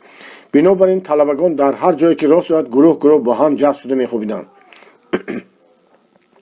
باخشا با هر 4 ما یکتاگی کلپه داد. ما آن را در فرش تختگینی انداخته جامه‌های خودمان را به بالای ما پشت خواب کردیم. به همین طریق مایان یعنی کلان، اکرم، عادل و من از همین رو سر کرده طلبی این آموزشگاهی نو میباشیم. آموزشگاهی که حالا در وقت خانه‌اش سر نشده است و کی سر شدنش هم معلوم نیست.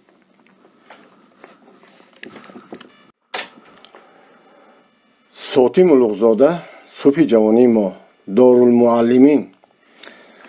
هر روز با آموزشگاه ما از خوجند، کانی بادام، ریشتان، اسفره، سمرقند، بخارا، تپه دیگری به ما نامعلوم نو به نو طلبگان می آمدند.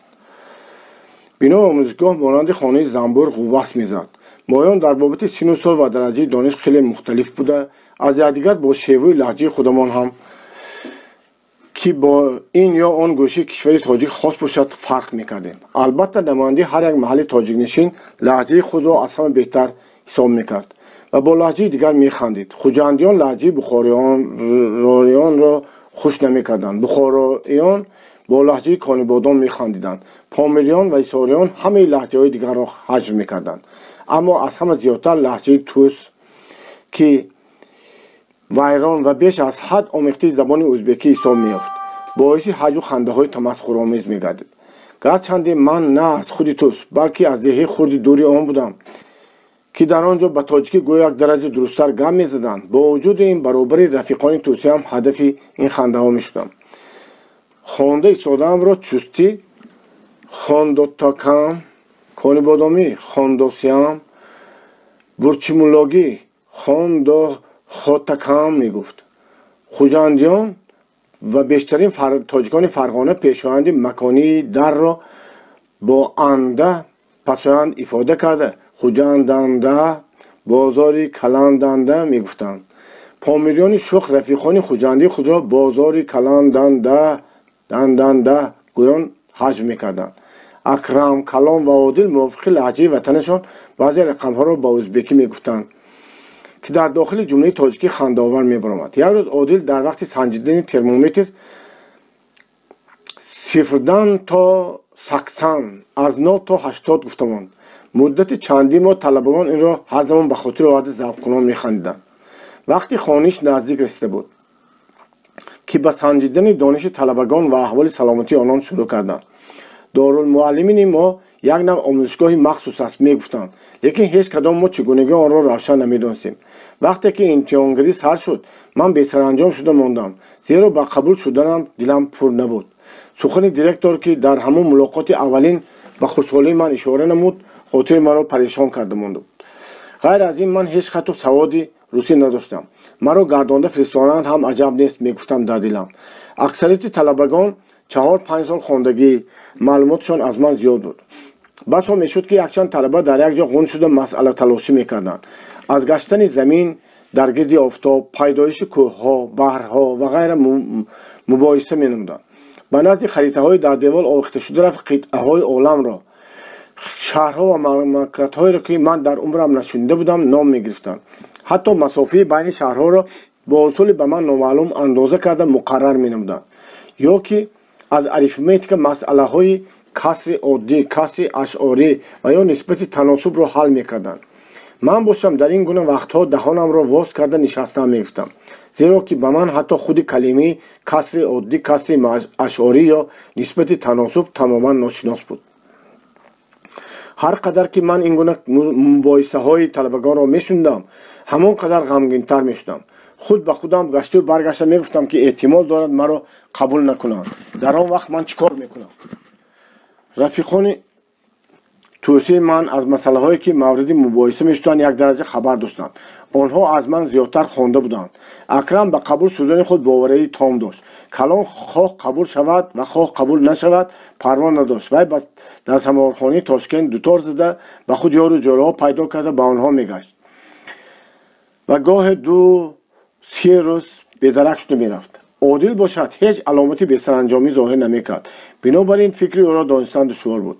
аммо ба ман чунин менамуд ки хотири вай ҳам парешон аст, зеро чунон ки ман пай бурда будам, вай касро бад медид ва дар харита шаҳрҳо дарёҳоро нишон дода наметавонист. аз чӣ сабаб бошад ки ба русӣ хонда ва навишта натавонистанам маро беш аз ҳама ғамгин карда буд. ман аз маҳкам ном бачаи конибодомӣ хоҳиш кардам ки ба ман ҳарфҳои русиро нишон диҳад. вай навишта нишон дод. агарчи вай ҳарфҳои русиро мешинохт ва ҳиҷа карда хонда метавонист, лекин забони русиро ҳеҷ намедонист. ҳатто ман аз вай беҳтар медонистам. дар дорулмуаллимини мо арзуманов ном ҷавони армании қадбаланди бо китву бозу ба пешкаҳо алов карда мегашт.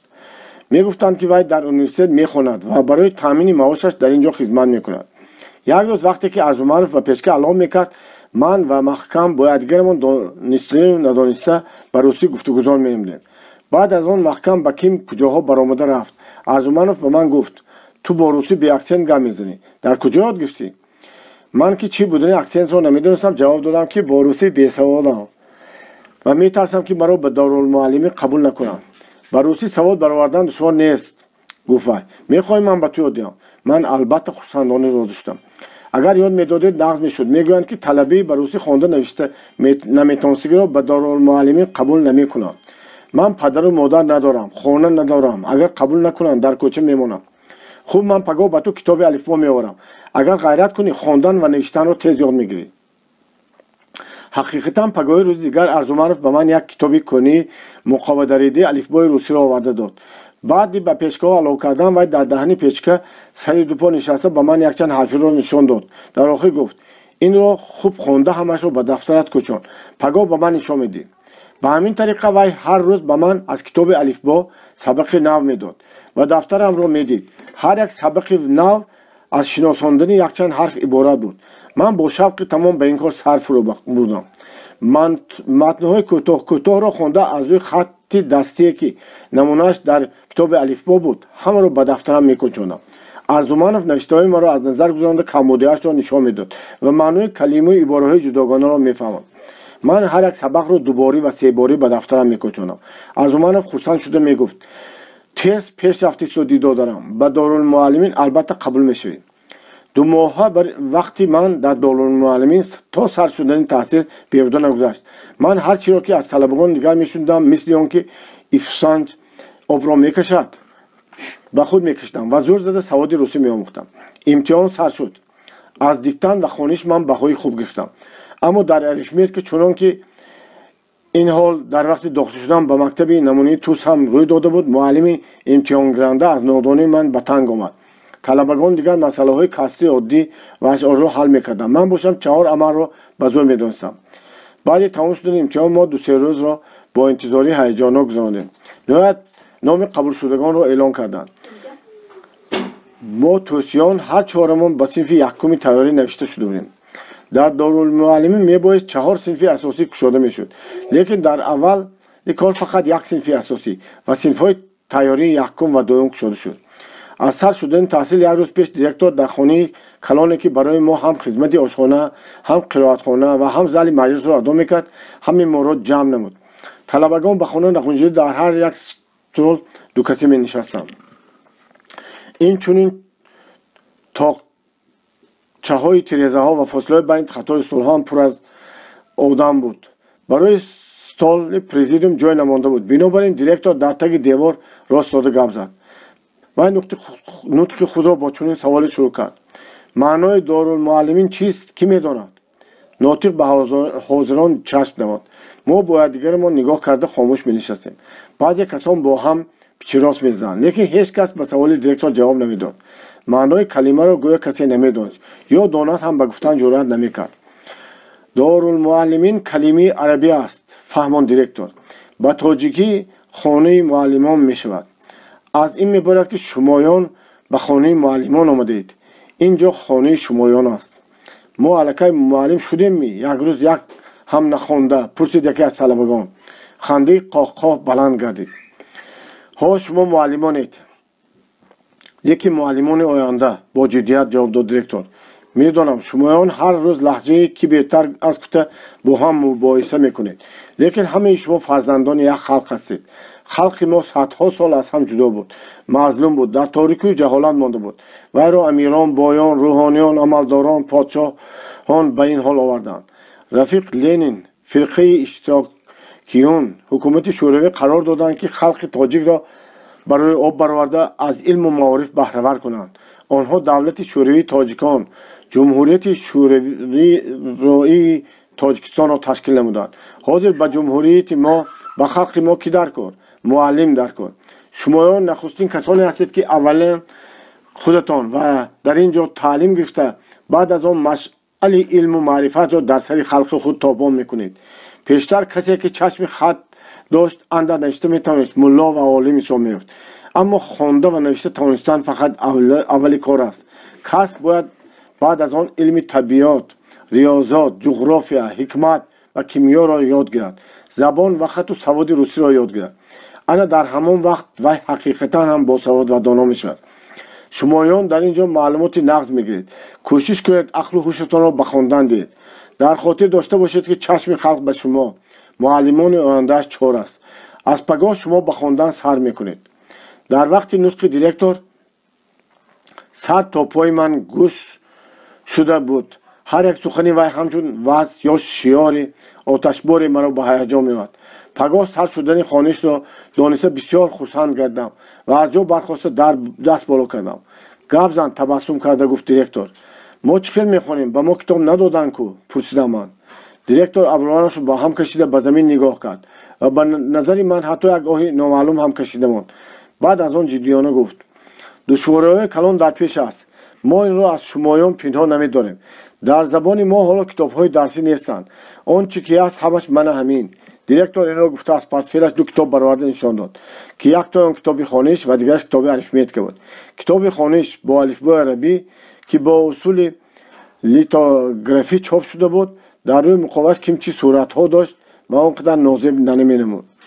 اما کتاب اریتمتیک مقابلش خاکی رنگ چرکین نما و کاغذش هم پست خیره رنگ بود.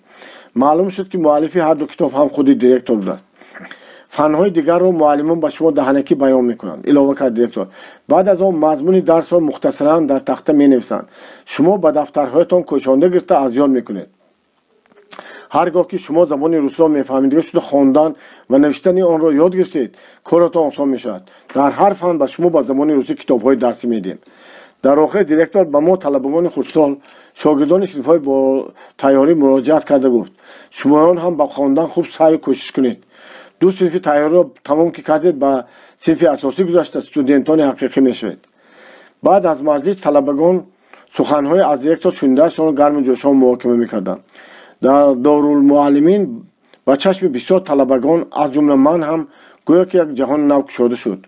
تا کنون بسیاری از مایان فقط دهچه‌های خودمان و یک تنت شهرهای تاجیک نشین را می‌دانستیم.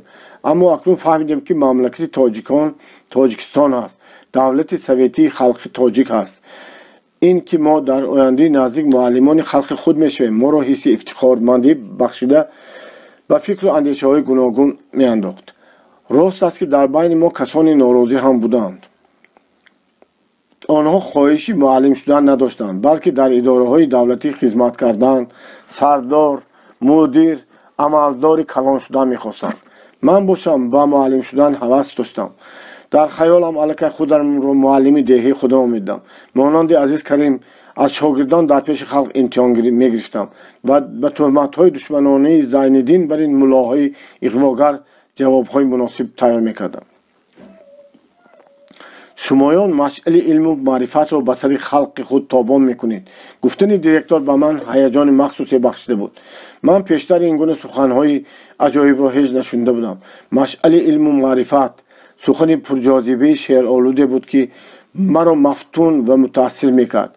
من این مشعل را به سر خلقم خودم چگونه تابان کردنم را خیالام به پیش نظرم آورده نمی‌شدم.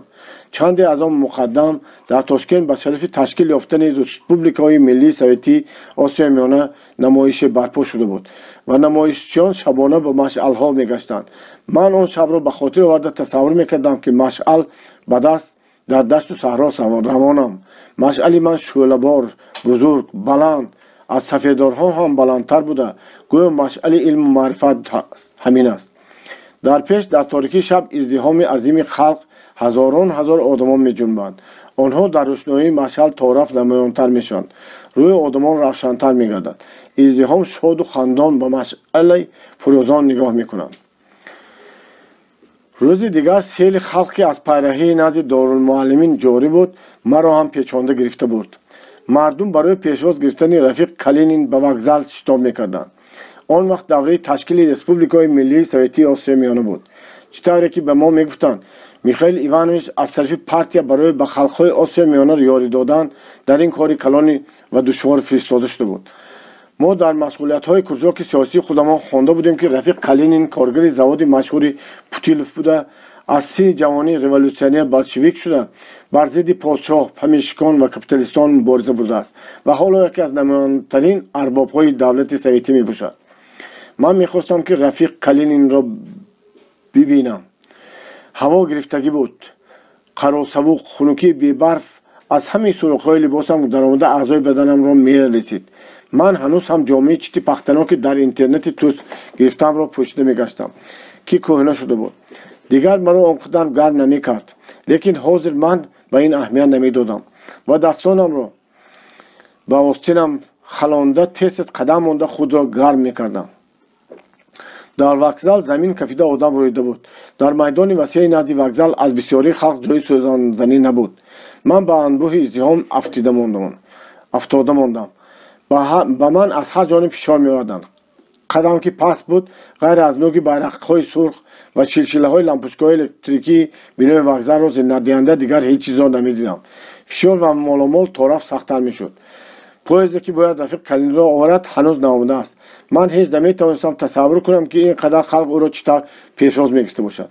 ниҳоят гудоки паровоз баланд гардид. издиҳоми халқ ба ҷунбиш омада фишору маломот чунон шуд ки тоқат кардан мумкин набуд. ман худро дар шиканҷа мондагӣ бар ин ҳис мекардам. бо охирин қувватам зӯр мездам ки аз по нафтам. тоқии ман аз сарам ба китфам ғелид. ман ҳатто наметавонистам ки даст боло карда онро гирифта ба сарам монам. тоқӣ ба таги пои одамҳо ҳалтида нопадид шуд. баъди як нафас мон хунук хӯрдани сарамро ҳис кардам, аммо парво накарда ҳамоно гардан меёзондам ки Калинро бинам. дар наздикии ман як ӯзбеки қадбаланди коргарқиёфаи шапкапӯш истода буд ки ҳар дам ба тарафи ман нигоҳ карда мемонд. ниҳоят вай сари сина ва китфи тавонаашро ба кор андохта бо як азобе ба паҳлӯи ман омаду ба миёнбанди ман даст андохта гуфт: биё, ман туро бароварда мемонам, вагар дар таги пои одамо мемонӣ. вай бо китфу бозуяш аз байни инсон рок шуда маро кашола мекард. ногаҳон ҳис кардам ки маро дигар кашола намекунад. нигоҳ карда бинам миёнбандамро кушода шуда дар дасти халоскунандаи ман мондааст. вай хам шуда гуфт: биё ба пуштам баро. қадди ман аз кифти хамидии ӯ ҳам пасттар буд. касе маро бардошта ба пушти ӯ шинонд. ман дастонамро ба гардани вай ҳалқа карда маҳкам часпида гирифтам ва вақте ки вай маро ба як канори майдон баровард, ҳар дуюмо озодона нафас киштем. якчанд тугмаи нимҷомаи пахтаноки вай канда шуда афтида буд. халоскунандаи ношиносам миёнбанди маро ба дастам дода фармуд: инро ба сарат печу гиру ба хонаат ондав ки набошад дар таги пои мардум монда нобуд мешавӣ. охир ман Калинро диданӣ будам, гуфтам ман. вай хандиду шитобон худро ба анбӯҳи издиҳом зада аз назар ғоиб гардид. аз афти кор вай на камтар аз ман мехост Калинро бинад. аз тарафи вокзал нидоҳои ӯзбекию русӣ, садоҳои урра-урра баланд гарданд. митинг сар шуд. худхоҳ хомӯш карданд. милитсионерҳо аз байни издиҳом роҳ мекушоданд. ман аз канори майдон роҳ рафта худро то ба зинапоии бинои вокзал расонда дар пушти панҷараи зинапоя қарор гирифтам. ҳарчанд ки милитсионерҳо одамонро дар он ҷо истода намонанд, лекин ба ман аҳамият надоданд. инак дарҳои калон кушода шуд. аз бинои вокзал як гурӯҳ марду занҳои русу ӯзбек ва ҳарбиён баромаданд. дар байни онҳо ман одами солхурди риштдорро дида дарҳол шинохтам. Михаил Иванович штоб накарда қадам мезад ва гоҳ ба паҳлӯи чап, гоҳ ба паҳлӯи росташ зӯг оварда ба ҳамроҳони худ чизе мегуфт. аз байни издиҳом садоҳои «Урра! Зинда бод партия! Зинда бод Рафиқ Калинин!» ба ҳукумати коргару деҳқони мо «Урра!» баромада ба ҳаво печиданд. Михаил Иванович табассум карда ба аломати салом ба тарафи халқ сару даст ҷунбонда аз наздики ман гузашт. ман мехостам ки ҷаҳида аз пешаш бароям, ба ҳар ду дастам дасташро фишорам ва суханҳои беҳтаринамро барояш гӯям, аммо худдорӣ мекардам. ба назарам ҳамин тараф менамуд ки Михаил Иванович дар аснои ба халқ салом додан ба ман ҳам нигоҳ кард. дар ҳар сурат ман боварӣ доштам ё мехостам худамро бовар кунам ки вай маро дид, ҳатто ба ман табассум кард. аз шодӣ ба пӯстам нағунҷида бо ҳамроҳии халқам ман ҳам ӯра гӯён фарёд мезадам. аз сар шудани таҳсили мо чанд рӯз пеш ба Дорулмуаллимин як марди солхурди каллакалон ки як чашмаш андаш олус буд омад. талабагонро пешкӣ хабардор карда монда буданд ки профессор Андреев омада ба шумоён суҳбат мекунад. мо дар интизори вай дар ошхона ҷамъ шуда нишаста будем. профессор ба хона дохил шуда ба мо бо лаҳҷаи софи тоҷикӣ «Ассалому алайкум бачаҳо» гӯён салом дод. мо ки аз лаҳҷаи софи тоҷикӣ ин марди рус дар ҳайрат монда будем ва саломаш дар алек ҳам нагирифтем. профессор худ ба худ табассумкунон дар паси стол ҷой гирифт ва як нафас хомӯш нишаста мояро аз назар гузаронд. аз портфелаш як дафтари ғафс ва аз кисаи сарисинигаш қаламро бароварда барои стол гузошт. بعد از آن به ما به سوال دادن سر کرد. وی جوابهای ما را در دفترش نوشته میگرفت. اولا وی به چند طلبه در قطار پیش نشسته مراجعت کرده از کجا بودن آنها پرسید. همین که طلبه نام ولایت دهی خود را میگفت، میخائیل استپانویچ نام خود و نام پدری پروفسور. با لهجه محلی آن طلبه شروع به گفتگو کردن مینمود و در آن لهجه چنان پاکیزه گپ میزد که گمان میکردید وی تاجیک حقیقی و اهل همان محل است. پروفسور به نزد ما برای نوشته گرفتن بعضی خصوصیت‌های لهجه‌های محلی زبان تاجیکی آمده بوده است. اما کم کم سرگرم گفتگو شد و قلم و دفترش را یکسو گذاشته چیزهایی را به حکایت کردن در آمد که ما در عمر ما نشنیده بودیم. بچه تو از کجایی مراجعت کرد پروفسور به یک نفر ما؟ طلبه جواب داد که از بخاراست. پروفسور به ما از تاریخ بخارا و روایت‌های عاید به پیدایش این شهر بعضی چیزها را نقل کرد. بعد از آن از طلبه بخارایی باز پرسید تو رودکی را شنیده‌ای؟ رودکی می از آدم‌ها شنیده بودم. در وقت یکی از ملاقات‌هایمان با پروفسور ما این را از خود پرسیدیم. با اول خندید و بعد با قیافه جدی گفت من این کار را از آن سبب کردم و میکنم که تا امروز هیچ کسی از تاجیکان به این کار مشغول نشده است و حالان که ما و شما وظیفه‌دار هستیم تاریخ، مدنیت و رسم و عادت خلق را آموزیم. آیا گفتم ممکن است که شما خلق خودتان را خوب میدانید؟ در بهترین صورت شما دهه خودتان یا یک چند دهه را خوب میدانید، لیکن آخر خلق تاجیک نه در یک دهه یا یک چند دهه بلکه در یک کشور کلان زندگی میکند. زندگانی این خلق پیشتر چگونه بوده است و امروز هم مثل بابایان خود زندگانی میکند یا به طور دیگر؟ وی چگونه هنر و صنعت ها دارد، چگونه افسانه ها، عرف و عادت ها، مراسم ها، ترانه ها دارد و آنها خوبند یا بد؟ شما باید همین این را تحقیق کنید و دانید. اگر آدم خلق خود را نقد نشناسد به وی نقد خدمت هم کرده نمیتواند. من در سالهای بعد تاریخ خلق خود را آموختم. با ایجادات رودکی، ناصر خسرو و ارباب های دیگر مدنیت گذشته‌مان شناسایی پیدا کردم. لیکن عالم روس که نخستین بار به من خلق خود را شناس کرد گفت و خودش هم نمونه چنین شناسایی بود، یک عمر در خاطر من ماند. ساطم اولوغزاده صبح جوانی ما از ناعلاجی در دارالمعلمین نشان نام یک جوانی رشتانی میخواند. قدی وی پستک، بدنش همه از رگ و پای و سخت، پشت رویش برنگ سبزی سرخ، چشمانش کبودی سبزتاب، خودش بسیار بقوت و یک درجه هوا بلند داد. طلبگان خردسال را شاگردان صنف‌های تحریر را نظرش نمیگرفت و با آنها گپ هم نمیزد.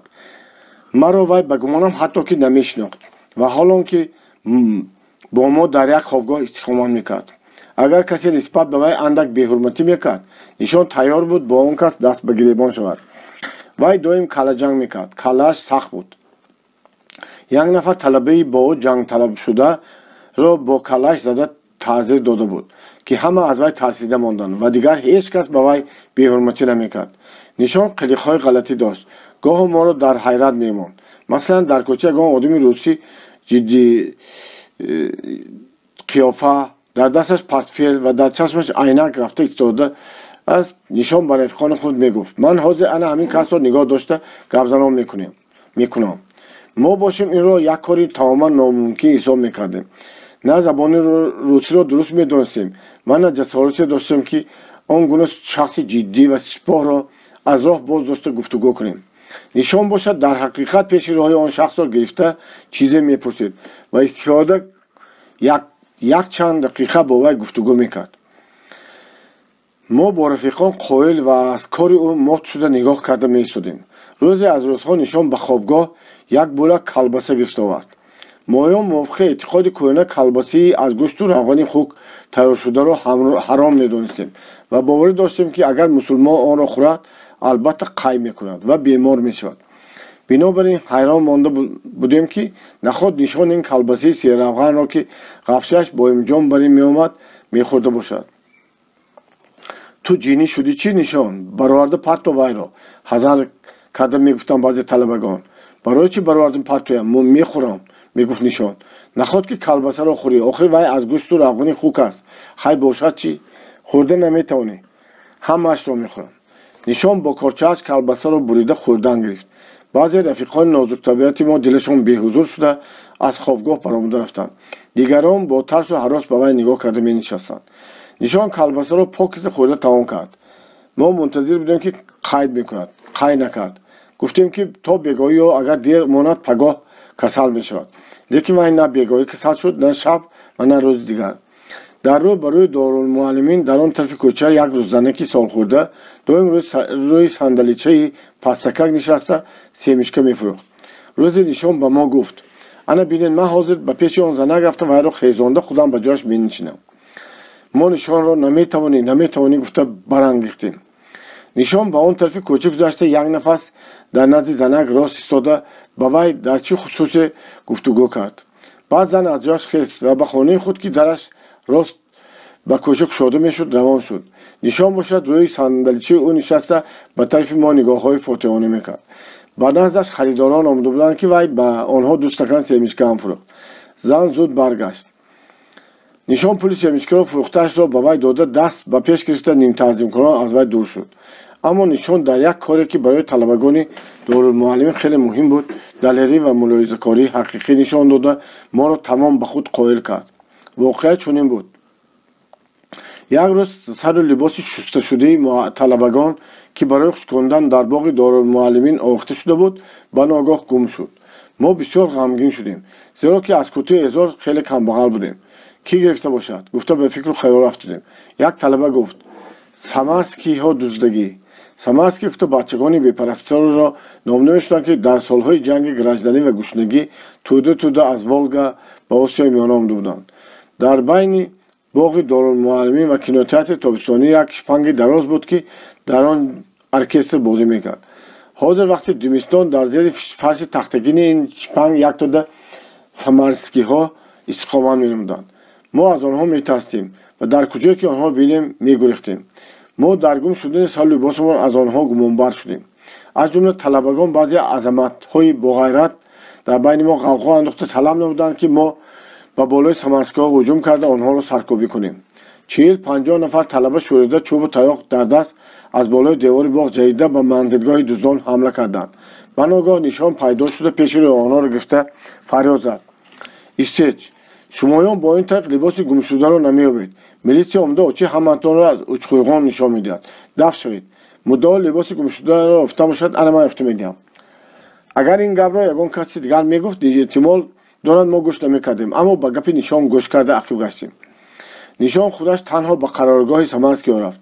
мо аз пушти девор канӣ вай чӣ кор мекарда бошад гуфта нигоҳ карда истодем. дар гирду атрофи шпанг ҳеҷ кас набуд. нишон дар дами сурохие ки дар он ҷо ба таги фарши тахтагин даромада мешуд, як нафас рост истода ба атрофаш назар андохт, баъд якбора хам шуда хазида ба сурох даромада рафт. мо тарсида фарёд задем ки нишон надаро, нобуд мешавед, тром мекушанд. мехостем ба мадади ӯ шитобем, аммо яке аз талабагон нишон як корро надониста намекунад. агар лозим шавад худаш ҷиғ мезанад гӯён моёнро нигоҳ дошт. чанд дақиқа гузашта аз нишон дараке набуд. на худаш дама мешуд, на овозе мебарад. якчанд нафар талабагон ки аз он ҷумла ман ҳам сабр карда натавониста худро аз болои девор ба соҳунтараф партофта ба зӯи шпанг давидем ва ба даҳни сурохи торик ҳам хам шуда рафиқамонро ҷиғ зем: нишон, ҳой нишон, ту зинда ҳастӣ ё не? нишон овоз дод ки дафт шавед, ман ба инҳо гап зада истодам, халал нарасонед. мо ночор аз шпанг дур шудем. баъди 4-1 соат нишон буғчаи калонеро дар бағалаш гирифта аз сурох баромад. вай бо қиёфаи музаффарона ба назди мо омада куртаи эзорҳои сафедро нишон дода гуфт: мана дидед, агар рафта занозанӣ мекардед, бекуртаи эзор мемондед. ҷое ки забон кор буд мешавад, ҳоҷати мушт бардоштан нест. баъди ин воқеа нишон қаҳрамони мо шудамон. вай баъзе калимаҳои нозиби хандаовар дошта бошад ҳам, лекин далер, зирак, давдон, дар синфаш пешқадам ва дар мунозираҳои сиёсӣ забардаст буд. монанди аксарияти талабагони Дорулмуаллимин ман ҳам ба вай тан дода будам. арифметика маро ҳанӯз азоб медод. мо дар он вақт касри ашъорӣ мехондем, аммо азбаски ман пештар касри оддиро нагузашта будам, касри ашъориро дуруст аз худ карда натавониста, дар ҳал кардани масъалаҳои он бисёр душворӣ мекашидам. боре ман дар вақти навбатдор буданам дар хобгоҳ ба танҳоӣ ба сари вазифаҳои хонагии касри ашъорӣ майнав мекардам. هرچند زور می‌زدم مسئله ها رو حل کردن نمیتونستم. عاقبت مایوس شده گریستم. در همین وقت نشان به خوابگاه در آمد. ها چی گپ شد؟ چرا گریه میکنی؟ بالبی کراوات من نشسته پرسید وای. من برای مشکلی خودم را گفتم. برای همین هم گریه میکنی. آخه چرا پیشتر به من نگفتی؟ خیلی هیچ وقت نه. کنی مسئله رو به من نشان ده. من نشان دادم. وای به من فهموندن گرفت. تو حقیقت هم کس رو نمیدونستی. خلاصه من به تو یاد میدم. از همون سر کرده نشان به من اریتمتیک یاد دادن گرفت. وای نغز میفهموند. من با تعلیمی وای کسری عادی رو نغز از خود کردم و در یک هفته آنچه را که دانستن من لازم بود دانسته گرفتم. شرایط زندگانی و تحصیل ما وزنین بود. از همه زیادتر ما را تنگی جای عذاب میداد. و دارالمعلمین 4 دختر، اولین دختران طالبگان تاجیک، یکی از خوجند، 3 دیگر از توس برای خواندن آمدند. برای آنها خوابگاه نبود. در یک گوشه خوابگاه ما خانه‌چه بود که در آن 6 نفر طلبگان صنف اساسی استقامت می‌کردند. مدیریت دارالمعلمین مجبور شد برای دختران همین خانه‌چه را خالی کردند. آن 6 نفر طلبه را به خوابگاه ما گذراند. بعد گذراندن اینها در خوابگاه ما که بیان هم پر بود، جای آنچنان تنگ شد که بسیار طلبگان به کراوات‌های خود از بالای کراوات‌های رفیقانشان خزیده می‌گذاشتند. دختران باشند به خوابگاه خودشان از خوابگاه عمومی طلبگان مردینه گذشته می‌رفتند. در همون وقتها بود که دیرکتور دارالمعلمین را به پایتخت ریسپوبلیک اتونومی سوویتی سوسیالیستی تاجیکستان شهر دوشنبه جیغ زده گرفته به کار تعیین کردند. به جای او دیرکتور دارالمعلمین یک جوانی خوجندی شد. این جوانی بسیار خرم طبیعت، الفت و چغچغ بوده.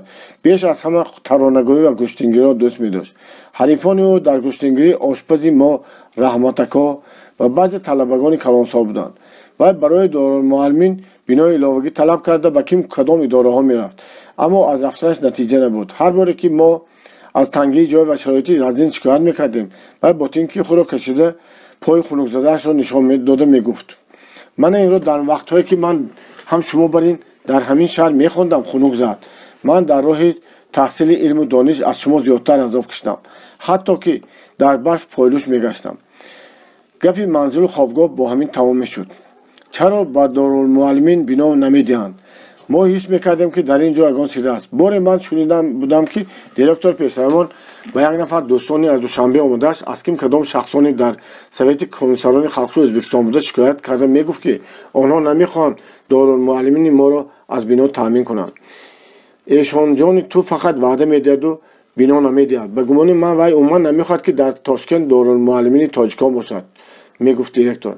من سوینتر فهمیدم که وای رئیس آن وقتی سویت کمیسیون خلقی ازبکستان را که دیرتر خائن و دشمنی خلق بودن او فوش کردید در نظر می داشته است. از افتکار این ایشان جان دیرکتوری نوی ما را علامده میگشت. تنگی آنجا دیگر شرایط های سخت قریب مانده بود که طاقتی ما را تماما شکند. در بین طلبگان دارالمعلمین بیماری و ناخوشی اوج میگرفت و بالاکاری این با چنین آوازه پنج شد که با سبب تنگی بنا شماره طلبگان دارالمعلمین را کم کرده 100 نفر بر این طلبه را گردانده میفرستادند. این آوازه ما را سخت به اضطراب انداخت. من تماما مایوس شده بودم و به طالع سیاه هم لعنت میخواندم، زیرا باور داشتم که مرا در نوبت اول از دارالمعلمین خارج خواهند کرد. نخواست که خواندن و معلومات گرفتن به من نصیب نشده باشد. در پیش ما مسئله اکنون چی باید کرد کندلنگ شده می‌ایستاد. دیگر صبر و طاقتمان نمانده بود. در یکی از فصل‌های روزهای خشکی آفتابی که در آسیا میانه در فصل زمستان هم بسیار واقع میشوند، دیرکتور جوان ما در روی حوله دارالمعلمین بله سال دراز نشسته با همراهی یک چند نفر طلبگان همشهریان خودش ترانه نوی را از یاد میکرد. یک وقت از طرف کوچه با هیجان اضطراب نشان آمد. ها نشان بیا گوشتی میگیریم، گفته دیرکتور ما برخواسته به جانبی و قدم زد. این مان دست تیزکاران جواب داد نشان بهتر میشد که شما زورتان را در جای دیگر نشان دهید. مثلا حاضر اداره همسایه سال شکف و کاغذهایش را برابر بار کرده ایستاده است، از هفت کار به جای دیگر میکشد. اگر زور باشد انا این بینای خالی شده را برای دارالمعلمین گیرید. اداره که نشان خبری کوچنی آن را ورد با دارالمعلمین همسایه دیوار درمیان بوده بینای عبارت از 3 خانه کلان و یک زر را اشغال میکرد. دیرکتور دندان پیش تلاگین خود را یلقا سنانده تبسم میکرد و با این تبسم خود میخواست فهماند که از پیچینگ تلخی نشان نمیرنجد. اگر آن اداره کوچد به جایش اداره دیگر میآورد. بنا صاحب دارد. онро ба мо намедиҳанд. Совнаркоми Ӯзбекистон ба мо як бинои калонро ваъда кард, ки ба қарибӣ медиҳад. Гуфт: ваъдаҳои хушку холӣ ба дили мо зад. Ҳамчунин бозтез гуфт Нишон: то кай бағали моро бо чормағзи пуч пур карда мегардед? охир мо ба ин ҷо барои хондан омадем.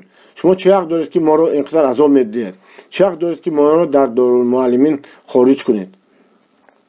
рӯи директор хира гашт. вай боз ҳам дар хусуси ваъдаи ба ӯ додашуда мехост чизе гӯяд, аммо Нишони ба сухани ӯ гӯш накарда, оқиб гашта монанди касе ки ба кори азм карда бошад, тез тез қадам монда ба даруни боғ ба тарафи хобгоҳи мо равон шуд. ман ки Фиёреро медонистам, аз хибаш давом рафтам, то бибинам вай чӣ кор мекунад. дар он дам дар хобгоҳ аз 30 нафар зиёдтар талаба ҳозир буд. Нишон аз зад даромада ба онҳо хитоб кард: рафиқон, ҳар кас хоҳад ки дар ин ҷо монда хонад ва аз Дорулмуаллимин хориҷ карда нашавад, ҳозир бо ман равон шавад. дар ҳамсоягии мо як бино холӣ шуда истааст. агар онро ба мо надиҳанд, мо худамон мегирем. мо ба ин ҳақ дорем. талабагон ҳадаҳа аз каравотҳояшон фуромда саросима аз дунболи Нишон давиданд. дар сайди роҳ аз хобгоҳҳои дигар ҳам гурӯҳи талабагон баромада ба онҳо ҳамроҳ гардиданд. 60-70 нафар талаба ҷамъ шуд. ҳамаамон худро ба кӯча задем. бинем ки ҳақиқатан аз бинои ҳамсоя аллакай шкаф, стол ва архивро бароварда ба аробаҳо бой карданд ва дари хонаҳои холишуро маҳкам карда истоданд. истед, гуфт Нишон ба онҳо фарёд зад ва давида ба назди марди қоқинии фурашкаи сиёҳ ва мӯзапӯш шуда, ки зоҳиран ба кӯчандани идора маъмур буд, рафт. чӣ гап? ва Нишон бо назари ҳайрат нигоҳ карда пурсид он мард. ин биноро ба мо доданд, бо қатъият ҷавоб дод Нишон ва бо дасташ ба тарафи лашкари худ ишора карда фармон дод: ишғол кунед. як 30 нафар талаба дарра ба бино зада даромаданд. Нишон ба талабагони боқомонда амр кард: зуд рафта каравотҳоятонро биёред, мо дар ин ҷо пойда меистем. мо ҳама ба хобгоҳ давидем. 5 дақиқа ҳам нагузашта буд ки аллакай дар кӯча 10-15 адад каравотҳои бистарнок пайдо шуданд. мо бо доду бедод даштном ва муқобилати хизматчони идора, ки дарро маҳкам карда ҳеҷ касро ба бино даромада намемонданд, аҳамият надода тирезаҳоро кушода каравотҳояро аз тирезаҳо ба даруни бино даровардан гирифтем. як гурӯҳ талабагон каравотҳоро бардошта ба тирезаҳо дароз мекарданд. гурӯҳи дигар, ки ба хонаҳо зада даромада буданд, онҳоро гирифта ҷобаҷо мегузоштанд. бо ҳамин тариқ мо дар ним соат дар 3 хона ва залро ишғол кардем. каравоти ман ба пешгаҳи хона афтода монд. ман хурсанд будам, ки ҷои нағзро гирифтам. хизматчони идора ба мо бо муштҳояшон таҳдид карда даштном дода аробароҳоро монда ба тарафе рафтанд. соате гузашта буд, ки онҳо бо якчанд милитсионери пиёда ва савора боз омаданд. Нишон онҳоро дидан замон ба мо фармон дод: тез бошед, дар каравотҳоятон нишаста ба даст тайёр кардан машғул шавед. ва инро гуфта, аз ҳама аввал худаш дар каравоташ чорзона нишаста гирифту ҷамадончоашро ба пешаш кушода бу дафтарҳояшро барои он паҳн кард ва ба камоли ҷиддият ба мутолиа сар фурӯ буд. аз Нишон ибрат гирифта мо низ ҳамчунин кардем. хизматчиён ба милитсионерҳо ба хона дохил шуданд. яке аз милитсионерҳо, ки зоҳиран сардор буд, амр кард: зуд хонаро холӣ кунед. шумо ин биноро худсарона ишғол кардед. рафиқ, халал нарасонед, магар намебинед ки мо даст тайёр карда истодем, гуфт Нишон ва аз нав ба болои китобу дафтараш сар фуруд омад. хизматчиён шӯру ғавғо бардоштанд ва сардори милитсионерҳо фармонашро боз ҳам қатъитар такрор кард. Нишон сар боло карда оромона гуфт: мо директор дорем, ба пеши вай равед, гуфтугӯ кунед, ба мо халал нарасонед. милитсионерҳо диданд, ки аз моҷаро ҳосил карда нишастанд ба ин мардуми гарданшах ҳеҷ мурод ҳосил намешавад, ночор ба ҷустуҷӯи директор рафтанд ва баъди як нафас ӯро аз ҷой пайдо карда оварданд. мо ҳама ба беруни хобгоҳ ба кӯча биромадем. директор кӯшиш мекард ба онҳо фаҳмонад, ки талабагон ин биноро аз ноилоҷӣ ишғол карданд, зеро ба одамизод ҷои истиқомат ва ба талаба илова ба он ҷои дастхонӣ лозим аст. охир инҳо ҳам одам, моро нишон дода бонг зад вай ва таклиф кард, ки ҳозир ҳамашон, яъне милитсионерҳо ва хизматчиён ба ҳамроҳи директор ба совети шаҳр рафта низоро бартараф намоянд. мо ба ҳеҷ ҷо намеравем. ба ман амр шудааст, ки биноро холӣ кунем, гуфт сардори милитсионерҳо ва бо қалб ба тобеёни худ фармон дод: дароед, каравотҳоро берун бароварда партоед. милитсионерҳо хостанд, ки ба хобгоҳ зада даранд, лекин мо муттаҳидона роҳи онҳоро банд кардем. онҳо ба лашкари талабагон, ки акнун ададашон аз 100 ҳам гузашта буд, чикор карданашонро надониста ба танг омаданд. фармонро иҷро кунед, хитоб намуд сардори онҳо. милитсионерҳо ба зӯрӣ ба бино даромаданӣ шуданд, лекин боз ҳам натонистанд, зеро ки мо ҳама чун як тан сари роҳи онҳоро гирифта будем. کوچه از تماشابین پر شد. آنقدر آدم خون شد که دو میلیسیونری سواره در بین انسان مانده از جای جنبیده نمیتونستند. دیرکتور ما با صدای میلیسیونرها فریاد زد که آخه شما این گپ رو میفهمید؟ بیاید به سایت شهری میریم. ظاهرا چاره دیگر نمانده بود. میلیسیونرها و خدمتچیان اداره به همراهی دیرکتور ما به سایت شهری روان شدند. دیرکتور از آنجا شاد و خرم برگشت. بنا از آن ما اعلان کرد وای در سایت شهری اول ما رو برای خودسرانه رفتار کردنمان خوب تنبیه دادند، لیکن در آخر قرار دادند که بنا رو به دارالمعلمین مانانند. به همین طریق بنا به تصرف ما درآمد. بعد چند روز ما زر را آراسته کرده در آن یک صحنه‌چه ساختیم. گوشه سرخ و قرائتخانه تشکیل نمودیم. ما هر وقت در آنجا مشغولیت ها میگذراندیم، مجلس ها برپا میکردیم و اسپکتاتل ها میماندیم. ما 3 سال در آن بنا استقامت کردیم. بعد 3 سال حکومت برای دارالمعلمین عمارت زیبا، کورپوس آموزشگاه و خوابگاه کلان دوغشانه انداخت. ما از خوابگاه‌های پیشتری تنگ و ناباب و بناهای نوی با شکوه، ساز، روشن و فراخ کشتیم. پسران و دختران تاجیک که از گوش و کنارهای آسیای میانه جمع آمده بودند با سعی و کوشش تمام میخواندند تا که به قشلاق و رایونهایشان معلوماتناک و مدنی شده برگشته به خلق خود خدمت نمایند. ساعتی ملوغزاده، صبح جوانی ما، جمع آمد یکم. یک گروه طلبگان صنف طیاره را به پیانیری قبول کردند. روز آفتابی بهاران 10 اپریل در باغ اولین جمع آمدی اتریدی ما برپا شد. در تنمان کوتاهی سفید نو و تروسیک‌های خاکستر رنگ، در پایمان جوراب و توفلی‌های نوی بریزنتی، در گردنمان گاستوک‌های سرخ. ما همه به یک قطار صف کشیدیم. در روی استال دراز یک کنیچی نقطه‌گینی به دستش پوپک طلا رنگ بسته شده، دو نقاره آچ بچه، دو لالیچه برنجی و یک چند نی زرد میسین خوابیده بودند.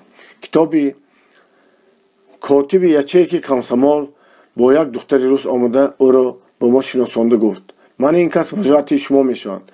نامش تانیا. وی را به اینجا کمیته شهری کمسمال فرستاده است. دختری قامت بلندی به نظر 17-18 ساله با نیمکته سفید آزاده و گالستوک سرخ بسیار بنور به پیش صف ما آمده با آواز بلند جرنگاسی خود خطاب کرد. پیانیر برای کار لنین باش تیار، دائم تیار. همه دست به سلوت بالا کرده با یک آواز جواب دادیم. ما وزارت ما اعلان کرد که حاضر اولین جمع آمدی اترید پیانیری ما گذرانده می شود. ما در روی الف سبز دوره گشته نشستیم. تانیا گفت بچه ها امروز کدام روز است میدانید؟ رسا 55 سال پیش در همین روز داهی و معلم بزرگ ما ولادیمیر ایلیچ لنین به دنیا آمد. من امروز با شما از حیات لنین صحبت میکنم. در مکتب چگونه خواندن ایلیچ جوان و بعدها چگونه برای آزادی مهنتکشان مبارزه بردن او را حکایه میکنم. صحبت سر شد. در پیش نظر ما ابرزی بهد عزیز لنین جوان تجسم میافت. وجهت ما با جوش و خروش ولی با زبان ساده فهما گم میزد. حکایت سالهای بچگی ایلیچ، مکتب خانه وی، از خردسالی خود را به ارادتمندی، دلیری و استواری مبارزانه عادت کناندن وی دل ما را به جوش می‌آورد. ما در جمع آمدی پیانیری خودمان این صحبت اولین را با چنان شوق و هوس گوش می‌کردیم که دیر باز هیچ صحبت را به آن گونه شوق و هوس گوش نکرده بودیم. در پایان صحبت وجهت ما از وظیفه پیانیر گپ شده چه اندازه بلند و پرافتخار بودن این نام را می‌فهماند. وی میگفت که باید این نام را عزیز داریم و سعی و کوشش کنیم در صنف، در خوابگاه، در کوچه، در همه جا موافق آداب و اخلاق پیانیری رفتار نماییم. اما به تاکید تانیا هم از صحبت وی درباره لنین این فکرها در سر ما و این حسیات در دل ما پیدا شده بودند. در هر جمع آمد ما همیشه صحبت ها میگذاریم و یا کتاب ها، چیزهای شوق‌آور میخونیم، شعر و ترانه ها یاد میکنیم. گفت باز تانیا. ما بسیار شاد شدیم. در همین وقت به نزد ما دیرکتور با همراهی 2-3 نفر معلم و باز یک شخصی که آپارات فوتوگرافی داشت آمدند. یکی از معلمان گفت رفیق دیرکتور یک فکری نقص کردند. حاضر ما از شمایان حرفهای زنده ساخته نام لنین را می نویسیم. بعد این کس معلم فوتوگراف را نشان داد. صورت آن نام را می گیرند. برای شمایان از همین روز تنتناک ёдгор мемонад. аввал мо нафаҳмидем ки аз моён чӣ хел ҳарфҳо месохтанд ва номи Ленинро аз куҷо менавиштанд. аммо вақте ки фаҳмидем бо завқ омадем. таклифи директорамон ба мо бисёр маъқул афтод. мо аз шодӣ ҳаёҳу бардоштем. ҳар кадомон мехостем ки ягон ҳарфи номи азиз шавем. директор аз байни мо чанд нафарро ҷудо карда гирифта якеро рост додан фармуд, дигеро ба ҳар шаклию ҳолате ба замин хобонд ё ки нишон. пионери ростдода ҳарфи арабии «л» шуд. ман ба пои ӯ такякунон дар замин нишаста аз худ ҳарфи «н»ро арабӣ сохтам. номи Ленинро бо ҳуруфоти арабӣ гоҳо «б» менависанд. сеюми пуштнокӣ дароз кишида «и»ро муҷассам гардонид. ду нафари дигар дар замин ба шакли наъли асп нимҳалқа шуда хобида аз худашон «н»и арабиро дар охири калима меомадагӣ дуруст карданд. Смотим Улуғзода субҳи ҷавонии мо боздид. ман ҳайҳо боз ният доштам ба завод равам, ки бештарин хотираҳои тошкентии ман ба он вобаста буд. мехостам дӯстон ва рафиқони худамро бибинам. барои ба он ҷо рафтан фурсат ва ноимкониятам буд, лекин ман аз сару либоси худам шарм мекардам. мехостам ки дар завод пас аз 4.5 сол хоҳӣ буданам бо либос ва галстуки пионерӣ пайдо шуда Серёжа ва Паша, Тута Маша, Али Онхоновиддин Николаев ва дигар ёру дӯстонро ҳайрон монам. яъне ман акнун собири пештара не, балки пионер, талаба, одами босавод ҳастам. акнун ки либоси пионерӣ, куртаи сафед, трусик ва галстуки нав муҳайё шуда буд, ман метавонистам нияти кайҳо боз дар дил доштамро ба амал оварам. дар яке аз рӯзҳои дамгирӣ ман аз Дорулмуаллимин баромада роҳи заводро пеш гирифтам. аз мобайн 4.5 сол гузашта бошад ҳам ман роҳи заводро фаромӯш накарда будам. бо кӯчаи Карл Маркс замонам. ин аст бинои кӯчакие ки мо дар он бо карточка ном мегирифтем. дар зимистони хунук ман бо бародарам дар пеши дари ин бино дар пайраҳа барои нон гирифтан ба навбат месудем. ин аст дарёчии Солор ва кӯприки он. аз бораи кӯприк дар тарафи рост дар лаби дарвоза калисои лаҳистониён, полякҳо намоён аст. ман сар шудани сохтмони онро дида будам. дар вақти аз Тошкент кӯчида рафтани мо иморати он ҳанӯз тамом нашуда буд. падарам мегуфт ки инҷо мактаб мешавад. дар бораи иморат чизе монанди чархи водокачка дида мешуд. вақте ки ман аз падарам чӣ будаи он пурсидам, вай ҷавоб дод ки ҳар гоҳ агар ин чархро гардонанд, аз он ҷо ба болои шогирдон қанд меборад. ҳоло ман ин ҳаззи падарамро ба ёд оварда механдидам. баъди чанд дақиқа ман ба дарвозаи касалхонаи машҳури Полторацкий расидам, ки дар вақтҳои пеш кадетский корпуси кадетӣ номида мешуд. девори маҳками хишти пухтаги он як кварталро банд карда то худи роҳи оҳани ба Россия раванда мерасид. ман гоҳ дар паҳлӯи ин дарвоза истода газетаҳои ба девор часпондашударо хонда роҳгузаронро ҳайрон мемондам. агар дар он вақт мани бесавод худамро газетахон метавониста бошам, ҳоло дар ҳақиқат хонда метавонистам, вале акнун дар ин ҷо газета часпонда намешуд.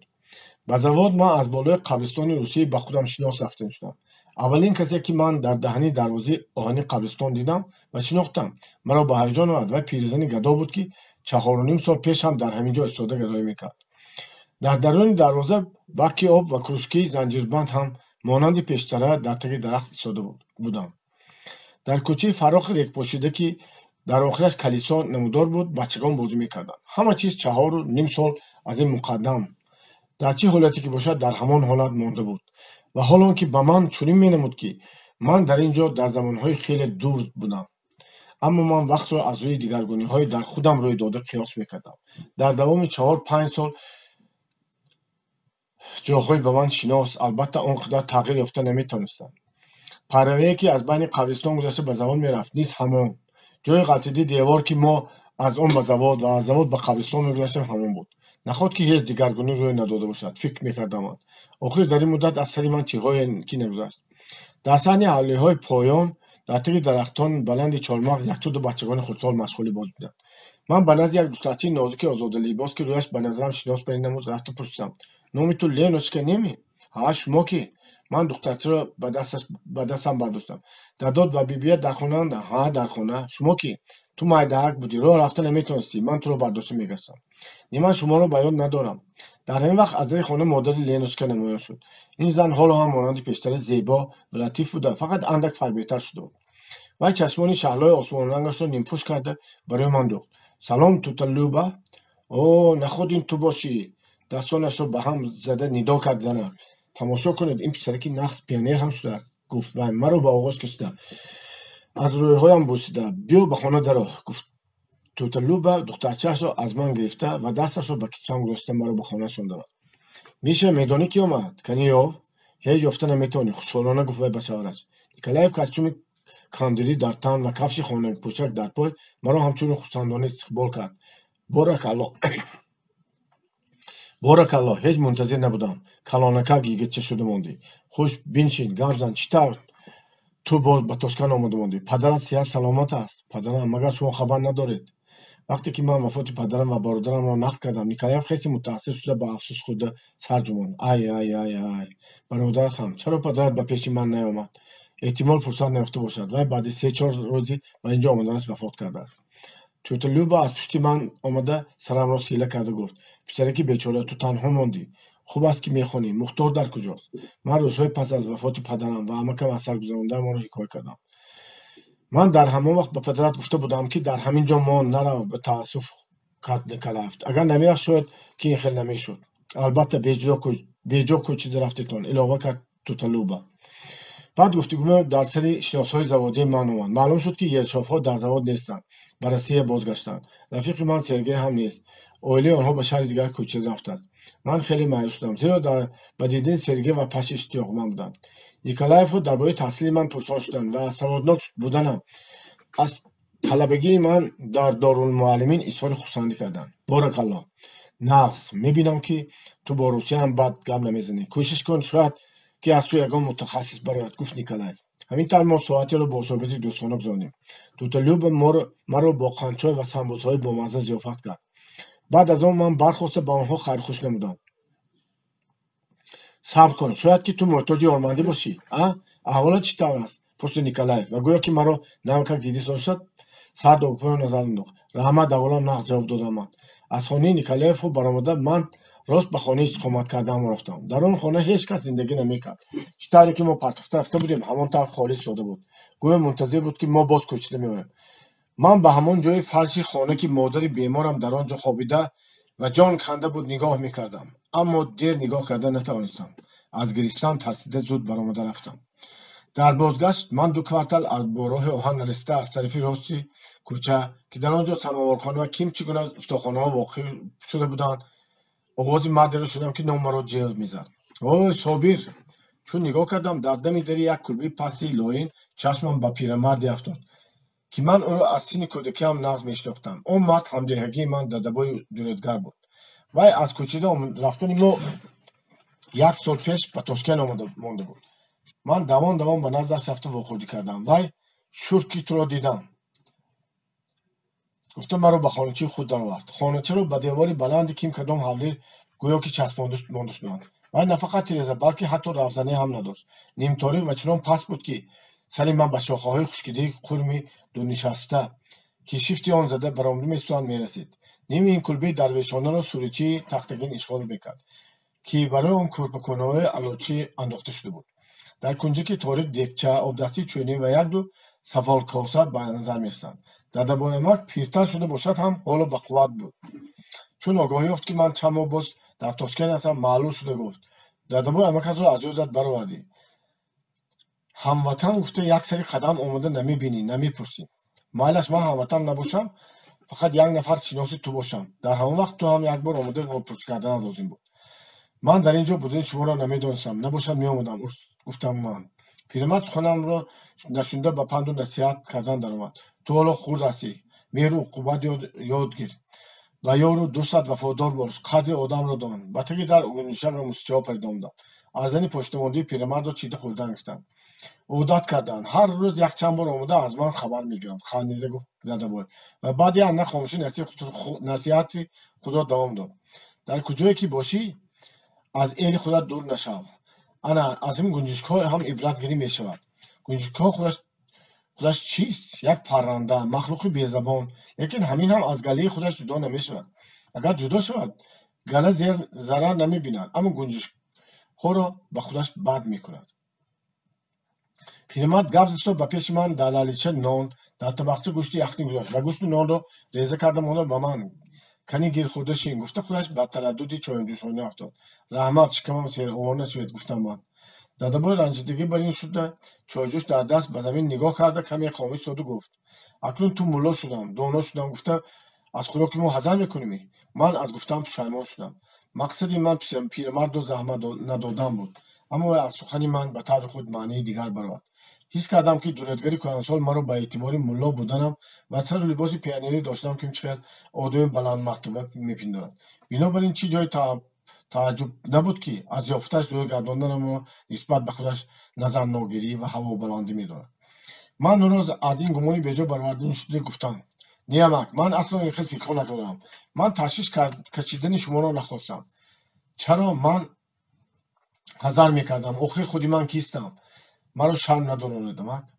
پس از اون من گرچند سه باشم هم هر آنچه را که اون مرا با اون ضیافت کرد خوردن نیستم زیرا که این به دادابای ما خرسندی میبخشید. از هفته کار میهمانداری در کلبی پیرمرد آنقدر بسیار واقع نمیشد. نقش شد که من تو را دیدم شادانه تکرار کرد استا اکنون قرضی من به قیامت نمیماند. وقتی که پدر تو برای دیدن عزیزخان آمده بود من از وی 3 سوم قرض گرفته بودم. رحمتی را به اینجا خاک کشیده آورده بود است. بعد 2-3 روزی آمدنش از دنیا چشم پوشید. قرض در گردن من ماند. دادابا این واقعه را به من نقل کنان از سر جامه‌اش را پاره کرده از آنجا یک کاغذ 3 سومی قطع کرده شده را برآورد. من این پول را احتیاط کرده میگشتم که اگر خویشان تو یگان کس را دیده مانم به تو به مختار داده میفرستم. از این قرضی ادا نکردگیم دلم سیاه بود. اکنون خاطرم جمع شد. ما گیر پسرم دلصافی دورتگری پیر مرا متاثر کرد. نمانیدم لازم نیست قرضتان را دادگی حساب کنید. نه پسرم اگر مرا شاد کردن خواهی گیر با این 3 سوم هم من کمبغلم کمبغلتر نمیشم. اینو گفته پیرمرد پول را به زوری به کیسه‌چه کته من انداخت. من خواستم که به دادابای ما یگان نیکی کنم اما به فکرم هیچ چیز نمیومد. اما بیگان خویشتون و آشناتون خط پت کردنی نیستید می. اگر خط کردنی باشد من نوشته میدیم. تکلیف کردم من به پیرمرد یگانه خدمتی رو که از دستم میومد. با کی خط میکردم پسرم من هیچ کس ندارم. محزونانه گفت دادابای ما. از چانی که نول شکسته به پیاله قداق کرده شد چای اقتصاده من فکر زاده اعلام نمود. لیکن یک تا عریضه در کار بود. پس وقت بود گرم جوشان به سخن در آمد دعوایی از ارتل سراجان داشته خود را به من حکایت کرد. 1-2 سال پیش از این مقدم دادابای ما در محلی همسایه به مقصد خانه انداختن و درخت شنانده باغ ساختن قطعه زمین را به 75 سوم خریده بوده است. پیرمرد چنین حساب میکرد که هر کس در عمر خود باید یک وجب زمین را آباد کند و درخت شناند تا بعد مردنش از وقت چیزی باقی ماند. پیش از آن که استاد به اجرای مقصد خود شروع کند گورساخته ارتل سراجان قطعه بیدر و دیوال او را با اوچسک خود همراه کرده میگیرد. پیرمرد چندان بار برای برقرار کردن ممکن مالکیت خود با آن قطعه حرکت کرده باشد هم لیکن نتیجه حاصل نمیشد زیرا وی به دعوای خود حجت ندارد. صاحب پیشتری آن قطعه زمین را به کدام شهر کوچیده بیدرک شده رفته است اما 2-3 نفر شاهدان بودند که اوچسک خریدن دادابای امک را میدانستند. من در این کار با پیرمرد چگونه مدد رساندنم به کجا و چی نوشتنم رو ندانسته در اندیشه ماندم زیرا پیشتر به چنین حادثه ها وانخورده بودم. فکر میکردم که از آدمانی به من شناس که به این کار یاری داده میتونسته باشد. بناگاه شمس‌اللهف همون راهبر بازی‌های حربی ما که در اینترنت توس به یادم آمد. من چند پیش با او تصادفاً در کوچه واخورده بودم و او به من آدرس خانه‌اش را داده یگان روز به نزدش آمدنش را خواهش کرده بود. علاجش را میابم من باز پگاه به نزد شما میام گفتم و من و به پیرمرد و باز تاکید کردم البته جاشم میابم. از پیش دادابای برآمده خودی همان ساعت به جستجوی منزل شمس‌اللهف رفتم. وی طلبی رفاق بوده به خویشانش که در نزدیکی زواد پخته حل داشتند استقامت میکرده است. حولیچه خردکی آنها با پنجره چوبینش خانه سفیدش و یک بیخ شمشاد جوانش از لب دریاچه سالار 300-400 قدم دورتر واقع شده بود. با آکاکی سگی بحثه از خانه جوانزنی که قدش مثل شمشادی در کنج حولی رسیده مفزون بود برآمد. وی با زبان شیرین ازبکی به من گفت که برادرش حالا در خانه نیست اما به این زودی میبیاید. اگر دیدنی او به من ضرور باشد میتوانم در همین جا با منتظر شوم. من در لب صوفی لب جویچه که در میان حولی روان بود منتظر نشستم.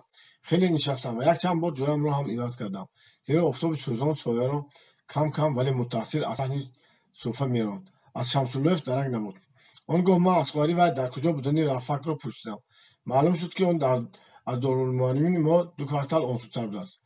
روز رفته بود. من با رفیق پگاهی دیگر حاضر شدم. شمس‌اللوف مشغول درسخوانی بود است. من با وی در وقت تنفس با خود کاری دادبوی را حکایه کردم. خلاصه حکایتم چنین بود که اگر ما خودی همین روز 2 کسه با مدد پیرمرد نشتابیم کار از دست میرود. اکا غیر از شما هیچ کس از عهده این کار نمیبرد. میگفتم من با وی. شمس‌اللوف جوان نیکوکار و صادقی بود که اگر به کسی مدد رساندن از دست شاید نرسانده نمیتونم. و با آنگه عذرخواهانه به من گفت اگر توانی 45 دقیقه منتظر باش بعد یک درس من 2 ساعت خالی میستم. چونکه معلمی اقتصادی سیاسی کسل شده مونده است. امروز به دست نمیاد. من راضی شدم. بعد 1 ساعت ما در خانوچی تنگ و تاریک دادبویمان نشسته صحبت میکردیم. گرچند در این کار رسیدن حق به اقدار دل من پر نباشد هم لیکن خرسند بودم که وعده به پیرمرد دادم را به جا آوردم. شمس‌اللوف از زمان پیرمرد تفصیلات واقعه را شنیده در ورقه دفتر اداری که نمیدانم از چه سبب در پورتفولیو او افتاده مانده بود است عریضه نوشت. در پایان عریضه انگشت دادبوی عمق را پخش کند و از جا برخاست. این را به سود خودی من برده میدهم گفت وی به صاحب عریضه. پیرمرد ما را شادان و خواندان گسیل کرده میگفت که اگر участками فلان رو گشته گیرم گوسفند کشته هر دوتان را ضیافت میکنم. رفیقی من به صورتش نگاه کرد. معلوم شد که به درس آخرین دیر شده است. بیا به خانه میریم. تکلیف کرد به من. کیها باز همدیگر را ندیدیم. کمتر نشسته چخ چخ میکنیم. من راضی شدم زیرا از 2 ساعت من هم در آن روز از دست مانده بودم. به خانه شمس‌اللوف رسیده بودیم که وی در بتینکش را کشیده پرتافته و آستین برزده بر روی حولی و صوفه آب پاشید. بعد آنها را رفته تازه کرد. در یک دم حولی از دم آفتاب تصویر سرخین شده بود. خواهر رفیقم ما را به قتلمه و بعد با پلوی نغز ضیافت کرد. ما تا بیگاه در صوفه نشسته از گذشته آینده دارالمعلمین شهر تاشکند و غیره صحبت داشتیم. اینترنت توس را به یاد آوردیم. من به شمس‌اللوف شهادتنامه پیانیری در توس از دست وی گرفته‌ام را خاطررسانی کرد و گفتم که آن را تا امروز هم نگاه داشته میآیم. شمس‌اللوف ضحک کرده خندید. میدانستم که تو پیانیر میشوی. ذاتاً تو در همان وقت رسما نباشد هم عملا پیانیر بودی. اگرچه گاز نداشتی میگفت وی. دوستی من آن روز مخصوصا شاد و خرم بود. معلوم شد که وی را 1 روز پیش به پارتی قبول کرده بودند. وی با افتخار تمام به من بلیط پارتیوی نفر نوش را نشان داد. من این را دیر بود آرزو میکردم. گفت عضو جوان پارتی. انا اکنون به آرزویم رسیده کمونیست هم شدم. معنای کمونیست شدن چیست میدانی؟ وی سخنهای مناسب میجوست تا این را به من فهماند. اما صبر کن گویا 1 بار برخاسته شتابان به خانه دوید و از آنجا با 1 کتابچه بیرون آمد. به سوال انا این بهتر جواب نیست. گفته وی این کتابچه را گشاده خواند. ما آن کسانی هستیم که لشکری استراتژی بزرگ پرولتاری لشکری رفیق لنین را تشکیل کردیم. عالی‌تر از تعلق داشتن به این لشکر شرفی نیست. عالی‌تر از نام عضو پارتی که مؤسس و راهبر آن رفیق لنین میباشد چیزی نیست. عضو چنین پارتی شدن کاری هر کس نیست.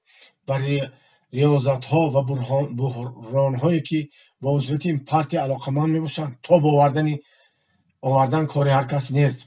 زادگان صنف کارگر، زادگان محتاجی و مبارزه، زادگان مشقت‌های از تصور بیرون و جد و جیدهای کوشش‌های قهرمانانه من اینها پیش از همه باید اعضای چنین پارتی باشند. فهمیدید؟ این سخن‌ها را رفیق استالین در سر تابوت لنین گفته است. من معنای کمونیست بودن را وقتی که در کوه‌ها با باسمچی‌ها می‌جنگیدم یک کمی فهمیدم. تو هم در آینده کمونیست میشوی صابر. شمس‌اللوف آرزو داشت که پس از تمام کردن رفاق به یونیورسیته کمونیستی داخل شود. گرچند وی از من 5-6 سال کلانتر باشد هم ما با هم عهد دوستی بستیم و قول دادیم که همه وقت با دیگرمان مصلحت کرده کار میکنیم. حقوق دوردگری پیر دادبوی را متفقینا حمایت کردن ما گرچند خود به خود یک واقعی مایده باشد هم ما آن را با هم دوستی نزدیک گرداندیم. شمس‌اللوف با قطعیت گفت قسم میخورم که من با حکم سود حق دادبویف را رانده میدهم. من با واقع در اینترنت توس روی داده اشاره کرده او را گواهاندم که با خبر باشید مبادا که قسمتان شکند. و خنده گفت در همون وقت آن جبار متهم و جوری و خدیری بای بچه را فاش کرده نتوانستم. تا امروز هم به من علم میکند. کنی آن نابکاران حاضر به دستم افتم چی؟ از مابین 2 هفته گذشت. یک روز در وقت تنفس از این فراموده بینم که شمس‌اللوف در دهلیز مرا پایدیس داده است. وی دست ده صابر گفته خوشحالانه دست مرا فشرد و خبر داد که من نمکک از سود آمده شدم. دادابای هم بود. سود حکم برآورد که ارتری سراجان به دادابای 75 سوم پول участка رو دهد. دوستی من عجب آدمی نغزی بود. من و وی گویا که یک غلبه کلان کرده باشیم همدیگر رو به اختیار آغوش نمودیم. دادابای برای ما گوسفند کشتن میخواهد گفت باز شمسالویف، لیکن ما البته راضی نمیشیم. تو وی رو بینی تبریک کن. همین طور شده کار دورتگری پیر با موفقیت انجامید. اما برای من این کار یک انجام دیگر هم داشت. معلوم شد که روزی به همراهی شمسالویف به نزد دادابای رفتنم مرا در دارالمعلمین خوب گفتگو کردند. بعد از درس جمع آمدی پیانیران شده است. من به صفت یکی از زیرنوایی‌ها میبایست حتما در آنجا میبودم. اعضایان زیرنوا مرا نیافته به جماعت غیر متشکرانه حاضر شدند. روز دیگر در وقت تنفس کلام مرا به نزد دیرکتور جذباند. رفتم. در کابینت دیرکتور وضعیت ما تنی هم نشسته بود. چهره‌های قهرآلود آنها گواهی می‌دادند که تنبیه و تعزیه منتظر من است. دینه در کجا بودی؟ چرا از دست ماندی و در جماعت هم حاضر نشدی؟ جدیانه پرسید دیرکتور. من واقعه را بیان کردم. چرا به اجازه رفتی؟ سختگیری کرده باز پرسید دیرکتور. ظاهرا وی به سخن من اهمیت نمیداد یا که باور نمیکرد.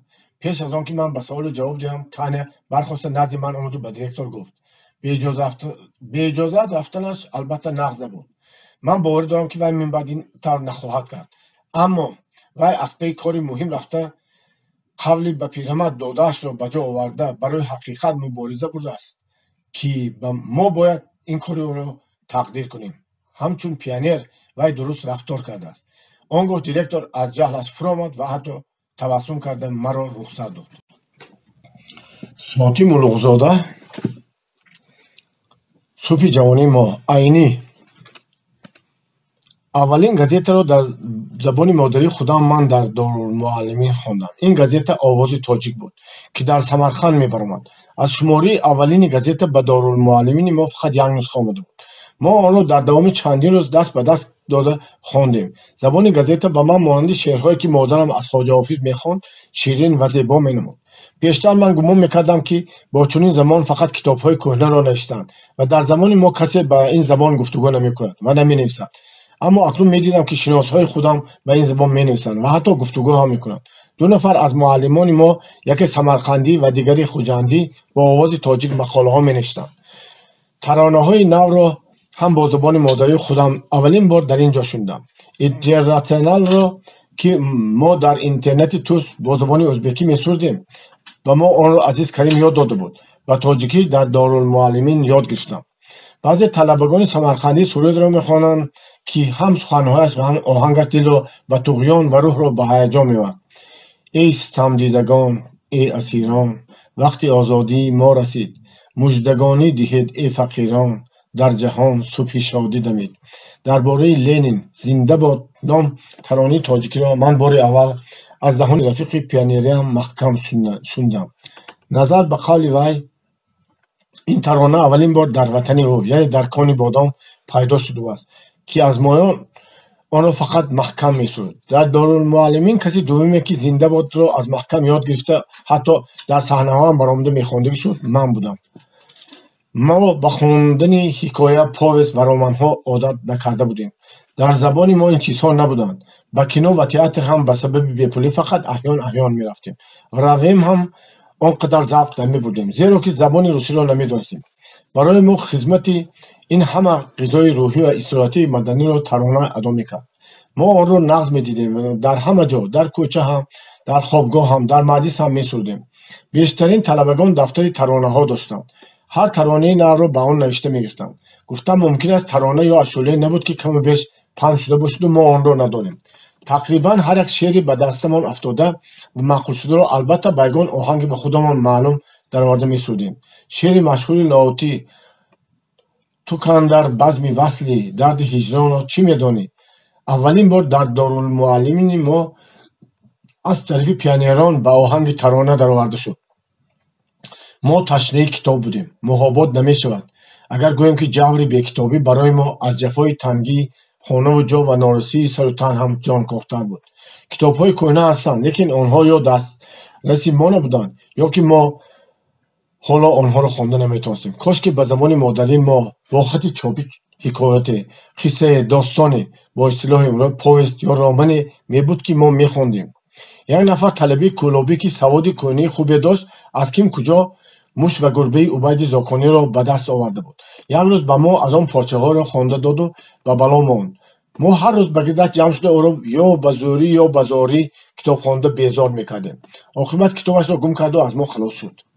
Ана дар ҳамин вақт дар газети Овози Тоҷик ҳикояти бо номи Одина ё саргузашти як тоҷики камбағал чоп шуда баромад.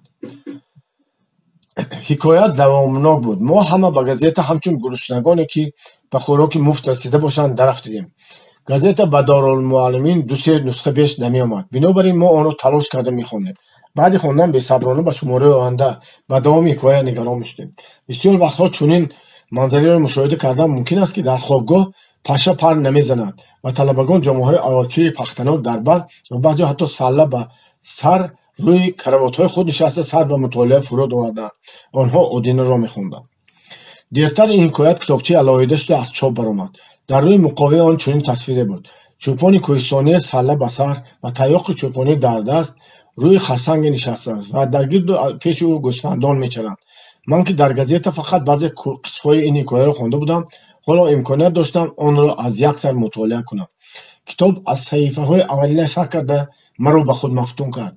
ман он гуна суханҳои зебои хушоҳангро пеш аз он ҳеҷ нахонда ва нашунида будам. аз варақҳои китоб гӯё мусиқии ҷозибадоре садо медод. гумон мекардам, ки дар ин ҷаҳон ҳеҷ чиз форамтару зеботар аз забони тоҷикӣ нест. ман бисёр ҷоҳои Одинаро саҳифа ба дафтарам кӯчонда аз ёд мекардам.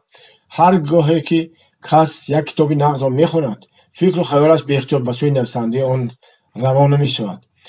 мо хонандагон дидани эҷодкунандии Одинаро орзуманд будем. хаёл мекардем, ки вай бояд як шахси хорихулқуллода бошад. дертар вақте ки китоби нави ин нависанда ва олим намуни адабиёти тоҷик аз чоп баромад, ҳусни таваҷҷӯҳи мо нисбат ба он шахс боз ҳам зиёд шуд.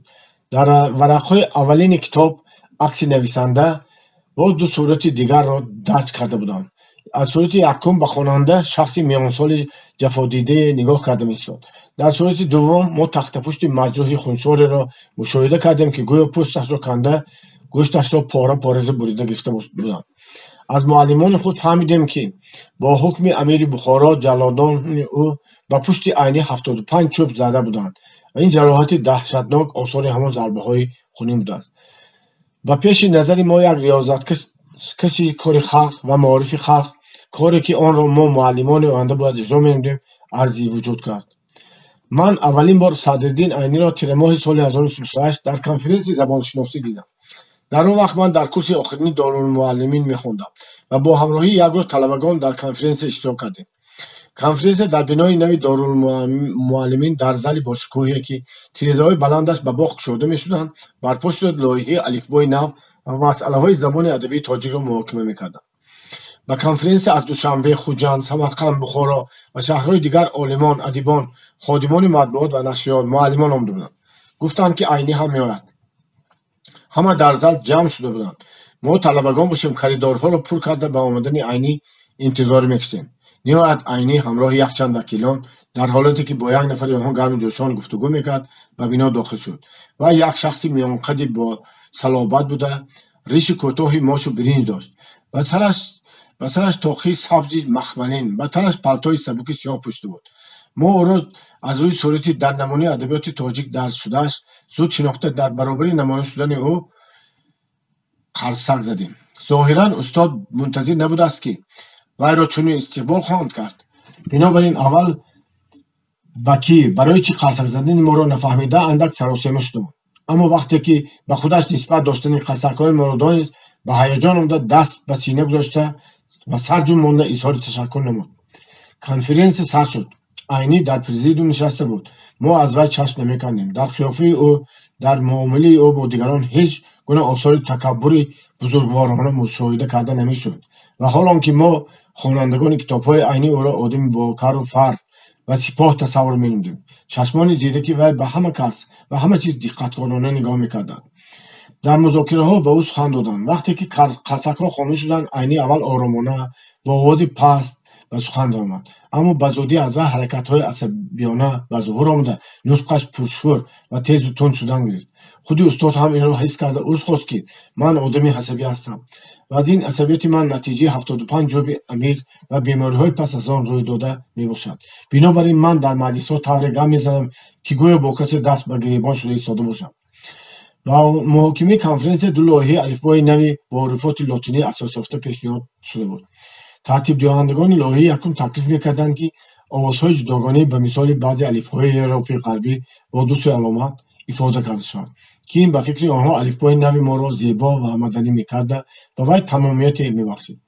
лоиҳа боиси тааҷҷуб ва иродҳои ҷиддӣ гардид. айни далелҳои тартибдиҳандагони лоиҳаро ба истеҳзои талх ва суханҳои нечдор рад кард. сухани ӯ ба ин мазмун буд: алифбои навро бо чӣ мақсад қабул мекунем? барои зебоии онро тамошо кардан, завқ бурдан ё халқро зудтар босавод кардан? агар мақсади шумо алифбои зеборо тамошо карда завқ бурдан бошад, марҳамат карда аз тамошои алифбое, ки шумо аз онҳо намуна гирифтед, завқ бурдан гиред. мо бошем толиби алифбои оддӣ ва осон мебошем, то ки халқамон бо воситаи он тезтар савод барорад.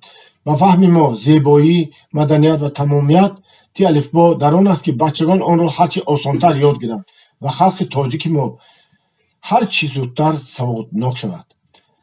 як сабаби аз алифбои кӯҳнии арабӣ даст кашидани мо ин аст, ки он душвор ва мураккаб буда ёд гирифтанаш вақти бисёр талаб мекард. шумо бошед зоҳиран ба баҳонаи хандаовари маданият ва тамомият мехоҳед тамоми душворию мураккабиро дар алифбои нав нигоҳ доред. бештарини иштироккунандагони конференсия ҳар замон қасак зада ба нотиқ хамфик будани худро изҳор менамуданд. нависандаи номи мо дар конференсия бо як бор ба нуқт баромада дар бораи асосҳои забони адабии тоҷик сухан род. якчанд интеллигентҳои кӯҳнии адабиётшинос шӯру ғавғо бардошта талаб мекарданд, ки забони адабиёти қадимии ҳазорсолаи мо бояд ҳамчун забони адабии имрӯзии тоҷикон қабул карда шавад. аз ин мебаромад, ки мо бояд газетаҳо, журналҳо ва китобҳои худамонро, ки на барои янгмушт шахсони зубда, балки барои тамоми халқ бароварда мешаванд, бо забони китобҳои кӯҳна нависем. устод ба муқобили ин хел касон баромад. забони адабиёти кӯҳнаро ман аз ҳеҷ кадоми шумо камтар намедонам, мегуфт вай бо ҳомиёни забони кӯҳнии адабӣ муроҷиат карда. аммо он забон кайҳо аз забони зиндаи халқ канда шуда мондааст.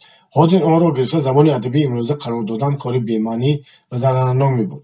мо бояд ба асоси забони адабиямон забони зиндаи халқро гирифта, вайро ба унсурҳои хуб ва фоиданоки адабиёти кӯҳна ва бо он чӣ ки инқилоб дар ҳар рӯзу соат ба забони мо дароварда шудааст бой кунем. шумо забони адабии қадима мегӯед, аммо бо ин шумо агар таълифоти ҳар гуна муаллифони динию дар бораи 6-7 асри охирро дар назар дошта бошед, пас донед, ки онҳо арабизм ва услуби мубҳаму тунтароқро аломати донишмандӣ ҳисоб карда, соддагии оммафаҳмӣ, равшании баёнро нишонаи бесаводӣ ва безавқӣ медонистанд. забони онҳо забони мурда аст. аммо забони рӯдакӣ, фирдавсӣ, саъдӣ бар ин арбобҳои бузурги адабиёти ҳазорсолаи мо гапи дигаре аст. забони асарҳои ин санъаткорони сухан содда, фаҳмо ва халқӣ мебошанд. ана аз ин боигарии мероси кӯҳнаи мо дар аснои ба вуҷуд овардан ва тараққӣ додани забони ягонаи адабии халқи тоҷик истифода мебарем ва бояд ҳам истифода барем. дар вақти танаффус мо як бор талабагони Дорулмуаллимин айниро миёнагир карда барои асарҳои аҷоиби устод, ки ҳамаи мо онҳоро ба шавқу ҳаваси тамом хонда будем, ба вай миннатдории худамонро изҳор намудем. устод ба ҳар кадом мо гарм вохӯрӣ карда, моро дар паҳлӯи худ ба сулҳҳо шинохт. мо талабагон дар бораи забони адабӣ суханҳои шуморо бо диққат гӯш кардем. гуфте, ки аз рафиқони моён ба шумо тамоман ҳамфикр ҳастем. домуло, агар масалан одинаи шуморо гирем, ба фикри мо забони вай айни забони ҳамон адабист, ки шумо гуфтед.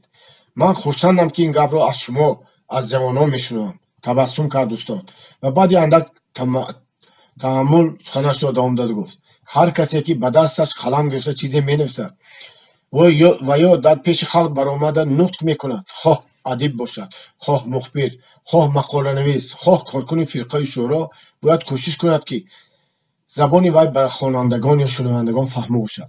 лекин фаҳмогӣ то фаҳмогӣ фарқ дорад. баъзе одамони гапам фаҳмо барояд гуфта бо забони авомони кӯча сухан меронанд ё менависонанд. ин дуруст нест.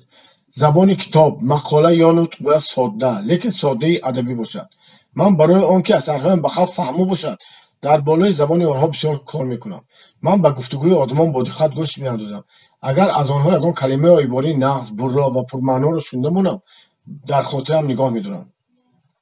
вақте ки ман одинаро менавиштам, дар ҳавлии мо як ҷавони кӯҳистонӣ истиқомат мекард.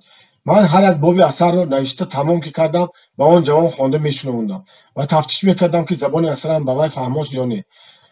локин шумоён ҳаминро нағз донед ки агар забони гуфтугӯи имрӯза холису бетағйир гирифта шавад, ба вай китоб навиштан мумкин нест. он забонро бо ғалбери фикр бехта, бо сӯҳони қоида суфта, бо ҷилбури маънӣ сайқал дода кор фаҳмодан лозим аст. аз боигари адабиёти кӯҳна пурра истифода бурдан дар кор. инчунин аз лаҳҷаҳои забони тоҷик ки ҳам мо бояд чизҳои нағзи ҳамафаҳмро гирифта ба забони адабӣ дохил кунем. он рӯз устод бо ҳамо ҳамин тавр суҳбат кард. на фақат китобҳои айнӣ, балки шахсияти вай, ҳаёти аҷоиби вай ҳам ба мо таъсир доштанд ва дар сари мо фикру хаёлҳои наверо бедор мекарданд. тақрибан ҳар сол як китоби нави устод нашр мешуд. мо асарҳои ӯро хонда аз саргузаштҳои халқи худ воқиф мешудем ва забони адабии худамонро меомӯхтем. дар солҳои баъд ман ба мулоқоти бисёре ба устод мушарраф шуда ӯро аз наздик шинохтам. вай одамонеро ки дар зиндагонӣ ягон кори фоиданок аз дастшон ояд дӯст медошт. донишҳои устод, пуркорӣ, меҳнатдӯстии фавқулоддаи ӯ, ҳофизаи тавонои ӯ дар ҳақиқат ҳайратангез буданд. айнӣ якумин муаллим, якумин журналист, якумин шоир ва насрнавис, якумин таърихшинос ва олими советии тоҷик буда, дар охирин солҳои умраш якумин президенти академияи навбуниёти фанҳои республика гардид. аввалин китобҳое ки ман бо забони модарии худам хондам, китобҳои айнӣ буданд. қаҳрамонҳои асарҳои устод Одина, Ёдгор, Гулнор, дӯстони бачагӣ ва рафиқони ҷавони мо буданд. ин нависандаи бузург ҳам бо китобҳояш, ҳам бо шахсияти аҷоибаш ба зиндагонии наслии мо дохил гардид. Сотим Улуғзода, субҳи ҷавонии мо. таътили тобистонӣ сар шуд. мудирият ҳаракат мекард моро дар Дорулумумин нигоҳ дорад, зеро метарсид ки мабодо як қисми талабагон аз таътил гашта наоянд. охир дар хоҷигӣ коркун дар кор аст. баъзе падару модарон метавонанд писарони худро гашта ба Тошкент нафиристанд, ё ки талабагони ҷудогони худашон мумкин аст бо сабабҳои гуногун ба Дорулмуаллимин боз нагарданд. директору муаллимон ба мо: наравед, мо барои истироҳати тобистонии шумоян аз беруни шаҳр як боғи калонро иҷора мегирем, саёҳатҳои аҷоиби фанӣ ташкил мекунем, мегуфтанд. мудирият барои ба ватани худошон рафтани талабагон вокило надод. бо вуҷуди ин ба бештарин талабагон пазмони падару модар ва ёру диёр ғалаба карду онҳо бо пули худашон рафтанд. ман ки на ҷои рафтанӣ доштам ва на раҳкиро, ҳайрон монда будам. аз як тараф дилам ба истироҳат ва саёҳати фаннии ваъдагӣ кашол бошад, аз тарафи дигар мехостам додарамро бинам. вақте ки машғулоти дарсхонӣ ба охир расиду бештарини талабагон ба ҳар тараф баромада рафтанд, ман то рафт дилтанг шудан гирифтам. мухтор як зал ба пешам назарам омада, пазмонии ман ба ӯ зиёд мегардид. боварӣ доштам ки вай чашми интизорӣ ба роҳи ман дӯхтааст, зеро ман хат карда фиристода будам ки дар аввали тобистон меравам. эҳтимол додаракам ҳар рӯз баромада роҳи маро мепояд ва боз гирён ба хона боз мегардад. ман ба пеши ӯ рафтанӣ шудам, лекин барои роҳкиро пулро аз куҷо бояд пайдо кард. як рӯз ман ба ин хаёл дар кӯча гашта будам ки иттифоқан аз пешам Хидир, ҳамон Хидире ки солҳои гузашта то як андоза ба дахолати ман аз интернети тус хориҷ шуда буд, баромада монд. ман ӯро дар Тошкент пеш аз ин ҳам дида будам. вай бо сару тани нағз ва таби чоқ якду бор ба Дорулмуаллимин омада буд. назар ба гуфти худаш вай дар яке аз мактабҳои шаҳри кӯҳна мехондааст ва дар хонаи як нафар хеши баққолаш истиқомат мекардааст. ана ҳамон Хидир ба ман дар сквер дучор омада барои раххаҷии ман лутфан пул қарз доданӣ шуд. ҳар вақт ки пул ёфтӣ медиҳӣ, гуфт вай. ман аз вай ба қарз гирифтан танҳо нархи билети роҳи оҳан 7 сум 50 тин гирифтам. баъд китобу дафтарҳоямро бо як буханка ноне ки Раҳмат акои ошпаз дода буд, дар лингии чиптагӣ андохта ба вокзал рафтам. дар он ҷо билет харида ба вагони умумӣ нишаста дар қабати дуюм сеюм ҷойгир шудам. поезд маро ба Тус гирифта буд. як шаб дар роҳи сафар гузашт. рӯзи дигар дар чоштгоҳ ман ба истгоҳи Шинос аз поезд фурондам. ҳаво гарм, замин тасфида ва чангу ғубор ба осмон печида буд. масофа аз истгоҳ то шаҳрчаи Тус 15 чақрим аст. дар роҳ фойтонҳо ва аробаҳои соҳибонок мегаштанд. من باشم لینگم رو در پشتم گرفته پیاده روان بودم. زیرا دو سه تنگه پول معده‌ای در کیسه‌ام مانده و چای نوشیدنم در سماورخانه نزدیک ایستگاه بازار کفایه کرد و برای عربه سواری پول نداشتم. از تکی پای اسبان و چرخ عربی فایتون‌ها چنگ غلیظی ترسان فوارازده می‌بارد. من بعد یک چند چقریم راه پیمودن کمتر دم گرفتنی شده به کنار راه برام نشستم. یک عربی صاحبانه آمده در نزدیکی من قرار گرفت. عربکشی چنگالدی به سرش دونگی بسته گفت باتوس میروی برابر نشین برده میمونم. چند پول میگیرید؟ 1 سوم دهی میشود. 1 سوم ندارم. خوب چند پول که دهی اختیار سوار شد. من هیچ پول ندارم. یک دو نفر پاساژیرهای در عربه نشسته از سگی صاحبان سر برده با من نگاه کردن به عربکش گفتند وای رو به عربه گیرید بچه بسیار مانده شده برای باتوس سستی نمیتوند. عربکش دوزی نشده سواری بپول به اسب وزن نمیکند گفت.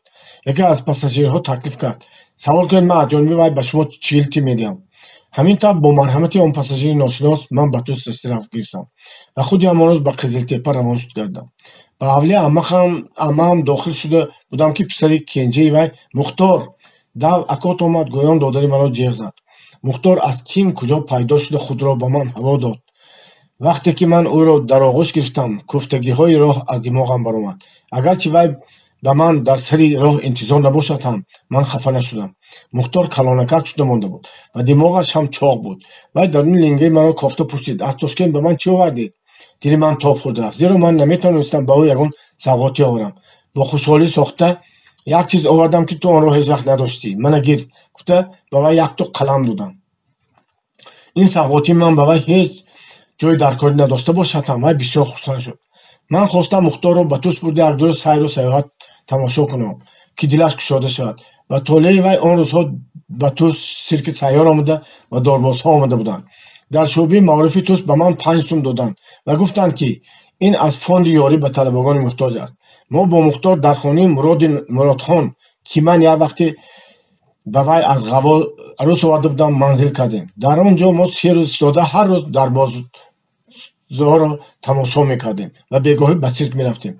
بچه در عمرش اولین بار به شادمانی حقیقی رسیده از تماشای داربازی و سیرک سبقی بی پایان میبرد. مختار خود را بیشبه خوشبختترین بچه روی زمین حس میکرد. بی آرام گپ میزد و گرچه ما نمایش سیرک و داربازی را یک جای تماشا کرده باشیم هم وی هنرهای جداگانه داربازان و ارتیستان با شوق و ذوق به من حکایت میکرد. من سخنهای بی‌سر و نوک و پرهیجان او را میشنیدم. به خود میگفتم که کاشکی وی در تاشکند در نزدیکی من میبود. وی را حالا بر سبب خردسالی‌اش در اینترنت جا کردن ممکن نبود و من چنین مینمود که بچه خیلی با آهستگی کلان شده است. شاید همین خیلی صغیر خانه‌های هم بودند که مختار بر این بچگان خردسال را گرفته تربیت میکردند، لیکن من از آن جاها بیخبر بودم. سیر و تماشا به آخر رسید. اکنون فکر گذراندن 3 ماه تابستان را دیدن لازم بود. در خانه عمه من باری وضعی میشم. باید که به خود منزل دیگر یابم و معاش زندگی را هم فکر کنم. من به دهی خودمم به دیار پدر و مادرم که در آنجا تولد یافته کلان شدم دلخشار بودم. در توس با یک نفر همدهی خودمم واخورده از او فهمیدم که حالا در خانه دیگری ما بیبی مسوره مادر ینگم کرامت با نبیری خردسالش حلیمه استقامت میکردند. بیبی مسوره پیرزنی بود صافدل و مهربان که مرا همیشه دوستداری میکرد. من وی را آچه میگفتم. فکر کردم که من میتوانم به کار خانه روزگار این زنی مشتپر کمک رسانده در پیش وی استقامت کنم. مختار را به قزلتپه برده ماندم و لنگم را برداشته به دیار پدری خود روان شدم. برای آنکه چشم آدمها به من نفتد من به دیه با راه کلان نه با راه کلان بلکه با کنارتر با کوچه‌باغ‌های تنگ داخل شدم. زیرا افت بشری من از مسلمانی دور بود. یعنی کرته پیانیری و شیمی تنگ در بر داشتم و مویسر هم مانده بودم. هموطنان مسلمانم البته سر و لباس و خصوصا مویسر درازی مرا خوش نخواهند کرد. من این را می‌دانستم. در آن وقت‌ها مویسر ماندن مرد و یک قسم دیهاتیان ساده هنوز از چنگ خرافات رهان یافته خلاف رسم و عادت بابایان می‌نمود. خانه پدریم را من خالی یافتم. پسر بچه همسایه خبر داد که بیبی مسوره چند روز پیش به باغچه‌اش کشته رفت. باغچه از خانه دیگری ما آنقدر دور نبود. من لب جوی به پیراهی بین پالیز و درختزارها به آنجا جانب روان شدم. چون به کازی بیبی مسوره نزدیک شدم از آنجا آوازی گریه فیغان به گوشم رسید. من در دلم چه حادثه روی داشته باشد مبادا که آن کس مرده باشد گمان خوف برده تیزتر قدم ماندم. فیغان کننده بیبی مسوره بود. набери 8 соли ӯ ҳам мегирист. Ман саросиён ба кози онҳо даром да лингамро ба як соҳа дода ба ё салом аз пирзан пурсидам: чӣ гап шуд оча, барои чӣ гирья мекунед? Вай маро оғоз карда ба гирьёю нолаи худ давом кард. мӯям сафед шуд, то имрӯз аз ҳеҷ кас ин қадр тӯҳмат нашунида будам. илоҳӣ, забони тӯҳматчӣ аз комаш канда шуда афтад. мани бекас, мани муштипарро дӯст доштанд, бадном карданд. охир ман дар умрам ҳатто ба як пари кайҳи касон ҳам беиҷозат даст нарасондам. маълум гардид, ки ҳамсояи давлатманди вай хурҷинаш гум карда аз пирзан гумонбар шудааст. ман дам назда аскоза баромадам. бинам, ки дар масофаи 100 қадам дуртар аскоза дар таги дари боғи ҳамсоя марди қадпасти сиёрише бо овози баланд биби Мастура даштному дода шудааст. рост ба пешаш рафтам. мардакро ман дарҳол шинохтам. вай ҳаммаҳаллии мо Муҳаммадаминбой буд. пурсидам: ҳа Амак, худаш чӣ гап? вай чашмони танги мушонаашро тангтар карда бо назари тааҷҷуб ва тамассух маро аз сар то поям чен карду гуфт: аввал салом деҳ, баъд гап зан. ё ту бо одамҳо салом алейк карданам аз ёдат баровардӣ? дар ҳақиқат ҳам ман аз тӯҳмати ӯ дар ҳаққи очам ба ғазаб омада салом доданро фаромӯш карда будам. ман навакак омада нохост аз балои ин моҷаро баромада мондам. кампирро барои чӣ озор медиҳед? ба кампират гӯй, дар 15 солигаш дуздӣ накунад. вай хурҷини маро дуздааст. очам хурҷинро шуморо надуздааст. чӣ шумо ӯро дар бораи дуздиаш доштед ё хурҷин дуздани ӯро он кас дидааст? ман ба чашмам надида бошам ҳам обдастагардон дуздро нишон дод, гуфт Муҳаммадаминбой. навакак ман мулло Зайниддинро ҷезда обдастагардон кунондам. ман пештар обдастагардонро бисёр шунида бошам ҳам, лекин худашро надида будам ва чигунагии онро намедонистам. Муҳаммадаминбой магар аз ин пай буд, ки ба ман фаҳмонд. мулло Зайниддин домулло дуо хонда ба обдаста дам андохта буданд, ки ноги обдаста ба тарафи кози кампир рост шуда монд. обдаста дуздро чӣ хел нишон медодааст? ҳайрон шудам ман. мулло Зайниддин: домулло хато намекунанд, ҷавоб дод соҳиби хурҷини гумшуда. гуфтам, ки он кас обдастаро дар рӯи табақ гардонда дуо хонда дам андохтам. дуоро хонда тамом карда буданд, ки ноги обдаста ба тарафи кози Мастура кампир рост шуд, такрор кард вай. ҳамаш ҳиллаи найранг, оташин шуда гуфтам ман. шумо одами каппа калон шудед, ба ҳамин сафсата бовар мекунед? нигоҳи чашмони мушона боз як бор маро аз сар то поям чен карда ниҳоят дар муйсари ман таваққуф намуд. Муҳаммадаминбой гӯё писарбачаи муйсармондаро аввалин бор медид. шояд ман ба назараш монанди иблисе менамудам, ки вай бо оҳанги нафрат гуфт: ту тирронча дар мактаби кофирҳо хонда омада акнун аздаму дуо ҳам мункир шудӣ.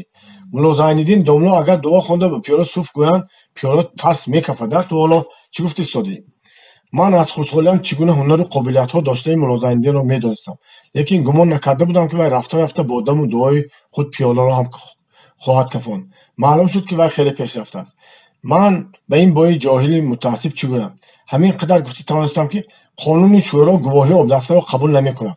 ман пагоҳ ба шӯрои ҷамоа рафта аз болои шумо ариза медиҳам, ки Муҳаммадаминбой ба як кампири бегуноҳ тӯҳмат карда истодааст. шумо марҳамат карда далелу исботи дигар ёбед ё шоҳид нишон диҳед.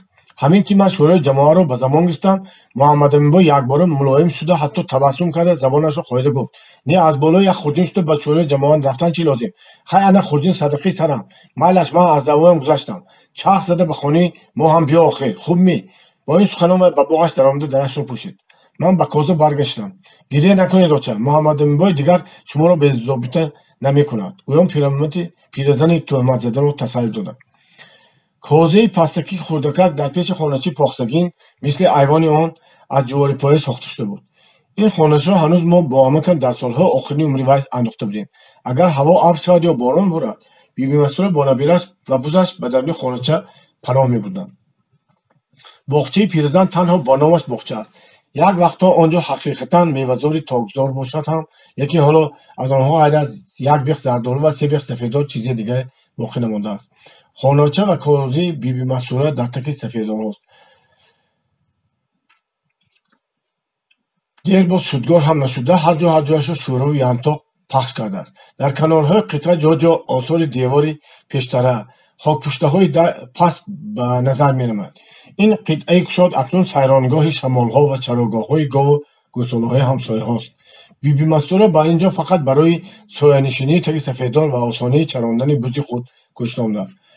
оча ҳоло бардаму бақувват менамояд. дар мӯи сараш ҳам толҳои сиёҳ аз толҳои сафед камтар нестанд. назар ба гуфти очаам вай дар овони ҷавонияш зеботарин духтари деҳаи шоён будааст. ӯро ба ивази қалини калон ба зани як бойи ғавоӣ медиҳанд. бой аз вай 30 сол калонтар будааст. бинобар ин вақте ки вай баъди 2 соли хонадорӣ мемурад, зани ҷавон хурсанд мешавад. шояд аз ҳамин сабаб буд ки оча нахустфарзанди худ Муродхонро чандон дӯст намедошт ва Муродхон ҳам магар инро ҳис мекард ки аз модари пираш он қадар хабардорӣ намуд. лекин оча ба духтарони аз шавҳари дуввум ёфтааш меҳру муҳаббати зиёде дошт.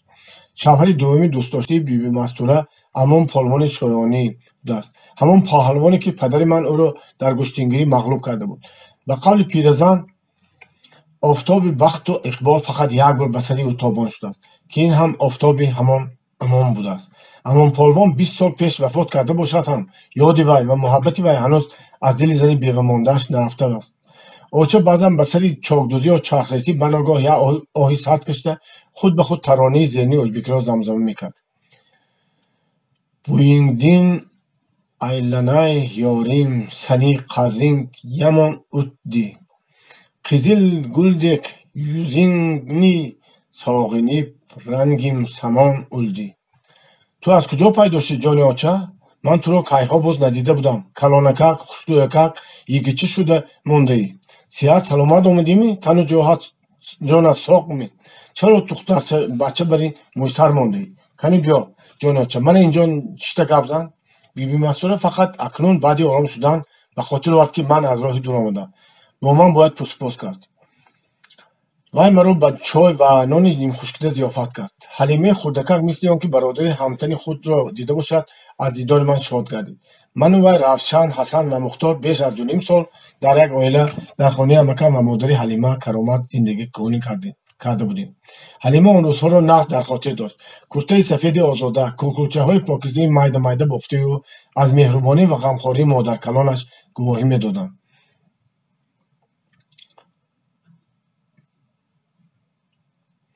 лекин дар чашмони гирдаи сипсиёҳи дурахшони духтарча осори андӯҳгинӣ мушоҳида карда мешуд. пай бурдан мумкин буд ки зиндагонии дур аз модар барои вай аз ногувориҳо холӣ нест. ман шуморо ва Мухторро ёд кардам, мегуфт Ҳалима ба пеши ман қурутчаҳои сахтро гузошта. янгам Каромат пас аз вафоти амакам ба як нафар аҳли деҳаи мо расида буд. шавҳари ӯ чунон камбағал буд ки янгам наметавонист духтарчаашро ба назди худаш гирифта тарбия кунад. моён дар коза то дер чақчақ карда нишастем. торикӣ фаромада буд ки ҳалима барои очааш худаш ва ман ҷойгоҳ андохт. онҳо азбаски лампа ва керосин надоштанд, барвақт хоб мекарданд. дар ҳамин вақт як зани ҷавон дар коса чизе оварда ба биби Мастура дароз кард. хола, аз оши ҳалол камтар ба шумо овардам, мағзашро бинед чӣ? вай зани подабони ҳамсоя будааст. дар косаи занак хӯрокҳои гуногун, оши ҷуворӣ, шавла ва ҳатто палав, ки онҳоро подабон аз хонаводаҳои маҳалла ҷамъ мекард, ба ҳам омехта шуданд. ҳар бегоҳ подабон баъди подӯи рамаро ҳай карда овардан маҳалларо чахзда оши ҳалолгӯён дари ҳар як ҳавлиро мекӯбад. соҳибони хона аз тамоми дар он бегоҳ пухтаанашон як коса ним коса бароварда ба кадӯи он меандозанд. ҳар сеи мо косаро дар як нафас холӣ карда додем. оши ҳалол ба ман бисёр бомазза намуд. ин Гулсум аҷаб зани нағздия, аз ҳамсояш миннатдорӣ карда гуфт биби Мастура. ҳар бегоҳ ба мо як коса оши ҳалол оварда, хола мағзашро бинед чӣ мегӯяд. шӯяш ҳам одами нағз. ҳар вақт маро бинад, албатта хола, ба ягон кортон ёрӣ додани ман лозим нестми? агар бому девортон лой задам лозим шавад, ё ки ҳезум пезум дар коштам ояд, ба ман фармудан гиред, шарм надоред мегӯяд. ман дар хаёлам беихтиёр ду ҳамсояи очаам, бой Муҳаммадамин ва холи подабонро бо ҳам муқоиса мекардам. Муҳаммадамин як пиразани бечораро бо тӯҳмати бешармонааш дӯст дошт. чунон ки ман баъд фаҳмидам, бой мехостад пиразанро бо ҳамин бона аз қитъаи замини ӯ ронда, он қитъаро ба боғи худаш ҳамроҳ карда гирад. холи подабон ва зани ӯ бошанд, ҳар бегоҳ оши ҳалоли худро ба ин пиразан бо ҳам мебинанд. дар дунё ҳар хел одам мешудааст. мо хоб кардем. аз байни бому девори ҷуворипайягини коза ситораҳои дурахшон чашмак мезданд. биби Мастура аз бекасии худ, аз камбағалии домод ва духтари худ, аз писари худ Муродхон, ки модараросашро мепоидасту, лекин аз модари худаш хабардорӣ намекардааст, муддате нолида пас аз он ба Ҳалима афсона гуфтан сар кард.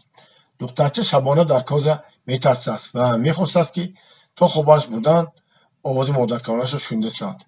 ҳалимаро кайҳо хоб бурд, лекин оча бо овози паст ҳанӯз қиссаи ҳайдаркокулро нақл мекард. ҳайдаркокули хурдарак аз дев гурехта дар ҷангал пинҳон шуд ва нони охирини худро ба ду сагбачае, ки модарашон ба ҳалокат дучор шуда буданд, дод. Сагбачаҳо зуд калон шуданд, дӯстони вафодори ҳайдаркокул гардиданд ва ӯ бо мадади онҳо ба душмани ҷони худ ғалаба карда, духтари бадбахти ба осарати дев афтодаро ҳам наҷот дод. Оча афсонаро чунон нағз мегуфт, ки ман ҳам ба шавқу ҳавас гӯш мекардам. Бачаи далеру некукор ҳайдаркокул солҳои дароз дар хотири ман монд. ман дар бораи ҳайдаркокул худам ва зиндагонии душвори Мастура фикр карда, дар дилам мегуфтам, ки агар дар ин ҷо истам, ба гардани очаам бори вазнин мешавад.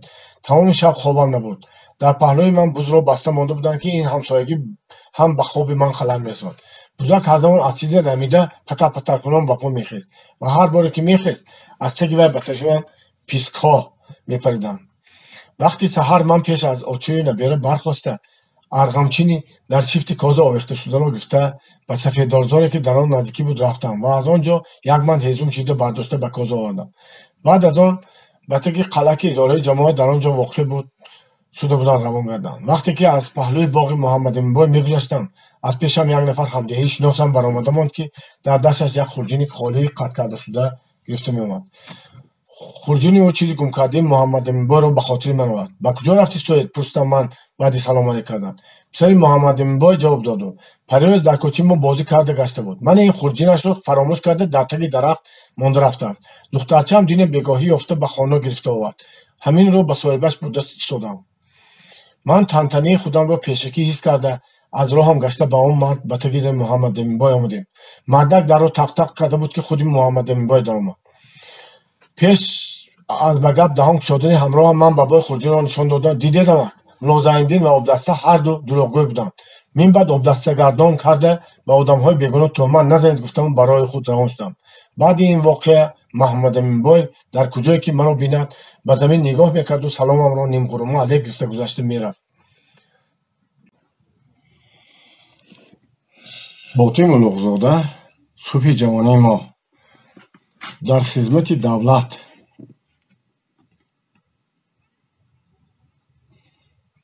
ман бо роҳи шинос ба таги қалъа рафтам. дар он ҷо ба тааҷҷуби худам тағйироти бисёре дидам. бинои маҳкамаро, ки босмачиён 4 сол пеш вайрон карда буданд, аз нав барқарор карданд ва ҳозир дар он комитети иҷроии кент ҷойгир шудааст. як дӯкони калонеро, ки дар зери туси коҳансоле воқеъ шуда буд, пас аз он ремонт совети қишлоқ ишғол кардааст. уребтар аз он дар тарафи муқобил идораи иттифоқи батракон дида мешуд, ки низ як дӯкони собиқи хусусӣ ҷой гирифта буд. дар пеши магазини нави кооператив гурӯҳи аз деҳқонони харидор ҷамъ шуда буданд. анбори калоне, ки дар канории бозоргоҳ воқеъ шуда, аввалин мактаби советӣ дар он ҷо ба кор шурӯъ намуда буд. ҳозир чойхонаи сурх шуда, мактаб ба бинои махсусе дар паҳлӯи комиҷзоии кент кӯчидааст. чойхона дар зери сояи тутҳои коҳансол суфраи васеъ дорад. деҳқонон дар он ҷо чой кабуд нӯшида истироҳат мекунанд. дар ҳар ҷо аспони лаҷомнокеро ба дарахтон баста мебинед, ки соҳибонашон аз қишлоқҳои атроф барои коре ба комиҷзоии кент ё ба шӯъбаи кентии иттифоқи батракон омадаанд. дар ин мавсими гарми тобистон офтоб ҳама ҷоро сахт таснанда бошад ҳам, дар маркази қишлоқ аз бисёрии дарахт, соя ва чашмаи оби сарди хушкбор гармии ҳаво ба кас он қадар таъсир намекард. ман бо хаёлоти хираи худ дар таги қалъа мегаштам. одамҳо ба назари нохуш ба ман нигоҳ мекарданд. зоҳиран ман бо костюм, галстуки пионерӣ ва мӯйсари дарозам ба назари онҳо ғалатӣ менамудам. ҳис мекардам, ки нигоҳи нохуши одамон бештар ба мӯйсари ман аст. пас ман худи ҳамон рӯз мӯйсарамро гирифтам. хайрият, ки мӯйсарагирӣ дар қишлоқ ҳанӯз ҳам аз рӯи оти қадима бепул буд. сартарош низ монанди оҳангар, имом ва муаззин музди яксолаи худро аз деҳқонон фақат дар тирамоҳ баъд аз зарав дар сари хидмат мегирифт. ман ба таги қалъа омада будам, ки барои ба Тошкент баргаштанам аз совети ҷамоа пули роҳкироро илтимос кунам, вале барои даромадан ба совети ҷамоа ҷуръат накардам. тарсидам, ки рад кунанд. ногоҳ дар иттифоқи батракон чашмам ба ҷавони студентнамое афтод, ки бо либоси шаҳрӣ дар паси стол нишаста буд. ман ҷасорат карда ба назди вай даромадам. ҷавон маро бо дилу рӯи кушод қабул кард. вай аз деҳаи ҳамсоя ва талабии техникуми Қӯқан буда, ба қарибӣ барои гузарондани таътили тобистонӣ ба ин ҷо омада, ба котибии иттифоқи батракон таъин гардидааст. ва дар баробари онро ба саркотибии ячейки комсомол низ интихоб намуданд. Фамилияш Эрматов буд. ӯ бадани қоқ ва рухсораҳои барҷастааш андак ба қазоқ монандӣ дошт ва дар синни сол аз ман ягон 5 сол калонтар менамуд. ман ба Эрматов кӣ буданамро гуфта ӯро аз вазъияти сахтам огоҳ намудам. ҳеҷ гап не, ягон кор мекунем, гуфт ӯ бо зубони содда ва дили пур. пагоҳ ба пеши ман даро. дили ман қувват гирифт. чеҳраи кушоди Эрматов, оҳанг гуфтор ва муомилаи ӯ ба ман боварӣ медод. вай бешубҳа ба ман ёрӣ хоҳад дод. аммо ин корро чӣ тавр мекарда бошад? ман аз иттифоқи бартакаҳом баромада ба пеши рафиқи бачагиам Солеҳ рафтам. ба хонаи онҳо вақте расидам, ки ӯ дар зери дарахте ба рӯи палос 11 аз китоби дарсӣ ба дафтараш чизе менавист. бародарони калони ӯ дар боғ кор мекарданд ва модараш бо савачӯб пахта сабр мекард. мо ҳамдигарро ба оғӯш кишида вохӯрдӣ карда будем. ӯ дар ин муддат боз ҳам қад монда аз ман қариб 1 сару гардан баландтар шуда буд. Солеҳ аз шаҳри Тошкент ва чизҳо хондани ман пурсуҷӯ карда гирифт. аммо ба шуниндани ҷавобҳои ман нигарон нашуда хабар дод, ки акнун ҳар китоберо хонда метавонад. худаш хат менависад ва аз ҳисоб бошад 4 амалро мегдонад ва ҳатто миллионро ҳам навишта метавонад. аз он вақте ки мо бо ҳам нонпораҳоро ба боғ бурда дар чуқурии махфӣ ҷамъ мекардем, ки дар баҳорон онҳоро бардошта барои хондан ба шаҳр гурезем, ҳоло 2 сол ҳам нагузашта бошад, мо он вақтҳо дар орзуи савод будем, аммо акнун ҳар дуямон ҳам босавод шудем. ман афсӯс мехӯрдам, чаро ба якдигармон хат нанавистем ва тасаввур мекардам, ки агар менавистем, бо чӣ ғурур ва шодӣ мактубҳои ҳамдигарро мехондем. аммо ҷӯрам чун огоҳӣ ёфт, ки ман аз 4 амали ҳисоб кайҳо гузашта ҳозир ҷабр ва ҳандаса хонда истодам ва хусусан вақте донист, ки ман русӣ хонда ва навишта метавонам, якбора афсурда ва маълул гардид ва ман ҳам ягон вақт ба Тошкент рафта мехонда бошамми? оҳ кашида мегуфт вай. ман аз вай аҳволи Маҳмудро пурсон шудам. маълум шуд, ки ҷӯраи шӯх ва чолоки мо, ки ба дарахтбароӣ ва домгузории дар лонии гунҷишкон устод буд, бо айби падари ҷоҳилаш бесавод мондааст. ҳозир вай ба ман намегардад, гуфт Солеҳ. ҷӯраҳои вай дигаранду ҷӯраҳои ман дигар. боқимондии рӯзро мо бо Солеҳ гузаронда бо ҳам бозиҳо кардем ва суҳбатҳои ширин намудем. дар ҳавлии Солеҳ ман як ҳадияи ногаҳонӣ гирифтам. бародарони ӯ дар ҷӯи дулона бо замини мо ғалла корида, аз ҳосили он ба ман 3 пуд гандум ҷудо карда монданд. ин барои ман як давлати калон буд. ман бо ин ғалла ягон 2 моҳ бемалоли хотир дар назди овчаам Мастура истиқомат карда метавонистам.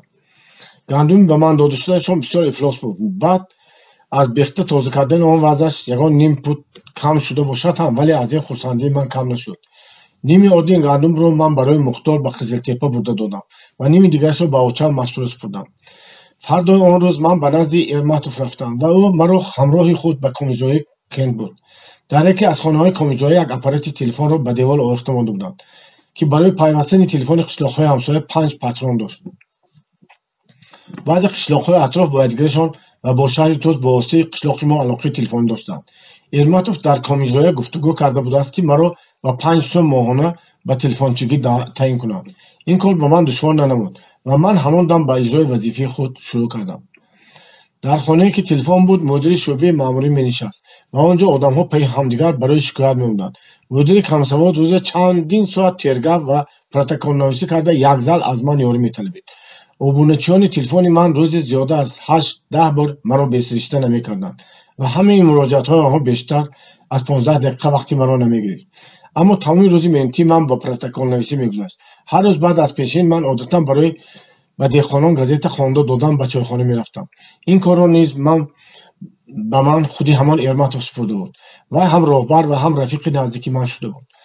ман дар ин ҷо бо як бачаи шаҳрии ҳамсоли худам шинос шудам, ки номаш Муъмин буд. ӯ дар хонаи тағояш истиқомат мекард. тағои ӯ ба қарибӣ аз Намангон ба деҳаи мо кӯчида омада мироб таъин шуда буд. Муъмин босавод буд ва аз бачагони деҳа танҳо ба ман ҷӯрагӣ мекард. ӯ ба стансияи телефони ман бисёр меомад. дар корҳоям ба ман ёрӣ медод ва баъд аз тамом шудани вақти кор маро ҳамроҳ ба ҳавлии худашон мебурд.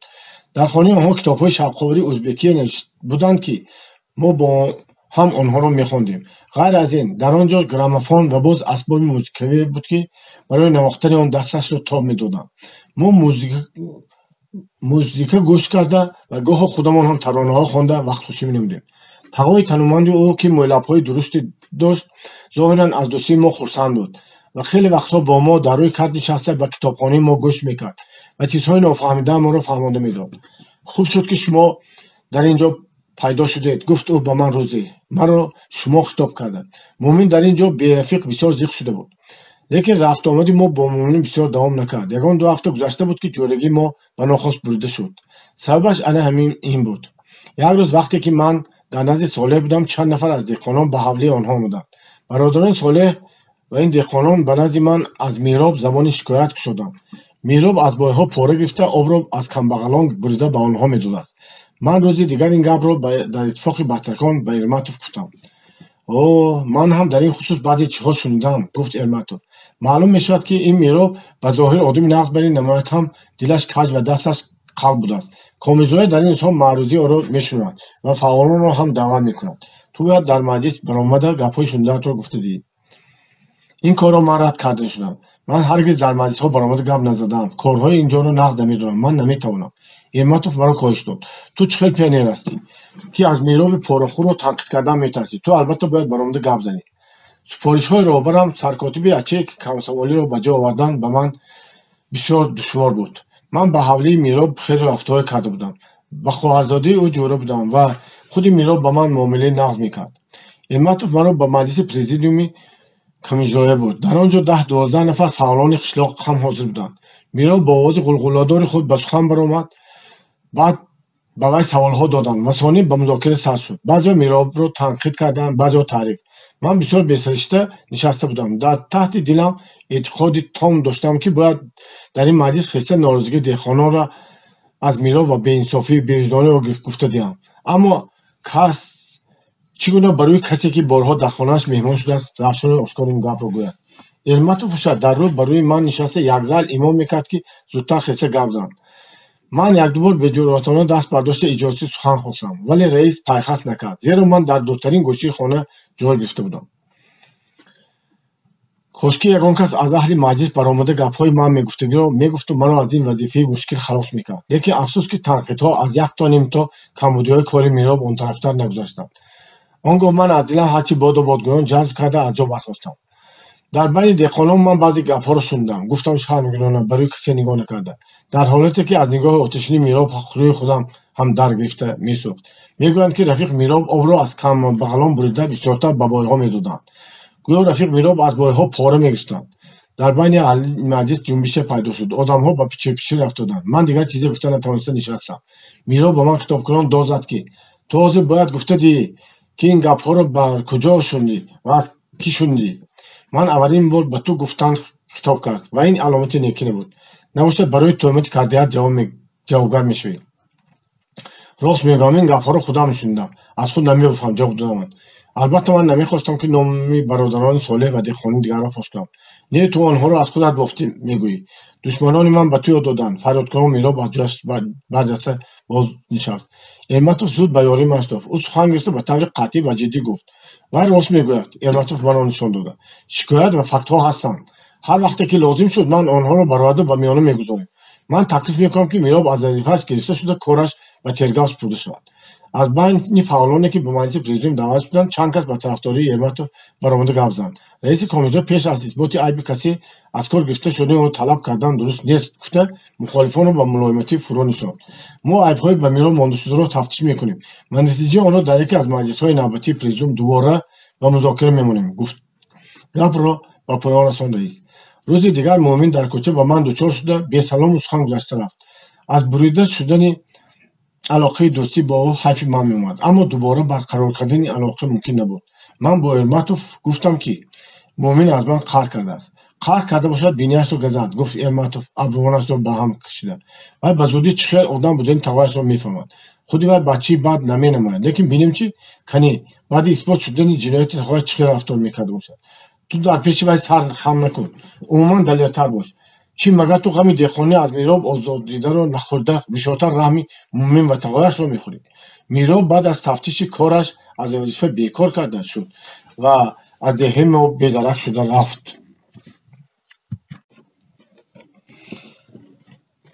Соти Мулуғзода, субҳи ҷавонии мо, иттифоқи батракон.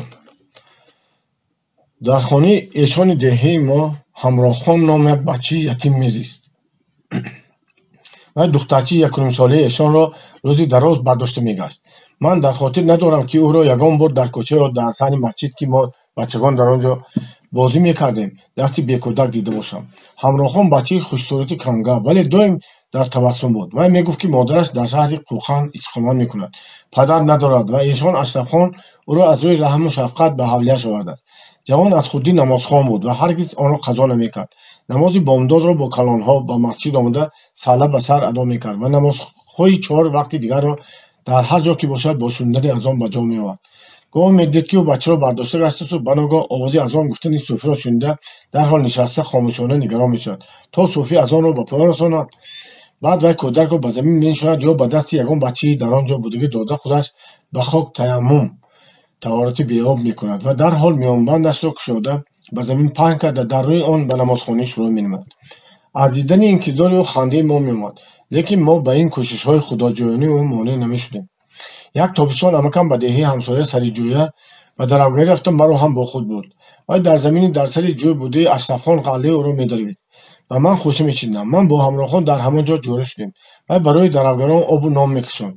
ғайр аз ин дуи мо дар он ҷо бачаи дигар набуд. дар соатҳои дамгирӣ мо бо ҳам бозӣ мекардем ва шабҳо дар ягон алафзор нишаста то дергоҳон афсонаву матал мегуфтем ва аз ҳикоятҳои афандӣ нақл карда механдем. Ҳамроҳхон дар ин ҷо ҳам 5 вақт намозашро тарк намекард. ман аз ӯ мепурсидам: ту чаро ин қадар намоз мехонӣ? аз бачагон ҳеҷ кас ғайр аз намози ҷумъа ва намози ид дар рӯзҳои дигар намоз намехонанд кӯ? ҷорима мандор карда мегуфт: худо бонавбахт ба ҳар кас нигоҳ мекунад ва агар нигоҳаш ба одам дар вақти намоз хонда истодани вай афтад, худо вайро ба муроду мақсадаш мерасонад. Ҳамроҳхон ба ман ҷӯра шуда орзуи ниҳонии худро изҳор кард. вай домоди эшон шудан мехост. зани эшон ба ӯ ваъда кардааст, ки духтари миёнии худро, ки ҳанӯз 7 сола буд, ба вай диҳад. ман аз қишлоқ рафта Ҳамроҳхонро фаромӯш кардам. вай акнун ҳангоми студентиям боз ба вай вохӯрдам. рӯзи ҷумъа дар идораҳои қишлоқ рӯзи дамгирӣ буд. дар яке аз рӯзҳои ҷумъа ман хостам, ки ба мастураховчаам ҳезум чида оварам. ба ин мақсад ба сафеддорзор рафта ба дарахте баромада шохаҳои хушки онро шикастан гирифтам. касе ба ман аз поён фарёд кард: ҳой, ту кисти, ки шохаҳои сафеддори мардумро шикастӣ содӣ? ман ба поён нигоҳ карда ҷавонеро каланд ба кит истода дидам. ин Ҳамроҳхон буд. ман ӯро дарав шинохтам. ту мебахшидия, ман туро нашинохтам. урус хост ӯ, вақте ки ман аз дарахт фаромадам. ман шохаҳои шикаста партофтаамро зуд ғундошта бо химчаҳои бед бастам ва бандро ба кистам бардошта ҳамроҳи ӯ равон гаштам. ҳар дуямон дар пеши козӣ мастуроҳчаам барои алаф нишаста, ман нону чой овардам. баъд мо аён бачагиамонро ёд карда хеле чахчах намудем. Ҳамроҳхон ҳанӯз ҳам дар назди эшон будааст. вай хароб шуда афташ гадои барӣ менамуд. ҷомаи кӯҳнае, ки ба тани урёнаш пӯшида буд, пури ямоқ, изопочош то зону барзадагӣ ва поҳояш бараҳна буданд. чӣ шуд Ҳамроҳхон? магар ҳанӯз нигоҳи худо дар болои намоз ба ту нафтурааст? пурсидам ман. ӯ шармгона табассум карда бо сари хемида оҳ кашид. зан гирифтӣ? Не. ба калон шудани духтари эшон нигарон ҳастӣ? дар чеҳраи ӯ боз табассуми хиҷолатмандона пайдо шуд. 2 сол гузаштааст. Ҳамроҳхон 17 сола ва духтари эшон акнун 9 сола шудааст. хуб, акнун гап зан, аҳволат нағзми? вай аввал оромона ба гап шуро намуда бошад ҳам камкам оташин шуда ба шикоят кардан даромад. ӯ ҳозир дар полиси эшон кор мекунад ва инчунин ба аспу барзидаговони ӯ нигаҳбонӣ менамад. ва ин хизмату меҳнати вай ҳақ намедиҳанд. вай фақат бо ҳамин қаноат мекунад, ки эшон ба вай ном медиҳад ва соли 1 ҷома, 1 ҷуфт мӯза ва 2 курта эзори карбос карда медиҳад. аз молу пул вай ҳеҷ чиз надорад. модари пираш дар Қӯқан бисёр муҳтоҷӣ мекашад ва Ҳамроҳхон ба вай ҳеҷ гуна кӯмак расонда наметавонад. ин тавр бошад, чаро ту аз дари эшон намеравӣ?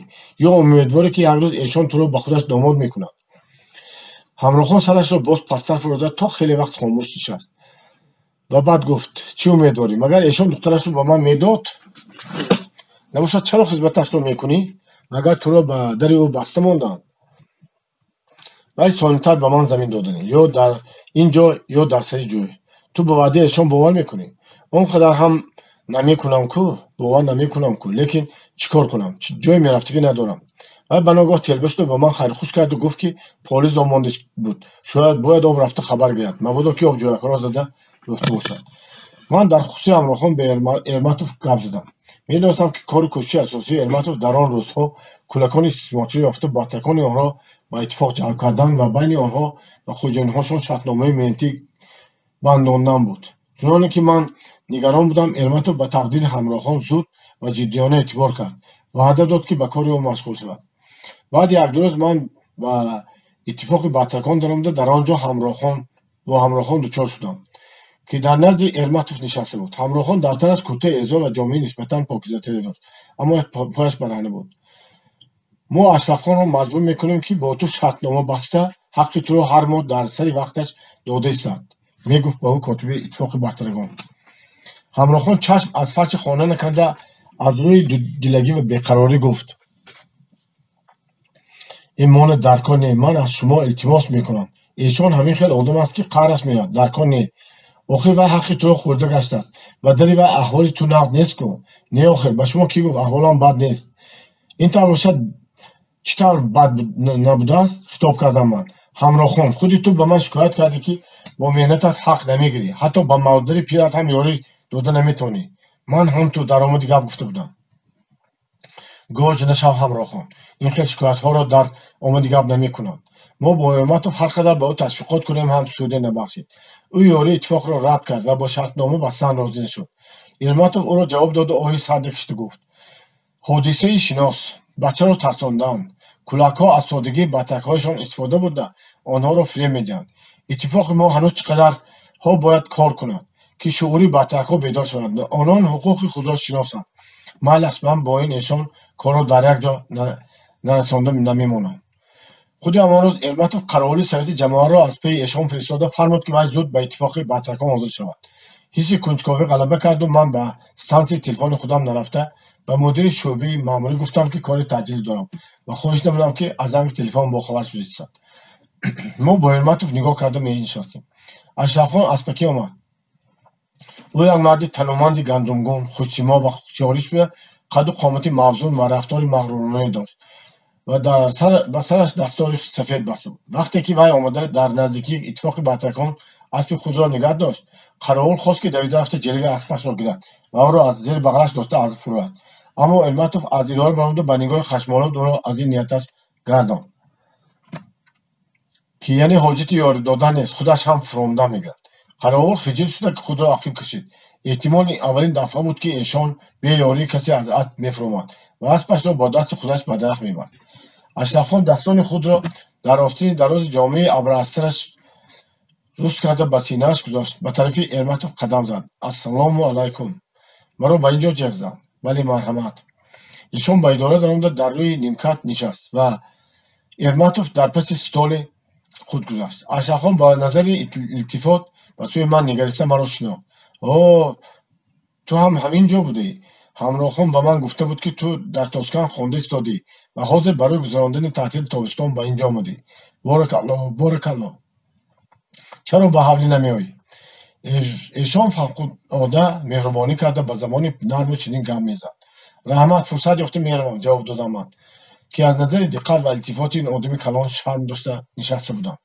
ارماتوف مانند کسی که به خود دل و جرأت داده ایستاده باشد لبانش را گزیده پس از لحظه سکوت به زبان ملایم از روی آداب و نزاکت ولی جدیانه در خصوص همراه خان بطرک گپ شد. با اشرف خان تکلیف نمود که فوراً با بطرکش شرطنامه بندد. در شرطنامه شرایط کار، وظیفه‌های کارفرما و کارگر، مبلغ معاش کارگر و مهلت ادای آن نشان داده خواهند شد. ایشان موافق قدر و مرتبه خود وضع نام به سخن ارماتوف دم نزد گشت. بعد از آن دست به سینه گذاشته گفت مایلش مرحمت کنند.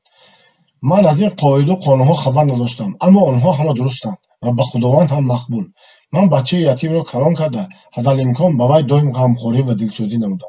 شما مرحمت کرده او را بطرک گفتید که این احتمال آنقدر درست نباشد. همراه خان را من به فرزندی خود قبول کردم.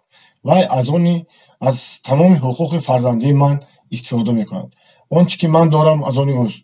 اما با وجود اگر چنانکه فرمودید با شرطنامه بستن لازم باشد، مرحمت، من هیچ چیز نمیگویم. من همیشه به قاعده و قانونهای حکومت اطاعت کردم آمدم. من خیلی اشتیاقمند بودم بدانم که ارماتوف در جواب این چی میگفته باشد. احتمال وی از روی آتش مجازی خود به سر ایشان داد زده او را و مکاری و استثمار بیرحمانه ایبدار کند. اما نه، او با ملایمتی گپ به جایی که میخواست برده رساند. بسیار خوب است که شما به شرطنامه مخالفت نمیکنید و فرزندی گرفتن بچه یتیم کاری دلخواهی است. شما اگر خواسته باشید مرحمت او را 100 بار به فرزندی گیرید، اما جناب ایشان همراهان را شما به فرزندی قبول کرده باشید، هم وای از ساعت تا شب برای شما محنت میکند. آخر شکم وای باید سیر و سر و تنش بجا باشد. وای باید موافق قاعده دم گیرد و حق مقرر شدهاش را در سر مهلت گرفته شد. انا خود همین شرایط در بین شما یا رعایت نشده شده است. شما البته میدونید که حاکمیت شما بر اینها سرنگون شده است. اکنون حاکمیت از آن همراهان بر این بدترک و کمبغلان است. فقط بعضی از آنها هنوز این را درست نمیفهمند.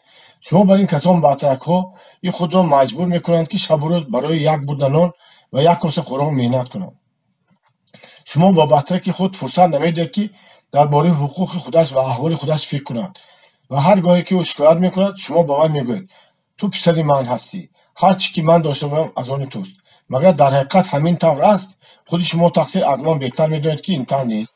اشرفخان تا آخر با کمال تمکین و سکوت به سخنهای ایرماتوف گوش کرده نشد. ایرماتوف پاپیروسش را درگراند و به سخن دوام نمود. پگاه با همراهان بیایید و شرطنامه را امضا کنید، لیکن این را نترسانید یا باز یگان گپ یا داده نفرستانید. ایشان فقط یک کلمه معقول گفته و از اینها از اتفاق بدترکان برآمده رفت. ایرماتوف باشد بعدی از نظر غایب شدنی وی از عقبش گفت روبا با سخن شیرین ما را فریب دادنی بود، اما نشد. ایرماتوف نه تنها به شرطنامه بندی بین کارگران و کارفرما موفق شد، بلکه به همراهان از روی قانون و شرطنامه حق سالهای گذشتهاش را هم رعایت داد. غیر از این وی ایشان مجبور کرد که به همراهان 12 روزه آتوکی معاشناک دهد. روزی بازار همراهان غله از ایشان گرفته شد و فروخته پولش را به نوک میانبندش پیچانده ایستاده بود است که من به وی واخوردم. وی به سرش طاقی نو و تنش جامهی نو و پایش موزه نوی پشت بلند پوشیده بود و میخواست برای دیدن مادرش به قوقن رود. هر چطور شد اکنون همراهان تو منتظر بودی که نظر خدا به تو افتاد، اما به تو نظر اتفاق بدترکان افتاده. او شرمگینانه تبسم کن دست مرا گرفته سیل کن رفته همش را به مادرم گفته میدیم و در حق تو و ایرماتوف دعا میکند. در حقیقت هم میارزید که مادری وی از کرده های ایرماتوف آگاه شود. بعد این حادثه من ایرماتوف را باز بیشتر دوست داشتم. در دلم به او یک حس احترام تازه پیدا شد. او برای من یک قهرمانی بود. گاه من فکر میکردم که اگر به جای او میبودم او مثل او به جسارت و عزم قطعی کار کرده میتونستم یا نه. و در دلم جواب میدادم نه نمیتونستم. اما باز به خودم دلداری کرده میگفتم من 5 سال تمام از او خوردم و هرگاه که به 30 سال برسم من نیز مثل او یک آدم جسور و با اراده میشم. راستی گپ من از روبرو شدن به ایشان یک درجه میترسیدم. و البته دانسته بود که احوال بدترکی او را من به اتفاق بدترکان خبر دادم و به طفیل من و اینقدر از غله خود جدا شده است. احتمال او با من واخوردن زمان مرا سرزنش و ملامت میکرد. من در پیش حشمت و صلابت او یک نوع ترس در دل خود حس میکردم و خواطر میکشیدم که مبادا با او روبرو شده و ملامت های او باید شاید جواب داده نتوانم آنگاه در نزد ایرماتوف شرمنده شوم. اما دوچار آمدن به ایشان برای من ناگزیر بود. من بین 4 دیواری حمام چشمه لباسم را کشیده با لنگی در زیر ترناوی که آب چشمه از وی فروغ میریخت سر را به صابون زده میشدم. نمکک به سرم صابون مالده بودم که از بالا آوازی غضب‌آلوده به گوشم رسید. آی تو کیستی؟ من چشمم را گشوده و بالا نظر انداخته سر ایشان را دیدم که از لب تواره به من نگاه کرده میایستاد. این کیست که آب را با مغزابه حرام میکند؟ میپرسد او و حالا که خوب میداند که آب از ترناو فرانده به جای آب پرتاب میرود و کسی از آن جای آب نمینوشد. سر روی من صابون آلوده است. صابون چشمم را میسوزاند. من چشم گشوده درست نگاه کرده نمیتونم. در همون حالت میگویم این من هستم ایشانمک. آب مردار از اینجا به جای فراموده میرود. ها این تو بوده ای. کله ایشان از لب تواره غایب میگردد. پس از دقیقه آواز به گوشم میرسد. این کافر بچه کلتدوم رو به چشمه را ندید و چشمه را هم حرام میکند. خوب تقصیر من بعد او را نمیمانیم. شونده میشد آوازی صوفی خشامتگوی. خودی من جوش زده رفت. مرا به چشم خودمان نمیمانده است. انا گپینم. معلوم میشد که ایشان نقار همراهان را از من گرفته میخواهد. بعد از آوازی من برآمدم، لباسم رو پوشیدم. ایشان با 4 نفر مریدان اشکالان که همه از محله ما بودند بر روی صوفی بلند سنگینی سر چشمکی بلندیش برابر قد آدم میآمد نشسته است. چون وقتی نماز دیگر نزدیک بود همه آنها سرلناک بودند. در پایان چند نفر دهقانان به من شناس با دیوار تکیه کنان سر پا می نشستند. در بین آنها برادر کلانی رفیق من صالح نیز بود. من ناعلاج باید از بین صوفی بلند و دهقانان گذشتم. وقتی که از آنجا میگذشتم ایشان مرا جیغ زد: ها یک اینجا بیا. من ایستادم. درباره همراه تو خبرکشی کردی؟ پرسید ایشان به من از بلندی نگاه کرده. خبرکشی نگوید ایشان من همین طور در اتفاق مطلبان گفتم که همراهان نام یک بچه است، احوالش وزین. بعد ارمتوف خواست که به من یاری رساند. ایشان و همصحبتانش با زهرخنده نفرت‌آمیز لب و لنچه‌هایشان را کج کرده به من چشم دوختند. به بچه رحمم آمد و احوال او را به اتفاق معلوم کردم. علاوه نمودم من. وی از تو یاری پرسیده بود. نه من خودم. کاری بد نکرده است که تقصیر به همراهان دلش سوخته است. از قفا آواز برادر صالح را شنیدم. همراهان شما گویا که از نو جان گرفته.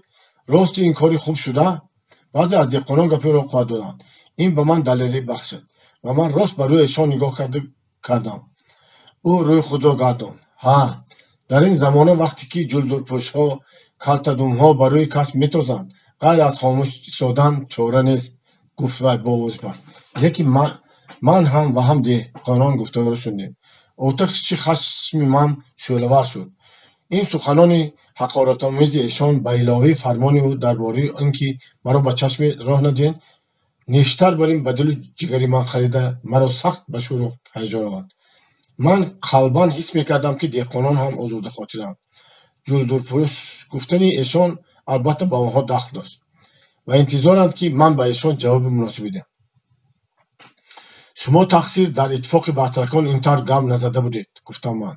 همراهان را شما جلدرپوش کرده بودید. حکومت شورا به وی موزه و جامعه نپوشاند.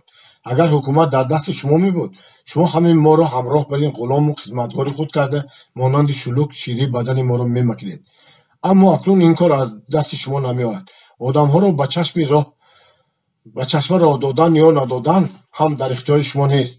اگر شما باز ما را تحقیر میکرد باشید شما را این دفعه به اتفاق بطرکان بلکه به خود کامنجرایی جر میزنم.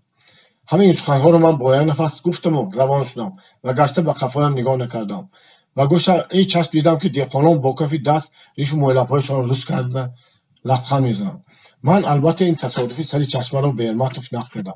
او جواب به ایشان داده مرا پسندیده و حتی تحسین کرده درباره این افضل از من میپرسید که دهقانی به ایشان خندیدگی کیا بودند و آیا در بین آنها اعضایان اتفاق بطرکان هم بودند یا نه. من گفتم که بودند. ارمتوف از این خبر بسیار خوشحال شد. 1 سال پیش گمان بود که کسی به ایشان خنده کند اما اکنون خندیده شدند. این نتیجه کاری اتفاق است. افتخارمندانه میگفت او.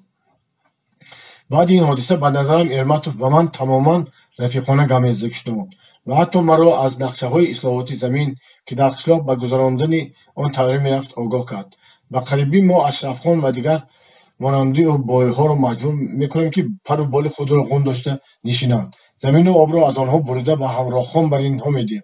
انا بعد میبینیم که باز ما را در پوش و کلتدون مینامند یا نه. ما با ارمتوف جوره نقش نمودیم.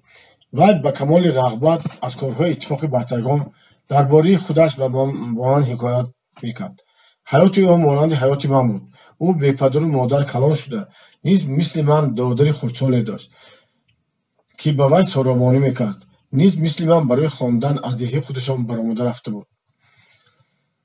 گاهی روزها ما بعد کار یا در روزهای دمگیری برای سیر و گشت همراه به قشلاق‌های همسایه به سر جوی و غوا میرفتیم. در نهرچه‌های کوهی آبازی میکردیم. درباره هر چیزی که ذهن و هوش ما را مشغول می‌داشت صحبت می‌نمودیم. وی مرا از عشقی که به دختری داشت آگاه کرد. این دختر در دارالمعلمین زنانه تاشکند میخوانده است. ارمتوف از من میپرسید که آیا من به آنجا درس‌های میکردم یا نه. آره، رفته‌های میکردم. یک چند بار در آنجا بودم. آیا من در آنجا یک دختری نازک خوشقد و قامت را که ابروان باریک دراز و بغبغه دوگانه فربهک دارد دیدم یا نه. دیدن این چنین دختری هیچ به خاطرم نآمد. ерматов аз мушоҳидакор набудани ман афсӯс мехӯрд. чӣ тавр ту ӯро надида мондӣ? Охир вай аз ҳама ба назар намоёнтар ва зеботар аст. вақте ки ман ба Тошкент бозгаштам, Ерматов ба ман мактубе ба номи маҳбубаи худ дод. ман мактубро ба омӯзишгоҳи он духтар бурдам. бо хоҳиши ман духтарро аз хобгоҳи Умид Духтарон ҷиғ задам. чун ин духтари қаддарози лоғарандом дар пеши рӯи ман пайдо шуд, аз дидани чеҳраи бенур ва абрумони оддию ки аслан мувофиқи тасвироти Ерматов дарозу борик набуданд, тааҷҷуби маро поён набуд. бағбағаи ӯ дар ҳақиқат ҳам дугона буд. вале ин ба назари ман ҳусни духтарро чизе зиёд намекард. беихтиёр масъале ба хотирам омад, ки мегӯянд Лайлиро бояд ба чашми Маҷнун дид. Соки Муллуғзода, субҳи ҷавонии мо. қасами эшони Ашрафхон. ман дар чойхона ба деҳқонон саргарми газета хонда додам будам, ки қарғули комизои Кент омада буд. Собир ба исполком рафтааст. аз тӯс саркотиби Ёшқум омад, туро мепурсад. ман давида ба комизоӣ рафтам. бинам, ки саркатиби Ёшқум Шамсуллоев будааст, ки ба ин ҷо омадааст. ман чунон хурсанд шудам, ки гӯё бародари ҳақиқии худамро дидам. Шамсуллоев ришаш тоза тарошида, худаш бардам ва хушҳол буд. дар бар костюми кандирӣ, дар пӯ мӯзаи брезентии кабуд дошт. чаро ту аз Тошкент рафта истода ба ман вонахӯрдӣ? хоҳиш кард вай маро. ман ба Рафак рафта будам, шумо набудед. хуш, офтоб аз куҷо баромад? шамол аз куҷо паронд шуморо? мо дар ин ҷо ислоҳоти замин мегузорем, гуфта Шамсуллоев ҳамроҳони худро нишон дод. яке аз онҳо, ки марди қариб 40-солаи ришое буда, либоси оддии қишлоқӣ дар бар дошт, яке коркуни масъули комизоии раёнӣ будааст. ӯро раиси комиссияи ислоҳоти замин таъин карда ба ин ҷо фиристоданд. дигараш, ки як ҷавони рӯси қадбаланди лоғарбадан ва сафедрӯй буда, шляпаи сафеди қандидӣ ба сар дошт, землемер будааст. Шамсуллоев ба сифати аъзои комиссия омадааст. ғайр аз ин, вай ба аъзогии комиссия боз 3 нафар аз фаъолони деҳаи мо ҳам медаромаданд, ки яке аз онҳо Ерматов буд. барои меҳмонон дар паҳлӯи чойхона хоначаро ороста карда монда буданд. Ерматов онҳоро ба ҳамон ҷо бурд. мо то бегоҳ он рӯзро бо суҳбати дӯстона гузарондем. Шамсуллоевро пас аз тамом кардани Рафак котиби комитети раёнии комсомоли Тӯс таъин карда ба Тӯс фиристода буданд ва ӯ ҳоло дар ин вазифа ба шавқу завқ кор мекардааст. фардои он рӯз комиссияи ислоҳоти замин ба кор шурӯъ кард. ба яке аз синфҳои мактаб стол, нимкат ва чорпояҳоро дароварда барои комиссия ҷой дуруст карданд. комиссия боён, батракон ва чоракоронро ба назди худ ҷиғ зада аз онҳо гап мепурсед. Шамсуллоев ва Ерматов бо ҷуду ҷаҳд ким чӣ хел ҳуҷҷатҳоро пур мекарданд. бегоҳитар вақте ки гармии ҳаво мегашт, аъзоёни комиссия ҳамроҳи землемер ба дашту саҳро баромада миқдори заминҳои боёнро муайян мекарданд. рӯзона ман ҳар замон тохта ба мактаб меомадам ва дар як кунҷи хона дар пушти сари комиссия ба худам ҷой гирифта тамошо мекардам, ки онҳо боён, батракон ва чоракорон чӣ гуна қабул ва гусел менамуданд. яке аз аввалинҳо бойҳои ҷиғзадашуда Мир Абдулло буд. ин марди ҷоғари дарозиш ва фарбеҳи чорпаҳлӯ бо чашмони беқарораш ба ҳар су нигоҳкунон дар таги девор ба рӯи нимкат нишаста ба ҳама саволҳои аъзоёни комиссия ба майли тамом ҷавоб додан гирифт. вай қитъаҳои замини худро як як шумуда нишон дод ва номи чоракорони пештарӯи ҳозирашро рӯст накарда рӯйрост гуфт. ногоҳ дари хона андак кушода шуда каллаи касе намоён гашт. ин Ҳаити Пакана буд, ки ман ӯро хуб мешинохтам. мумкин ми иҷозат даромадам? пурсид вай. дароҳед, гуфт Ерматов, раиси комиссия пешдастӣ карда. Ҳаит бешитоб ба хона даромаду ба атрофаш назар андохт, ки ягон ҷои қулайттар ёфта нишинад. вай мӯзаи кӯҳнаи чармихомӣ ба по дошт, ки эҳтимол ҳанӯз аз Тошкент пӯшида омада буд. аз қафои вай Рафиқ ва ҳамдаму ҳамгашташ Шарифи навча даромад. онҳо дар ин ҷо хоҷаини пештари худро дида дар ҷонашон шах шуда монданд, вале ба ӯ бо назари нафрат нигоҳ карданд. шинетон, гуфта таклиф кард раиси комиссия. нимкатро нишон дод. баъд аз Тошкент рафтани мо Ҳаид ва Шариф боз як сол дар завод кор карда оқибат ба деҳаи худ бозгашта буданд. онҳо замин надоштанд, бинобар ин гоҳ ба ин бой, гоҳ ба он бой корякор шуда рӯз мегузаронанд. хуш хизмат? пурсид раиси комиссия. Ҳаид гоҳ ба бой ва гоҳ ба раис нигоҳ карда ба ҷавоб додан лаб намекушод.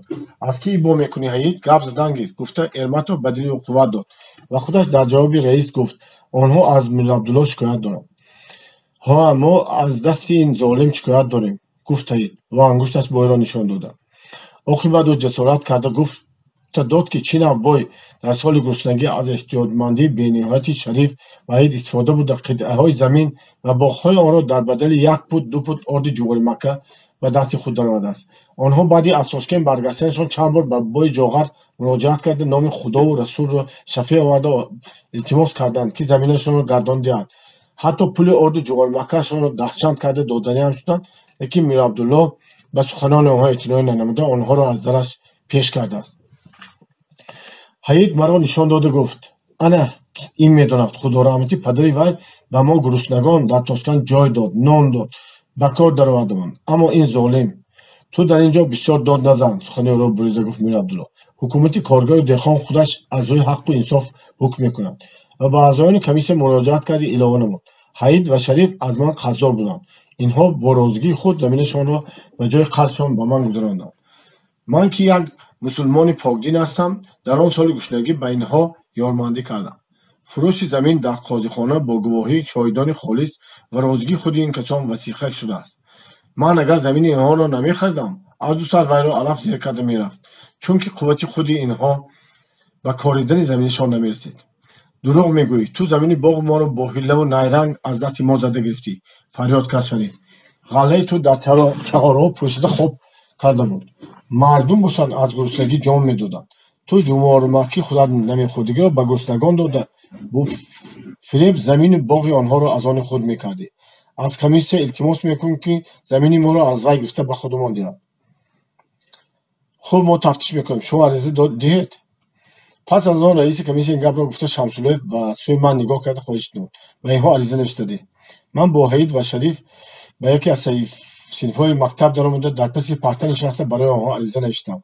саргузашти онҳоро ман чунон нағз медонистам ки барои аз онҳо чизе пурсидан эҳтиёҷ набуд. биназ собир, он сол падарат ба мо ёрӣ дод, акнун ту ёридод истодӣ. худи тақдир ҳар бор моро ба якдигарамон вомехӯрад. ба кифи ман даст зада гуфт Ҳаид. ман шарҳи аҳволи онҳоро дар ариза баён намуда баъди он чиро ки худам дар хуси Мирзо Абдулло медонистам илова намудам. ман нишон додам ки Мир Абдулло ба ришват миробро ба тарафи худ кашида ҳаққи оби камбағалонро мебурид ва одамҳои худашро ба сари об фиристода деҳқонуни обталабро дошта мезанод. ман Мир Абдулло истеъмолкунандии бераҳм ва хунхор гуфта навиштам ки замини обро аз дасти вай гиранд ва худашро аз қишлоқ пеш кунанд. ҳамаи инҳо ба Шариф ва Ҳаид бисёр маъқул шуд, аммо онҳо хоҳиш намуданд ки дар болои об дошта задани деҳқононро аз аризашон кур кунанд. рости гап мо дар он вақтҳо нодон будем, таги гапро нафаҳмидем, шармигона гуфт Шариф. ман то имрӯз ҳам бо падарат дар сари об дастгиребон шудани худамро ба ёд оварда хиҷолат мекашам. ман хоҳиши онҳоро ба ҷо оварда дар вақти покнавис кардани ариза занозании сари обро партофта гузаштам. рӯзи сеюм ба комиссия Ашрафхонро ҷиғзданд. вай дастҳони худро ба остини дарози ҷомеи тунук пинҳон карда ба рӯи шикамаш монда дар нимкат ноҷунбида мешист. эшон худро ба виқору тамкин нигоҳ дошта ба саволҳо вазинона ҷавобҳои кӯтоҳ медод. ман ки ҷавобҳои ӯро шунида нишаста будам, пай бурдам ки ӯ заминҳои дар сари ҷӯй доштаашро пинҳон медорад. дар он деҳа обу замин доштани эшонро ман замоне ки амакам ба дарави ғаллаи эшон рафта маро низ ба хушачинӣ ҳамроҳи худ ба он деҳа бурд медонистам. Қаробой ва Темур ном деҳқонеро ки дар сари ҷӯй замини эшонро кушткор мекарданд ман нағз мешинохтам. тақсир, чаро заминҳои дар сари ҷӯй доштагиатонро намегӯед? ҷуръат карда пурсидам ман. эшон як нигоҳи тундомезе ба ман кард, дарҳол ба комиссия эзоҳ дод: он замин хеле вақт боз ба ман тааллуқ надорад. ман онро ба ду нафар деҳқоне ки онро кушткор мекунанд додам. ба Қаробой ва Темур. боз пурсидам ман: ҳа, ба ҳардуи онҳо. муфт додед? пурсид Шомсуллоев. ба бадали як чизе ки кироя гуфтан ҳам намекунад. он чиз будааст? ҳамту ду ҷуфт барзагов. он замин чанд таноб аст? пурсид раиси комиссия. қариб 20 таноб. ман ба гапи эшон бовар намекунам, ба ногоҳ гуфт Эрматов бо як оҳанги бурро. Ашрафхон сар боло карда ба он нигрист: шумо лоиқ медонед ки маро дурӯғгӯй номед? магар ин шоистаи ном ва мақоми ман аст? эшон дастонашро ба сина гузошта андак аъзои таъзим худро ба тарафи пеш хам кард, ба Эрматов муроҷиат намуд: ман як бор дурӯғи шуморо фош кардам, акнун мебахшед. дигар он қадар ба шумо бовар намекунам. ба ин суханчиро дар назар доштани Эрматов ба ман равшан шуд. дар бораи ҳамроҳон ҳам шумо эшонама гапи рост назада будед. Гӯён ман низ аз гӯшӣ нишастам ва сухани Эрматов қувват додам. Эшон аз шикастани иззати нафсаш ранҷида чашмонашро ба замин дӯхт ва оҳиста гуфт: ман дар он вақт ҳам рост гуфта будам, лекин шумоён бовар кардан нахостед. Ман ҳаргиздаҳонамро ба гапи дурӯғ наолондам. Замини сари ҷой ҳозир аз они Қаробой ва Темур аст. Ман рост мегӯям. шумо ба ин гапатон қасам хӯрда метавонед? Якбор аз ҷояш бархоста пурсид Эрматов. раиси комиссия рӯи худро ба ӯ гардонда: ин чӣ гап лозим? Эрматов: инҷо қозихона нест ку? аз дустан мо гуфтаҳои ҷаноби эшонро таҳқир мекунем. гуфт: немояд қасам хӯрам, исрор кард Эрматов. аъзони комиссия ҳайрон монданд. агар дурӯғ гӯям ба ғазаби худо гирифтор шудам, қасам хӯрд Ашрафхон бо оҳанги дабдабанок ва боз дасташро ба синааш монда ба Эрматов муроҷиаткунон гуфт: акнун шумо қиноат кардед? бале, ҳеҷ хижил нашуда, гуфт Эрматов ва боз ба ҷояш нишаст. шумо озодед, мо ба шумо дигар саволе надорем, гуфт раиси комиссия ба эшон. баъд аз рафтани Ашрафхон раиси комиссия аз рӯи норизоӣ ба Эрматов гуфт: қасами вай ба ту чӣ ҳаркорӣ дошт? чаро ту дар ин ҷо ин хел гапҳоро ба миён овардӣ? Эрматов ҳаяҷономез аз ҷояш ҷаҳида ҷавоб дод: ман мехостам донам, ки эшон ба бахтаракҳои сариҷоияш забон як кардааст ё не, ба комиссияи ислоҳоти замин чӣ гуфтанро ба онҳо ёд додааст ё не. ин нобакорон аз нодонии бахтаракҳои худ истифода бурда ба онҳо гап ёд медиҳанд. шумо ҳоло барои рости гапро аз бахтаракони эшон фаҳмида гирифтан хеле заҳмат мекашед. агар эшон ба Қаробой ва Темур пешакӣ гапро ба як ҷо намемонд, ҳозир дар пеши мо қасам мемехӯрд. ҳоло нигоҳ кардастед, деҳқонон ҳам худи ҳамин гапҳои эшонро гуфтагиро мегӯянд. шумо гумон мекунед, ки фош кардани асрори душманони Маккор осон аст? ман ба онҳо ҳолдон шуда гирифтаам. акнун агар деҳқонон хабардор шаванд, ки эшон қасами ба дурӯғ хӯрдааст, дигар ҳеҷ як ташвиқоти шумо лозим нест. худи ҳамон Қаробой ва Темур аз эшон рӯй гардонда рости гапро гуфта медиҳанд. дар поёни нутқи Эрматов раиси комиссия бо табассуми қаноатманд ба вай нигоҳ карда гуфт: суханат ҳақ, мо ин тарафашро фикр накарда будем. Шамсуллоев аз паси столаш хеста ба назди ман омада пурсид: ту чоракорони сариҷоирии эшонро мешиносӣ? Қаробой ва Темурро? На, мешиносам. Амакам бо онҳо ғаллаи Ашрафхонро дарвида буд ва ман дар он ҷо хӯча мечидам. ту ба сари ҷои рав, ба онҳо гап зада бин. ба ман мандона чашмак зада гуфт Шамсуллоев: то сари ҷой фақат 4 чиқрим роҳ буд. ҳанӯз рӯз бармаҳал буд. ман рафта ба он ҷо расидам. Қаробой ва Темурро ман дар даст ёфтам. онҳо замини ғаллааш дарвидашударо бо як ҷуфт барзагон меронданд. эҳтимол сабзӣ ё шалғам кор дида буданд. онҳо аввал маро нашинохтанд, аммо баъд шинохта гоҳҳоро нигоҳ доштанд ва бо ман ба ҷои соятари лаби ҷой равона шуданд, ки нишаста гапзанон кунам. ту моҳонро аз ёд набароварда пурсида омадӣ? бо дили шояд тааҷҷубкунон пурсид Қаробой, ки марди миёнсоли побарахна буда ба тани луч ҷомаи чиркинеро пӯшида гирифта буд. ӯ якбандро аз сараш кушода арақи рӯи гарданашро пок кард. ба хонае, ки он ҷо як бор ному намак хӯрдаи 40 сол салом деҳ, гуфтам. ман бо сухани ӯ бо зарбулмасал ҷавоб додам ва ҳоло ки сабаби омаданам на танҳо хабар гирифтан аз аҳволи ошиёни дерина буд. ман гӯё беғаразона ба нохост пурсидам, ки оё ҳанӯз ҳам ин замин аз они эшон аст? набошад аз они кӣ мешуд? ҷавоб дод Темур, деҳқони патпасти 30 нафаро. ёдат ба хайр, Эрматов, гуфтам ман дар дилам. агарчи ман ба Эрматов эътиқоди том доштам ва медонистам, ки ӯ як чизро надониста намегӯяд, با وجود این در وقتی من این سو روان شدم یک درجه در شبهه مانده در خود میگفتم که این دفعه وی ممکن است خطا کرده باشد، نخود که ایشان قسم به دروغ رو خورد. ولی با اولین سخن تیمور شبهه من برطرف شد. اما اکنون این زمین از آن خودتان میشود، گفتم من و با دستم به دست اشاره کردم که در آنجا یک جفت برزگاه سیاه در زیر آفتاب سوزان به امواج بستگی به حرکت افتاده بود. از رایون کمیسیون آمده است. وی زمین‌های برزیاد را از بایان گرفته و بطرکان و چاره‌کاران می‌دانست. شنیدم گفتیم بود. لیکن حالا از این کار چی نتیجه برآمدش معلوم نیست. تیمور و قرابای به دیگر نگاه کرده ماندند. ایشان در پیش کمیسیون گفت که زمینی سری جای از آن وی نیست، بلکه وی آن را کایها به هر دو شما داده است. از این می‌بارد که وی دروغ میگفته است. قرابای روی خود را از من به طرف جای گردانده به او نگاه میکرد و تیمور سرش را خم کرد و پهلوی خود علفها را به دستش میکرد. هر دوی آنها خیلی وقت خاموش نشستند. بعد قرابای محرمانه با آوازی پست به من گفت: اینجا گپ دیگر است. تو آدمی خودی هستی. با تو این سو سودا رو گفتم ممکن. اشرف خان هم خوجینی ما و هم پیری ماست. هر دوی ما با وی دست دادیم. آخر ما چطور زمین پیرمان رو میگیریم؟ و بالا این خودی ایشان هم با قریبه به اینجا آمده با ما از ما خواهش کردن که اون کسا در پیش حکومت شرمنده نکنیم. یعنی وی به شما تعیین کرد که زمین از آن ایشان نه از آن خدا ماست گویید. تیمور و قرابای با علامت رضا سر جنباندند. من از شنیدن سخنان چارهکاران تعجب کرده باشم هم از فراستی علمت باز هم زیادتر تعجب نمودم و با همصحبتان خود گفتم اما ایشان قسم خود که زمین از آن او نیست. آنها به گپ من باور نکردند و من هم زور نزدم که آنها را باور کنم. من به دهه بیوقتی برگشته آمدم و خرسند هم بودم که بیوقتی آمدم، زیرا در این هنگام شب در نزد شمسالوف نروم ممکن بود. اگر به نزد او روم باید همه گپ را گفته دهم و حال اینکه این سری مخفی آشنایانمان رو که به من باور کرده گفتن بودند فاش کرده نمیتونستم. روزی دیگر من در پیش اپارات تلفن‌های خودم آسوده نشسته بودم که شمسالوف و یرماتوف به نزدم در آمدند. چرا با پیش ما نمیایی؟ به سر جای رفتی یا نه؟ در پرسید شمسالوف. رفتم. چورکان رو دیدم. خب تو از آنها چی فهمیدی؟ آنها رو خودتان جغزه پرسید. ما البته آن رو جغ میزنیم، اما تو چی فهمیده اومدی؟ زمین از آن آنهاست یا از آن ایشان؟ من سکوت کردم. تو نگوی هم خودمش معلوم. آنها سری دلشان رو به تو گفتن و تو آن رو فوش کردن نمیخوایی. بتگی گپ پای بود شمسالوف. این طور باشد چرا ما تو رو به سر جای فرستادیم؟ از خانه برآمدی ساده علاوه نمود. در این مورد گفتنت بهتر بود. آخر کار دولتی است. گپ هم در بالای منفعتی دوستانی توست. با جای کمیسیون من وقت گرفتم که با اون طرف گذشته رفتن قرابای و تیمور رو از تیزه دیدم. این چی گپ است؟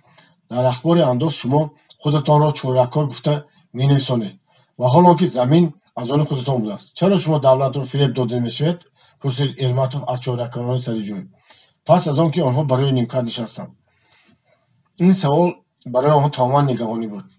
ناگهان آنها سرشته خود را گم کرده هراسان با اعضای کمیسیون و من به همدیگرشان نگاه کردند. یعنی وای خودش همین زمین به قریبی به اختیار ما گذاشت. زبانش را خواهیده گفت قرابای. کی پرسید رئیس کمیسیون. یک ماه پیش. بیایید سری خودتان رو هم گرنگ نکنید و سری ما را هم. راستی گپ را گفته دید. گفت شمسالوف. قرابای و تیمور دست و پا گم کرده چی گفتنشون رو نمیدونستند. تیمور یک نگاه شبهناک به سوی من کرد. تیمور اکا راستش رو گفتن گرفت. از کمیسیون هیچ چیز رو پنهان داشتن لازم نیست. گفتم من دارم. هر دوی آنها با من نگاه کرده یک نفس چشم نکرده ایستادند. ظاهرا از چشم من فهمیدم میخواستند که من صاحبه وین ما شده را به کمیسیون گفتم یا نه. من برای ترغیب آنها سرم را جنباندم. یعنی اندیشه کرده نایستاده حقیقتی مطلب بیان کنید. درست همین طور گفت تیمور دانشجو. چی همین طور؟ پرسید رئیس کمیسیون. ما چورکار هستیم. یرماتوف به رئیس نگاه کرد. رئیس به او لبخند زد. یعنی گفته تو راست برآمد. آفرین. یرماتوف از غلبه خود شادمان برخاسته در شد و قرابو را فریاد کرد. یرگشکا اشرف خان رو به اینجا جغ زنید. معلوم شد که اشرف خان نیز به کمیسیون دعوت شده در همین نزدیکی انتظار نشسته بود. او مانند همیشه وزیرنامه به خانه درآمد داخل شد. از حد و وقار او چیزی نکاسته بود. ایشان باوری داشت که مریدانش به او خیانت نخواهد کرد. مرمت شنید تکلیف کرد یرماتوف و از شدت هیجان یک ذره از جاش جسته روی خانه قدم میزد. قسم دیروزتان رو باز یک بار تکرار کنید. تقصیر خواهش کرد وی از اشرف خان. عشقان یک پریده و مریدانش نگاه کرد و خاموشانه سر به زیر افکند. معلوم میشد که تقصیر گپ یرماتوف حق بود است. با شما باور کرده نمیشد است. آرامانه گفت رئیس کمیسیون. میدانید انا اینها میگویند که چورکاران شما بودند و هستند. رئیس قرابای و تیمور را نشان داد. ایشان پای در پای میزدند و سراسیمه به سوی بطرکانش روی گرداند. ولی آنها به زمین نگاه کرده می نشستند. پیری شما دینه در اینجا قسم خورد که اگر زمینی در سر جای بودگی از آن من نباشد من به غضب خدا گرفتار شوم. با تنتنه اعلان نمود یرماتوف به چورکاران. هر دوی آنها مانند کسی که ترسیده از خواب بیدار شدند یک باره سر بالا نموده و نظر سوال به ایشان نگاه کردند. تقصیر این گپ راست می؟ دلپرانه پرسید قرابای. شما قسم خوردید می؟ قیافه هر دو مرید بر آن گواهی میداد که اعتقاد آنها با پیرشان در این لحظه دچار آزمایش سختی شده است. اگر پیرشان هم خدا و هم مردم را به این آسانی فریب نداده باشد، دیگر چگونه و کس به وی باور میکنند؟ اشرفها مانند جانوری به دام افتاده خود را به هم کشید، گویا که هر یک جنبشی اعضای بدنش درد میکرده باشد که رخت و بی حرکت در جایش شق شده ماند. همه گپ روشن شد. اکنون رویت هم میشود گفته است. ایشان چنان که به دشواری از جایش خیست که گمان میکردید یک باری وزن را به کتفی او پرتافتند. او چشم از زمین کنده با خامتی خمیده برآمده رفت. از آن قد و قامت رسا و قدمهای با تمکین و وقار او دیگر اثری نمانده بود. بین، ما به کی دست داده بودیم؟ سر خود را به تأسف جمانده میگفت تیمور و قرابای آشفته ها. تقدیر زمین سر جای حل گردید. من بعد آن زمین به اختیار کسانی که سالهای بسیار آن را کشتکار میکردند، یعنی به دست چارهکاران سابق اشرافها میگذشت. بعد یک چند روز در حوله کامیزایی کن مجلس با جمعیت بسیاری که همه دهقانان بودند برپا گردید. شمس‌الدوله درباره به چارهکاران، بطرکان و دهقانان کمزمین گذاشتن زمین‌های برزیاد باغ‌ها قرارهای کمیته اجرایی رایان را اعلان نمود. حید و شریف قطعه‌های زمین خود را به علاوه زیادی از میر عبدالله گشته گرفتند. زمین سر جوی را به چارهکاران پیشتری ایشان اشرفخان دادند و دیگر دهقانی به زمین و کمزمین دیگر نیز زمین‌های بسیاری تقسیم کردند. بعد از اعلان قرار دور و دراز رئیس مجلس از حاضران پرسید کی گپ زدن می‌خواهد؟ از صفهای عقیب شریفی نفچه دست برداشته به سخن برآورد. های خلق، گفت او با آواز بلند به همقشلاقیان خود مراجعت کنان به پیش برآمد. من شریف پسر اعظم کیستم؟ همه‌تان میدانید. از روزی که من خودم را شناختم کلان از دستم نافتیده است. انا به دست من نگاه کنید. شریف دستان درازش را یازانده نشان داد. زخم و آبیله از این دستها هیچ نمیرود. شما پدر مرا هم میشناسید. و چارهکاری روز گذرانده در چارهکاری مرده رفت. پدرم همیشه به من میگفت که پسرم حقیقت را نکاو، در این دنیا حقیقت نیست. اما اکنون معلوم شد که حقیقت بوده است. در اینجا آواز شریف لرزیده ماند. های خلق، برای ما حقیقت هست، تکرار کرد و کودک بر این گیره کرده فرستاد. بعد با آستین یکتک از چشمانش را پاک کنان و پرزیدوم روی گرداند و دو دست به سینه گذاشته گفت رحمت، هزار رحمت به حکومت کارگر و دهقان.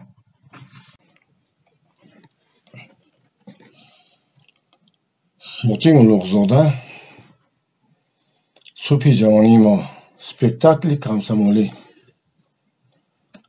شمس‌الدوله از دهی ما رفته ساده به من گفت در همین روزها تو یک به توس بیا. ایدی قربان نزدیک است. ما یک سپکتاتل ضددینی تیار کرده ساده. تو هم در آن اشتراک میکنی. ارماتوف مدیر شعبه ماموری کمیژویی کند را راضی کرد که موقتا به جای من در سر تلفن کار کرده است و من دو سه روزه به توس رفتم. شمس‌الدوله را من در کمیته تریانی کمسمال رفتم. او ما را به حوله بود که در آنجا سپکتاتل را رپتیسیون میکردند. در میانجای این حولیچه پاکیزه گلزاری بود که در آن عطرگل‌های سرخ و سفید، گل قشقری نافرمان و بنفش، کارتوشکا گل نارنجی شکفته، گل عاشق پیچان به چوپا پیچیده رفته بود. و گرداگردی گلزار ریحان و نازگل کاشته بودند. در ایوان و اینچنین در روی کتی فراخ گلیم پوش نشانده شده که در صحن حوله بود یک توده جوانان به من ناشناس کدام یک پیسه را مشق میکردند. شمس‌الدوله مرا به جوانان خوشقد و قامت شناس کرد که نامش اسد بود. اسد از آن جوانانی بود که کس در همان نظر اول نسبت به حسن توجه و اعتماد حاصل میکند. از هر یک حرکت و معامله و عزت نفس و حرمت به دیگران هویدا بود. نگاه روشن آرامانه و جدیانه او کس را به خود جلب مینمود. اسد صاحب این حوله و گذراننده سپکتاتل بود است. پدر نداشته است و مادرش برای تابستان نشینی به باغشان کشته رفته بود است. در حوله شهریشان او با دادرش احد استقامت میکرده است. این رفیق من است، در تاشکند میخواند. گفته شمس‌الدوله مرا به جوانان شناس کرد. من او را از قشلاق جیف دادم که در سپکتاتل شما اشتراک کند. شمس‌الدوله این را گفته به زودی برآمده رفت. من بعد از نشسته اندک گوش کردن فهمیدم که یکی از وریانت های پیس دو پردگی ایشان فریبگر را مشق کرده شدند. ایشان در قشلاق زندگانی میکند ва даъвои валигӣ менамуянд. Занҳо барои тӯмургирӣ, ҳоҷатталабӣ, шифохоӣ ва хонондани беморон ба назди ӯ меоянд. Эшон баровардани ҳоҷатҳои ононро ваъда карда, ба баъзе занҳо муомилаҳои ношоиста сар мекунад ва ҳатто мегӯяд, ки ӯ номуси баъзе хонадонҳоро барбод додааст. Вай ба ҳисоби муридони ҳоҷатманд аст, ки фиреб ӯро хӯрда дар нарзу ниёз овардан ба эшон ҳеҷ кӯтоҳӣ намекунад, шикамсирона ва фориғболона зиндагонӣ мекунад. муаллими қишлоқ аъзои комсомол ба фош кардани сирри эшон қасд мекунад. Вай ба сараш фаранҷӣ гирифта, монанди занони фарзандталаб ба назди эшон меояд ва илтимос мекунад, ки эшон аз худо ба ӯ фарзанд талабад. Валӣ аз ин тадбир бехабар ба ин зан низ бинои хушомадгӯӣ мегузоранд ва бозхонаи гарму ширин пеш рафта ӯро оғӯш карданӣ мешавад, ки муаллим фаранҷиашро якбора мепартояд ва эшон бо ҳамин расво мешавад.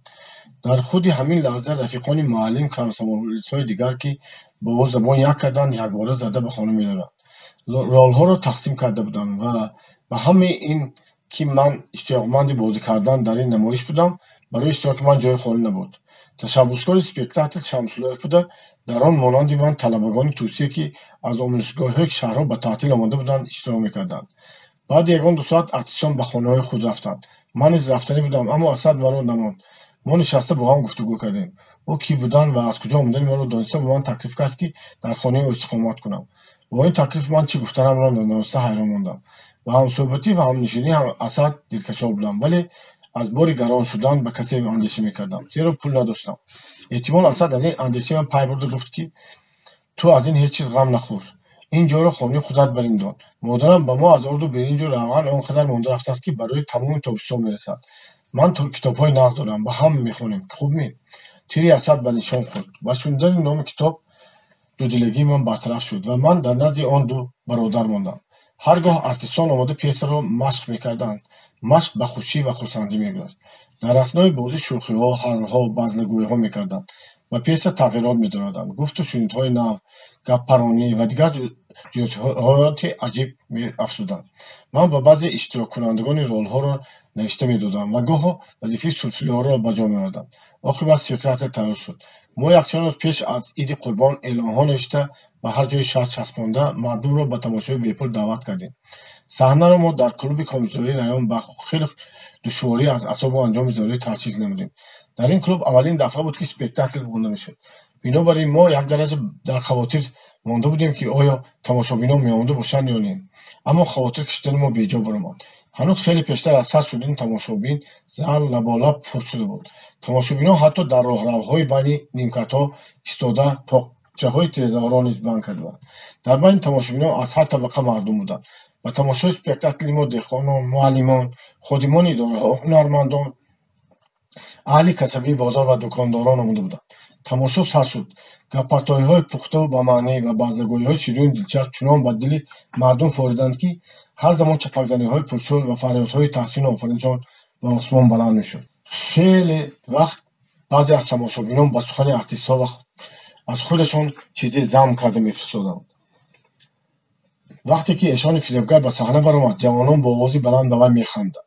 Шамсуллоев ва ҳамаи мо иштироккунандагони спектакл аз тамошои моро гарму ҷӯшон қабул кардани тамошобинон хеле хурсанд будем. эҳтимол ҳанӯз спектакл дар ин ҷоҳо монда нашуда буд, ки ҳамаи тамошобинон ин тавр пурҷӯшу хӯрош иштирок карда бошанд. халқи мо чӣ тавр театрро нағз мебинад? шумо ягон вақт ин гуна тамошобинонро дида будед? боз ман ғусса мехӯрдам, ки саҳнамон нобоб аст, анҷомаш кам аст, лампаҳо камнуранд. забкунон мегуфт Шамсуллоев ҳар бор ба паси парда давида монда. пеш аз кушода шудани пардаи дуввум балон хост, дар паси саҳна ғалоғула ва толотуб бархост. Шукур ном ҷавон, ки бояд роли муаллимро бозӣ карда, дар зери фаранҷӣ ба назди эшон меомад, ба саҳна баромадан нахост. вай кушетам бозӣ намекунам, намехоҳам, ва салом гуфта ба хонааш монду рафт. сабаби бозӣ кардан нахостани ӯ баъзан баъди ба поён расидани тамошо маълум шуд. аммо ки Шукур муллои калоне, ки артист дар ҳавлии вай истиқомат мекард, дар қатори якум дар рӯ ба рӯи саҳна нишаста будааст ва Шукур ҷуръат накардааст, ки дар пеши рӯи вай эшонро беобрӯ кунад. аз дар ғалоғула бархост. мардум бесаброна қарсак зада кушодани пардаро талаб мекарданд. Шамсуллоев аз ҳама иштироккунандагон дар камоли изтироб монда буданд. Асади бечора бошад, аз шиддати парешонӣ лабҳояш меларзиданд. ман дар паси парда будам. ба пӯшондани либоси артистҳо ва кушоду пӯшидани пардаҳо ёр медодам. Ногоҳ Шамсуллоев ба назди ман омада гуфт: ба ҷои шукр ту баро. Ман аз хавфу ҳарос дасту позанон ин таклифро рад кардам. Шумо чӣ гуфтед соҳиб? Охир ман аз машқ на машқ кардам, на ролҳоро медонам. Не, ҳарчӣ бошад ҳам ту ба пьеса ошно ҳастӣ. Машқро ҳам борҳо дидаӣ. Метавонӣ зудтар баро. Ба Шамсуллоев Асад низ ҳамроҳ шуд, ки ӯ ҳам илоҷи воқеаро танҳо дар ҳамин медид. ҷӯраҷон, не нагӯй, агар хоҳӣ ки шарманда нашавем, ёрӣ деҳ, илтимос мекард вай аз ман. Зал бошад ба шӯр омада давоми тамошоро тамошо мекунад. ҷӯраҳо шитобон фаранҷиро ба сари ман партофта, маро ба саҳна тела доданд. Эшон кайҳо боз дар он ҷо нишаста нигарони зани додталаб буд. Акнун ба ман роҳи бозгашт набуд. Ман ба гап задан сар кардам. аз ғавғои тамошобинон суханони суфлёрро шунидан мумкин набуд. Фақат баъзе калимаҳои ба гӯшам мерасид. Боқимондаашро ман зӯр зада ба хотир меовардам, ё дар айни гап задан аз худам мебофтам. аввал гӯё коро нағз рафт истода буд, вале инак эшон ба хушомадгӯӣ сар карда даст ба зери фаранҷӣ дароз намуд. Ман фаранҷиро якбора аз сарам ҳаво додам. эшон мурданивор тарсида муаллимро шинохт. тамошобинон девонавор қарсак мезиданд. Ман фарёдҳои артистон ба хона зада даромаданро, ки бояд гувоҳӣ ёбрӯи эшон гарданд, мешунавам. дар саҳна шӯру ғавғо баланд. аз суханони суфлёр калимаеро шунидан мумкин нест. Ман фақат ба гӯшаи чашм рӯи ғазаболуд ва кушоду пӯсту шудани даҳони ӯро мебинам халос. Аммо фурсат нест. Ман бояд амал кунам. бояд эшонро айбдор кунам. ин аст ки ман бо овози баланд ҳарчи ба даҳонам ояд гуфтан мегирам. шумо даъвои валигӣ мекунед, аммо худатон фиребгари қаллоб будед. бонк задан ба сири эшон. шумо на номус доред, на виҷдон. шумо муфтхӯрони маккор. мо бачагони меҳнаткашонро калтадум меномед. моро ба оби чашма обоз кардан намемонед. бо собун шустушӯ кардан намемонед. шумо заминҳои худро аз комиссияи ислоҳоти замин пинҳон медоред. вақте ки конкуренти шӯро батракро аз зулму истисмори шумо ҳимоя кардан мешавад, шумо дарра ман ӯро ба фарзандӣ қабул кардам мегӯед. ин дурӯғ аст. эшон бесаришта шуда ба ман имкон оҳиста мегӯяд: ҷиннӣ, гапи пьеса ин не, ҷавоби ман дар ин гапҳои ту дуруст намеояд. аммо ман ба ӯ фарёд мекунам: шумо ба ман ҷавоб ёфта наметавонед, чунки ман гапи ҳақро мегӯям. халқ дидисту аст ки шумо дурӯғгӯй, бевиҷдон, фиребгар ҳастед. вай дигар ба фиреби шумо намеафтад.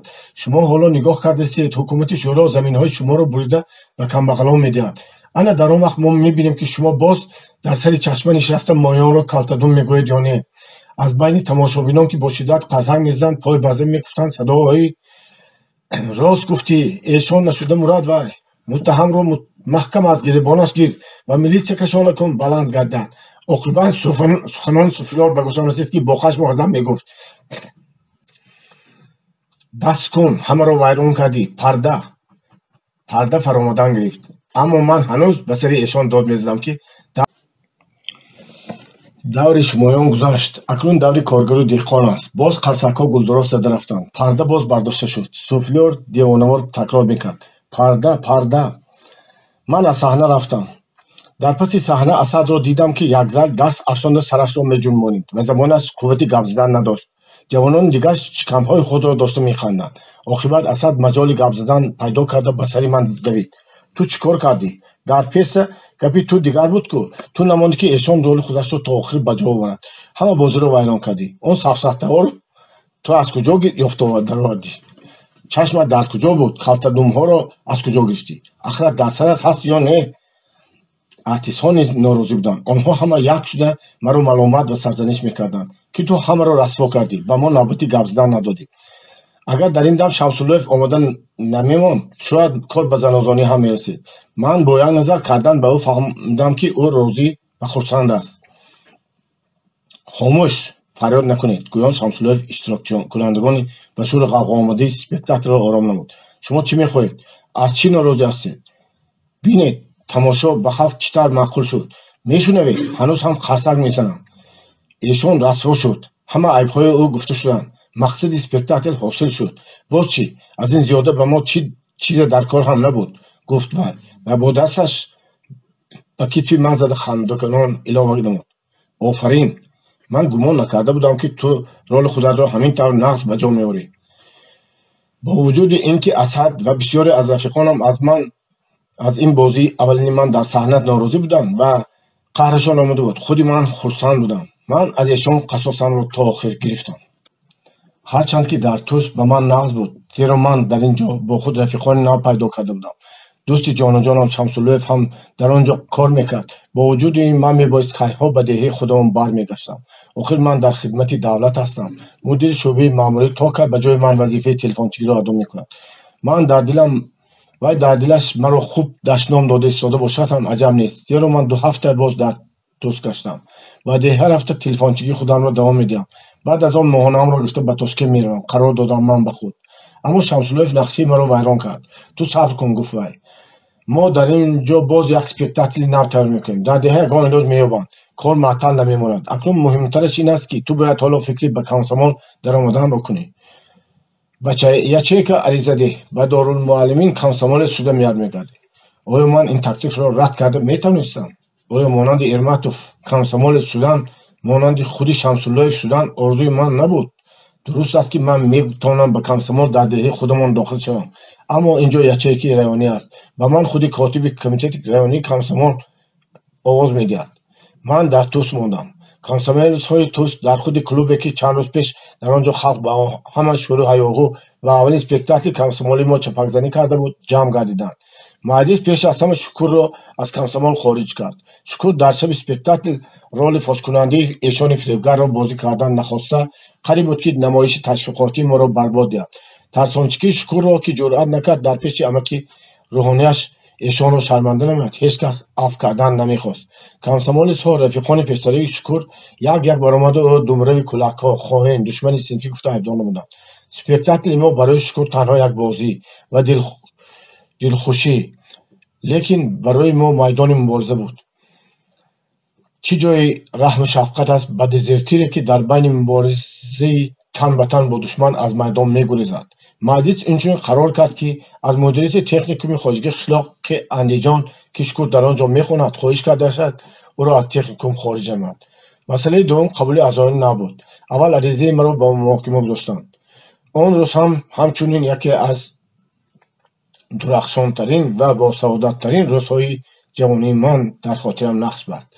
рафиқонам мегуфтанд ки ман пионер Собир Умаров барои дохил шудан ба сафи комсомоли ленинӣ муносибам ва ин ҳуқуқро ба даст овардам. Шамсуллоев интернатро, дуретгари кӯҳансол Дадабойро, аввалин спектакли комсомолии моро ба ёд овард.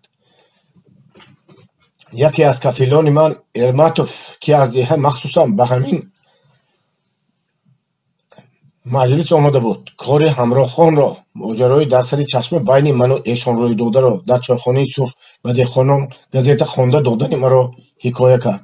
вай ҳатто воқеаи обдастагардон кардани Муҳаммад Аминбойро ки аз забони худам шунида буд, низ ба ҳозирон гуфта дода онҳоро хуб хандон. ман нақли ин рафтори худамро аз забони рафиқонам шунида тааҷҷуб мекардам ки наход он рафтори ман дорои ҳамин гуна аҳамият бошад. гумон намекардам ки ман бо мадад расонданам ба пирамард Дадабой, ба хабар доданам кори ҳамроҳхонро ба иттифоқи бахтаргон, ба ҳимоя кардани масъулии муштипарро аз бӯҳтони ҳамсояи тангчашм ва хурофотпарастии ӯ як кори муҳиме карда бошам. ин корҳо барои ман ҳеҷ заҳмате надоштанд ва албатта ҳар каси дигар ҳам дар ҷои ман ҳамин тавр рафтор мекард. вале инак маълум шуд ки одамон аз рӯи ҳамин корҳои ҷузъӣ муносибати худашонро ба ман муайян мекарданд, дар бораи ман ҳукм менамуданд ва ҳатто доир ба ояндаи ман ҳам хулосаҳое мебарониданд. тааҷҷуб мекардаму дар айни ҳол иззату мартабаам дар назари худам баланд мегардид ва мавридҳои дигаре дар ҳаёти худам воқеъшударо ки ман метавонистам дар он мавридҳо ягон кори нақс кунам, лекин накардам, ба ёд оварда афсӯс мехӯрдам. мувофиқи устав мебоист маро ҳамчун деҳқонзода ва талаба ба кандидатии комсомол қабул мекарданд, аммо Эрматов таклиф даровард ки маро якбора ба аъзогӣ қабул намоянд. ба фикри вай маро фарзанди коргар шумурдан мумкин буд, зеро падари ман дар солҳои охирини умраш дар завод кор кардааст ва таҳсили нимсолии ман дар Дарулмуаллимин наметавонад аҳволи иҷтимоии маро тағйир диҳад. дуруст аст, ҳар ҷавоне бояд дар муддати кандидатиаш аз озмоиш гузарад, вале ба фикри Эрматов ман аллакай аз озмоишам гузашта будам. намедонам хилофи устав буд ё не, лекин маҷлис бо фикри кафили ман ҳамроҳ шуда маро ба аъзогии комсомол қабул кард. дар он маҷлис ман аввалин бор худро одами болиғ ҳис кардам. Ба маҷлис тифл омада будам. Ҷавон рафтам. ҳар он чӣ ки ман то он рӯз карда будам, ҳама ба назарам бачагона, ғайриҷиддӣ менамуд. Зиндагонии ҷиддӣ ва ҳақиқӣ акнун сар мешавад. Ман аъзои комсомоли ленинӣ ҳастам. ин ҳиссиёт ба дили ман қуввати нав, шодии нав, умеду ифтихори нав мебахшид. дар ман чунин майли тавоноӣ пайдо шуд, ки тамоми ҳастии худамро ба хониш, ба кор, ба хизмати халқи худ бахшам. ҷаҳон дар назарам ба ғоят зебо менамуд ва дар он худро муборизи ленинӣ ҳис карда зиндагонӣ намудан бузургтарин хушбахтие буд. шодии маро ҳатто Хидир ҳам, ки ба ман мисли як балои ногаҳонӣ дучор омад, кам карда натавонист. вай ба тус омада маро ёфта пули худро талаб кард. дар он дам ман ҳеҷ имконият надоштам ба вай 7 сум 50 тин пули қарз гирифтаамро гардонда диҳам. моҳонаи телефончигӣ ман бояд рахкирои сафари Тошканд мешуд. Ман ҳоло ба он даст задан намехостам. манбаи дигари даромад ҳам набуд. аз дӯстони худам ба қарз гирифтан пул пурсиданро муносиб намедидам, зеро шарм медоштам. иқрор шавам, ки ман аз бойбачӣ аз интернат рондашуда қарздор ҳастам. Хидир бошад фавран додани пулро талаб мекард. ман аз вай ба зуд 2 рӯза муҳлат гирифтам. 2 рӯз гузашт, аммо ман пул наёфтам. Хидир ба ман таклиф кард, ки қарзамро ба кор адо кунам. пахтачинӣ сар шудааст. ман бояд дарҳол ба Қурғон рафта муддати 3 рӯз аз пагоҳӣ то бегоҳӣ пахтаи онҳоро чинам. дар дақиқаи аввал ман ба ин таклиф ҳатто хурсанд шудам. ба худ аҳд мекардам, ки 3 рӯз ҳеҷ гап не, пахтачинӣ ҳам кори осон ва ҳатто ба касб орост. ман барои сипаҳгариро аз даст надодан аввал камтар неюнистон карда, баъд аз он гуфтам майлаш, ман розиам. мо ба Қурғон равон шудем. Хидир акнун ба ман муомилаи нағз карданӣ мешуд. вақте ки мо тӯсро дар қафо монда ба роҳи даштӣ баромадем, вай ба ман гуфт: ман ба ту қоил шудам Собир. хаёл карда будам, ки ту аз кор кардан тарсида розӣ намешавӣ. ба ту рости гапро гӯям, акон барои пахтачинии пахткушонӣ боз 1-2 нафар мардикор андохтанӣ буд. 3 нафар мардикори киро карда овардаамон ҳоло кор карда истоданд. аммо ин кам. мо имсол 35 таноб пахта коштем. ҳамин ки вай гапи мардикорро ба миён овард. ман гӯё хоб будам, бедор шудам. мардикор? маълум мешуд, ки ман мардикор бадтар будам, ки ин бойбачаҳо маро киро мекарданд. пешонии ман ариқи сард барояд. ман музди кори мардикоронро пурсидам. маълум шуд, ки онҳо рӯзбай кор карда рӯзи 60 тин ҳақ мегирифтанд. Хидир боз гуфт: лекин ҳисоби ту дигар аст. ба ман ҳаминаш баҳс аст, ки ту барои бадари мо рафта кор кардан розӣ шудӣ. гап дар ин будааст. ба Хидир хории зиллати ман даркомадааст. ба ивази вай ҳатто тайёр аст, ки аз баҳри пули қарздодаашам гузарад. дили маро хашму нафрате пешутоб дод. не, вай хорӣ ва зиллати маро нахоҳад дид. ман тайёрам ба ҳар ҷое, ки ҳукумати советӣ ё рафиқони комсомолиам фармояд 1000 рӯз кор кунам. аммо барои Хидир 1 рӯз ҳам кор кардан намехоҳам, ҳатто 1 соат ҳам. хоҷоин акнун ман ҳастам, на Хидир. аз фикрам гаштам, ба кори шумоё намеравам. қарзамро дар тус медиҳам, гуфтам ман ба Хидир ва ақиб гашта равон шудам. вай маро ҷиғ зад, фарёд кард, лекин ман ба қафо ям нигоҳ накарда рафтан гуфтам. дар тус шӯъбаи молия ба баъзе талабагон кимчихел корҳои бомӯз медод. ман инро медонистам. бинобар ин ман рост ба шӯъбаи молия рафтам. дар он ҷо ба ман варақаҳои андозро пур кардан фармуданд. ба ҳар як варақаи пуркардашуда 1 тин музд дода мешуд. ногаҳон ба фикрам омад хоҳиш кунам, ки ба ман варақаҳои андози деҳаи Қурғонро диҳанд. хоҳиши ман қонеъ карда шуд. Хидир андех вақте пайдо шуд, ки ман дар рӯи ҳавлии шӯъбаи молия дар паси столча нишаста варақаҳои андозро пур мекардам. вай ҳар боре маро дар тус ба як тарзи ҳайратангез зуд кофта меёфт. ман аз кор сар набардошта ба ӯ гуфтам: пулатро рӯзи сешанбе мегирӣ, гап тамом. агар ман танҳо мебудам, эҳтимол вай мағал мебардошт, лекин ман дар он ҷо ғайр аз ман боз 4 каси дигар машғули кор будам. Хидир ба мағал бардоштан ҷуръат накарду баромада рафт. ман рӯзе 10-12 соат кор карда дар 6 рӯз 800 то варақаи андоз пур кардам. ба ман 8 сомон доданд. акнун худи ман Хидирро ҷустуҷӯ мекардам. вай нисфи рӯзӣ омад. ман дар даҳлези шӯъбаи молия ба вай бо як дастам 7 сум 50 тин пул, бо дасти дигарам варақаи андози ба хоҷагии онҳо додашударо супурдам. инспектори молия, ки худаш аъзои комсомол ва ошнои ман буд, розӣ шуда буд, ки варақаи амазкорро ба ман диҳад, то ман онро ба андоздиҳанда супурам. ана ин андозро тезтар дода соф кун. молияаш қатъист, гуфтам ман ба Хидир ва аз ӯ дур рафтам. поёни август наздик аст. барои ба Тошкент бозгаштанам тайёрӣ бояд дид. ман аллакай ба Қизилтепа ҳам рафта ба додарам ва хешонам хайрхуш карда омадам ва акнун фақат мунтазири Шамсуллоев ҳастам, ки вай ба Намангон ба комитети комсомолии уезд рафтааст ва мувофиқи ваъдааш бояд аз он ҷо ба ман билети комсомолӣ оварад. ӯ ваъдаи худро ба ҷо овард. дар 26 август билети нави комсомолӣ бо муқовии оддии малранг ва сурати Ленин ба дасти ман даромад. ман барои ба муаллимам Азиз Карим хайрхуш кардан ба шӯъбаи маориф даромадам. билети комсомолиятро гирифтӣ? Пурсид вай. гирифтам муаллим. Азиз Карим аз паси столи худ бархоста дасти маро гирифта фушурд. табрик мекунам, акнун ту фарзанди Ленин шудӣ. Собир, маънои инро мефаҳмӣ? Мефаҳмам муаллим.